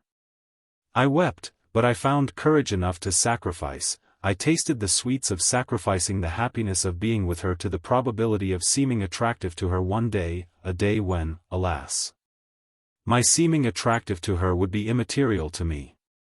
Even the supposition, albeit so far from likely, that at this moment, as she had pretended during the last visit that I had paid her, she loved me. That what I took for the boredom which one feels in the company of a person of whom one has grown tired had been due only to a jealous susceptibility, to a feint of indifference analogous to my own, only rendered my decision less painful. It seemed to me that in years to come, when we had forgotten one another, when I should be able to look back and tell her that this letter which I was now in course of writing had not been for one moment sincere, she would answer, "What, you really did love me, did you? If you had only known how I waited for that letter, how I hoped that you were coming to see me, how I cried when I read it." The thought, while I was writing it, immediately on my return from her mother's house, that I was perhaps helping to bring about that very misunderstanding, that thought, by the sadness in which it plunged me, by the pleasure of imagining that I was loved by Gilbert, gave me the impulse to continue my letter. If, at the moment of leaving Madame Swann, when her tea party ended, I was thinking of what I was going to write to her daughter, Madame Cottard, as she departed, had been filled with thoughts of a wholly different order. On her little tour of inspection, she had not failed to congratulate Madame Swann on the new pieces, the recent acquisitions, which caught the eye in her drawing-room. She could see among them some, though only a very few of the things that Odette had had in the old days in the Rue La Pérouse, for instance her animals carved in precious stones, her fetishes.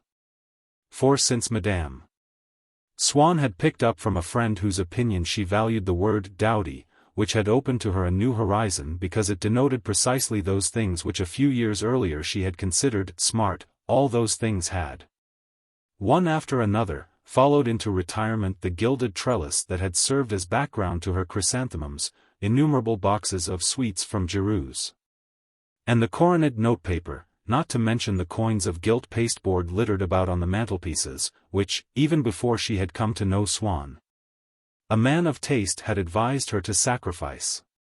Moreover, in the artistic disorder, the studio-like confusion of the rooms, whose walls were still painted in somber colors which made them as different as possible from the white enameled drawing-rooms in which, a little later, you were to find Madame Swann installed, the Far East recoiled more and more before the invading forces of the 18th century, and the cushions which, to make me comfortable, Madame Swann heaped up and buffeted into position behind my back were sprinkled with Louis XV garlands and not, as of old, with Chinese dragons.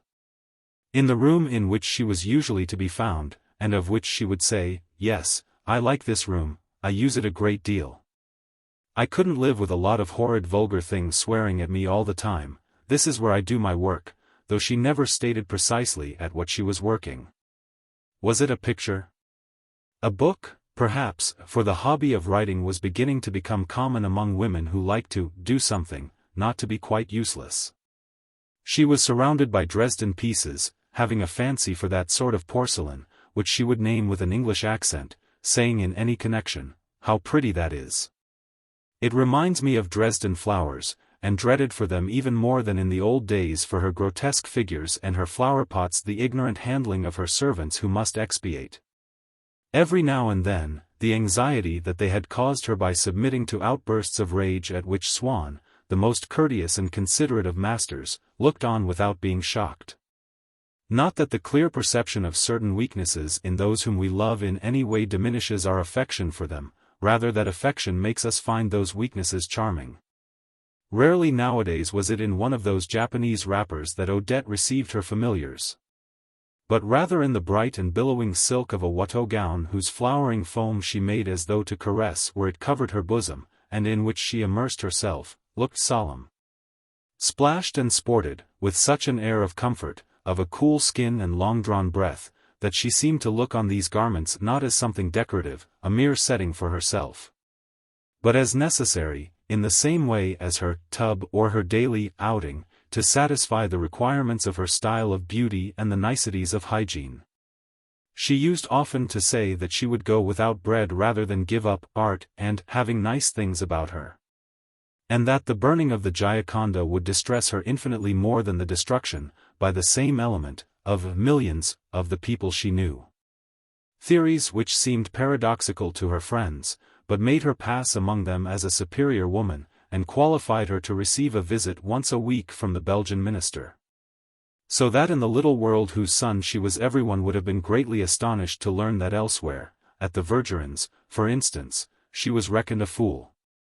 It was this vivacity of expression that made Madame Swann prefer men's society to women's. But when she criticized the latter it was always from the courtesan's standpoint, singling out the blemishes that might lower them in the esteem of men, a lumpy figure, a bad complexion, inability to spell, hairy legs, foul breath, penciled eyebrows. But towards a woman who had shown her kindness or indulgence in the past she was more lenient, especially if this woman were now in trouble. She would defend her warmly, saying, "People are not fair to her. I assure you, she's quite a nice woman really." It was not only the furniture of Odette's drawing-room, it was Odette herself that Madame Cottard and all those who had frequented the society of Madame de Crécy would have found it difficult, if they had not seen her for some little time, to recognize. She seemed to be so much younger. No doubt this was partly because she had grown stouter, was in better condition, seemed at once calmer, more cool, more restful.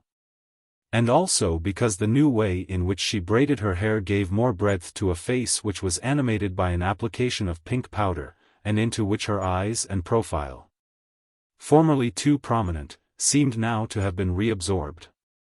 But another reason for this change lay in the fact that, having reached the turning point of life, Odette had at length discovered, or invented, a physiognomy of her own, an unalterable character, a style of beauty, and on her incoherent features, which for so long, exposed to every hazard, every weakness of the flesh, borrowing for a moment, at the slightest fatigue, from the years to come, a sort of flickering shadow of anility, had furnished her, well or ill, according to how she was feeling, how she was looking, with a countenance dishevelled, inconstant, formless and attractive, had now set this fixed type, as it were an immortal youthfulness. Swann had in his room, instead of the handsome photographs that were now taken of his wife, in all of which the same cryptic, victorious expression enabled one to recognize, in whatever dress and hat, her triumphant face and figure, a little old daguerreotype of her, quite plain, taken long before the appearance of this new type, so that the youth and beauty of Odette, which she had not yet discovered when it was taken, appeared to be missing from it. But it is probable that Swann, having remained constant, or having reverted to a different conception of her, enjoyed in the slender young woman with pensive eyes and tired features, caught in a pose between rest and motion, a more Botticellian charm. For he still liked to recognize in his wife one of Botticelli's figures. Odette, who on the other hand sought not to bring out but to make up for, to cover and conceal the points in herself that did not please her. What might perhaps to an artist express her character, but in her woman's eyes were merely blemishes, would not have that painter mentioned in her presence. Swann had a wonderful scarf of oriental silk, blue and pink, which he had bought because it was exactly that worn by Our Lady in the Magnificat. But Madame Swann refused to wear it. Once only she allowed her husband to order her a dress covered all over with daisies, cornflowers, forget-me-nots and campanulas, like that of the Primavera. And sometimes in the evening, when she was tired, he would quietly draw my attention to the way in which she was giving, quite unconsciously, to her pensive hands the uncontrolled, almost distraught movement of the Virgin who dips her pen into the inkpot that the angel holds out to her, before writing upon the sacred page on which is already traced the word Magnificat. But he added, "Whatever you do, don't say anything about it to her. If she knew she was doing it, she would change her pose at once." Save at these moments of involuntary relaxation, in which Swann essayed to recapture the melancholy cadence of Botticelli, Odette seemed now to be cut out in a single figure.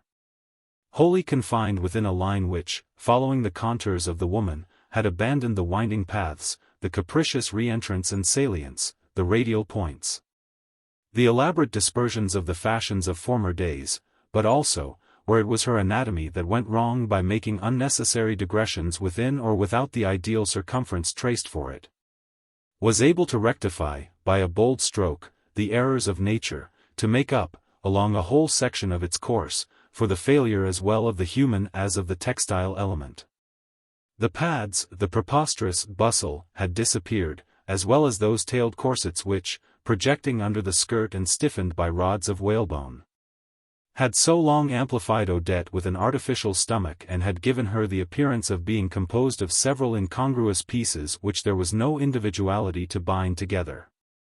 The vertical fall of fringes, the curve of trimmings had made way for the inflection of a body which made silk palpitate as a siren stirs the waves, gave to cambric a human expression now that it had been liberated, like a creature that had taken shape and drawn breath, from the long chaos and nebulous envelopment of fashions at length dethroned. But Madame Swann had contrived to preserve some vestiges of certain of these, in the very thick of the more recent fashions that had supplanted them. When in the evening, finding myself unable to work and feeling certain that Gilbert had gone to the theatre with friends, I paid a surprise visit to her parents, I used often to find Madame Swann in an elegant deshabille, the skirt of which, of one of those rich dark colors, blood red or orange, which seemed always as though they meant something very special, because they were no longer the fashion, was crossed diagonally, though not concealed, by a broad band of black lace which recalled the flounces of an earlier day, when on a still chilly afternoon in spring she had taken me, before my rupture with her daughter, to the Jardin d'Acclimatation, under her coat, which she opened or buttoned up according as the exercise made her feel warm. The dog-toothed border of her blouse suggested a glimpse of the lapel of some non-existent waistcoat such as she had been accustomed to wear, some years earlier, when she had liked their edges to have the same slight indentations. And her scarf, of that same Scotch tartan, to which she had remained faithful, but whose tones she had so far softened, red becoming pink and blue lilac, that one might almost have taken it for one of those pigeon's breast taffetas which were the latest novelty, was knotted in such a way under her chin, without one's being able to make out where it was fastened, that one could not help being reminded of those bonnet strings which were now no longer worn. She need only hold out like this for a little longer, and young men attempting to understand her theory of dress would say, "Madame Swann is quite a period in herself, isn't she?" As in a fine literary style which overlays with its different forms and so strengthens a tradition which lies concealed among them, so in Madame Swann's attire those half-hinted memories of waistcoats or of ringlets, sometimes a tendency, at once repressed, towards the all aboard, or even a distant and vague allusion to the chasse me, kept alive beneath the concrete form, the unfinished likeness of other, older forms which you would not have succeeded, now, in making a tailor or a dressmaker reproduce, but about which your thoughts incessantly hovered, and enwrapped Madame Swann in a cloak of nobility, perhaps because the sheer uselessness of these fripperies made them seem meant to serve some more than utilitarian purpose. Perhaps because of the traces they preserved of vanished years, or else because there was a sort of personality permeating this lady's wardrobe, which gave to the most dissimilar of her costumes a distinct family likeness. One felt that she did not dress simply for the comfort or the adornment of her body, she was surrounded by her garments as by the delicate and spiritualized machinery of a whole form of civilization.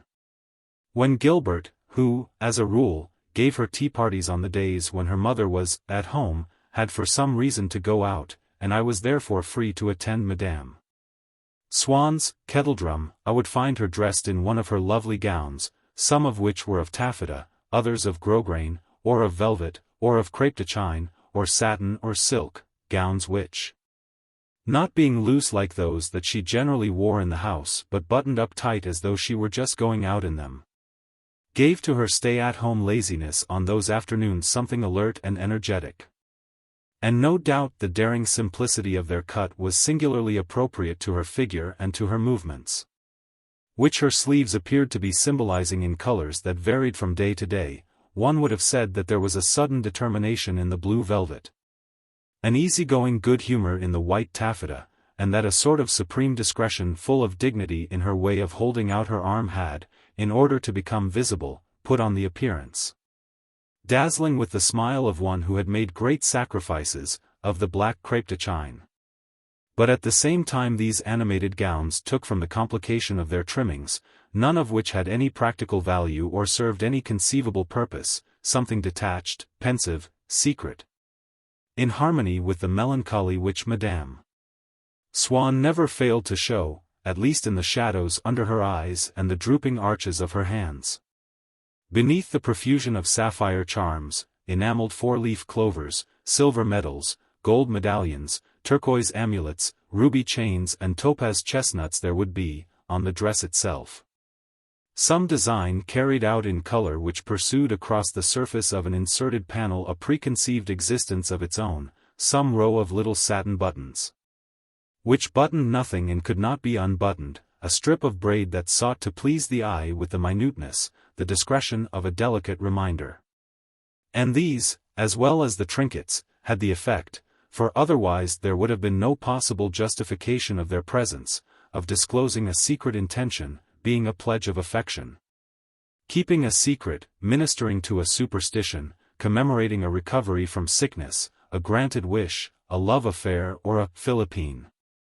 And now and then in the blue velvet of the bodice a hint of slashes, in the Henri II style, in the gown of black satin a slight swelling which, if it was in the sleeves, just below the shoulders, made one think of the leg of mutton sleeves of 1830, or if, on the other hand, it was beneath the skirt, with its Louis XV panniers, gave the dress a just perceptible air of being fancy dress, and at all events, by insinuating beneath the life of the present day a vague reminiscence of the past, blended with the person of Madame Swann the charm of certain heroines of history or romance. And if I were to draw her attention to this, "I don't play golf," she would answer, like so many of my friends. So I should have no excuse for going about, as they do, in sweaters. In the confusion of her drawing-room, on her way from showing out one visitor, or with a plateful of cakes to tempt another, Madame Swann as she passed by me would take me aside for a moment. "I have special instructions from Gilbert that you are to come to luncheon the day after tomorrow. As I wasn't sure of seeing you here, I was going to write to you if you hadn't come." I continued to resist. And this resistance was costing me steadily less and less, because, however much one may love the poison that is destroying one, when one has compulsorily to do without it, and has had to do without it for some time past, one cannot help attaching a certain value to the peace of mind which one had ceased to know, to the absence of emotion and suffering. If one is not altogether sincere in assuring oneself that one does not wish ever to see again her whom one loves, one would not be a whit more sincere in saying that one would like to see her. For no doubt one can endure her absence only when one promises oneself that it shall not be for long, and thinks of the day on which one shall see her again. But at the same time one feels how much less painful are those daily recurring dreams of a meeting immediate and incessantly postponed than would be an interview which might be followed by a spasm of jealousy, with the result that the news that one is shortly to see her whom one loves would cause a disturbance which would be none too pleasant. What one procrastinates now from day to day is no longer the end of the intolerable anxiety caused by separation, it is the dreaded renewal of emotions which can lead to nothing. How infinitely one prefers to any such interview the docile memory which one can supplement at one's pleasure with dreams, in which she who in reality does not love one seems, far from that, to be making protestations of her love for one, when one is by oneself. That memory which one can contrive, by blending gradually with it a portion of what one desires, to render as pleasing as one may choose. How infinitely one prefers it to the avoided interview in which one would have to deal with a creature to whom one could no longer dictate at one's pleasure the words that one would like to hear on her lips, but from whom one would meet with fresh coldness, unlooked-for violence. We know, all of us, when we no longer love, that forgetfulness, that even a vague memory do not cause us so much suffering as an ill-starred love. It was of such forgetfulness that in anticipation I preferred, without acknowledging it to myself, the reposeful tranquility. Moreover, whatever discomfort there may be in such a course of psychical detachment and isolation grows steadily less for another reason. Namely that it weakens while it is in process of healing that fixed obsession which is a state of love. Mine was still strong enough for me to be able to count upon recapturing my old position in Gilbert's estimation, which in view of my deliberate abstention must, it seemed to me, be steadily increasing. In other words, each of those calm and melancholy days on which I did not see her, coming one after the other without interruption, continuing too without prescription, unless some busybody were to meddle in my affairs, was a day not lost but gained. Gained to no purpose, it might be, for presently they would be able to pronounce that I was healed. Resignation, modulating our habits, allows certain elements of our strength to be indefinitely increased. Those, so wretchedly inadequate, that I had had to support my grief, on the first evening of my rupture with Gilbert, had since multiplied to an incalculable power. Only, the tendency which everything that exists has to prolong its own existence is sometimes interrupted by sudden impulses to which we give way with all the fewer scruples over letting ourselves go, since we know for how many days, for how many months even we have been able, and might still be able to abstain. And often it is when the purse in which we hoard our savings is nearly full that we undo and empty it. It is without waiting for the result of our medical treatment and when we have succeeded in growing accustomed to it that we abandon it. So, one day, when Madame Swann was repeating her familiar statement of what a pleasure it would be to Gilbert to see me, thus putting the happiness of which I had now for so long been depriving myself, as it were within arm's length, I was stupefied by the realization that it was still possible for me to enjoy that pleasure, and I could hardly wait until next day, when I had made up my mind to take Gilbert by surprise, in the evening, before dinner. What helped me to remain patient throughout the long day that followed was another plan that I had made. From the moment in which everything was forgotten, in which I was reconciled to Gilbert, I no longer wished to visit her save as a lover. Every day she should receive from me the finest flowers that grew. And if Madame Swann, albeit she had no right to be too severe a mother, should forbid my making a daily offering of flowers, I should find other gifts, more precious and less frequent. My parents did not give me enough money for me to be able to buy expensive things. I thought of a big bowl of old Chinese porcelain which had been left to me by Aunt Leonie, and of which Mamma prophesied daily that Françoise would come running to her with an, "Oh, it's all come to pieces," and that would be the end of it. Would it not be wiser, in that case, to part with it, to sell it so as to be able to give Gilbert all the pleasure I could? I felt sure that I could easily get 1,000 francs for it. I had it tied up in paper. I had grown so used to it that I had ceased altogether to notice it. Parting with it had at least the advantage of making me realize what it was like. I took it with me as I started for the Swanns, and, giving the driver their address, told him to go by the Champs-Élysées, at one end of which was the shop of a big dealer in Oriental things, who knew my father. Greatly to my surprise he offered me there and then not 1,000 but 10,000 francs for the bowl. I took the notes with rapture. Every day, for a whole year, I could smother Gilbert in roses and lilac.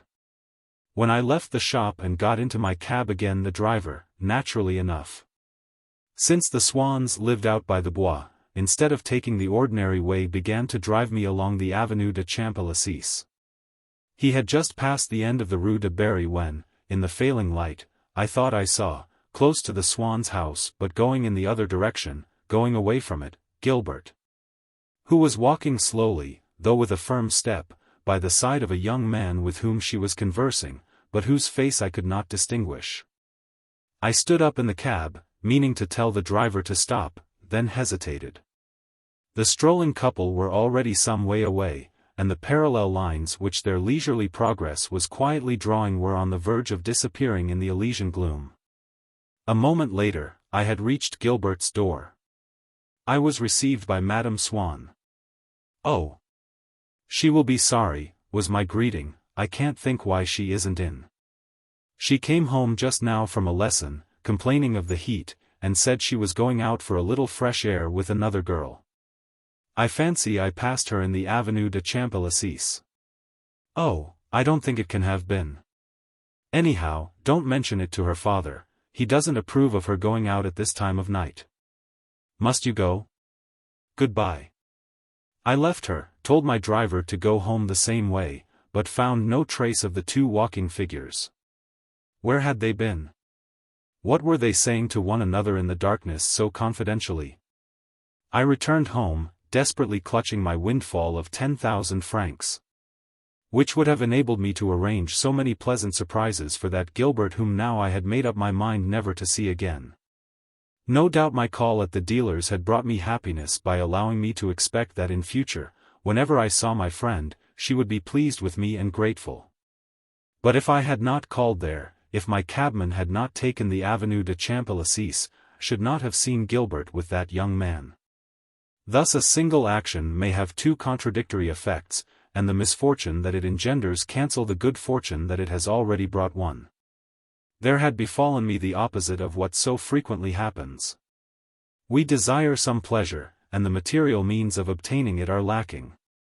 It is a mistake, Le Bruyère tells us, to be in love without an ample fortune. There is nothing for it but to attempt a gradual elimination of our desire for that pleasure. In my case, however, the material means had been forthcoming, but at the same moment, if not by a logical effect, at any rate as a fortuitous consequence of that initial success. My pleasure had been snatched from me. As, for that matter, it seems as though it must always be. As a rule, however, not on the same evening on which we have acquired what makes it possible. Usually, we continue to struggle and to hope for a little longer. But the pleasure can never be realized.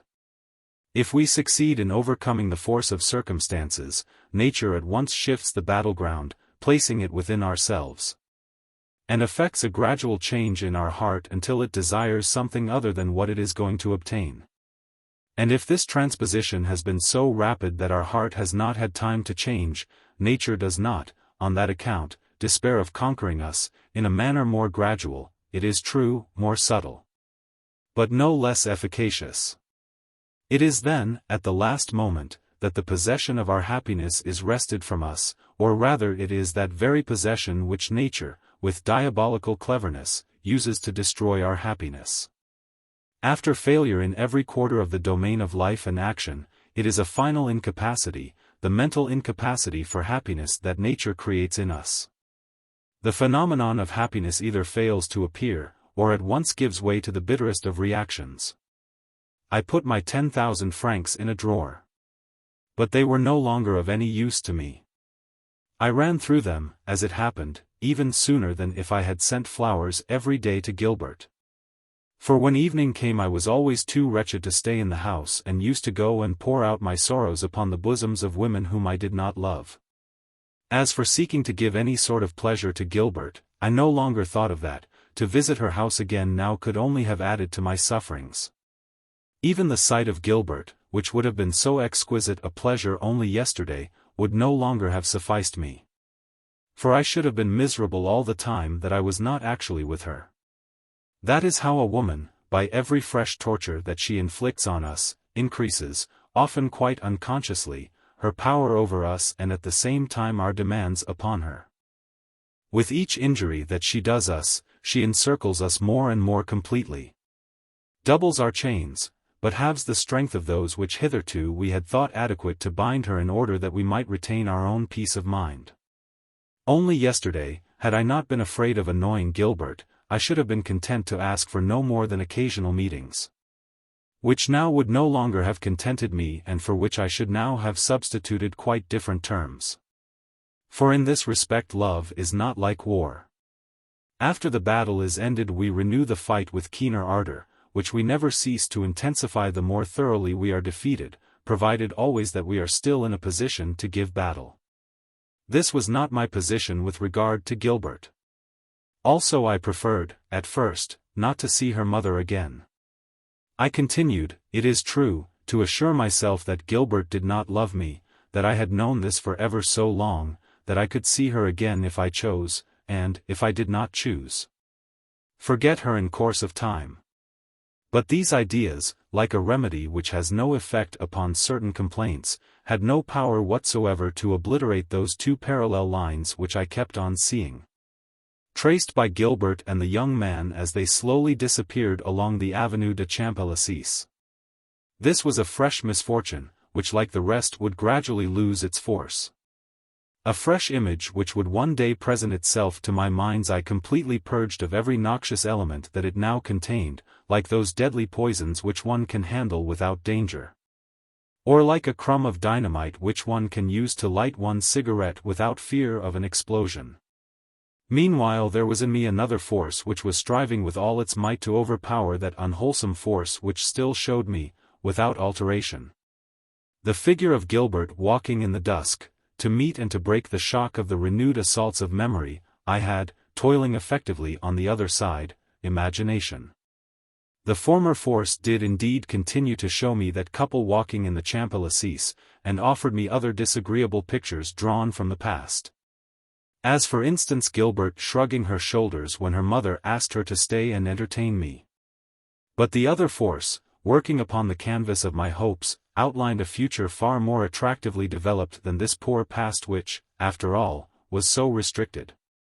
For 1 minute in which I saw Gilbert's sullen face, how many were there in which I planned to my own satisfaction all the steps that she was to take towards our reconciliation, perhaps even towards our betrothal.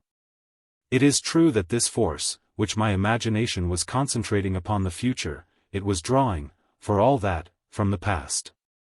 I was still in love with her whom, it is true, I believed that I detested.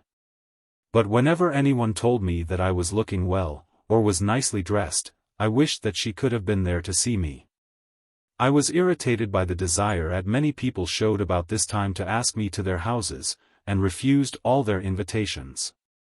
There was a scene at home because I did not accompany my father to an official dinner at which the Bontemps were to be present with their niece Albertine, a young girl still hardly more than a child. So it is that the different periods of our life overlap one another. We scornfully decline, because of one whom we love and who will some day be of so little account, to see another who is of no account today, with whom we shall be in love tomorrow.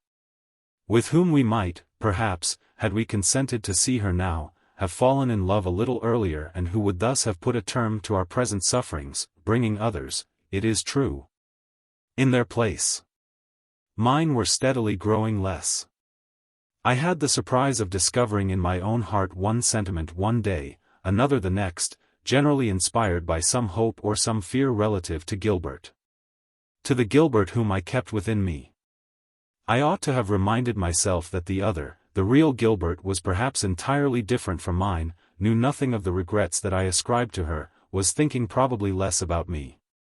Not merely than I was thinking about her, but than I made her be thinking about me when I was closeted alone with my fictitious Gilbert.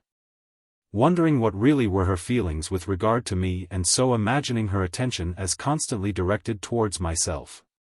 During those periods in which our bitterness of spirit, though steadily diminishing, still persists. A distinction must be drawn between the bitterness which comes to us from our constantly thinking of the person herself and that which is revived by certain memories, some cutting speech, some word in a letter that we have had from her. The various forms which that bitterness can assume we shall examine when we come to deal with another and later love affair. For the present it must suffice to say that, of these two kinds, the former is infinitely the less cruel. That is because our conception of the person, since it dwells always within ourselves, is there adorned with the halo with which we are bound before long to invest her, and bears the marks if not of the frequent solace of hope, at any rate of the tranquillity of a permanent sorrow. It must also be observed that the image of a person who makes us suffer counts for little if anything in those complications which aggravate the unhappiness of love. Prolong it and prevent our recovery, just as in certain maladies the cause is insignificant beyond comparison with the fever which follows it and the time that must elapse before our convalescence. But if the idea of the person whom we love catches and reflects a ray of light from a mind which is on the whole optimistic, it is not so with those special memories, those cutting words. That inimical letter, I received only one that could be so described from Gilbert. You would say that the person herself dwelt in those fragments, few and scattered as they were. And dwelt there multiplied to a power of which she falls ever so far short in the idea which we are accustomed to form of her as a whole. Because the letter has not, as the image of the beloved creature has, been contemplated by us in the melancholy calm of regret. We have read it, devoured it in the fearful anguish with which we were wrung by an unforeseen misfortune. Sorrows of this sort come to us in another way, from without. And it is along the road of the most cruel suffering that they have penetrated to our heart. The picture of our friend in our mind, which we believe to be old, original, authentic, has in reality been refashioned by her many times over. The cruel memory is not itself contemporary with the restored picture, it is of another age, it is one of the rare witnesses to a monstrous past. But inasmuch as this past continues to exist, save in ourself, who have been pleased to substitute for it a miraculous age of gold, a paradise in which all mankind shall be reconciled. Those memories, those letters carry us back to reality, and cannot but make us feel, by the sudden pang they give us. What a long way we have been borne from that reality by the baseless hopes engendered daily while we waited for something to happen. Not that the said reality is bound always to remain the same, though that does indeed happen at times. There are in our life any number of women whom we have never wished to see again, and who have quite naturally responded to our in no way calculated silence with a silence as profound. Only in their case, as we never loved them, we have never counted the years spent apart from them, and this instance, which would invalidate our whole argument. We are inclined to forget when we are considering the healing effect of isolation, just as people who believe in presentiments forget all the occasions on which their own have not come true. But, after a time, absence may prove efficacious. The desire, the appetite for seeing us again may after all be reborn in the heart which at present contemns us. Only, we must allow time. Now the demands which we ourselves make upon time are no less exorbitant than those of a heart in process of changing. For one thing, time is the very thing that we are least willing to allow, for our own suffering is keen and we are anxious to see it brought to an end. And then, too, the interval of time which the other heart needs to effect its change our own heart will have spent in changing itself also. So that when the goal which we had ourselves becomes attainable it will have ceased to count as a goal, or to seem worth attaining.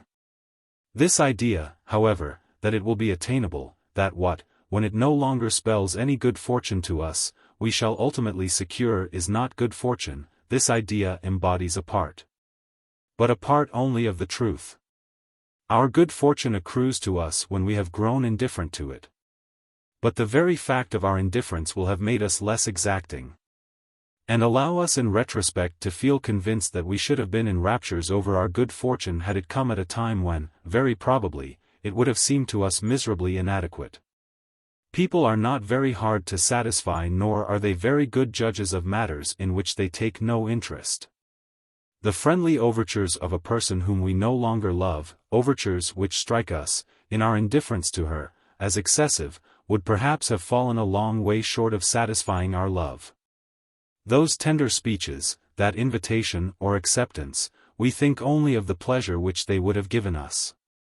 And not of all those other speeches and meetings by which we should have wished to see them immediately followed, which we should, as likely as not, simply by our avidity for them, have precluded from ever happening. So that we can never be certain that the good fortune which comes to us too late, when we are no longer in love, is altogether the same as that good fortune the want of which made us, at one time, so unhappy. There is only one person who could decide that, our ego of those days. He is no longer with us, and were he to reappear, no doubt that would be quite enough to make our good fortune, whether identical or not, vanish. Pending these posthumous fulfillments of a dream in which I should not, when the time came, be greatly interested, by dint of my having to invent, as in the days when I still hardly knew Gilbert. Speeches, letters in which she implored my forgiveness, swore that she had never loved anyone but myself and besought me to marry her. A series of pleasant images incessantly renewed came by degrees to hold a larger place in my mind than the vision of Gilbert and the young man, which had nothing now to feed upon. At this point I should perhaps have resumed my visits to Madame Swann but for a dream that came to me, in which one of my friends, who was not, however, one that I could identify, behaved with the utmost treachery towards me and appeared to believe that I had been treacherous to him. Abruptly awakened by the pain which this dream had given me, and finding that it persisted after I was awake, I turned my thoughts back to the dream. Racked my brains to discover who could have been the friend whom I had seen in my sleep, the sound of whose name, a Spanish name, was no longer distinct in my ears. Combining Joseph's part with Pharaoh's, I set to work to interpret my dream.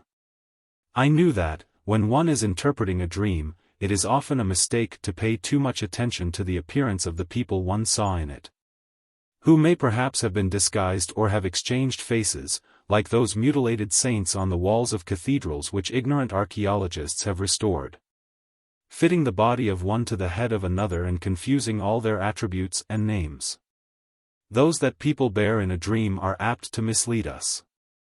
The person with whom we are in love is to be recognized only by the intensity of the pain that we suffer. From mine I learned that, though transformed while I was asleep into a young man, the person whose recent betrayal still hurt me was Gilbert. I remembered then that, the last time I had seen her, on the day when her mother had forbidden her to go out to a dancing lesson, she had, whether in sincerity or in make-believe, declined, laughing in a strange manner, to believe in the genuineness of my feeling for her. And by association this memory brought back to me another.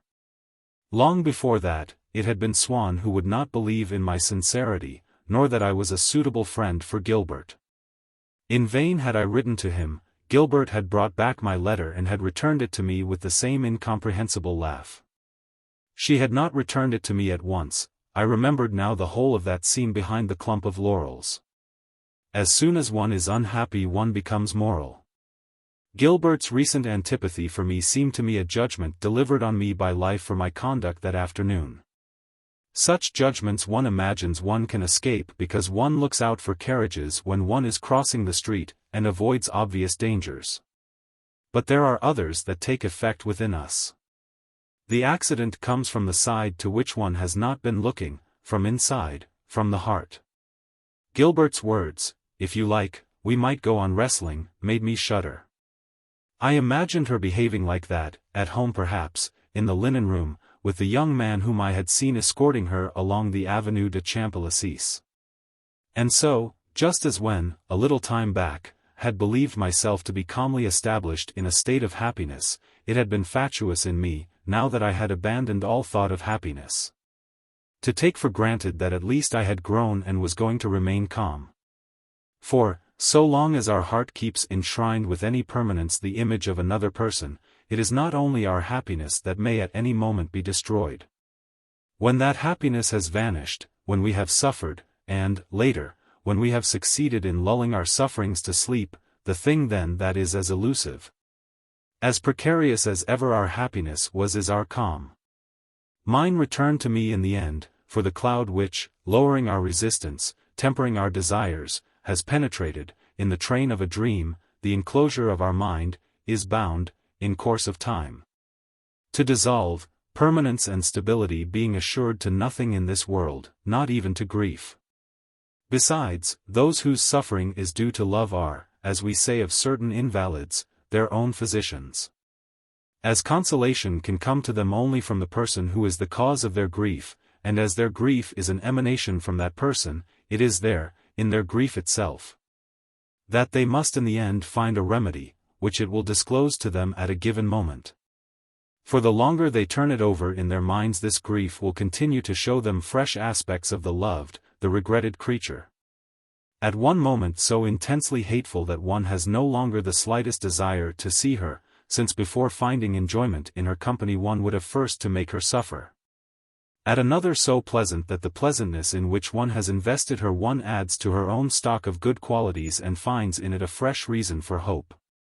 But even although the anguish that had reawakened in me did at length grow calm, I no longer wished, except just occasionally, to visit Madame Swann.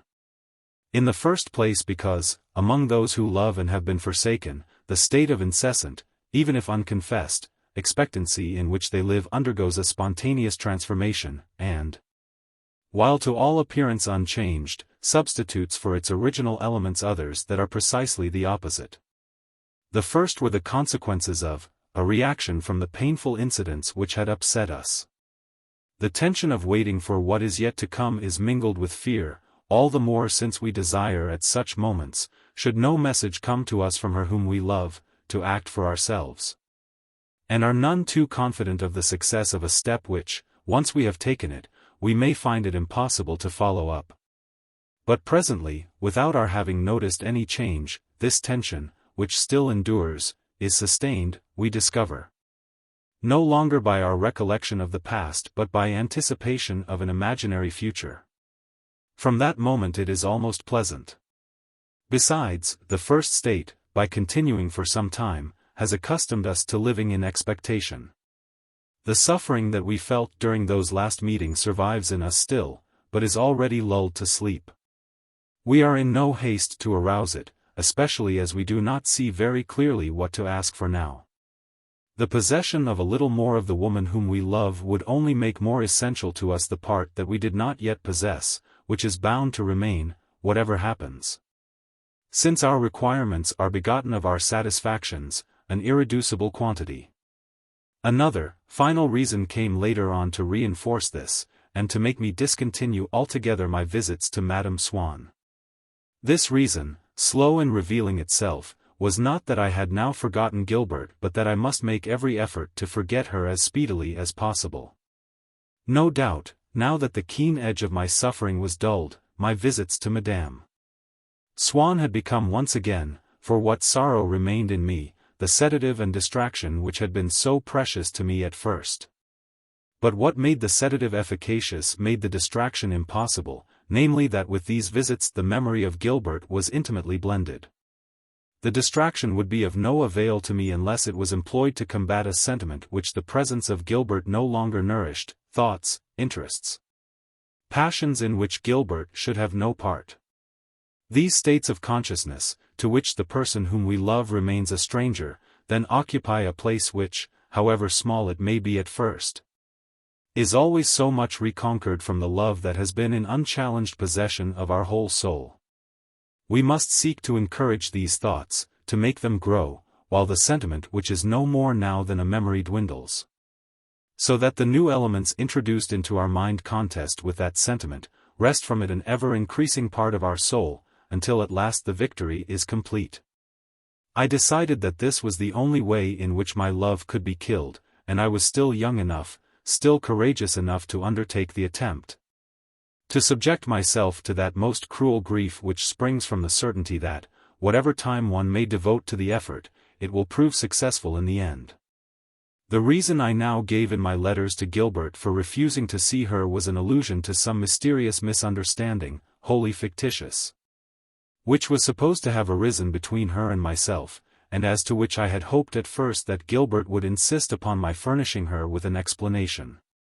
But, as a matter of fact, never, even in the most insignificant relations in life, does a request for enlightenment come from a correspondent who knows that an obscure, untruthful, incriminating sentence has been written on purpose, so that he shall protest against it, and is only too glad to feel, when he reads it, that he possesses, and to keep in his own hands, the initiative in the coming operations. For all the more reason is this so in our more tender relations, in which love is endowed with so much eloquence, indifference with so little curiosity. Gilbert having never appeared to doubt nor sought to learn more about this misunderstanding, it became for me a real entity, to which I referred anew in every letter. And there is in these baseless situations, in the affectation of coldness a sort of fascination which tempts one to persevere in them. By dint of writing, now that our hearts are sundered, so that Gilbert might answer, but they are not. Do explain what you mean, I had gradually come to believe that they were. By constantly repeating, life may have changed for us, it will never destroy the feeling that we had for one another, in the hope of hearing myself, one day, say, but there has been no change. The feeling is stronger now than ever it was. I was living with the idea that life had indeed changed, that we should keep only the memory of a feeling which no longer existed, as certain neurotics. From having at first pretended to be ill, end by becoming chronic invalids. Now, whenever I had to write to Gilbert, I brought my mind back to this imagined change, which, being now tacitly admitted by the silence which she preserved with regard to it in her replies, would in future subsist between us. Then Gilbert ceased to make a point of ignoring it. She too adopted my point of view. And, as in the speeches at official banquets, when the foreign sovereign who is being entertained adopts practically the same expressions as have just been used by the sovereign who is entertaining him. Whenever I wrote to Gilbert, life may have parted us. The memory of the days when we knew one another will endure, she never failed to respond, life may have parted us. It cannot make us forget those happy hours which will always be dear to us both, though we should have found it hard to say why or how life had parted us, or what change had occurred. My sufferings were no longer excessive. And yet, one day when I was telling her in a letter that I had heard of the death of our old barley sugar woman in the Champs-Élysées, as I wrote the words, I felt at once that this would distress you. In me it awakened a host of memories. I could not restrain myself from bursting into tears when I saw that I was speaking in the past tense, as though it were of some dead friend, now almost forgotten. Of this love of which in spite of myself I had never ceased to think as of a thing still alive, or one that at least might be born again. Nothing can be more affectionate than this sort of correspondence between friends who do not wish to see one another any more.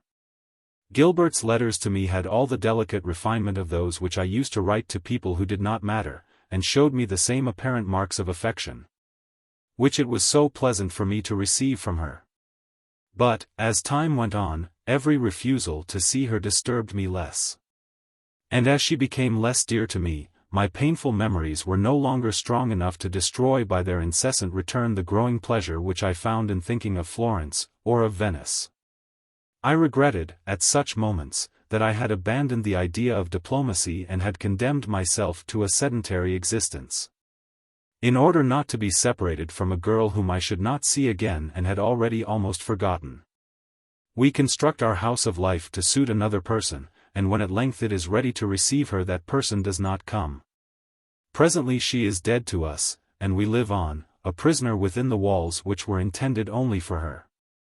If Venice seemed to my parents to be a long way off, and its climate treacherous, it was at least quite easy for me to go, without tiring myself, and settle down at Balbec. But to do that I should have had to leave Paris, to forego those visits thanks to which, infrequent as they were, I might sometimes hear Madame Swann telling me about her daughter. Besides, I was beginning to find in them various pleasures in which Gilbert had no part. When spring drew round, and with it the cold weather, during an icy Lent and the hailstorms of Holy Week, as Madame Swann began to find it cold in the house, I used often to see her entertaining her guests in her furs. Her shivering hands and shoulders hidden beneath the gleaming white carpet of an immense rectangular muff and a cape, both of ermine, which she had not taken off on coming in from her drive, and which suggested the last patches of the snows of winter, more persistent than the rest, which neither the heat of the fire or the advancing season had succeeded in melting. And the whole truth about these glacial but already flowering weeks was suggested to me in this drawing-room, which soon I should be entering no more, by other more intoxicating forms of whiteness. That for example of the guelder roses clustering, at the summits of their tall bare stalks, like the rectilinear trees in pre-Raphaelite paintings, their balls of blossom, divided yet composite, white as annunciating angels and breathing a fragrance as of lemons. For the mistress of Tansonville knew that April, even an ice-bound April was not barren of flowers, that winter, spring, Summer are not held apart by barriers as hermetic as might be supposed by the town dweller who, until the first hot day, imagines the world as containing nothing but houses that stand naked in the rain. That Madame Swann was content with the consignments furnished by her Cambrai gardener, that she did not, by the intervention of her own special florist, fill up the gaps left by an insufficiently powerful magic with subsidies borrowed from a precocious Mediterranean shore, I do not for a moment suggest, nor did it worry me at the time. It was enough to fill me with longing for country scenes that, overhanging the loose snowdrifts of the muff in which Madame Swann kept her hands, the Guelder rose snowballs, which served very possibly in the mind of my hostess no other purpose than to compose, on the advice of Bergotte, a symphony in white, with her furniture and her garments, reminded me that what the Good Friday music in Parsifal symbolized was a natural miracle which one could see performed every year, if one had the sense to look for it, and, assisted by the acid and heady perfume of the other kinds of blossom, which, although their names were unknown to me, had brought me so often to a standstill to gaze at them on my walks round Cambrai, made Madame Swann's drawing-room as virginal, as candidly, in bloom, without the least vestige of greenery, as overladen with genuine scents of flowers as was the little lane by Tansonville. But it was still more than I could endure that these memories should be recalled to me. There was a risk of their reviving what little remained of my love for Gilbert. Besides, albeit I no longer felt the least distress during these visits to Madame Swann, I extended the intervals between them and endeavored to see as little of her as possible. At most, since I continued not to go out of Paris, I allowed myself an occasional walk with her. Fine weather had come at last, and the sun was hot. As I knew that before luncheon Madame Swann used to go out every day for an hour, and would stroll for a little in the Avenue du Bois, near the Étoile, a spot which, at that time, because of the people who used to collect there to gaze at the swells, whom they knew only by name, was known as the Shabby Genteel Club, I persuaded my parents, on Sundays, for on weekdays I was busy all morning, to let me postpone my luncheon until long after theirs, until 1:15, and go for a walk before it. During May, that year, I never missed a Sunday, for Gilbert had gone to stay with friends in the country. I used to reach the Arc de Triomphe about noon. I kept watch at the entrance to the avenue, never taking my eyes off the corner of the side street along which Madame Swann, who had only a few yards to walk, would come from her house. As by this time many of the people who had been strolling there were going home to luncheon, those who remained were few in number and, for the most part, fashionably dressed. Suddenly, on the gravelled path, unhurrying, cool, luxuriant, Madame Swann appeared, displaying around her a toilet which was never twice the same, but which I remember as being typically mauve. Then she hoisted and unfurled at the end of its long stalk, just at the moment when her radiance was most complete, the silken banner of a wide parasol of a shade that matched the showering petals of her gown. A whole troop of people escorted her. Swann himself, 4 or 5 fellows from the club, who had been to call upon her that morning or whom she had met in the street, and their black or grey agglomeration, obedient to her every gesture, performing the almost mechanical movements of a lifeless setting in which Odette was framed, gave to this woman, in whose eyes alone was there any intensity, the air of looking out in front of her. From among all those men, as from a window behind which she had taken her stand, and made her emerge there, frail but fearless, in the nudity of her delicate colors, like the apparition of a creature of a different species, of an unknown race, and of almost martial strength, by virtue of which she seemed by herself a match for all her multiple escort. Smiling, rejoicing in the fine weather, in the sunshine which had not yet become trying, with the air of calm assurance of a creator who has accomplished his task and takes no thought for anything besides. Certain that her clothes, even though the vulgar herd should fail to appreciate them, were the smartest anywhere to be seen, she wore them for herself and for her friends, naturally, without exaggerated attention to them but also without absolute detachment, not preventing the little bows of ribbon upon her bodice and skirt from floating buoyantly upon the air before her, like separate creatures of whose presence there she was not unconscious, but was indulgent enough to let them play if they chose, keeping their own rhythm, provided that they accompanied her where she led the way. And even upon her mauve parasol, which, as often as not, she had not yet put up when she appeared on the scene, she let fall now and then, as though upon a bunch of Parma violets. A gaze happy and so kindly that, when it was fastened no longer upon her friends but on some inanimate object, her eyes still seemed to smile. She thus kept open, she made her garments occupy that interval of smartness, of which the men with whom she was on the most familiar terms respected both the existence and its necessity.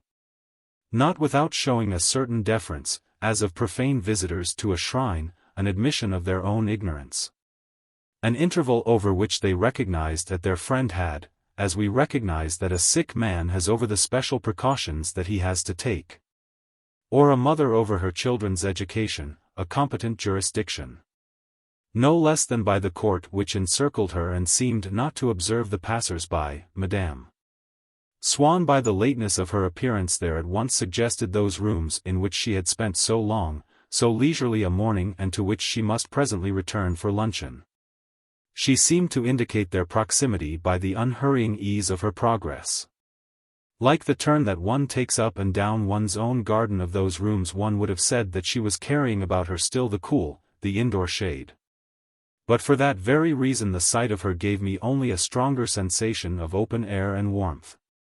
All the more because, being assured in my own mind that, in accordance with the liturgy, with the ritual in which Madame Swann was so profoundly versed, her clothes were connected with the time of year and of day by a bond both inevitable and unique, I felt that the flowers upon the stiff straw brim of her hat, the baby ribbons upon her dress had been even more naturally born of the month of May than the flowers in gardens and in woods.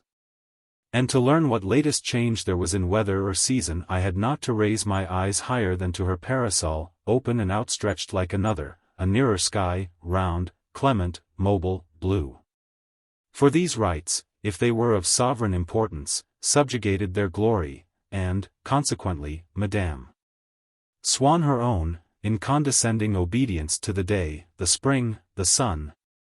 None of which struck me as being sufficiently flattered that so elegant a woman had been graciously pleased not to ignore their existence, and had chosen on their account a gown of a thinner fabric, suggesting to me, by the opening of its collar and sleeves, the moist warmness of the throat and wrists that they exposed, in a word, had taken for them all the pains that a great personage takes who, having gaily condescended to pay a visit to common folk in the country, whom everyone, even the most plebeian, knows, yet makes a point of donning, for the occasion, suitable attire.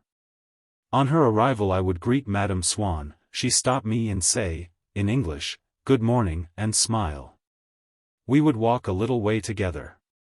And I learned then that these canons according to which she dressed, it was for her own satisfaction that she obeyed them. As though yielding to a superior wisdom of which she herself was high priestess, for if it should happen that, feeling too warm, she threw open or even took off altogether and gave me to carry the jacket which she had intended to keep buttoned up, I would discover in the blouse beneath it 1,000 details of execution which had every chance of remaining there unperceived. Like those parts of an orchestral score to which the composer has devoted infinite labor albeit they may never reach the ears of the public, or in the sleeves of the jacket that lay folded across my arm I would see. I would drink in slowly, for my own pleasure or from affection for its wearer, some exquisite detail, a deliciously tinted strip, a lining of mauve satinette which, ordinarily concealed from every eye, was yet just as delicately fashioned as the outer parts, like those Gothic carvings on a cathedral, hidden on the inside of a balustrade 80 feet from the ground, as perfect as are the bas-reliefs over the main porch, and yet never seen by any living man until, happening to pass that way upon his travels, an artist obtains leave to climb up there among them, to stroll in the open air, sweeping the whole town with a comprehensive gaze between the soaring towers. What enhanced this impression that Madame Swann was walking in the avenue as though along the paths of her own garden, was, for people ignorant of her habit of taking exercise, that she had come there on foot. Without any carriage following, she whom, once May had begun, they were accustomed to see, behind the most brilliant turnout, the smartest liveries in Paris, gently and majestically seated. Like a goddess, in the balmy air of an immense Victoria on 8 Springs. On foot Madame Swann had the appearance, especially as her pace began to slacken in the heat of the sun, of having yielded to curiosity, of committing an exclusive breach of all the rules of her code. Like those crowned heads who, without consulting anyone, accompanied by the slightly scandalized admiration of a suite which dares not venture any criticism, step out of their boxes during a gala performance and visit the lobby of the theatre, mingling for a moment or two with the rest of the audience. So between Madame Swann and themselves the crowd felt that there existed those barriers of a certain kind of opulence which seem to them the most insurmountable that there are. The Faubourg Saint-Germain may have its barriers also, but these are less telling to the eyes and imagination of the shabby genteel. These latter, when in the presence of a real personage, more simple, more easily mistaken for the wife of a small professional or businessman, less remote from the people, will not feel the same sense of their own inequality, almost of their unworthiness, as dismays them when they encounter Madame Swann. Of course women of that sort are not themselves dazzled, as the crowd are, by the brilliance of their apparel, they have ceased to pay any attention to it. But only because they have grown used to it, that is to say have come to look upon it more and more as natural and necessary. To judge their fellow creatures according as they are more or less initiated into these luxurious ways, so that, the grandeur which they allow themselves to display or discover in others being wholly material, easily verified, slowly acquired, the lack of it hard to compensate, if such women place a passer-by in the lowest rank of society. It is by the same instinctive process that has made them appear to him as in the highest, that is to say instinctively, at first sight, and without possibility of appeal. Perhaps that special class of society which included in those days women like Lady Israel's, who mixed with the women of the aristocracy, and Madame Swann, who was to get to know them later on, that intermediate class, inferior to the Faubourg Saint-Germain, since it ran after the denizens of that quarter, but superior to everything that was not of the Faubourg Saint-Germain, possessing this peculiarity that, while already detached from the world of the merely rich, it was riches still that it represented, but riches that had been canalist, serving a purpose, swayed by an idea that were artistic, malleable gold, chased with a poetic design, taught to smile. Perhaps that class, in the same form, at least, and with the same charm, exists no longer. In any event, the women who were its members would not satisfy today what was the primary condition on which they reigned, since with advancing age they have lost, almost all of them, their beauty. Whereas it was, just as much as from the pinnacle of her noble fortune, from the glorious zenith of her ripe and still so fragrant summer that Madame Swann, majestic, smiling, kind, as she advanced along the Avenue du Bois, saw like Hypatia, beneath the slow tread of her feet, worlds revolving. Various young men as they passed looked at her anxiously, not knowing whether their vague acquaintance with her, especially since, having been introduced only once, at the most, to Swann, they were afraid that he might not remember them, was sufficient excuse for their venturing to take off their hats. And they trembled to think of the consequences as they made up their minds, asking themselves whether the gesture, so bold, so sacrilegious a tempting of Providence, would not let loose the catastrophic forces of nature or bring down upon them the vengeance of a jealous God. It provoked only, like the winding of a piece of clockwork, a series of gesticulations from little, responsive bowing figures, who were none other than Odette's escort, beginning with Swann himself, who raised his tall hat lined in green leather with an exquisite courtesy, which he had acquired in the Faubourg Saint-Germain, but to which was no longer wedded the indifference that he would at one time have shown. Its place was now taken, as though he had been to some extent permeated by Odette's prejudices, at once by irritation at having to acknowledge the salute of a person who was none too well dressed and by satisfaction at his wife's knowing so many people. A mixed sensation to which he gave expression by saying to the smart friends who walked by his side, "What? Another. Upon my word, I can't imagine where my wife picks all these fellows up. Meanwhile, having greeted with a slight movement of her head the terrified youth, who had already passed out of sight though his heart was still beating furiously, Madame Swann turned to me. Then it's all over, she put it to me, you aren't ever coming to see Gilbert again? I'm glad you make an exception of me, and are not going to drop me straight away. I like seeing you, but I used to like also the influence you had over my daughter. I'm sure she's very sorry about it, too. However, I mustn't bully you, or you'll make up your mind at once that you never want to set eyes on me again. Odette, Sagan's trying to speak to you. Swann called his wife's attention. And there, indeed, was the prince, as in some transformation scene at the close of a play, or in a circus, or an old painting, wheeling his horse round so as to face her. In a magnificent heroic pose, and doffing his hat with a sweeping theatrical and, so to speak, allegorical flourish in which he displayed all the chivalrous courtesy of a great noble bowing in token of his respect for woman. Were she incarnate in a woman whom it was impossible for his mother or his sister to know.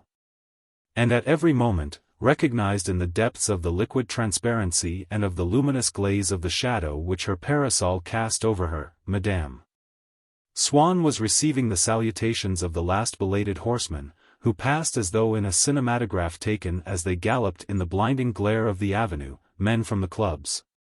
Whose names of whom, which meant only celebrities to the public, Antoine de Castellane, Adalbert de Montmorency and the rest, were for Madame Swann the familiar names of friends. And as the average span of life, the relative longevity of our memories of poetical sensations is much greater than that of our memories of what the heart has suffered. Long after the sorrows that I once felt on Gilbert's account have faded and vanished, there has survived them the pleasure that I still derive, whenever I close my eyes and read, as it were upon the face of a sundial, the minutes that are recorded between 12:15 and 1 o'clock in the month of May, from seeing myself once again strolling and talking thus with Madame Swann beneath her parasol, as though in the colored shade of a wisteria bower. Place names, the place. I had arrived at a state almost of complete indifference to Gilbert when, 2 years later, I went with my grandmother to Balbec. When I succumbed to the attraction of a strange face, when it was with the help of some other girl that I hoped to discover Gothic cathedrals, the palaces and gardens of Italy, I said to myself sadly that this love of ours, in so far as it is love for one particular creature, is not perhaps a very real thing. Since if the association of pleasant or unpleasant trains of thought can attach it for a time to a woman so as to make us believe that it has been inspired by her, in a necessary sequence of effect to cause, yet when we detach ourselves, deliberately or unconsciously, from those associations, this love, as though it were indeed a spontaneous thing and sprang from ourselves alone, will revive in order to bestow itself on another woman. At the time, however, of my departure for Balbec, and during the earlier part of my stay there, my indifference was still only intermittent. Often, our life being so careless of chronology, interpolating so many anachronisms in the sequence of our days, I lived still among those, far older days than yesterday or last week, in which I loved Gilbert. And at once not seeing her became as exquisite a torture to me as it had been then. The self that had loved her, which another self had already almost entirely supplanted, rose again in me, stimulated far more often by a trivial than by an important event. For instance, if I may anticipate for a moment my arrival in Normandy, I heard someone who passed me on the seafront at Balbec refer to the secretary to the Ministry of Posts and his family. Now, seeing that as yet I knew nothing of the influence which that family was to exercise over my life, this remark ought to have passed unheeded. Instead, it gave me at once an acute twinge, which a self that had for the most part long since been outgrown in me felt at being parted from Gilbert. Because I had never given another thought to a conversation which Gilbert had had with her father in my hearing, in which allusion was made to the secretary to the Ministry of Posts and his family. Now our love memories present no exception to the general rules of memory, which in turn are governed by the still more general rules of habit. And as habit weakens every impression, what a person recalls to us most vividly is precisely what we had forgotten, because it was of no importance, and had therefore left in full possession of its strength. That is why the better part of our memory exists outside ourself, in a bladder of rain, in the smell of an unaired room, or of the first crackling brushwood fire in a cold grate, wherever, in short, we happen upon what our mind, having no use for it, had rejected, the last treasure that the past has in store, the richest. That which, when all our flow of tears seems to have dried at the source, can make us weep again. Outside ourself, did I say, rather within ourself, but hidden from our eyes in an oblivion more or less prolonged. It is thanks to this oblivion alone that we can from time to time recover the creature that we were, range ourselves face to face with past events as that creature had to face them. Suffer afresh because we are no longer ourself but he, and because he loved what leaves us now indifferent. In the broad daylight of our ordinary memory the images of the past turn gradually pale and fade out of sight, nothing remains of them, we shall never find them again. Or rather we should never find them again had not a few words, such as this, Secretary to the Ministry of Posts, been carefully locked away in oblivion. Just as an author deposits in the National Library a copy of a book which might otherwise become unobtainable. But this suffering and this recrudescence of my love for Gilbert lasted no longer than such things last in a dream, and this time, on the contrary. Because at Balbec the old habit was no longer there to keep them alive. And if these two effects of habit appear to be incompatible, that is because habit is bound by a diversity of laws. In Paris I had grown more and more indifferent to Gilbert, thanks to habit. The change of habit, that is to say the temporary cessation of habit, completed habit's task when I started for Balbec. It weakens, but it stabilizes. It leads to disintegration, but it makes the scattered elements last indefinitely. Day after day, for years past, I had begun by modeling my state of mind, more or less effectively, upon that of the day before. At Balbec, a strange bed, to the side of which a tray was brought in the morning that differed from my Paris breakfast tray, could not, obviously, sustain the fancies upon which my love for Gilbert had fed. There are cases, though not, I admit, commonly, in which, one's days being paralyzed by a sedentary life, the best way to save time is to change one's place of residence. My journey to Balbec was like the first outing of a convalescent who needed only that to convince him that he was cured. The journey was one that would now be made, probably, in a motor car, which would be supposed to render it more interesting. We shall see too that, accomplished in such a way, it would even be in a sense more genuine, since one would be following more nearly, in a closer intimacy, the various contours by which the surface of the earth is wrinkled.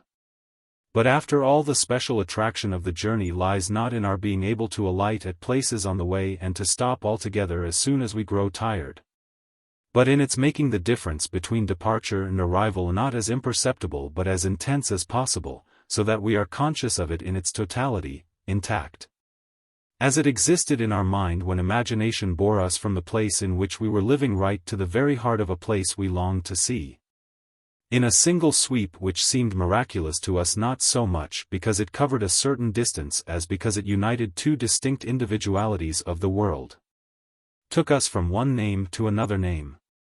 And this difference is accentuated, more than in a form of locomotion in which, since one can stop and alight where one chooses, there can scarcely be said to be any point of arrival, by the mysterious operation that is performed in those peculiar places, railway stations, which do not constitute, so to speak, a part of the surrounding town but contain the essence of its personality just as upon their signboards they bear its painted name. But in this respect as in every other, our age is infected with a mania for showing things only in the environment that properly belongs to them, thereby suppressing the essential thing, the act of the mind which isolated them from that environment. A picture is nowadays presented in the midst of furniture, ornaments, hangings of the same period. A second-hand scheme of decoration in the composition of which in the houses of today excels that same hostess who but yesterday was so crassly ignorant. but now spends her time poring over records and in libraries. And among these the masterpiece at which we glance up from the table while we dine does not give us that exhilarating delight which we can expect from it only in a public gallery, which symbolizes far better by its bareness, by the absence of all irritating detail, those innermost spaces into which the artist withdrew to create it. Unhappily those marvelous places which are railway stations, from which one sets out for a remote destination, are tragic places also. For if in them the miracle is accomplished whereby scenes which hitherto have had no existence save in our minds are to become the scenes among which we shall be living, for that very reason we must, as we emerge from the waiting room, abandon any thought of finding ourselves once again within the familiar walls which, but a moment ago, were still enclosing us. We must lay aside all hope of going home to sleep in our own bed, once we have made up our mind to penetrate into the pestiferous cavern through which we may have access to the mystery.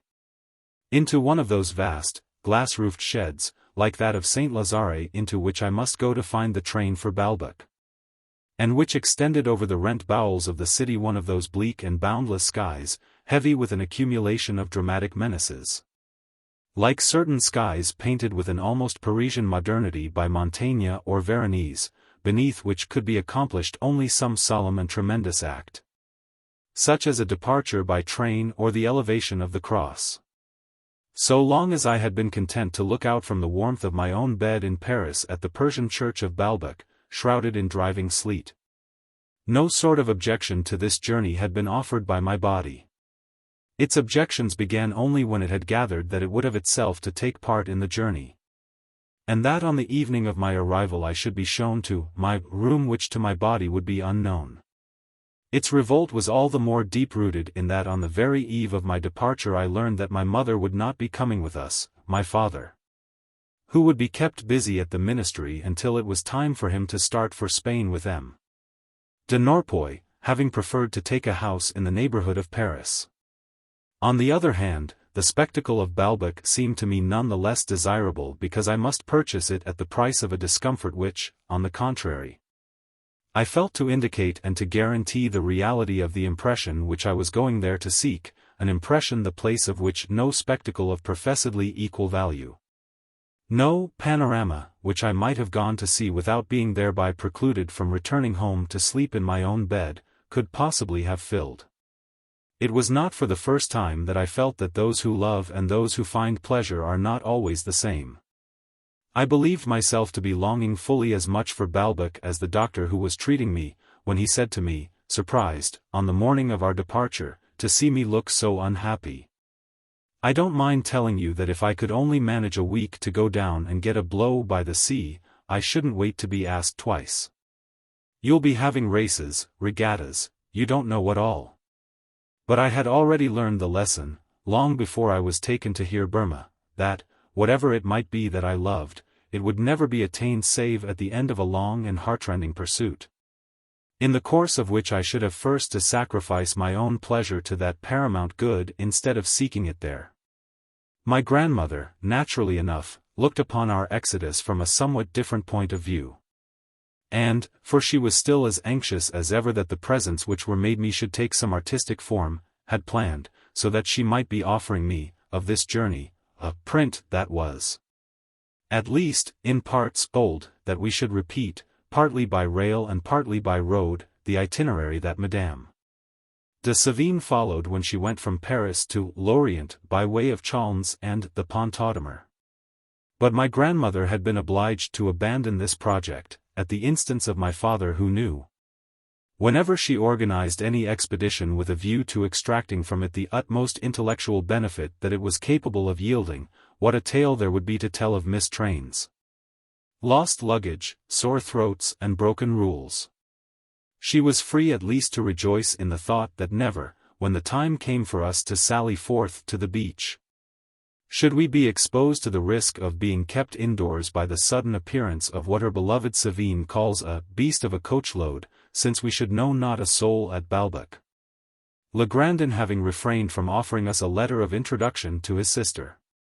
This abstention had not been so well appreciated by my Aunts Céline and Flora, who, having known as a child that lady, of whom they had always spoken until then, to commemorate this early intimacy, as Renée de Cambremer.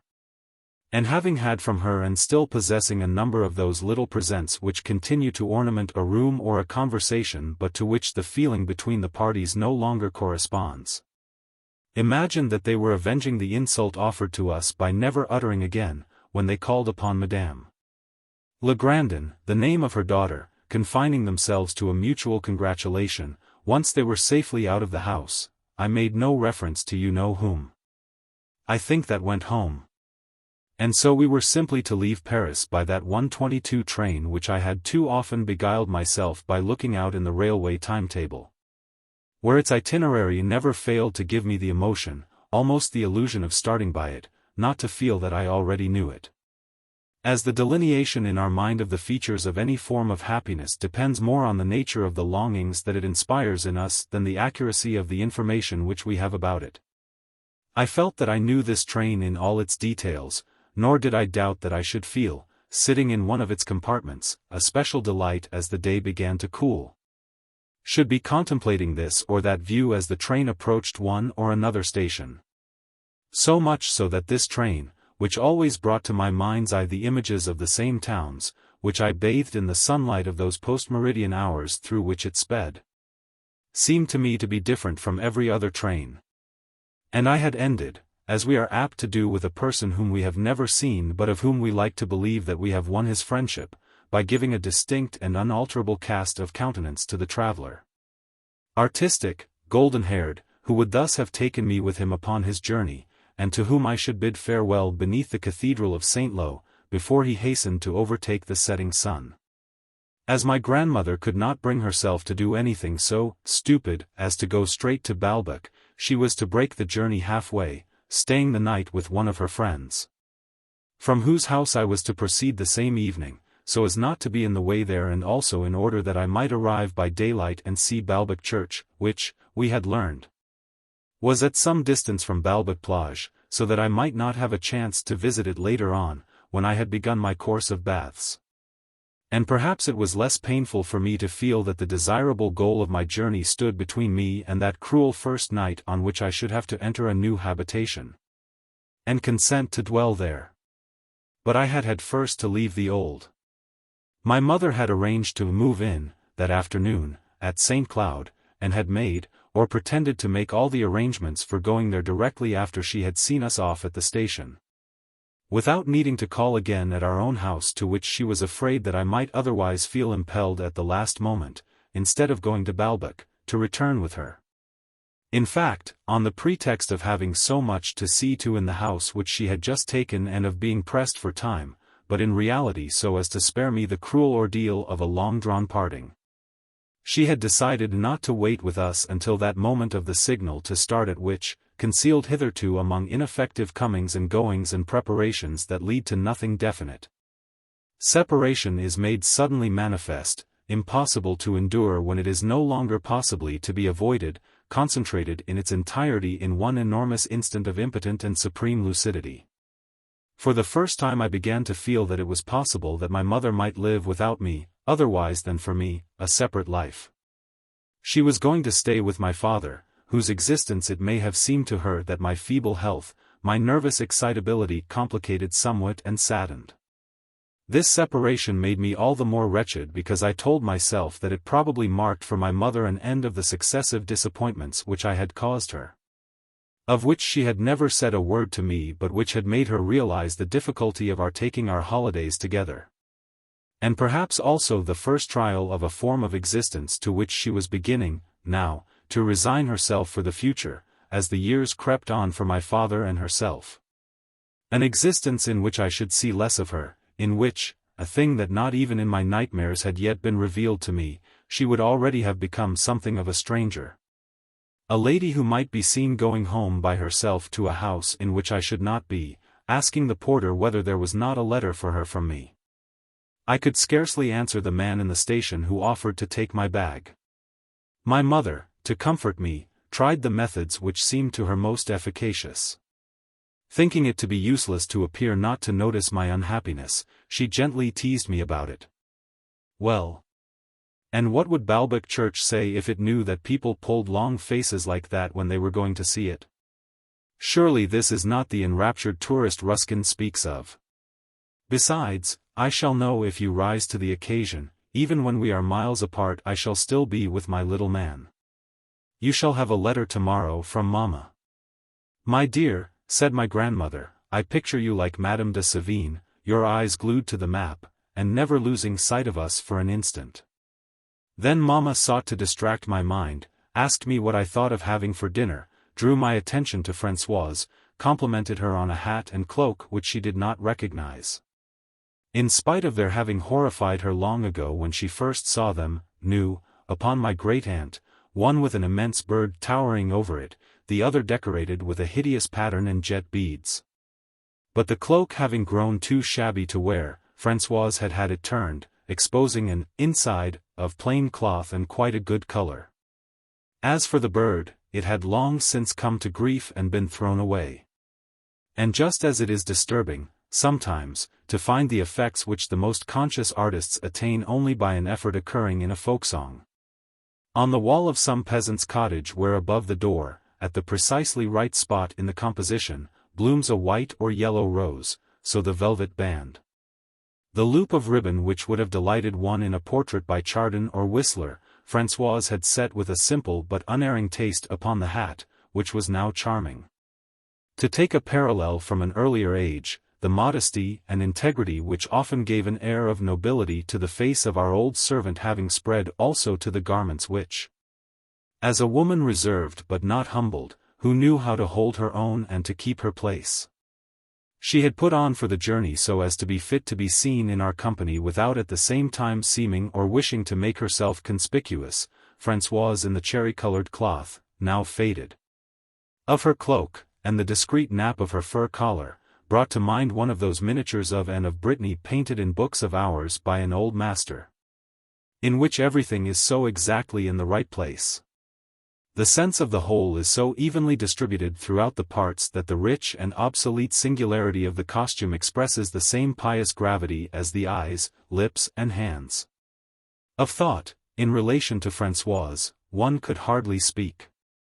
She knew nothing, in that absolute sense in which to know nothing means to understand nothing, save the rare truths to which the heart is capable of directly attaining. The vast world of ideas existed not for her. But when one studied the clearness of her gaze, the lines of nose and lips, all those signs lacking from so many people of culture in whom they would else have signified a supreme distinction, the noble detachment of a chosen spirit, one was disquieted, as one is by the frank, intelligent eyes of a dog, to which, nevertheless, one knows that all our human concepts must be alien. And was led to ask oneself whether there might not be, among those other humble brethren, our peasant countrymen, creatures who were, like the great ones of the earth, of simple mind, or rather, doomed by a harsh fate to live among the simple-minded, deprived of heavenly light, were yet more naturally, more instinctively akin to the chosen spirits than most educated people, were. So to speak, all members, though scattered, straying, robbed of their heritage of reason, of the celestial family, kinsfolk, that have been lost in infancy. Of the loftiest minds to whom, as is apparent from the unmistakable light in their eyes, although they can concentrate that light on nothing, there has been lacking, to endow them with talent. Knowledge only. My mother, seeing that I had difficulty in keeping back my tears, said to me, Regulus was in the habit, when things looked grave, besides, it isn't nice for Mamma. What does Madame de Sévigné say? Your grandmother will tell you, I shall be obliged to draw upon all the courage that you lack. And remembering that affection for another distracts one's selfish griefs, she endeavored to beguile me by telling me that she expected the removal to St. Cloud to go without a hitch. That she liked the cab, which she had kept waiting, that the driver seemed civil and the seats comfortable. I made an effort to smile at these trifles, and bowed my head with an air of acquiescence and satisfaction. But they helped me only to depict to myself with more accuracy Mamma's imminent departure, and it was with an agonized heart that I gazed at her as though she were already torn from me. Beneath that wide-brimmed straw hat which she had bought to wear in the country, in a flimsy dress which she had put on in view of the long drive through the sweltering midday heat. Hat and dress making her someone else, someone who belonged already to the Villa Montretout, in which I should not see her. To prevent the choking fits which the journey might otherwise give me, the doctor had advised me to take, as we started, a good stiff dose of beer or brandy, so as to begin the journey in a state of what he called euphoria, in which the nervous system is for a time less vulnerable. I had not yet made up my mind whether I should do this, but I wished at least that my grandmother should admit that, if I did so decide, I should have wisdom and authority on my side. I spoke therefore as if my hesitation were concerned only with where I should go for my drink, to the bar on the platform or to the restaurant car on the train. But immediately, at the air of reproach which my grandmother's face assumed, an air of not wishing even to entertain such an idea for a moment, what? I said to myself, suddenly determining upon this action of going out to drink, the performance of which became necessary as a proof of my independence, since the verbal announcement of it had not succeeded in passing unchallenged. What? You know how ill I am, you know what the doctor ordered, and you treat me like this. When I had explained to my grandmother how unwell I felt, her distress, her kindness were so apparent as she replied, "Run along then, quickly. Get yourself some beer or a liqueur if it will do you any good," that I flung myself upon her, almost smothering her in kisses. And if after that I went and drank a great deal too much in the restaurant car of the train, that was because I felt that otherwise I should have a more violent attack than usual. Which was just what would vex her most. When at the first stop I clambered back into our compartment, I told my grandmother how pleased I was to be going to Balbec, that I felt that everything would go off splendidly. That after all I should soon grow used to being without Mamma, that the train was most comfortable, the steward and attendants in the bar so friendly that I should like to make the journey often so as to have opportunities of seeing them again. My grandmother, however, did not appear to feel the same joy as myself at all these good tidings. She answered, without looking me in the face, "Why don't you try to get a little sleep?" and turned her gaze to the window, the blind of which, though we had drawn it, did not completely cover the glass, so that the sun could and did slip in over the polished oak of the door and the cloth of the seat, like an advertisement of a life shared with nature far more persuasive than those posted higher upon the walls of the compartment by the railway company, representing places in the country the names of which I could not make out from where I sat, the same warm and slumberous light which lies along a forest glade. But when my grandmother thought that my eyes were shut, I could see her, now and again, from among the large black spots on her veil, steal a glance at me, then withdraw it, and steal back again, like a person trying to make himself, so as to get into the habit, perform some exercise that hurts him. Thereupon I spoke to her, but that seemed not to please her either. And yet to myself the sound of my own voice was pleasant, as were the most imperceptible, the most internal movements of my body. And so I endeavored to prolong it. I allowed each of my inflections to hang lazily upon its word, I felt each glance from my eyes arrive just at the spot to which it was directed and stay there beyond the normal period. Now, sit still and rest," said my grandmother. "If you can't manage to sleep, read something." And she handed me a volume of Madame de Sévigné which I opened, while she buried herself in the Memoirs de Madame de Beausergent. She never travelled anywhere without a volume of each. They were her two favorite authors. With no conscious movement of my head, feeling a keen pleasure in maintaining a posture after I had adopted it, I lay back holding in my hands the volume of Madame de Sévigné which I had allowed to close, without lowering my eyes to it, or indeed letting them see anything but the blue window blind. But the contemplation of this blind appeared to me an admirable thing, and I should not have troubled to answer anyone who might have sought to distract me from contemplating it. The blue color of this blind seemed to me, not perhaps by its beauty but by its intense vivacity, to efface so completely all the colors that had passed before my eyes from the day of my birth up to the moment in which I had gulped down the last of my drink and it had begun to take effect, that when compared with this blue they were as drab As void as must be retrospectively the darkness in which he has lived to a man born blind whom a subsequent operation has at length enabled to see and to distinguish colors. An old ticket collector came to ask for our tickets. The silvery gleam that shone from the metal buttons of his jacket charmed me in spite of my absorption. I wanted to ask him to sit down beside us. But he passed on to the next carriage, and I thought with longing of the life led by railwaymen for whom, since they spent all their time on the line, hardly a day could pass without their seeing this old collector. The pleasure that I found in staring at the blind, and in feeling that my mouth was half open, began at length to diminish. I became more mobile, I even moved in my seat. I opened the book that my grandmother had given me and turned its pages casually, reading whatever caught my eye. And as I read I felt my admiration for Madame de Sévigné grow. It is a mistake to let oneself be taken in by the purely formal details, idioms of the period or social conventions, the effect of which is that certain people believe that they have caught the Sévigné manner when they have said, "Tell me, my dear," or "That Count struck me as being a man of parts," or "Haymaking is the sweetest thing in the world." Madame de Sévigné imagines already that she is being like her grandmother because she can write, M.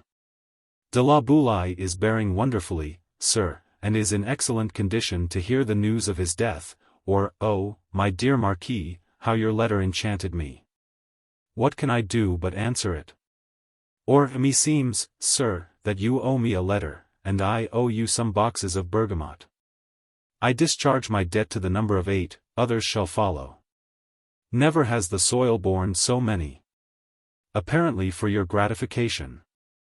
And she writes in this style also her letter on bleeding, on lemons and so forth, supposing it to be typical of the letters of Madame de Sévigné. But my grandmother, who had approached that lady from within, attracted to her by her own love of kinsfolk and of nature, had taught me to enjoy the real beauties of her correspondence, which are altogether different. They were presently to strike me all the more forcibly inasmuch as Madame de Sévigné is a great artist of the same school as a painter whom I was to meet at Balbec, where his influence on my way of seeing things was immense. I realized at Balbec that it was in the same way as he that she presented things to her readers, in the order of our perception of them, instead of first having to explain them in relation to their several causes. But already that afternoon in the railway carriage, as I read over again that letter in which the moonlight comes, I cannot resist the temptation, I put on all my bonnets and veils. Though there is no need of them, I walk along this mall, where the air is as sweet as in my chamber. I find 1,000 phantasms, monks white and black, sisters grey and white, linen cast here and there on the ground, men enshrouded upright against the tree trunks. I was enraptured by what, a little later, should have described, for does not she draw landscapes in the same way as he draws characters? As the Dostoevsky side of Madame de Sévigné's letters. When, that evening, after having accompanied my grandmother to her destination and spent some hours in her friend's house, I had returned by myself to the train. At any rate I found nothing to distress me in the night which followed. This was because I had not to spend it in a room the somnolence of which would have kept me awake. I was surrounded by the soothing activity of all those movements of the train which kept me company, offered to stay and converse with me if I could not sleep, lulled me with their sounds which I wedded, as I had often wedded the chime of the Cambrai bells, now to one rhythm now to another, hearing as the whim took me first 4 level and equivalent semiquavers, then one semiquaver furiously dashing against a crotchet. They neutralized the centrifugal force of my insomnia by exercising upon it a contrary pressure which kept me in equilibrium and on which my immobility and presently my drowsiness felt themselves to be borne with the same sense of refreshment that I should have had. Had I been resting under the protecting vigilance of powerful forces, on the breast of nature and of life, had I been able for a moment to incarnate myself in a fish that sleeps in the sea, driven unheeding by the currents and the tides, or in an eagle outstretched upon the air, with no support but the storm. Sunrise is a necessary concomitant of long railway journeys, just as are hard-boiled eggs, illustrated papers, packs of cards, rivers upon which boats strain but make no progress. At a certain moment, when I was counting over the thoughts that had filled my mind, in the preceding minutes, so as to discover whether I had just been asleep or not, and when the very uncertainty which made me ask myself the question was to furnish me with an affirmative answer. In the pale square of the window, over a small black wood, I saw some ragged clouds whose fleecy edges were of a fixed, dead pink, not liable to change. Like the color that dyes the wing which has grown to wear it, or the sketch upon which the artist's fancy has washed it. But I felt that, unlike them, this color was due neither to inertia nor to caprice but to necessity and life. Presently there gathered behind it reserves of light. It brightened. The sky turned to a crimson which I strove, gluing my eyes to the window, to see more clearly, for I felt that it was related somehow to the most intimate life of nature, but the course of the line altering, the train turned, the morning scene gave place in the frame of the window to a nocturnal village, its roof still blue with moonlight, its pond encrusted with the opalescent nacre of night, beneath a firmament still powdered with all its stars, and I was lamenting the loss of my strip of pink sky when I caught sight of it afresh. But red this time, in the opposite window which it left at a second bend in the line, so that I spent my time running from one window to the other to reassemble, to collect on a single canvas the intermittent, antipodean fragments of my fine, scarlet, ever-changing morning, and to obtain a comprehensive view of it and a continuous picture. The scenery became broken, abrupt. The train stopped at a little station between two mountains. Far down the gorge, on the edge of a hurrying stream, one could see only a solitary watch-house, deep planted in the water which ran past on a level with its windows. If a person can be the product of a soil the peculiar charm of which one distinguishes in that person, more even than the peasant girl whom I had so desperately longed to see appear when I wandered by myself along the Méséglise way, in the woods of Roussainville, such a person must be the big girl whom I now saw emerge from the house and, climbing a path lighted by the first slanting rays of the sun, come towards the station carrying a jar of milk. In her valley from which its congregated summits hid the rest of the world, she could never see anyone save in these trains which stopped for a moment only. She passed down the line of windows, offering coffee and milk to a few awakened passengers. Purpled with the glow of morning, her face was rosier than the sky. I felt in her presence that desire to live which is reborn in us whenever we become conscious anew of beauty and of happiness. We invariably forget that these are individual qualities, and, substituting for them in our mind a conventional type at which we arrive by striking a sort of mean amongst the different faces that have taken our fancy, the pleasures we have known, we are left with mere abstract images which are lifeless and dull because they are lacking in precisely that element of novelty, different from anything we have known. That element which is proper to beauty and to happiness. And we deliver on life a pessimistic judgment which we suppose to be fair, for we believe that we were taking into account when we formed it happiness and beauty. Whereas in fact we left them out and replaced them by syntheses in which there is not a single atom of either. So it is that a well-read man will at once begin to yawn with boredom when anyone speaks to him of a new, good book. Because he imagines a sort of composite of all the good books that he has read and knows already, whereas a good book is something special, something incalculable, and is made up not of the sum of all previous masterpieces but of something which the most thorough assimilation of every one of them would not enable him to discover, since it exists not in their sum but beyond it. Once he has become acquainted with this new work, the well-read man, till then apathetic, feels his interest awaken in the reality which it depicts. So, alien to the models of beauty which my fancy was wont to sketch when I was by myself, this strapping girl gave me at once the sensation of a certain happiness, the sole form, always different, in which we may learn the sensation of happiness, of a happiness that would be realized by my staying and living there by her side. But in this again the temporary cessation of habit played a great part. I was giving the milk girl the benefit of what was really my own entire being, ready to taste the keenest joys, which now confronted her. As a rule it is with our being reduced to a minimum that we live, most of our faculties lie dormant because they can rely upon habit.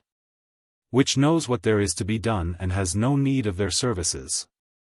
But on this morning of travel, the interruption of the routine of my existence, the change of place and time had made their presence indispensable.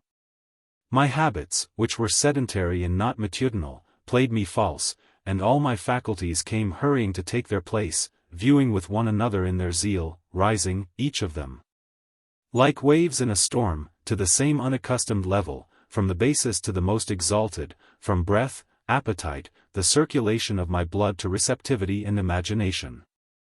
I cannot say whether, so as to make me believe that this girl was unlike the rest of women, the rugged charm of these barren tracts had been added to her own, but if so she gave it back to them.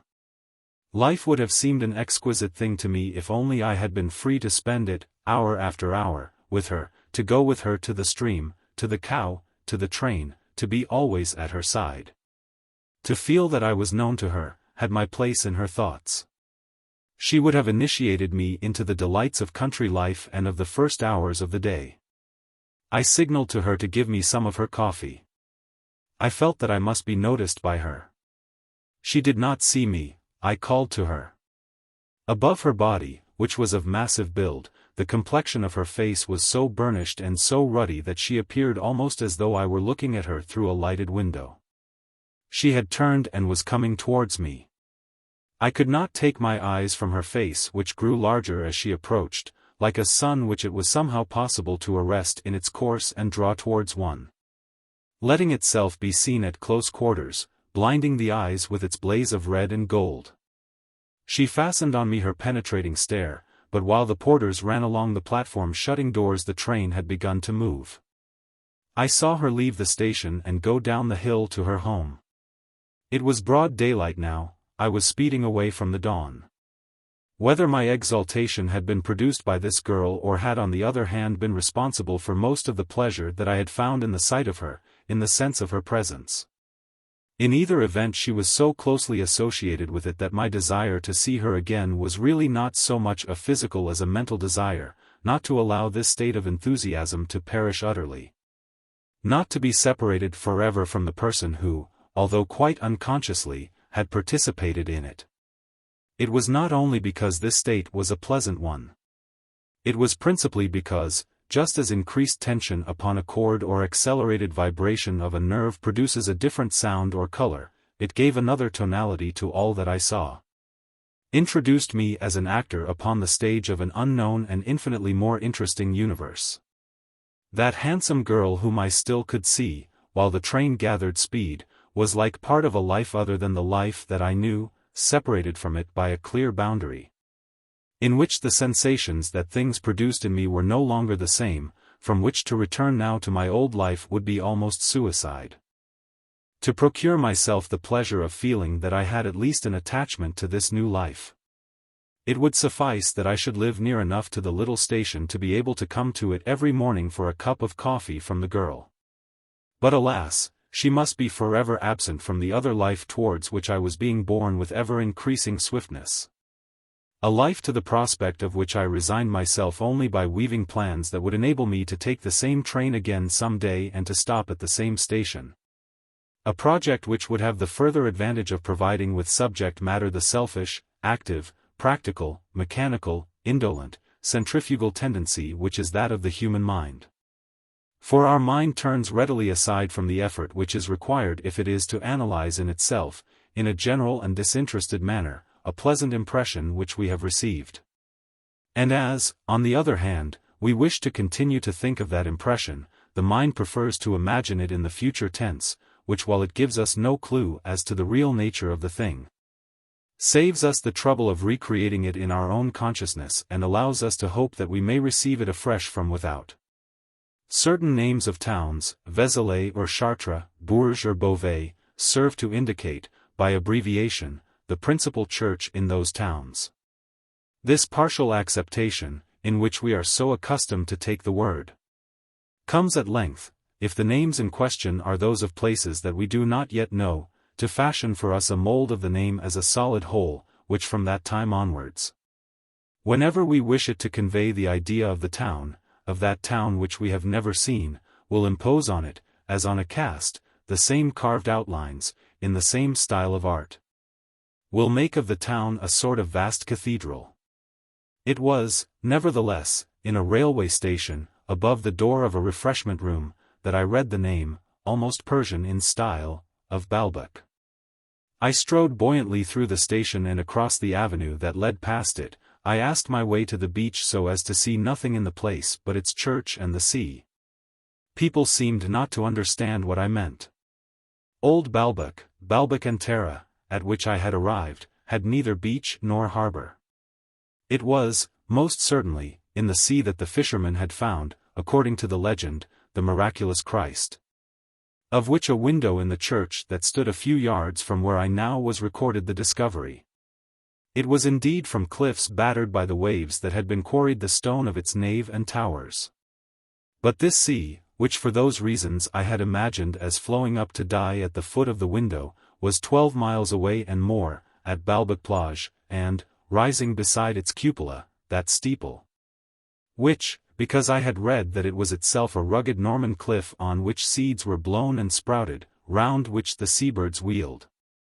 I had always pictured to myself as receiving at its base the last drying foam of the uplifted waves, stood on a square from which 2 lines of tramway diverged, opposite a café which bore, written in letters of gold, the word billiards.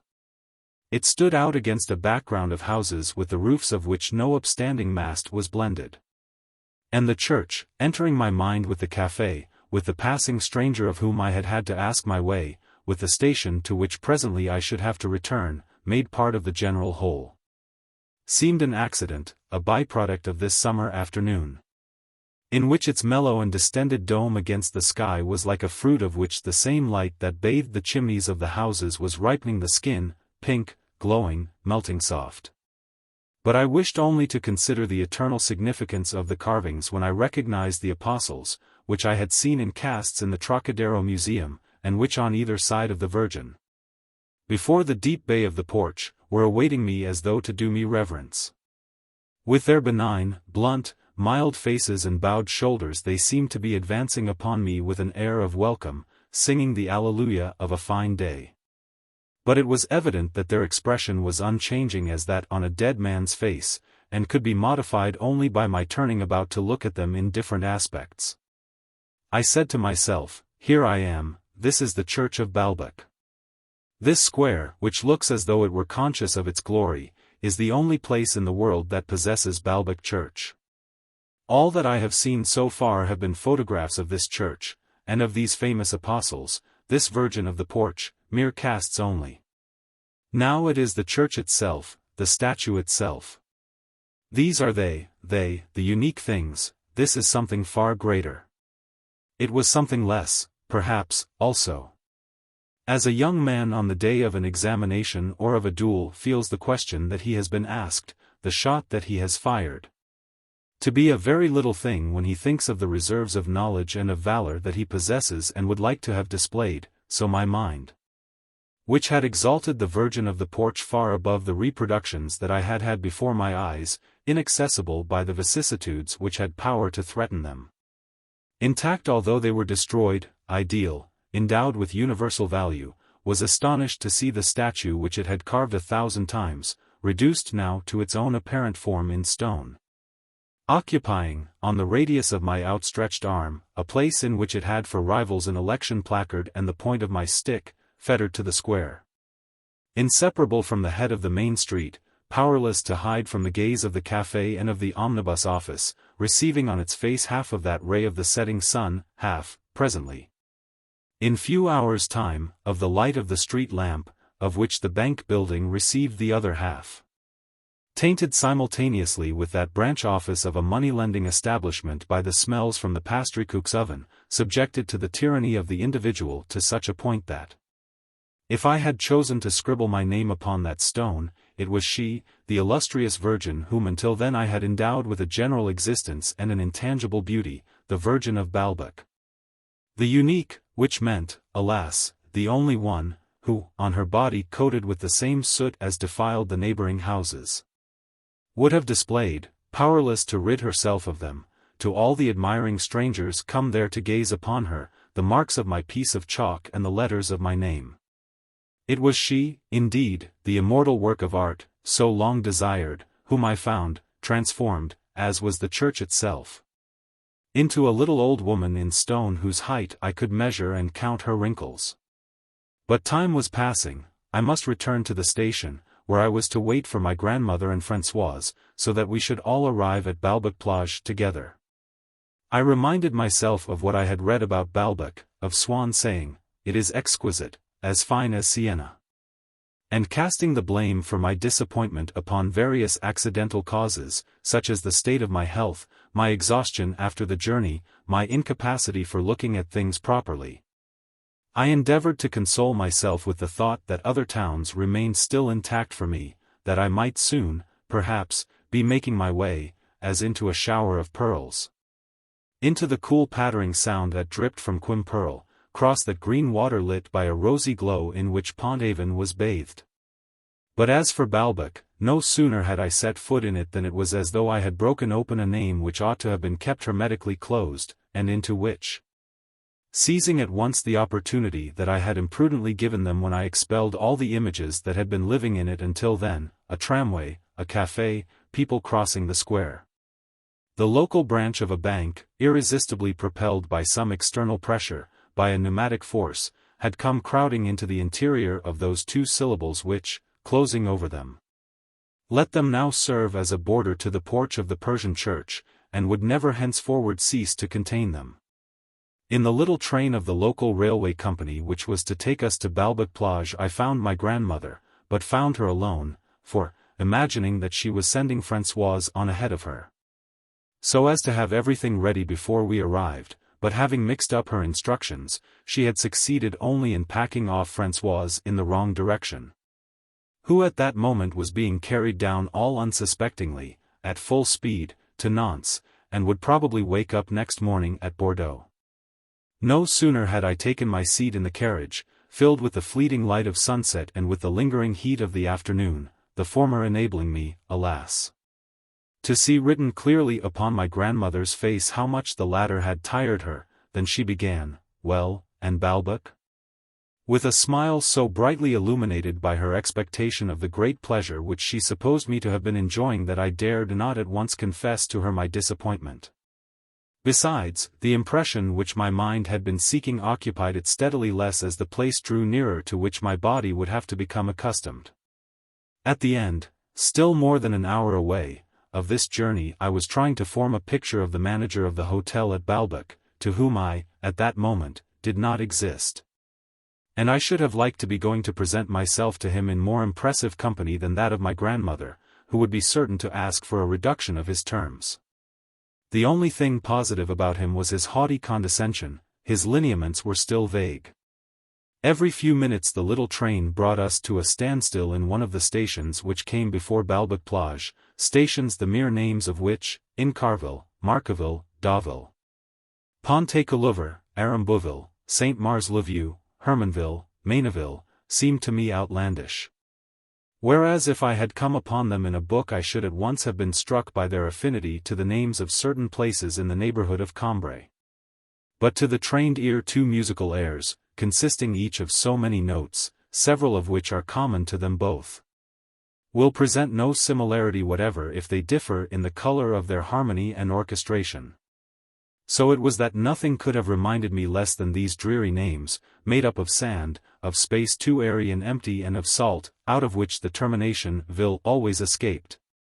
As the fly seems to spring out from the end of the word butterfly, nothing could have reminded me less of those other names, Roussainville or Martinville, which, because I had heard them pronounced so often by my great-aunt at table, in the dining-room, had acquired a certain sombre charm in which were blended perhaps extracts of the flavor of preserves, the smell of the fire of logs and of the pages of one of Bergot's books, the color of the stony front of the house opposite. All of which things still today when they rise like a gaseous bubble from the depths of my memory preserve their own specific virtue through all the successive layers of rival interests which must be traversed before they reach the surface. These were, commanding the distant sea from the crests of their several dunes or folding themselves already for the night beneath hills of a crude green color and uncomfortable shape. like that of the sofa in one's bedroom in an hotel at which one has just arrived. Each composed of a cluster of villas whose line was extended to include a lawn tennis court and now and then a casino, over which a flag would be snapping in the freshening breeze. Like a hollow cough, a series of watering places which now let me see for the first time their regular visitors. But let me see only the external features of those visitors: lawn tennis players in white hats, the stationmaster spending all his life there on the spot among his tamarisks and roses. A lady in a straw boater who, following the everyday routine of an existence which I should never know, was calling to her dog which had stopped to examine something in the road before going into her bungalow where the lamp was already lighted for her return, which with these strangely usual and slightingly familiar sights stung my ungreeted eyes and stabbed my exiled heart. But how much were my sufferings increased when we had finally landed in the hall of the Grand Hotel at Baalbek, and I stood there in front of the monumental staircase that looked like marble, while my grandmother, regardless of the growing hostility of the strangers among whom we should have to live, discussed terms with the manager, a sort of nodding mandarin whose face and voice were alike covered with scars, left by the excision of countless pustules from one and from the other of the divers accents acquired from an alien ancestry and in a cosmopolitan upbringing, who stood there in a smart dinner jacket, with the air of an expert psychologist, classifying, whenever the omnibus discharged a fresh load, the nobility and gentry as geesers and the hotel crooks as nobility and gentry, forgetting, probably, that he himself was not drawing 500 francs a month. He had a profound contempt for people to whom 500 francs, or, as he preferred to put it, 25 louis, was a lot of money, and regarded them as belonging to a race of pariahs for whom the Grand Hotel was certainly not intended. It is true that even within its walls there were people who did not pay very much and yet had not forfeited the manager's esteem, provided that he was assured that they were watching their expenditure not from poverty so much as from avarice.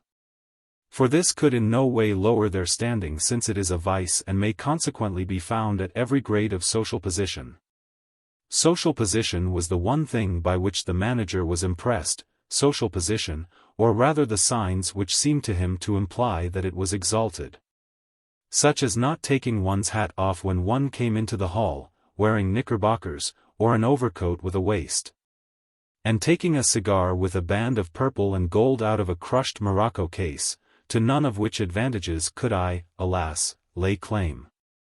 He would also adorn his business conversation with choice expressions, to which, as a rule, he gave a wrong meaning.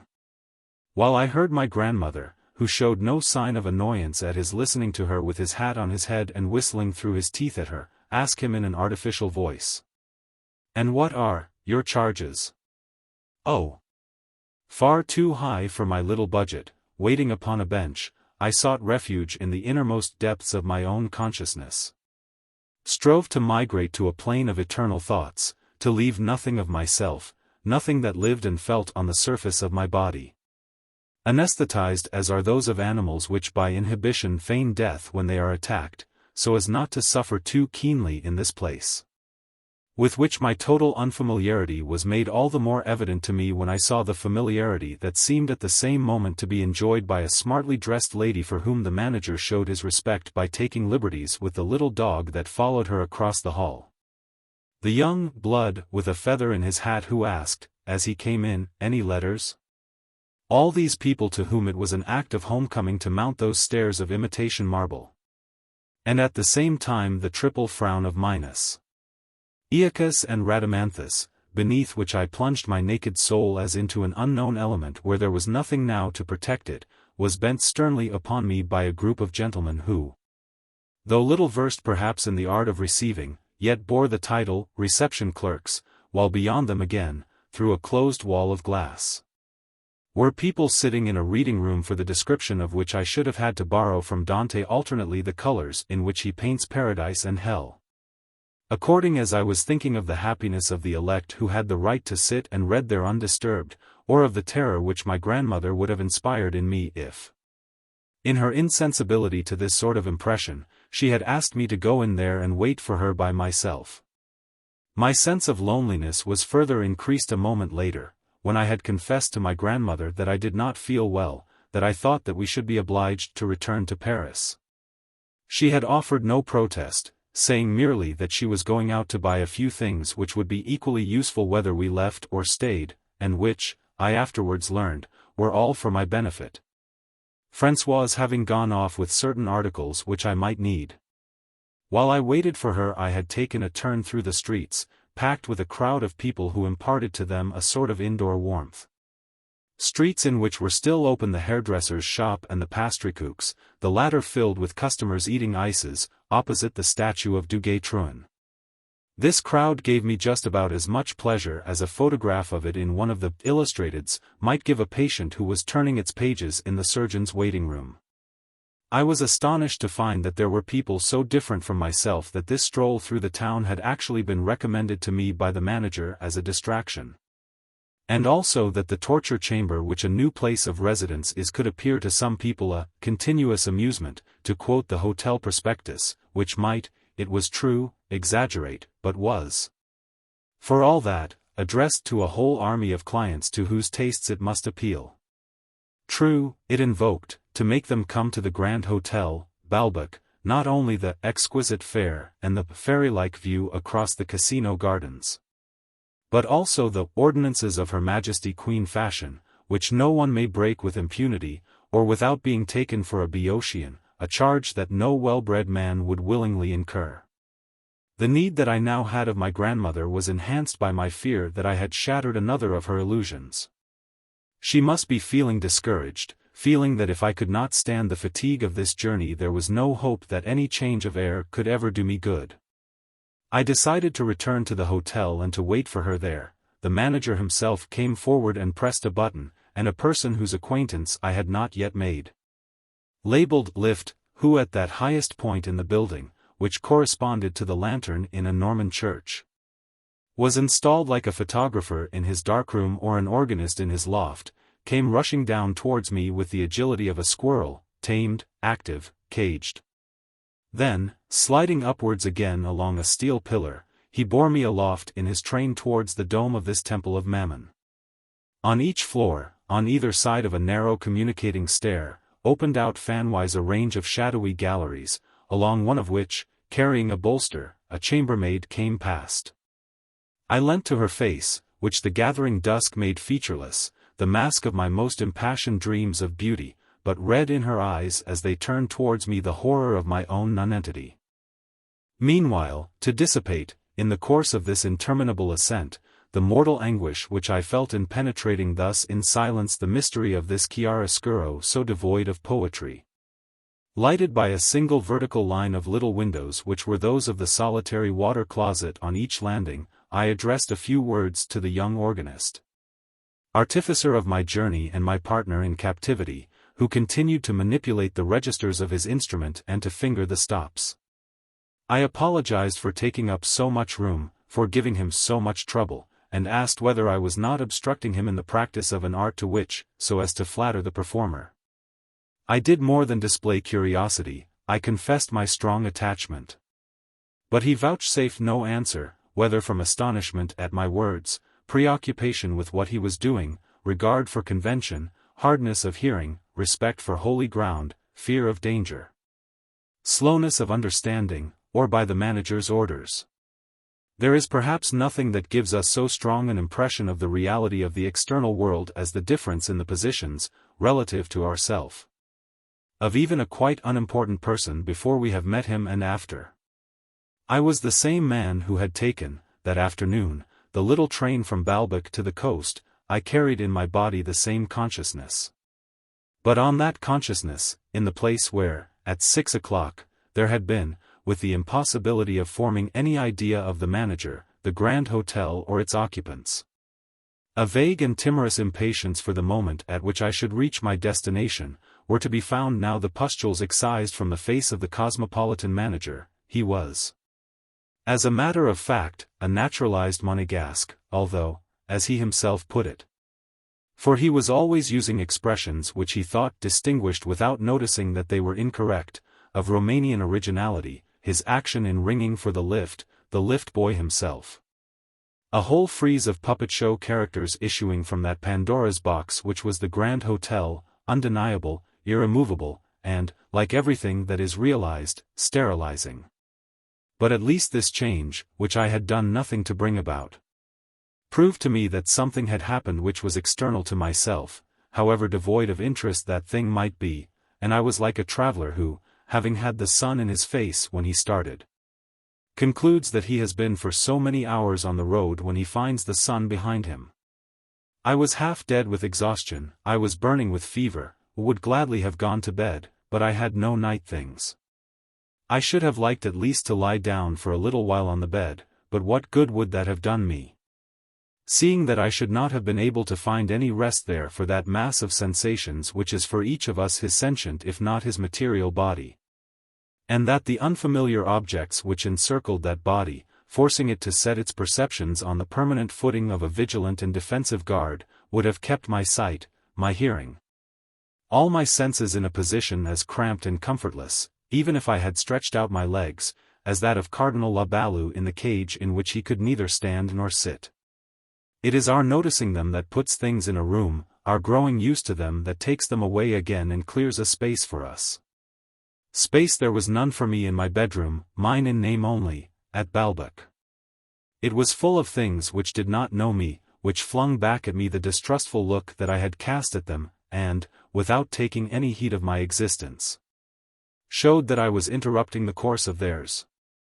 The clock, whereas at home I heard my clock tick only a few seconds in a week, when I was coming out of some profound meditation, continued without a moment's interruption to utter, in an unknown tongue, a series of observations which must have been most uncomplimentary to myself, for the violet curtains listened to them without replying, but in an attitude such as people adopt who shrug their shoulders to indicate that the sight of a third person irritates them.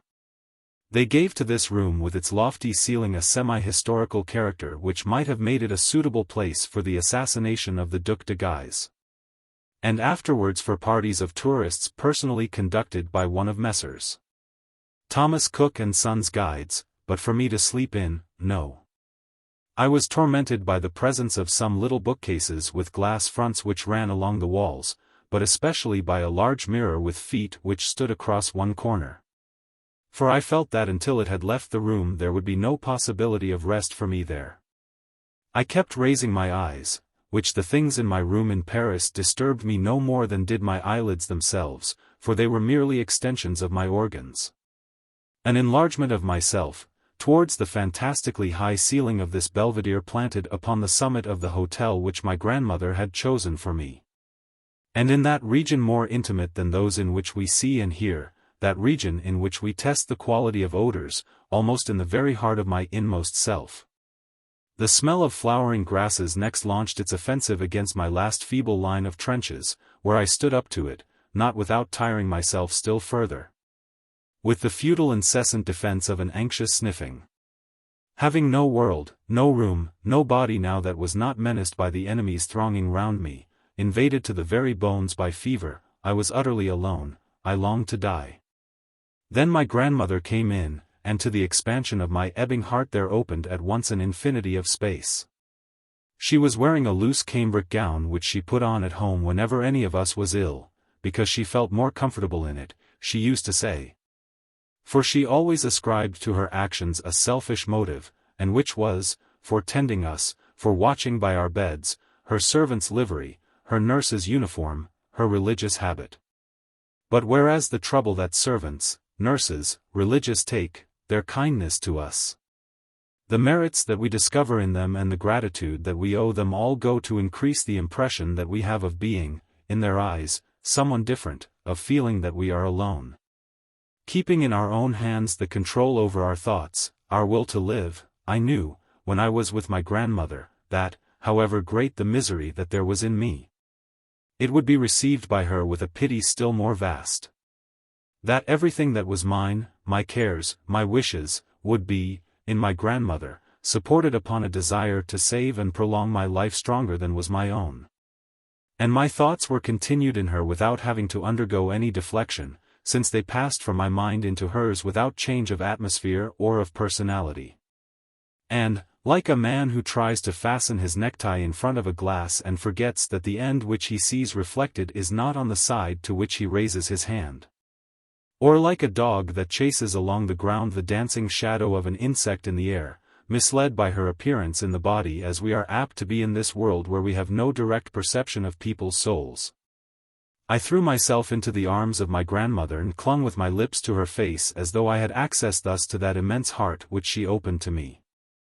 And when I felt my mouth glued to her cheeks, to her brow, I drew from them something so beneficial, so nourishing that I lay in her arms as motionless, as solemn, as calmly gluttonous as a babe at the breast. At last I let go, and lay, and gazed, and could not tire of gazing at her large face, as clear in its outline as a fine cloud, glowing and serene, behind which I could discern the radiance of her tender love. And everything that received, in however slight a degree, any share of her sensations, everything that could be said to belong in any way to her was at once so spiritualized, so sanctified that with outstretched hands I smoothed her dear hair, still hardly gray, with as much respect, precaution, comfort as if I had actually been touching her goodness. She found a similar pleasure in taking any trouble that saved me one, and in a moment of immobility and rest for my weary limbs something so delicious that when, having seen that she wished to help me with my undressing and to take my boots off, I made as though to stop her and began to undress myself. With an imploring gaze she arrested my hands as they fumbled with the top buttons of my coat and boots. "Oh, do let me," she begged. "It is such a joy for your granny. And be sure you knock on the wall if you want anything in the night. My bed is just on the other side, and the partition is quite thin. Just give a knock now, as soon as you are ready, so that we shall know where we are." And, sure enough, that evening I gave 3 knocks, a signal which, the week after, when I was ill, I repeated every morning for several days. Because my grandmother wanted me to have some milk early. Then, when I thought that I could hear her stirring, so that she should not be kept waiting but might, the moment she had brought me the milk, go to sleep again, I ventured on 3 little taps. Timidly, faintly, but for all that distinctly, for if I was afraid of disturbing her, supposing that I had been mistaken and that she was still asleep, I should not have wished her either to lie awake listening for a summons which she had not at once caught and which I should not have the courage to repeat. And scarcely had I given my taps than I heard 3 others, in a different intonation from mine, stamped with a calm authority, repeated twice over so that there should be no mistake, and saying to me plainly, "Don't get excited. I heard you, I shall be with you in a minute," and shortly afterwards my grandmother appeared. I explained to her that I had been afraid that she would not hear me, or might think that it was someone in the room beyond who was tapping. At which she smiled. "Mistake my poor chicks knocking for anyone else? Why, Granny could tell it among 1,000. Do you suppose there's anyone else in the world who's such a silly Billy, with such feverish little knuckles, so afraid of waking me up and of not making me understand? Even if he just gave the least scratch, Granny could tell her mouse's sound at once, especially such a poor miserable little mouse as mine is. I could hear it just now, trying to make up its mind, and rustling the bedclothes, and going through all its tricks." She pushed open the shutters. Where a wing of the hotel jutted out at right angles to my window, the sun was already installed upon the roof, like a slater who is up betimes, and starts early and works quietly so as not to rouse the sleeping town, whose stillness seems to enhance his activity. She told me what o'clock, what sort of day it was, that it was not worth while my getting up and coming to the window, that there was a mist over the sea, if the baker's shop had opened yet. What the vehicle was that I could hear passing. All that brief, trivial curtain raiser, that negligible introit of a new day, performed without any spectator, a little scrap of life which was only for our 2 selves. Which I should have no hesitation in repeating, later on, to Françoise or even to strangers, speaking of the fog which you could have cut with a knife, at 6 o'clock that morning. With the ostentation of one who was boasting not of a piece of knowledge that he had acquired but of a mark of affection shown to himself alone. Dear morning moment, opened like a symphony by the rhythmical dialogue of my 3 taps, to which the thin wall of my bedroom, steeped in love and joy, grown melodious, immaterial. Singing like the angelic choir, responded with 3 other taps, eagerly awaited, repeated once and again, in which it contrived to waft to me the soul of my grandmother, whole and perfect. And the promise of her coming, with a swiftness of enunciation and melodic accuracy. But on this first night after our arrival, when my grandmother had left me, I began again to feel as I had felt, the day before, in Paris, at the moment of leaving home. Perhaps this fear that I had, and shared with so many of my fellow men, of sleeping in a strange room, perhaps this fear is only the most humble, obscure, organic, almost unconscious form of that great and desperate resistance set up by the things that constitute the better part of our present life towards our mentally assuming, by accepting it as true, the formula of a future in which those things are to have no part. A resistance which was at the root of the horror that I had so often been made to feel by the thought that my parents must, one day, die. That the stern necessity of life might oblige me to live remote from Gilbert, or simply to settle permanently in a place where I should never see any of my old friends. A resistance which was also at the root of the difficulty that I found in imagining my own death, or a survival such as Bergot used to promise to mankind in his books. A survival in which I should not be allowed to take with me my memories, my frailties, my character, which did not easily resign themselves to the idea of ceasing to be, and desired for me neither annihilation nor an eternity in which they would have no part. When Swann had said to me, in Paris one day when I felt particularly unwell, "You ought to go off to one of those glorious islands in the Pacific, you'd never come back again if you did," I should have liked to answer, "But then I shall not see your daughter any more, I shall be living among people and things she has never seen." And yet my better judgment whispered, "What difference can that make, since you are not going to be affected by it?" When M. Swann tells you that you will not come back, he means by that you will not want to come back, and if you don't want to, that is because you will be happier out there. For my judgment was aware that habit which was even now setting to work to make me like this unfamiliar lodging, to change the position of the mirror, the shade of the curtains, to stop the clock, undertakes as well to make dear to us the companions whom at first we disliked, to give another appearance to their faces, to make attractive the sound of their voices, to modify the inclinations of their hearts. It is true that these new friendships for places and people are based upon forgetfulness of the old. But what my better judgment was thinking was simply that I could look without apprehension along the vista of a life in which I should be forever separated from people all memory of whom I should lose. And it was by way of consolation that my mind was offering to my heart a promise of oblivion which succeeded only in sharpening the edge of its despair. Not that the heart also is not bound in time, when separation incomplete, to feel the anodyne effect of habit, but until then it will continue to suffer. And our dread of a future in which we must forego the sight of faces, the sound of voices that we love, friends from whom we derive today our keenest joys, this dread, far from being dissipated, is intensified, if to the grief of such a privation we reflect that there will be added what seems to us now in anticipation an even more cruel grief. Not to feel it as a grief at all, to remain indifferent. For if that should occur, our ego would have changed. It would then be not merely the attractiveness of our family, our mistress, our friends that had ceased to environ us, but our affection for them. It would have been so completely eradicated from our heart, in which today it is a conspicuous element, that we should be able to enjoy that life apart from them, the very thought of which today makes us recoil in horror. So that it would be in a real sense the death of ourself, a death followed, it is true, by resurrection, but in a different ego, the life, the love of which are beyond the reach of those elements of the existing ego that are doomed to die.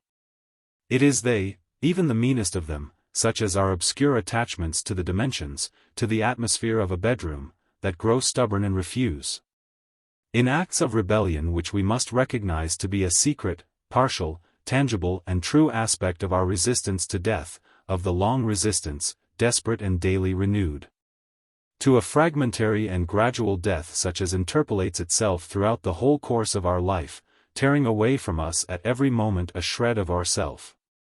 Dead matter on which new cells will multiply and grow. And for a neurotic nature such as mine, one that is to say in which the intermediaries, the nerves, perform their functions badly, fail to arrest on its way to the consciousness. Allow indeed to penetrate there, distinct, exhausting, innumerable, agonizing. The plaint of those most humble elements of the personality which are about to disappear, the anxiety and alarm which I felt as I lay outstretched beneath that strange and too lofty ceiling were but the protest of an affection that survived in me for a ceiling that was familiar and low. Doubtless this affection too would disappear, and another have taken its place, when death, and then another life, would, in the guise of habit, have performed their double task. But until its annihilation, every night it would suffer afresh, and on this first night especially, confronted with a future already realized in which there would no longer be any place for it. It rose in revolt, it tortured me with the sharp sound of its lamentations whenever my straining eyes, powerless to turn from what was wounding them, endeavored to fasten their gaze upon that inaccessible ceiling. But next morning, after a servant had come to call me, and had brought me hot water, and while I was washing and dressing myself and trying in vain to find the things that I wanted in my trunk, from which I extracted, pell-mell, only a lot of things that were of no use whatever, what a joy it was to me, thinking already of the delights of luncheon and of a walk along the shore, to see in the window, and in all the glass fronts of the bookcases as in the portholes of a ship's cabin, the open sea, naked, unshadowed, and yet with half of its expanse in shadow, bounded by a thin and fluctuant line, and to follow with my eyes the waves that came leaping towards me, one behind another, like divers along a springboard. Every other moment, holding in one hand the starched, unyielding towel, with the name of the hotel printed upon it, with which I was making futile efforts to dry myself, I returned to the window to gaze once more upon that vast amphitheater, dazzling, mountainous, and upon the snowy crests of its emerald waves, here and there polished and translucent, which with a placid violence, a leonine bending of the brows, let their steep fronts, to which the sun now added a smile without face or features, run forward to their goal, totter and melt and be no more. Window in which I was, henceforward, to plant myself every morning, as at the pane of a mail coach in which one has slept, to see whether, in the night, a long-sought mountain chain has come nearer or withdrawn, only here it was those hills of the sea which, before they come dancing back towards us, are apt to retire so far that often it was only at the end of a long and sandy plain that I would distinguish, miles it seemed away, their first undulations upon a background transparent, vaporous, bluish, like the glaciers that one sees in the backgrounds of the Tuscan primitives. On other mornings it was quite close at hand that the sun was smiling upon those waters of a green as tender as that preserved in alpine pastures, among mountains on which the sun spreads himself, here and there like a lazy giant who may at any moment come leaping gaily down their craggy sides, less by the moisture of their soil than by the liquid mobility of their light. Anyhow, in that breach which shore and water between them drive through all the rest of the world, for the passage, the accumulation there of light, it is light above all. According to the direction from which it comes and along which our eyes follow it, it is light that shifts and fixes the undulations of the sea. Difference of lighting modifies no less the orientation of a place, constructs no less before our eyes new goals which it inspires in us the yearning to attain, than would a distance in space actually traversed in the course of a long journey. When, in the morning, the sun came from behind the hotel, disclosing to me the sands bathed in light as far as the first bastions of the sea, it seemed to be showing me another side of the picture, and to be engaging me on the pursuit, along the winding path of its rays, of a journey motionless but ever varied amid all the fairest scenes of the diversified landscape of the hours. And on this first morning the sun pointed out to me far off with a jovial finger those blue peaks of the sea, which bear no name upon any geographer's chart, until, dizzy with its sublime excursion over the thundering and chaotic surface of their crests and avalanches, it came back to take shelter from the wind in my bedroom, swaggering across the unmade bed and scattering its riches over the splashed surface of the basin stand, and into my open trunk. where by its very splendor and ill-matched luxury it added still further to the general effect of disorder. Alas, that wind from the sea! An hour later, in the great dining-room, while we were having our luncheon, and from the leathern gourd of a lemon were sprinkling a few golden drops on to a pair of soles which presently left on our plates the plumes of their picked skeletons, curled like stiff feathers and resonant as citherns. It seemed to my grandmother a cruel deprivation not to be able to feel its life-giving breath on her cheek, on account of the window, transparent but closed, which like the front of a glass case in a museum divided us from the beach while allowing us to look out upon its whole extent, and into which the sky entered so completely that its azure had the effect of being the color of the windows and its white clouds only so many flaws in the glass. Imagining that I was seated upon the mole or at rest in the boudoir of which Baudelaire speaks, I asked myself whether his sun's rays upon the sea were not a very different thing from the evening ray, simple and superficial as the wavering stroke of a golden pencil, just what at that moment was scorching the sea topaz brown, fermenting it, turning it pale and milky like foaming beer, like milk, while now and then there hovered over it great blue shadows which some god seemed, for his pastime, to be shifting to and fro by moving a mirror in the sky. Unfortunately, it was not only in its outlook that it differed from our room at Cambrai, giving upon the houses over the way, this dining-room at Balbec, bare-walled, filled with a sunlight green as the water in a marble font, while a few feet away the full tide and broad daylight erected as though before the gates of the heavenly city an indestructible and moving rampart of emerald and gold. At Cambrai, since we were known to everyone, I took heed of no one. In life at the seaside one knows only one's own party. I was not yet old enough, I was still too sensitive to have outgrown the desire to find favor in the sight of other people and to possess their hearts. Nor had I acquired the more noble indifference which a man of the world would have felt, with regard to the people who were eating their luncheon in the room, nor to the boys and girls who strolled past the window, with whom I was pained by the thought that I should never be allowed to go on expeditions, though not so much pained as if my grandmother, contemptuous of social formalities and concerned about nothing but my health, had gone to them with the request, humiliating for me to overhear, that they would consent to let me accompany them. Whether they were returning to some villa beyond my ken, or had emerged from it, racket in hand, on their way to some lawn tennis court, or were mounted on horses whose hooves trampled and tore my heart, I gazed at them with a passionate curiosity, in that blinding light of the beach by which social distinctions are altered. I followed all their movements through the transparency of that great bay of glass which allowed so much light to flood the room.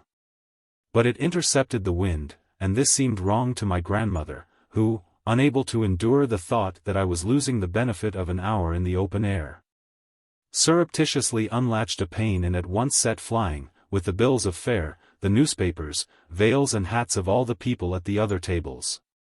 She herself, fortified by the breath of heaven, remained calm and smiling like Saint Blandina, amid the torrent of invective which, increasing my sense of isolation and misery, those scornful, disheveled, furious visitors combined to pour on us.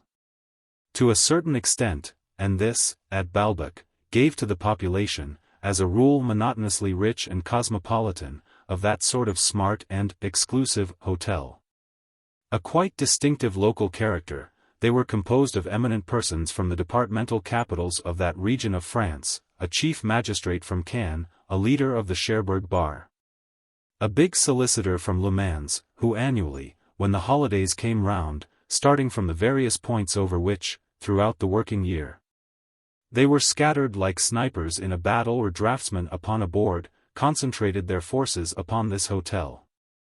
They always reserved the same rooms, and with their wives, who had pretensions to aristocracy, formed a little group, which was joined by a leading barrister and a leading doctor from Paris, who on the day of their departure would say to the others, "Oh, yes, of course. You don't go by our train. You are fortunate, you will be home in time for luncheon. Fortunate, do you say? You, who live in the capital, in Paris, the great town, while I have to live in a wretched county town of 100,000 souls, it is true. We managed to muster 102,000 at the last census, but what is that compared to your 2.5 millions? Going back, too, to asphalt streets and all the bustle and gaiety of Paris life. They said this with a rustic burring of their R's, but without bitterness, for they were leading lights each in his own province. Who could like other people have gone to Paris had they chosen? The chief magistrate of Caen had several times been offered a judgeship in the Court of Appeal, but had preferred to stay where they were. From love of their native towns or of obscurity or of fame, or because they were reactionaries, and enjoyed being on friendly terms with the country houses of the neighborhood. Besides, several of them were not going back at once to their county towns.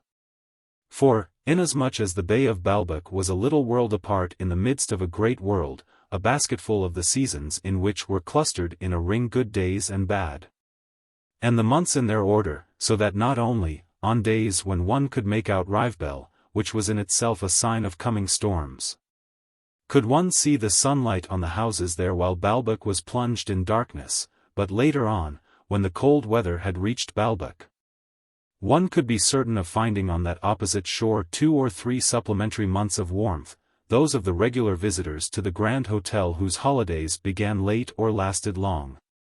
Gave orders, when rain and fog came and autumn was in the air, for their boxes to be packed and embarked, and set sail across the bay to find summer again at Rivebelle or Costeter. This little group in the Balbec Hotel looked with distrust upon each new arrival, and while affecting to take not the least interest in him, hastened, all of them, to ply with questions their friend the head waiter. For it was the same head waiter, who returned every year for the season, and kept their tables for them. And their good ladies, having heard that his wife was expecting, would sit after meals working each at one of the little things, stopping only to put up their glasses and stare at us. My grandmother and myself, because we were eating hard-boiled eggs in salad, which was considered common, and was, in fact, not done, in the best society of Alsace. They affected an attitude of contemptuous irony with regard to a Frenchman who was called His Majesty, and had indeed proclaimed himself king of a small island in the South Seas, inhabited by a few savages. He was staying in the hotel with his pretty mistress, whom, as she crossed the beach to bathe, the little boys would greet with 3 cheers for the Queen, because she would reward them with a shower of small silver. The chief magistrate and the barrister went so far as to pretend not to see her, and if any of their friends happened to look at her, felt bound to warn him that she was only a little shop girl. But I was told that at Ostend they used the royal bathing machine. Well, and why not? It's on hire for 20 francs. You can take it yourself, if you care for that sort of thing. Anyhow, I know for a fact that the fellow asked for an audience, when he was there, with the king, who sent back word that he took no cognizance of any pantomime princes. Really, that's interesting. What queer people there are in the world, to be sure. And I dare say it was all quite true, but it was also from resentment of the thought that, to many of their fellow visitors, they were themselves simply respectable but rather common people who did not know this king and queen so prodigal with their small change, that the solicitor, the magistrate, the barrister, when what they were pleased to call the carnival went by, felt so much annoyance, and expressed aloud an indignation that was quite understood by their friend the head waiter who, obliged to show proper civility to these generous if not authentic sovereigns, still, while he took their orders, would dart from afar at his old patrons a covert but speaking glance. Perhaps there was also something of the same resentment at being erroneously supposed to be less and unable to explain that they were more smart. Underlining the fine specimen with which they qualified a young blood, the consumptive and dissipated son of an industrial magnate, who appeared every day in a new suit of clothes with an orchid in his buttonhole, drank champagne at luncheon, and then strolled out of the hotel, pale, impassive, a smile of complete indifference on his lips, to the casino to throw away at the baccarat table enormous sums, which he could ill afford to lose. As the solicitor said with a resigned air to the chief magistrate, whose wife had it, on good authority, that this detrimental young man was bringing his parents' grey hair in sorrow to the grave. On the other hand, the barrister and his friends could not exhaust their flow of sarcasm on the subject of a wealthy old lady of title. Because she never moved anywhere without taking her whole household with her. Whenever the wives of the solicitor and the magistrate saw her in the dining room at mealtimes, they put up their glasses and gave her an insolent scrutiny.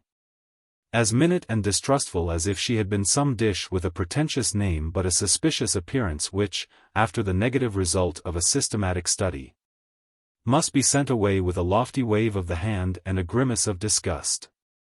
No doubt by this behavior they meant only to show that, if there were things in the world which they themselves lacked, in this instance, certain prerogatives which the old lady enjoyed, and the privilege of her acquaintance, it was not because they could not, but because they did not choose to acquire them. But they had succeeded in convincing themselves that this really was what they felt. And it was the suppression of all desire for, of all curiosity as to forms of life which were unfamiliar, of all hope of pleasing new people, for which, in the women, had been substituted a feigned contempt, an artificial brightness, that had the awkward result of obliging them to label their discontent satisfaction, and lie everlastingly to themselves. For which they were greatly to be pitied. But everyone else in the hotel was no doubt behaving in a similar fashion, though his behavior might take a different form, and sacrificing, if not to self-importance, at any rate to certain inculcated principles and mental habits, the thrilling delight of mixing in a strange kind of life. Of course, the atmosphere of the microcosm in which the old lady isolated herself was not poisoned with virulent bitterness, as was that of the group in which the wives of the solicitor and magistrate sat chattering with impotent rage. It was indeed embalmed with a delicate and old-world fragrance which, however, was none the less artificial. For at heart the old lady would probably have found in attaching to herself, and, with that object, recreating herself, the mysterious sympathy of new friends, a charm which is altogether lacking from the pleasure that is to be derived from mixing only with the people of one's own world, and reminding oneself that, one's own being the best of all possible worlds, the ill-informed contempt of outsiders may be disregarded. Perhaps she felt that, were she to arrive incognito at the Grand Hotel, Balbec, she would, in her black stuff gown and old-fashioned bonnet, bring a smile to the lips of some old reprobate, who from the depths of his rocking chair would glance up and murmur, "What a scarecrow!" Or, still worse, to those of some man of repute who had, like the magistrate, kept between his pepper-and-salt whiskers a rosy complexion and a pair of sparkling eyes such as she liked to see, and would at once bring the magnifying lens of the conjugal glasses to bear upon so quaint a phenomenon. And perhaps it was an unconfessed dread of those first few minutes, which, though one knows that they will be but a few minutes, are none the less terrifying, like the first plunge of one's head under water, that this old lady sent down in advance a servant, who would inform the hotel of the personality and habits of his mistress, and, cutting short the manager's greetings, made, with an abruptness in which there was more timidity than pride, for her room, where her own curtains, substituted for those that draped the hotel windows, her own screens and photographs set up so effectively between her and the outside world, to which otherwise she would have had to adapt herself, the barrier of her private life, that it was her home, in which she had comfortably stayed, that travelled rather than herself.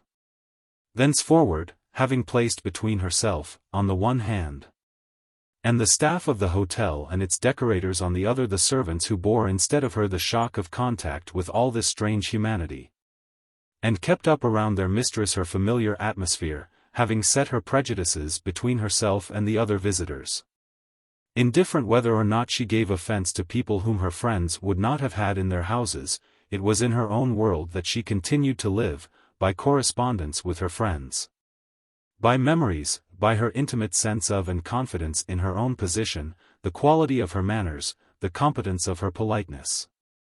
And every day, when she came downstairs to go for a drive in her own carriage, the lady's maid who came after her carrying her wraps, the footmen who preceded her seemed like sentries who, at the gate of an embassy, flying the flag of the country to which she belonged, assured to her upon foreign soil the privilege of extraterritoriality.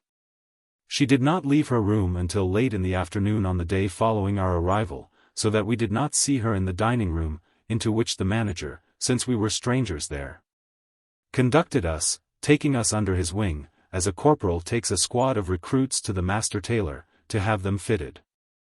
We did see, however, a moment later, a country gentleman and his daughter, of an obscure but very ancient Breton family, and de Sturmaria, whose table had been allotted to us, in the belief that they had gone out and would not be back until the evening.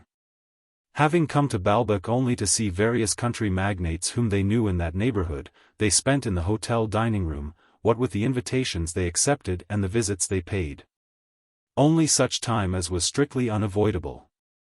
It was their stiffness that preserved them intact from all human sympathy, from interesting at all the strangers seated round about them, among whom de Sturmaria kept up the glacial, preoccupied, distant, rude, punctilious and distrustful air that we assume in a railway refreshment room, among fellow passengers whom we have never seen before and will never see again, and with whom we can conceive of no other relations than to defend from their onslaught our portion of cold chicken and our corner seat in the train.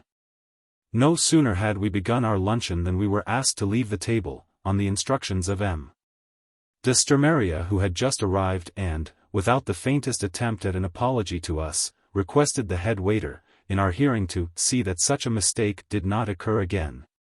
For it was repugnant to him that people whom he did not know should have taken his table.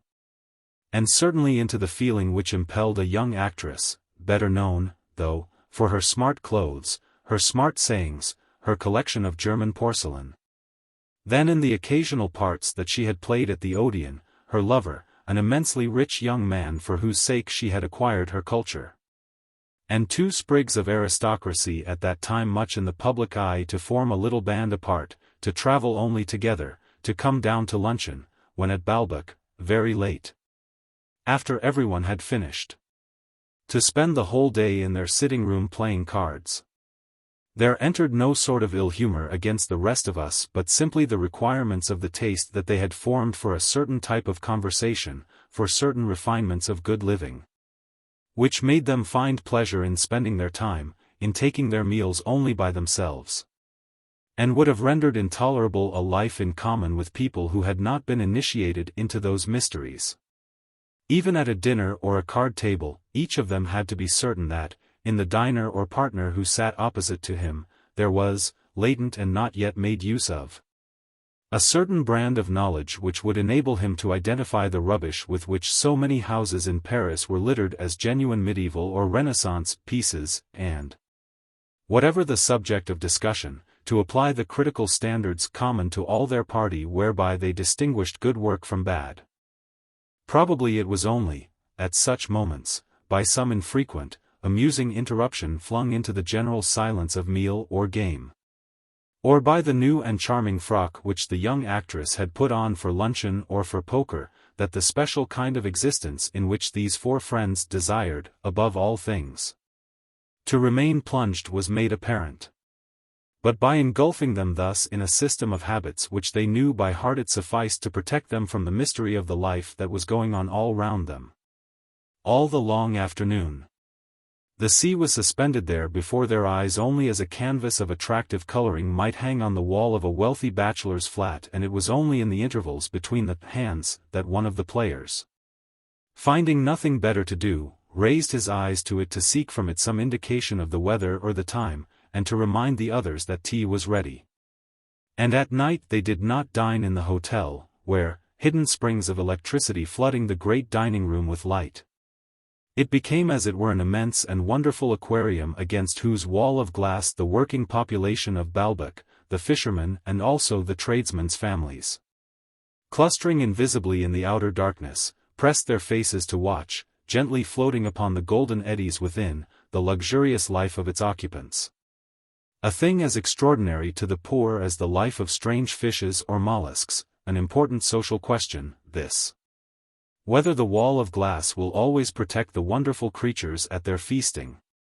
Whether the obscure folk who watch them hungrily out of the night will not break in some day to gather them from their aquarium and devour them. Meanwhile there may have been, perhaps, among the gazing crowd, a motionless, formless mass there in the dark, some writer, some student of humanic theology who, as he watched the jaws of old feminine monstrosities close over a mouthful of food which they proceeded then to absorb, was amusing himself by classifying them according to their race. By their innate characteristics as well as by those acquired characteristics which bring it about that an old Serbian lady whose buccal protuberance is that of a great sea fish, because from her earliest years she has moved in the fresh waters of the Faubourg Saint-Germain, eats her salad for all the world like a La Rochefoucauld. At that hour one could see the three young men in dinner jackets, waiting for the young woman, who was as usual late but presently wearing a dress that was almost always different and one of a series of scarves, chosen to gratify some special instinct in her lover, after having from her landing rung for the lift, would emerge from it like a doll coming out of its box. And then all four, because they found that the international phenomenon of the palace, planted on Baalbek soil, had blossomed there in material splendor rather than in food that was fit to eat, bundled into a carriage and went to dine, a mile off, in a little restaurant that was well spoken of, where they held with the cook himself endless discussions of the composition of their meal and the cooking of its various dishes. During their drive, the road bordered with apple trees that led out of Baalbek was no more to them than the distance that must be traversed, barely distinguishable in the darkness from that which separated their homes in Paris from the Café Anglais or the Tour d'Argent, before they could arrive at the fashionable little restaurant where, while the young man's friends envied him because he had such a smartly dressed mistress, the latter's scarves were spread about the little company like a fragrant, flowing veil, but one that kept it apart from the outer world. Alas for my peace of mind, I had none of the detachment that all these people showed. To many of them I gave constant thought. I should have liked not to pass unobserved by a man with a receding brow and eyes that dodged between the blinkers of his prejudices and his education, the great nobleman of the district, who was none other than the brother-in-law of Legrandin, and came every now and then to see somebody at Baalbek and on Sundays, by reason of the weekly garden party that his wife and he gave, robbed the hotel of a large number of its occupants, because one or two of them were invited to these entertainments and the others, so as not to appear to have been not invited, chose that day for an expedition to some distant spot. He had had, as it happened, an exceedingly bad reception at the hotel on the first day of the season, when the staff, freshly imported from the Riviera, did not yet know who or what he was. Not only was he not wearing white flannels, but, with old-fashioned French courtesy and in his ignorance of the ways of smart hotels, on coming into the hall in which there were ladies sitting, he had taken off his hat at the door, the effect of which had been that the manager did not so much as raise a finger to his own in acknowledgment. Concluding that this must be someone of the most humble extraction, what he called, sprung from the ordinary. The solicitor's wife, alone, had felt herself attracted by the stranger, who exhaled all the starched vulgarity of the really respectable, and had declared, with the unerring discernment and the indisputable authority of a person from whom the highest society of Le Mans held no secrets, that one could see at a glance that one was in the presence of a gentleman of great distinction, of perfect breeding, a striking contrast to the sort of people one usually saw at Baalbek, whom she condemned as impossible to know so long as she did not know them. This favorable judgment which she had pronounced on Legrandin's brother-in-law was based perhaps on the spiritless appearance of a man about whom there was nothing to intimidate anyone. Perhaps also she had recognized in this gentleman farmer with the gait of a sacristan the Masonic signs of her own inveterate clericalism. It made no difference my knowing that the young fellows who went past the hotel every day on horseback were the sons of the questionably solvent proprietor of a linen drapery to whom my father would never have dreamed of speaking.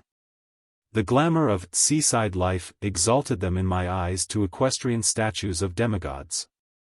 And the best thing that I could hope for was that they would never allow their proud gaze to fall upon the wretched boy who was myself, who left the hotel dining-room only to sit humbly upon the sands. I should have been glad to arouse some response even from the adventurer who had been king of a desert island in the South Seas, even of the young consumptive, of whom I liked to think that he was hiding beneath his insolent exterior a shy and tender heart, which would perhaps have lavished on me, and on me alone, the treasures of its affection. Besides, unlike what one generally says of the people one meets when traveling, just as being seen in certain company can invest us in a watering place to which we shall return another year, with a coefficient that has no equivalent in our true social life, so there is nothing, not which we keep so resolutely at a distance, but which we cultivate with such assiduity after our return to Paris as the friendships that we have formed by the sea. I was anxious about the opinion that might be held of me by all these temporary or local celebrities whom my tendency to put myself in the place of other people and to reconstruct what was in their minds had made me place not in their true rank. That which they would have held in Paris, for instance, and which would have been quite low, but in that which they must imagine to be, and which indeed was their rank at Balbec, where the want of a common denominator gave them a sort of relative superiority and an individual interest. Alas, none of these people's contempt for me was so unbearable as that of M. de Sturmaria. For I had noticed his daughter, the moment she came into the room, her pretty features, her pallid, almost blue complexion, what there was peculiar in the carriage of her tall figure, in her gait, which suggested to me, and rightly, her long descent, her aristocratic upbringing, all the more vividly because I knew her name. Like those expressive themes composed by musicians of genius which paint in splendid colors the glow of fire, the rush of water, the peace of fields and woods, to audiences who, having first let their eyes run over the program, have their imaginations trained in the right direction. The label, Centuries of Breeding, by Addington Lee.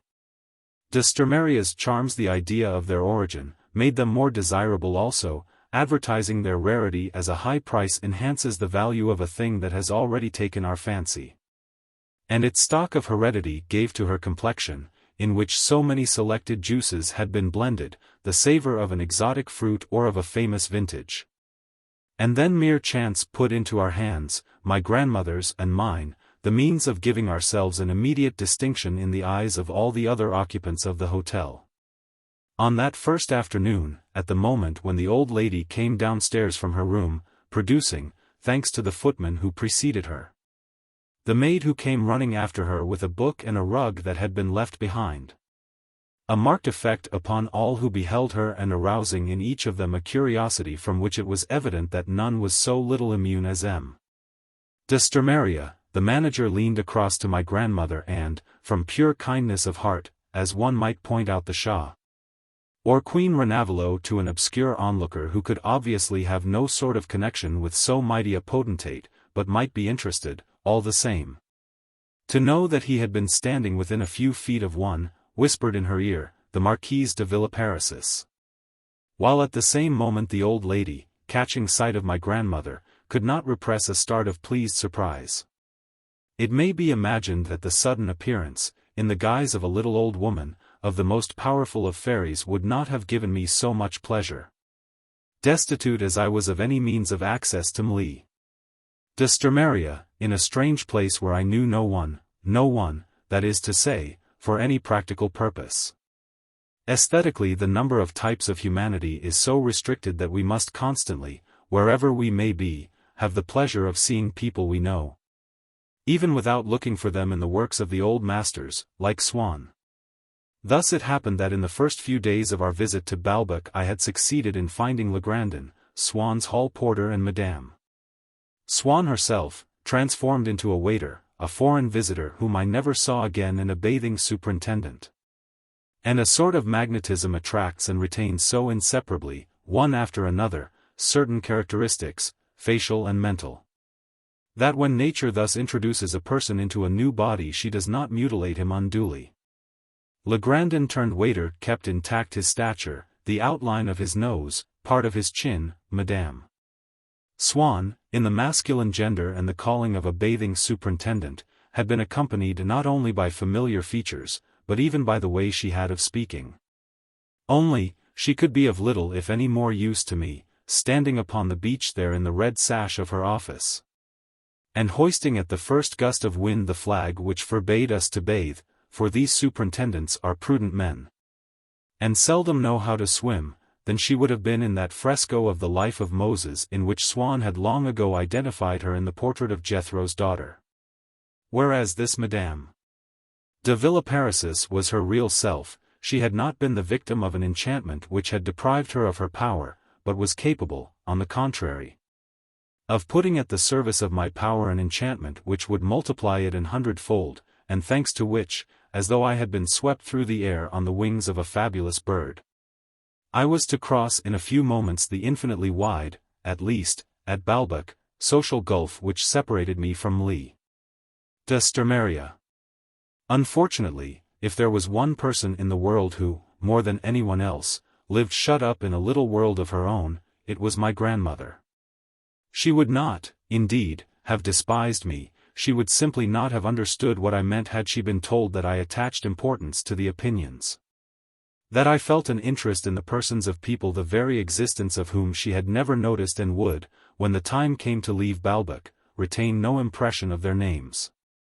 I dared not confess to her that if these same people had seen her talking to Madame de Villeparisis, I should have been immensely gratified, because I felt that the Marquise counted for much in the hotel and that her friendship would have given us a position in the eyes of Lee de Sturmaria. Not that my grandmother's friend represented to me, in any sense of the word, a member of the aristocracy. I was too well used to her name, which had been familiar to my ears before my mind had begun to consider it. When as a child I had heard it occur in conversation at home, while her title added to it only a touch of quaintness, as some uncommon Christian name would have done, or as in the names of streets, among which we can see nothing more noble in the Rue Lord Byron, in the plebeian and even squalid Rue Roquecourt, or in the Rue Gramont than in the Rue Léonce Reynaud or the Rue Hippolyte Libas. Madame de Villeparisis no more made me think of a person who belonged to a special world than did her cousin MacMahon, whom I did not clearly distinguish from M. Carnot, likewise President of the Republic, or from Raspail, whose photograph Françoise had bought with that of Pius IX. It was one of my grandmother's principles that, when away from home, one should cease to have any social intercourse, that one did not go to the seaside to meet people, having plenty of time for that sort of thing in Paris, that they would make one waste on being merely polite, in pointless conversation, the precious time which ought all to be spent in the open air, beside the waves.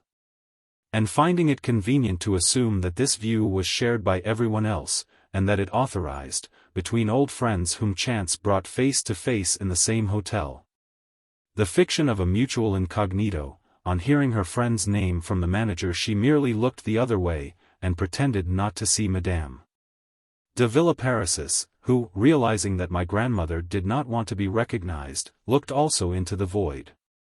She went past, and I was left in my isolation like a shipwrecked mariner who has seen a vessel apparently coming towards him which has then, without lowering a boat, vanished under the horizon. She, too, had her meals in the dining room, but at the other end of it. She knew none of the people who were staying in the hotel, or who came there to call, not even M. de Cambremer. In fact, I noticed that he gave her no greeting, one day when, with his wife, he had accepted an invitation to take luncheon with the barrister, who, drunken with the honor of having the nobleman at his table, avoided his friends of every day, and confined himself to a distant twitch of the eyelid, so as to draw their attention to this historic event, but so discreetly that his signal could not be interpreted by them as an invitation to join the party. "Well, I hope you've got on your best clothes, I hope you feel smart enough," was the magistrate's wife's greeting to him that evening. "Smart? Why should I?" asked the barrister, concealing his rapture in an exaggerated astonishment. "Because of my guests, do you mean?" he went on, feeling that it was impossible to keep up the farce any longer. "But what is there smart about having a few friends in to luncheon? After all, they must feed somewhere." "But it is smart. They are the de Cambremers, aren't they? I recognize them at once. She is a marquise. And quite genuine, too. Not through the females. Oh, she's a very simple soul, she is charming, no standoffishness about her. I thought you were coming to join us. I was making signals to you. I would have introduced you," he asserted, tempering with a hint of irony the vast generosity of the offer, like Ahasuerus when he says to Esther, "Of all my kingdom must I give you half?" No, no, no, no. We lie hidden, like the modest violet. But you were quite wrong, I assure you, replied the barrister, growing bolder now that the danger point was past. They weren't going to eat you. I say, aren't we going to have our little game of bezique? Why, of course. We were afraid to suggest it, now that you go about entertaining marquises. Oh, get along with you. There's nothing so very wonderful about them. Why, I'm dining there tomorrow. Would you care to go instead of me? I mean it. Honestly, I'd just as soon stay here. No, no. I should be removed from the bench as a reactionary, cried the chief magistrate, laughing till the tears stood in his eyes at his own joke. But you go to Feedern too, don't you? He went on, turning to the solicitor. Oh, I go there on Sundays, in at one door and out at the other. But I don't have them here to luncheon, like the leader. M. de Sturmeria was not at Baalbek that day, to the barrister's great regret. But he managed to say a word in season to the head waiter. You can tell M. de Sturmeria that he's not the only nobleman you've had in here. You saw the gentleman who was with me today at luncheon? A small mustache, looked like a military man. Well, that was the Marquis de Cambremer. Was it indeed? I'm not surprised to hear it. That will show him that he's not the only man who's got a title. That will teach him. It's not a bad thing to take M down a peg or two, those noblemen. I say, don't say anything to him unless you like, I mean to say, it's no business of mine.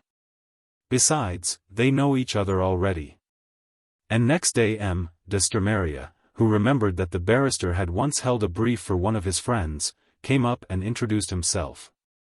Our friends in common, the de Cambremers, were anxious that we should meet, the days didn't fit.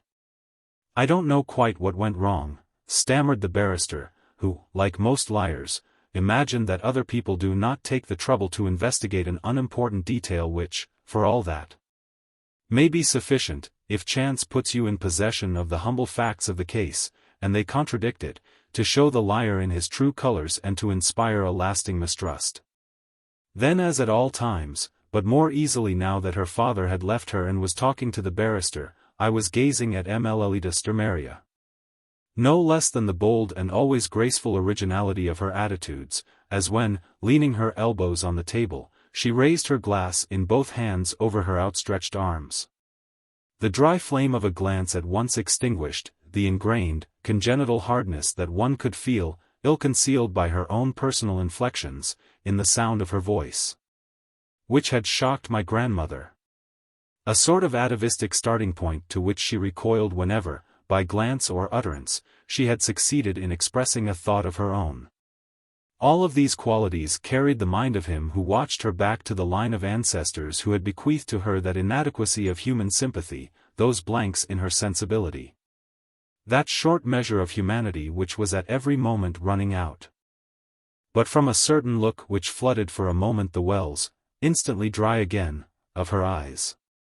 A look in which I could discern that almost obsequious docility which the predominance of a taste for sensual pleasures gives to the proudest of women, who will soon come to recognize but one form of personal distinction, that namely which any man enjoys who can make her feel those pleasures, an actor, an acrobat even, for whom, perhaps, she will one day leave her husband. From a certain rosy tint, warm and sensual, which flushed her pallid cheeks, like the color that stained the hearts of the white water lilies in the Vivonne, I thought I could discern that she would readily have consented to my coming to seek in her the savor of that life of poetry and romance which she led in Brittany, a life to which, whether from overfamiliarity or from innate superiority, or from disgust at the penury or the avarice of her family, she seemed not to attach any great value, but which, for all that, she held enclosed in her body. In the meager stock of willpower that had been transmitted to her, and gave an element of weakness to her expression, she would not perhaps have found the strength to resist. And, crowned by a feather that was a trifle old-fashioned and pretentious, the grey felt hat which she invariably wore at meals made her all the more attractive to me. Not because it was in harmony with her pearly or rosy complexion, but because, by making me suppose her to be poor, it brought her closer to myself. Obliged by her father's presence to adopt a conventional attitude, but already bringing to the perception and classification of the people who passed before her eyes other principles than his. Perhaps she saw in me not my humble rank, but the right sex and age. If one day M. de Sturmeria had gone out leaving her behind, if, above all, Madame de Villeparisis, by coming to sit at our table, had given her an opinion of me which might have emboldened me to approach her, perhaps then we might have contrived to exchange a few words. To arrange a meeting, to form a closer tie. And for a whole month during which she would be left alone, without her parents, in her romantic Breton castle, we should perhaps have been able to wander by ourselves at evening. She and I together in the dusk which would show in a softer light above the darkening water-pink briar roses, beneath oak trees beaten and stunted by the hammering of the waves. Together we should have roamed that isle impregnated with so intense a charm for me because it had enclosed the everyday life of Mlle de Sturmeria and lay at rest in her remembering eyes. For it seemed to me that I should not really have possessed her save there. When I should have traversed those regions which enveloped her in so many memories, a veil which my desire sought to tear apart. One of those veils which nature interposes between woman and her pursuers, with the same intention as when, for all of us, she places the act of reproduction between ourselves and our keenest pleasure, and for insects, places before the nectar the pollen which they must carry away with them, in order that, tricked by the illusion of possessing her thus more completely, they may be forced to occupy first the scenes among which she lives, and which, of more service to their imagination than sensual pleasure can be, yet would not without that pleasure have had the power to attract them. But I was obliged to take my eyes from Lee de Sturmeria, for already, considering no doubt that making the acquaintance of an important person was a brief, inquisitive act which was sufficient in itself. And to bring out all the interest that was latent in it required only a handshake and a penetrating stare, without either immediate conversation or any subsequent relations. Her father had taken leave of the barrister and returned to sit down facing her, rubbing his hands like a man who has just made a valuable acquisition. As for the barrister, once the first emotion of this interview had subsided, then, as on other days, he could be heard every minute addressing the head waiter. "But I am not a king, am. Go and attend to the king. I say, chief, those little trout don't look at all bad, do they? We must ask Am to let us have some. Am, that little fish you have over there looks to me highly commendable, will you bring us some, please, Am, and don't be sparing with it." He would repeat the name Am all day long, one result of which was that when he had anyone to dinner the guest would remark, "I can see, you are quite at home in this place." And would feel himself obliged to keep on saying Am also, from that tendency, combining elements of timidity, vulgarity and silliness, which many people have. To believe that it is smart and witty to copy to the letter what is said by the company in which they may happen to be. The barrister repeated the name incessantly, but with a smile, for he felt that he was exhibiting at once the good terms on which he stood with the head waiter and his own superior station. And the head waiter, whenever he caught the sound of his own name, smiled too, as though touched and at the same time proud, showing that he was conscious of the honor and could appreciate the pleasantry. Terrifying as I always found these meals, in the vast restaurant, generally full, of the Mammoth Hotel, they became even more terrifying when there arrived for a few days the proprietor, or he may have been only the general manager, appointed by a board of directors, not only of this palace, but of 7 or 8 more besides, situated at all the 4 corners of France, in each of which, traveling continuously, he would spend a week now and again. Then, just after dinner had begun, there appeared every evening in the doorway of the dining room this small man with white hair and a red nose, astonishingly neat and impassive, who was known, it appeared, as well in London as at Monte Carlo, as one of the leading hotel keepers in Europe. Once when I had gone out for a moment at the beginning of dinner, as I came in again I passed close by him, and he bowed to me. But with a coldness in which I could not distinguish whether it should be attributed to the reserve of a man who could never forget what he was, or to his contempt for a customer of so little importance. To those whose importance was considerable the managing director would bow, with quite as much coldness but more deeply, lowering his eyelids with a reverence that was almost offended modesty. As though he had found himself confronted, at a funeral, with the father of the deceased or with the blessed sacrament. Except for these icy and infrequent salutations, he made not the slightest movement, as if to show that his glittering eyes, which appeared to be starting out of his head, saw everything, controlled everything, assured to us in the hotel dinner perfection in every detail as well as a general harmony. He felt, evidently, that he was more than the producer of a play, than the conductor of an orchestra, nothing less than a general in supreme command. Having decided that a contemplation carried to its utmost intensity would suffice to assure him that everything was in readiness, that no mistake had been made which could lead to disaster, to invest him, in a word, with full responsibility, he abstained not merely from any gesture but even from moving his eyes, which, petrified by the intensity of their gaze, took in and directed everything that was going on. I felt that even the movements of my spoon did not escape him, and were he to vanish after the soup, for the whole of dinner the review that he had held would have taken away my appetite. His own was exceedingly good, as one could see at luncheon, which he took like an ordinary guest of the hotel at a table that anyone else might have had in the public dining room. His table had this peculiarity only, that by his side, while he was eating, the other manager, the resident one, remained standing all the time to make conversation. For being subordinate to this managing director he was anxious to please a man of whom he lived in constant fear. My fear of him diminished during these luncheons. For being then lost in the crowd of visitors he would exercise the discretion of a general sitting in a restaurant where there are also private soldiers, in not seeming to take any notice of them. Nevertheless when the porter, from among a cluster of pages, announced to me, "He leaves tomorrow morning for Dinant. Then he's going down to Biarritz, and after that to Cannes," I began to breathe more freely. My life in the hotel was rendered not only dull because I had no friends there but uncomfortable because Françoise had made so many. It might be thought that they would have made things easier for us in various respects. Quite the contrary. The proletariat, if they succeeded only with great difficulty in being treated as people she knew by Françoise, and could not succeed at all unless they fulfilled the condition of showing the utmost politeness to her, were, on the other hand, once they had reached the position, the only people who counted.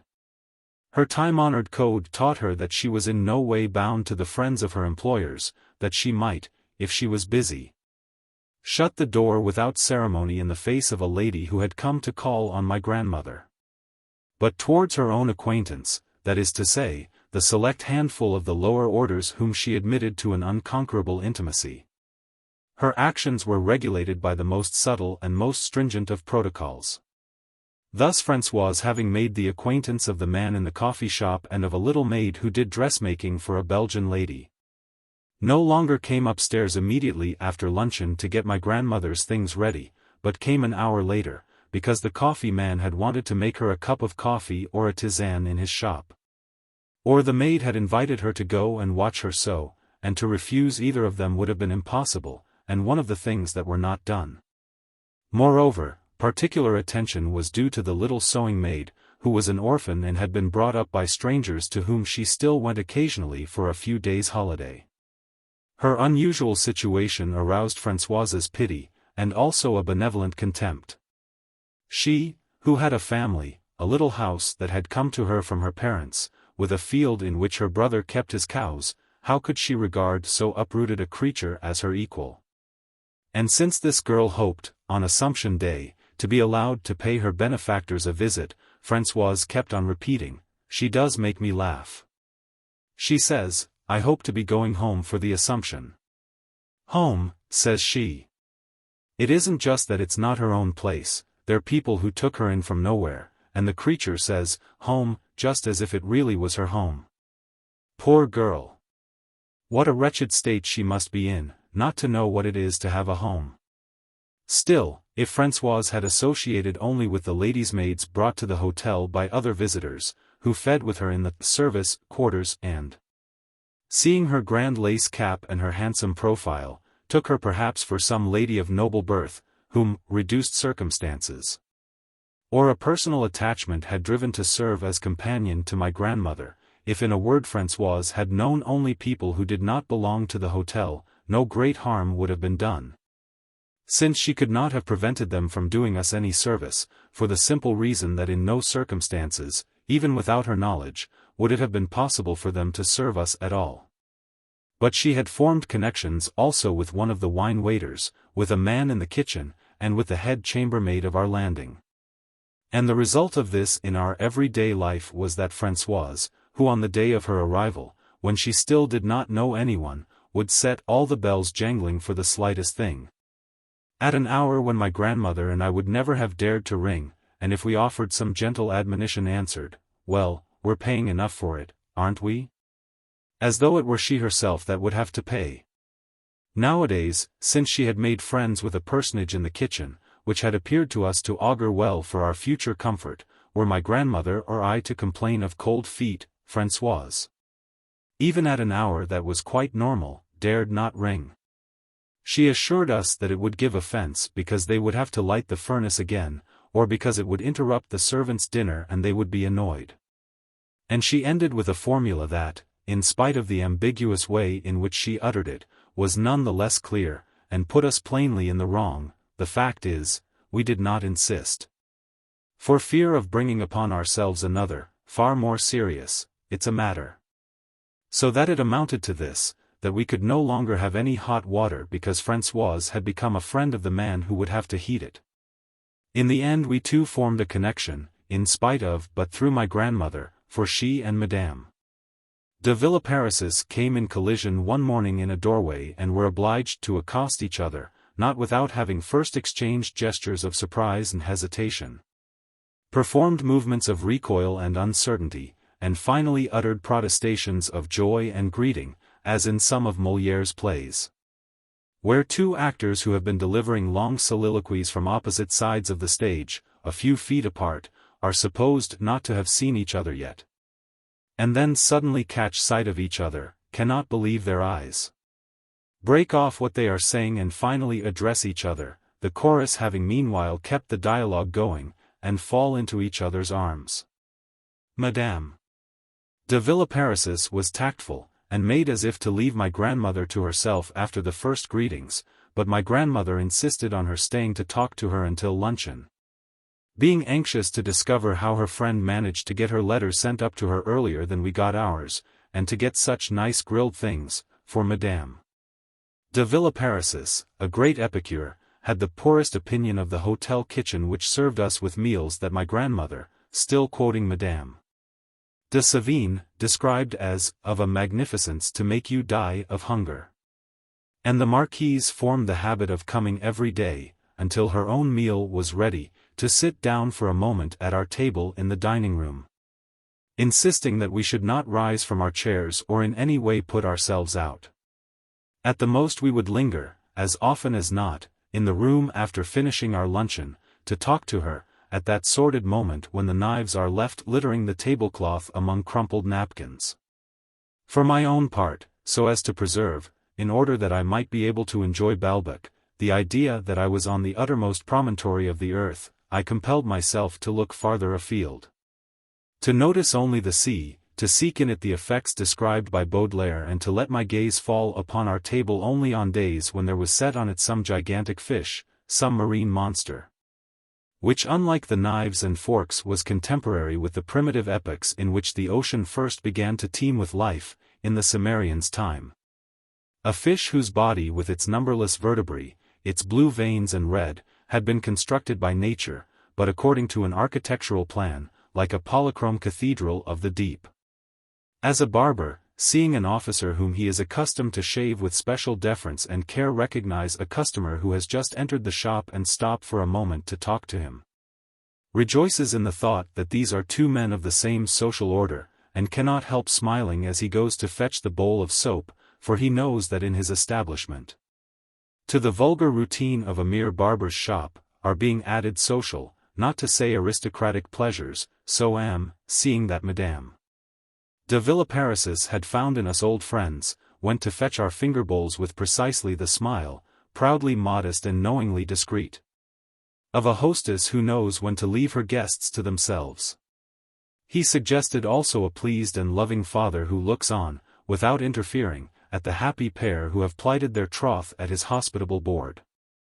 Besides, it was enough merely to utter the name of a person of title for to appear pleased, unlike Françoise, before whom you could not mention Count so-and-so without her face darkening and her speech becoming dry and sharp. All of which meant that she worshipped the aristocracy and not less than but far more. But then Françoise had that quality which in others she condemned as the worst possible fault: she was proud. She was not of that friendly and good-humored race to which belonged. They exhibit an intense delight when you tell them a piece of news which may be more or less sensational but is at any rate new, and not to be found in the papers. Françoise declined to appear surprised.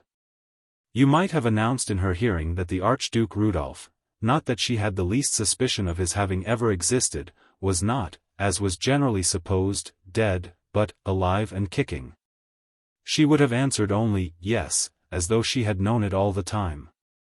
It may, however, have been that if even from our own lips, from us whom she so meekly called her masters, who had so nearly succeeded in taming her, she could not, without having to check an angry start, hear the name of a noble, that was because the family from which she had sprung occupied in its own village a comfortable and independent position, and was not to be threatened in the consideration which it enjoyed save by those same nobles, in whose households, meanwhile, from his boyhood, an would have been domiciled as a servant, if not actually brought up by their charity.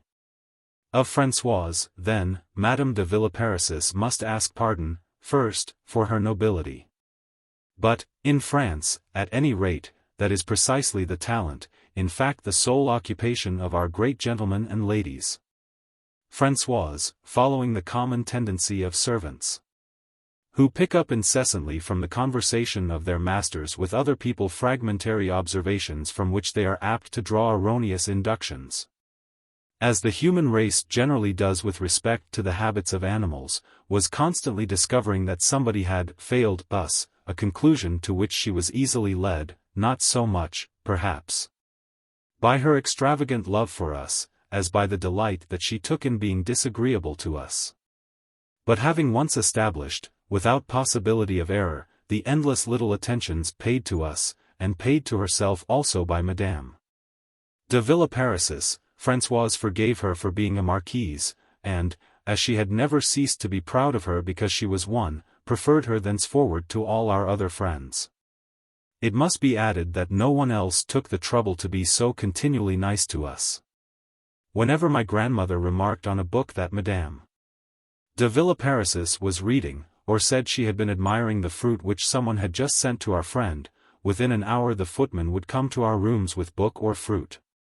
And the next time we saw her, in response to our thanks, she would say only, seeming to seek some excuse for the meagerness of her present in some special use to which it might be put, "It's nothing wonderful, but the newspapers come so late here. One must have something to read." Or, "It is always wiser to have fruit one can be quite certain of, at the seaside. But I don't believe I've ever seen you eating oysters," she said to us, increasing the sense of disgust which I felt at that moment. For the living flesh of the oyster revolted me even more than the guminess of the stranded jellyfish defiled for me the beach at Balbec. "They are delicious down here. Oh, let me tell my maid to fetch your letters when she goes for mine." "What, your daughter writes every day? But what on earth can you find to say to each other?" My grandmother was silent, but it may be assumed that her silence was due to scorn, in her who used to repeat, when she wrote to Mamma, the words of Madame de Sévigné, "As soon as I have received a letter, I want another at once, I cannot breathe until it comes." There are few who are worthy to understand what I mean. And I was afraid of her applying to Madame de Villeparisis the conclusion, "I seek out those who are of the chosen few, and I avoid the rest." She fell back upon praise of the fruit which Madame de Villeparisis had sent us the day before. And this had been, indeed, so fine that the manager, in spite of the jealousy aroused by our neglect of his official offerings, had said to me, "I am like you. I'm madder about fruit than any other kind of dessert." My grandmother told her friend that she had enjoyed them all the more because the fruit which we got in the hotel was generally horrid. "I cannot," she went on, "say, like Madame de Sévigné, that if we should take a sudden fancy for bad fruit we should be obliged to order it from Paris." "Oh yes, of course, you read Madame de Sévigné. I saw you with her letters the day you came." She forgot that she had never officially seen my grandmother in the hotel until their collision in the doorway. "Don't you find it rather exaggerated, her constant anxiety about her daughter? She refers to it too often to be really sincere. She is not natural." My grandmother felt that any discussion would be futile, and so as not to be obliged to speak of the things she loved to a person incapable of understanding them, concealed by laying her bag upon them the memoirs de Madame de Beausergent. Were she to encounter Françoise at the moment, which Françoise called the noon, when, wearing her fine cap and surrounded with every mark of respect, she was coming downstairs to feed with the service, Madame Villeparisis would stop her to ask after us. And Françoise, when transmitting to us the Marquise's message, she said to me, "You'll be sure and bid them good day," she said, counterfeited the voice of Madame de Villeparisis, whose exact words she imagined herself to be quoting textually, whereas she was really corrupting them no less than Plato corrupts the words of Socrates or St. John the words of Jesus. Françoise, as was natural, was deeply touched by these attentions. Only she did not believe my grandmother, but supposed that she must be lying in the interest of her class, the rich always combining thus to support one another, when she assured us that Madame de Villeparisis had been lovely as a young woman. It was true that of this loveliness only the faintest trace remained, from which no one, unless he happened to be a great deal more of an artist than Françoise, would have been able to restore her ruined beauty. For in order to understand how beautiful an elderly woman can once have been, one must not only study but interpret every line of her face. I must remember, some time, to ask her whether I'm not right, after all, in thinking that there is some connection with the Guermantes, said my grandmother, to my great indignation. How could I be expected to believe in a common origin uniting two names which had entered my consciousness, one through the low and shameful gate of experience, the other by the golden gate of imagination? We had several times, in the last few days, seen driving past us in a stately equipage, tall, auburn, handsome, with a rather prominent nose, the Princess de Luxembourg, who was staying in the neighborhood for a few weeks. Her carriage had stopped outside the hotel, a footman had come in and spoken to the manager, had gone back to the carriage and had reappeared with the most amazing armful of fruit, which combined in a single basket, like the bay itself. Different seasons, with a card, La Princesse de Luxembourg, on which were scrawled a few words in pencil. For what princely traveller sojourning here incognito, could they be intended, those glaucous plums, luminous and spherical as was at that moment the circumfluent sea? Transparent grapes clustering on a shriveled stick, like a fine day in autumn, pears of a heavenly ultramarine? For it could not be on my grandmother's friend that the princess had meant to pay a call. And yet on the following evening Madame de Villeparisis sent us the bunch of grapes, cool, liquid, golden. Plums too, and pears which we remembered, though the plums had changed, like the sea at our dinner hour, to a dull purple. And on the ultramarine surface of the pears there floated the forms of a few rosy clouds. A few days later we met Madame de Villeparisis as we came away from the symphony concert that was given every morning on the beach. Convinced that the music to which I had been listening, the prelude to Lohengrin, the overture to Tannhauser and such like, expressed the loftiest of truths, I was trying to elevate myself as far as I could, so as to attain to a comprehension of them. I was extracting from myself so as to understand them, and was attributing to them all that was best and most profound in my own nature at that time. Well, as we came out of the concert, and, on our way back to the hotel, had stopped for a moment on the front, my grandmother and I, for a few words with Madame de Villeparisis, who told us that she had ordered some croque-monsieurs and a dish of creamed eggs for us at the hotel. I saw, a long way away, coming in our direction, the Princess de Luxembourg, half leaning upon a parasol in such a way as to impart to her tall and wonderful form that slight inclination to make it trace that arabesque dear to the women who had been beautiful under the Empire, and knew how, with drooping shoulders, arched backs, concave hips and bent limbs, to make their bodies float as gently as a silken scarf about the rigidity of the invisible stem which might be supposed to have been passed diagonally through them. She went out every morning for a turn on the beach almost at the time when everyone else, after bathing, was climbing home to luncheon. And as hers was not until 1:30, she did not return to her villa until long after the hungry bathers had left the scorching front, a desert. Madame de Villeparisis presented my grandmother and would have presented me, but had first to ask me my name, which she could not remember. She had, perhaps, never known it, or if she had must have forgotten years ago to whom my grandmother had married her daughter. My name, when she did hear it, appeared to impress Madame de Villeparisis considerably. Meanwhile the Princess de Luxembourg had given us her hand and, now and again, while she conversed with the Marquise, turned to bestow a kindly glance on my grandmother and myself, with that embryonic kiss which we put into our smiles when they are addressed to a baby out with its nana. Indeed, in her anxiety not to appear to be a denizen of a higher sphere than ours, she had probably miscalculated the distance there was indeed between us.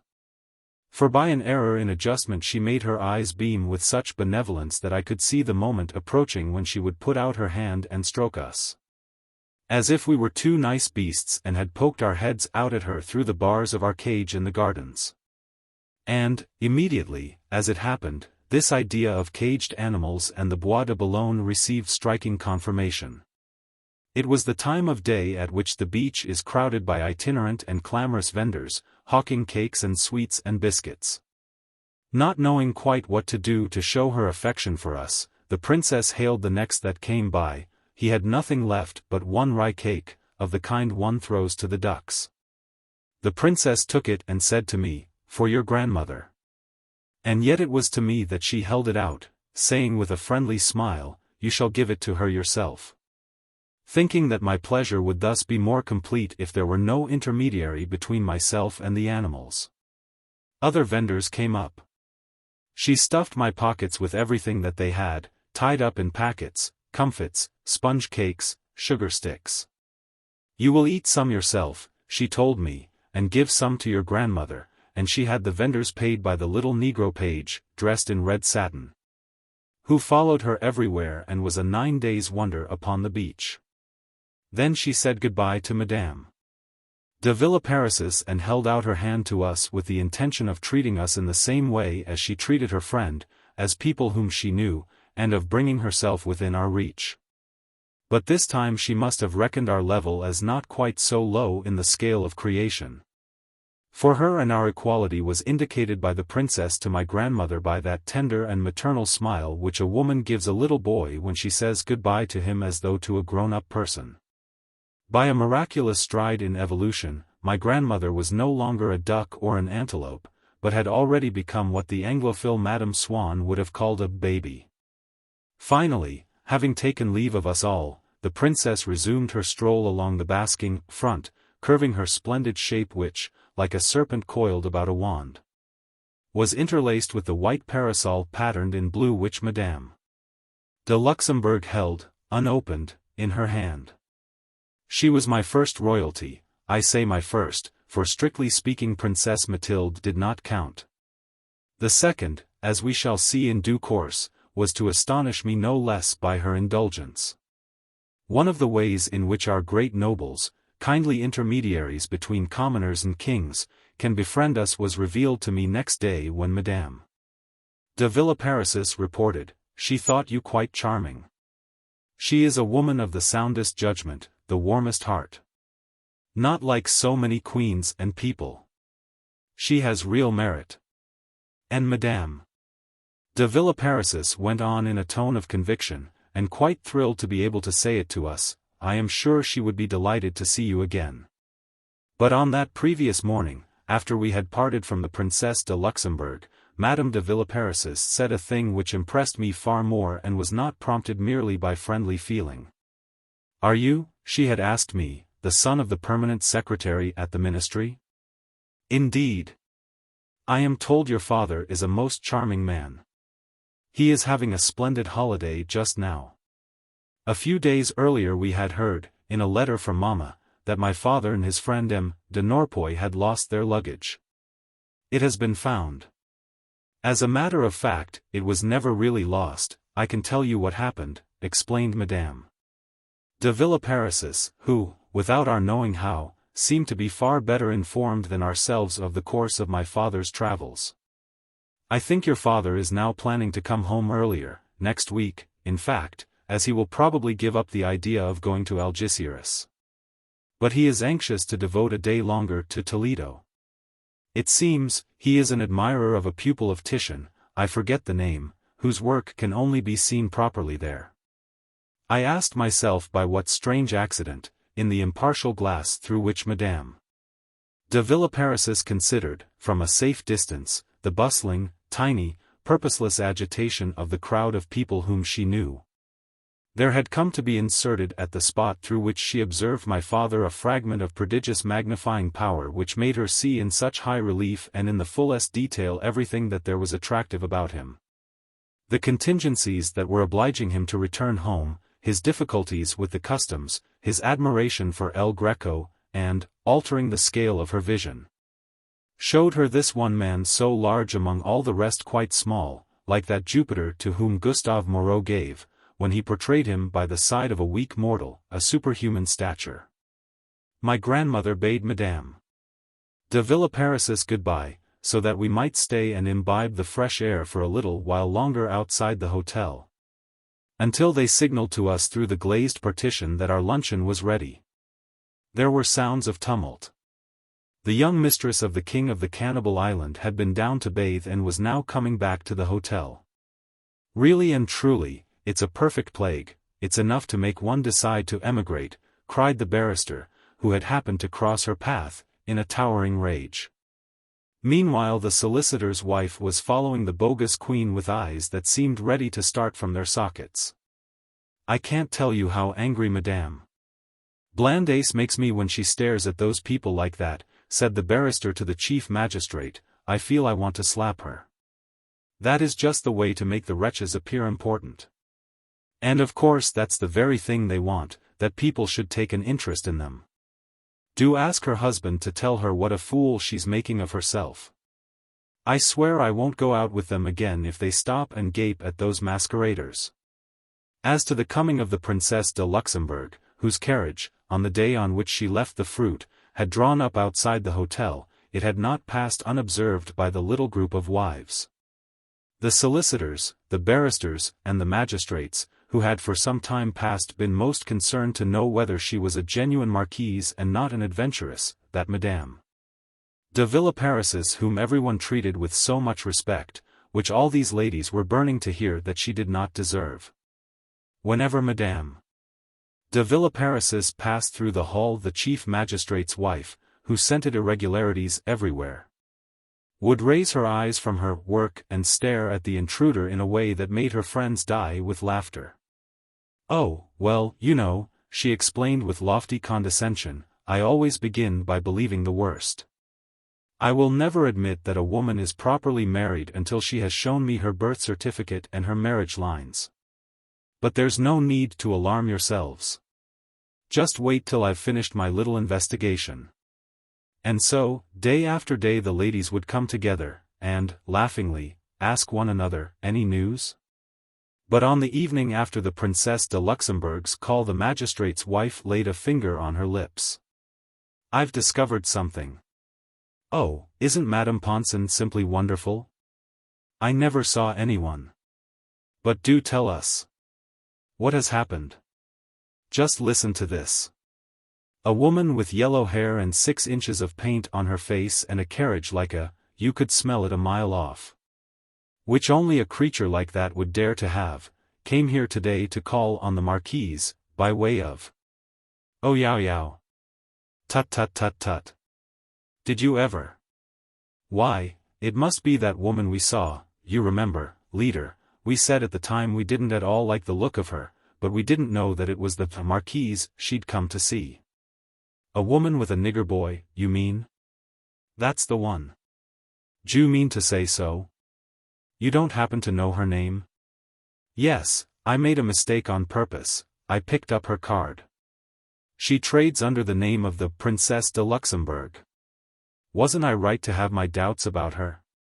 It's a nice thing to have to mix promiscuously with a Baron d'Ange like that. The barrister quoted Mathurin Regnier's Macette to the chief magistrate. It must not, however, be supposed that this misunderstanding was merely temporary, like those that occur in the second act of a farce to be cleared up before the final curtain. Madame de Luxembourg, a niece of the King of England and of the Emperor of Austria, and Madame de Villeparisis, when one called to take the other for a drive, did look like nothing but two old trots, of the kind one has always such difficulty in avoiding at a watering place.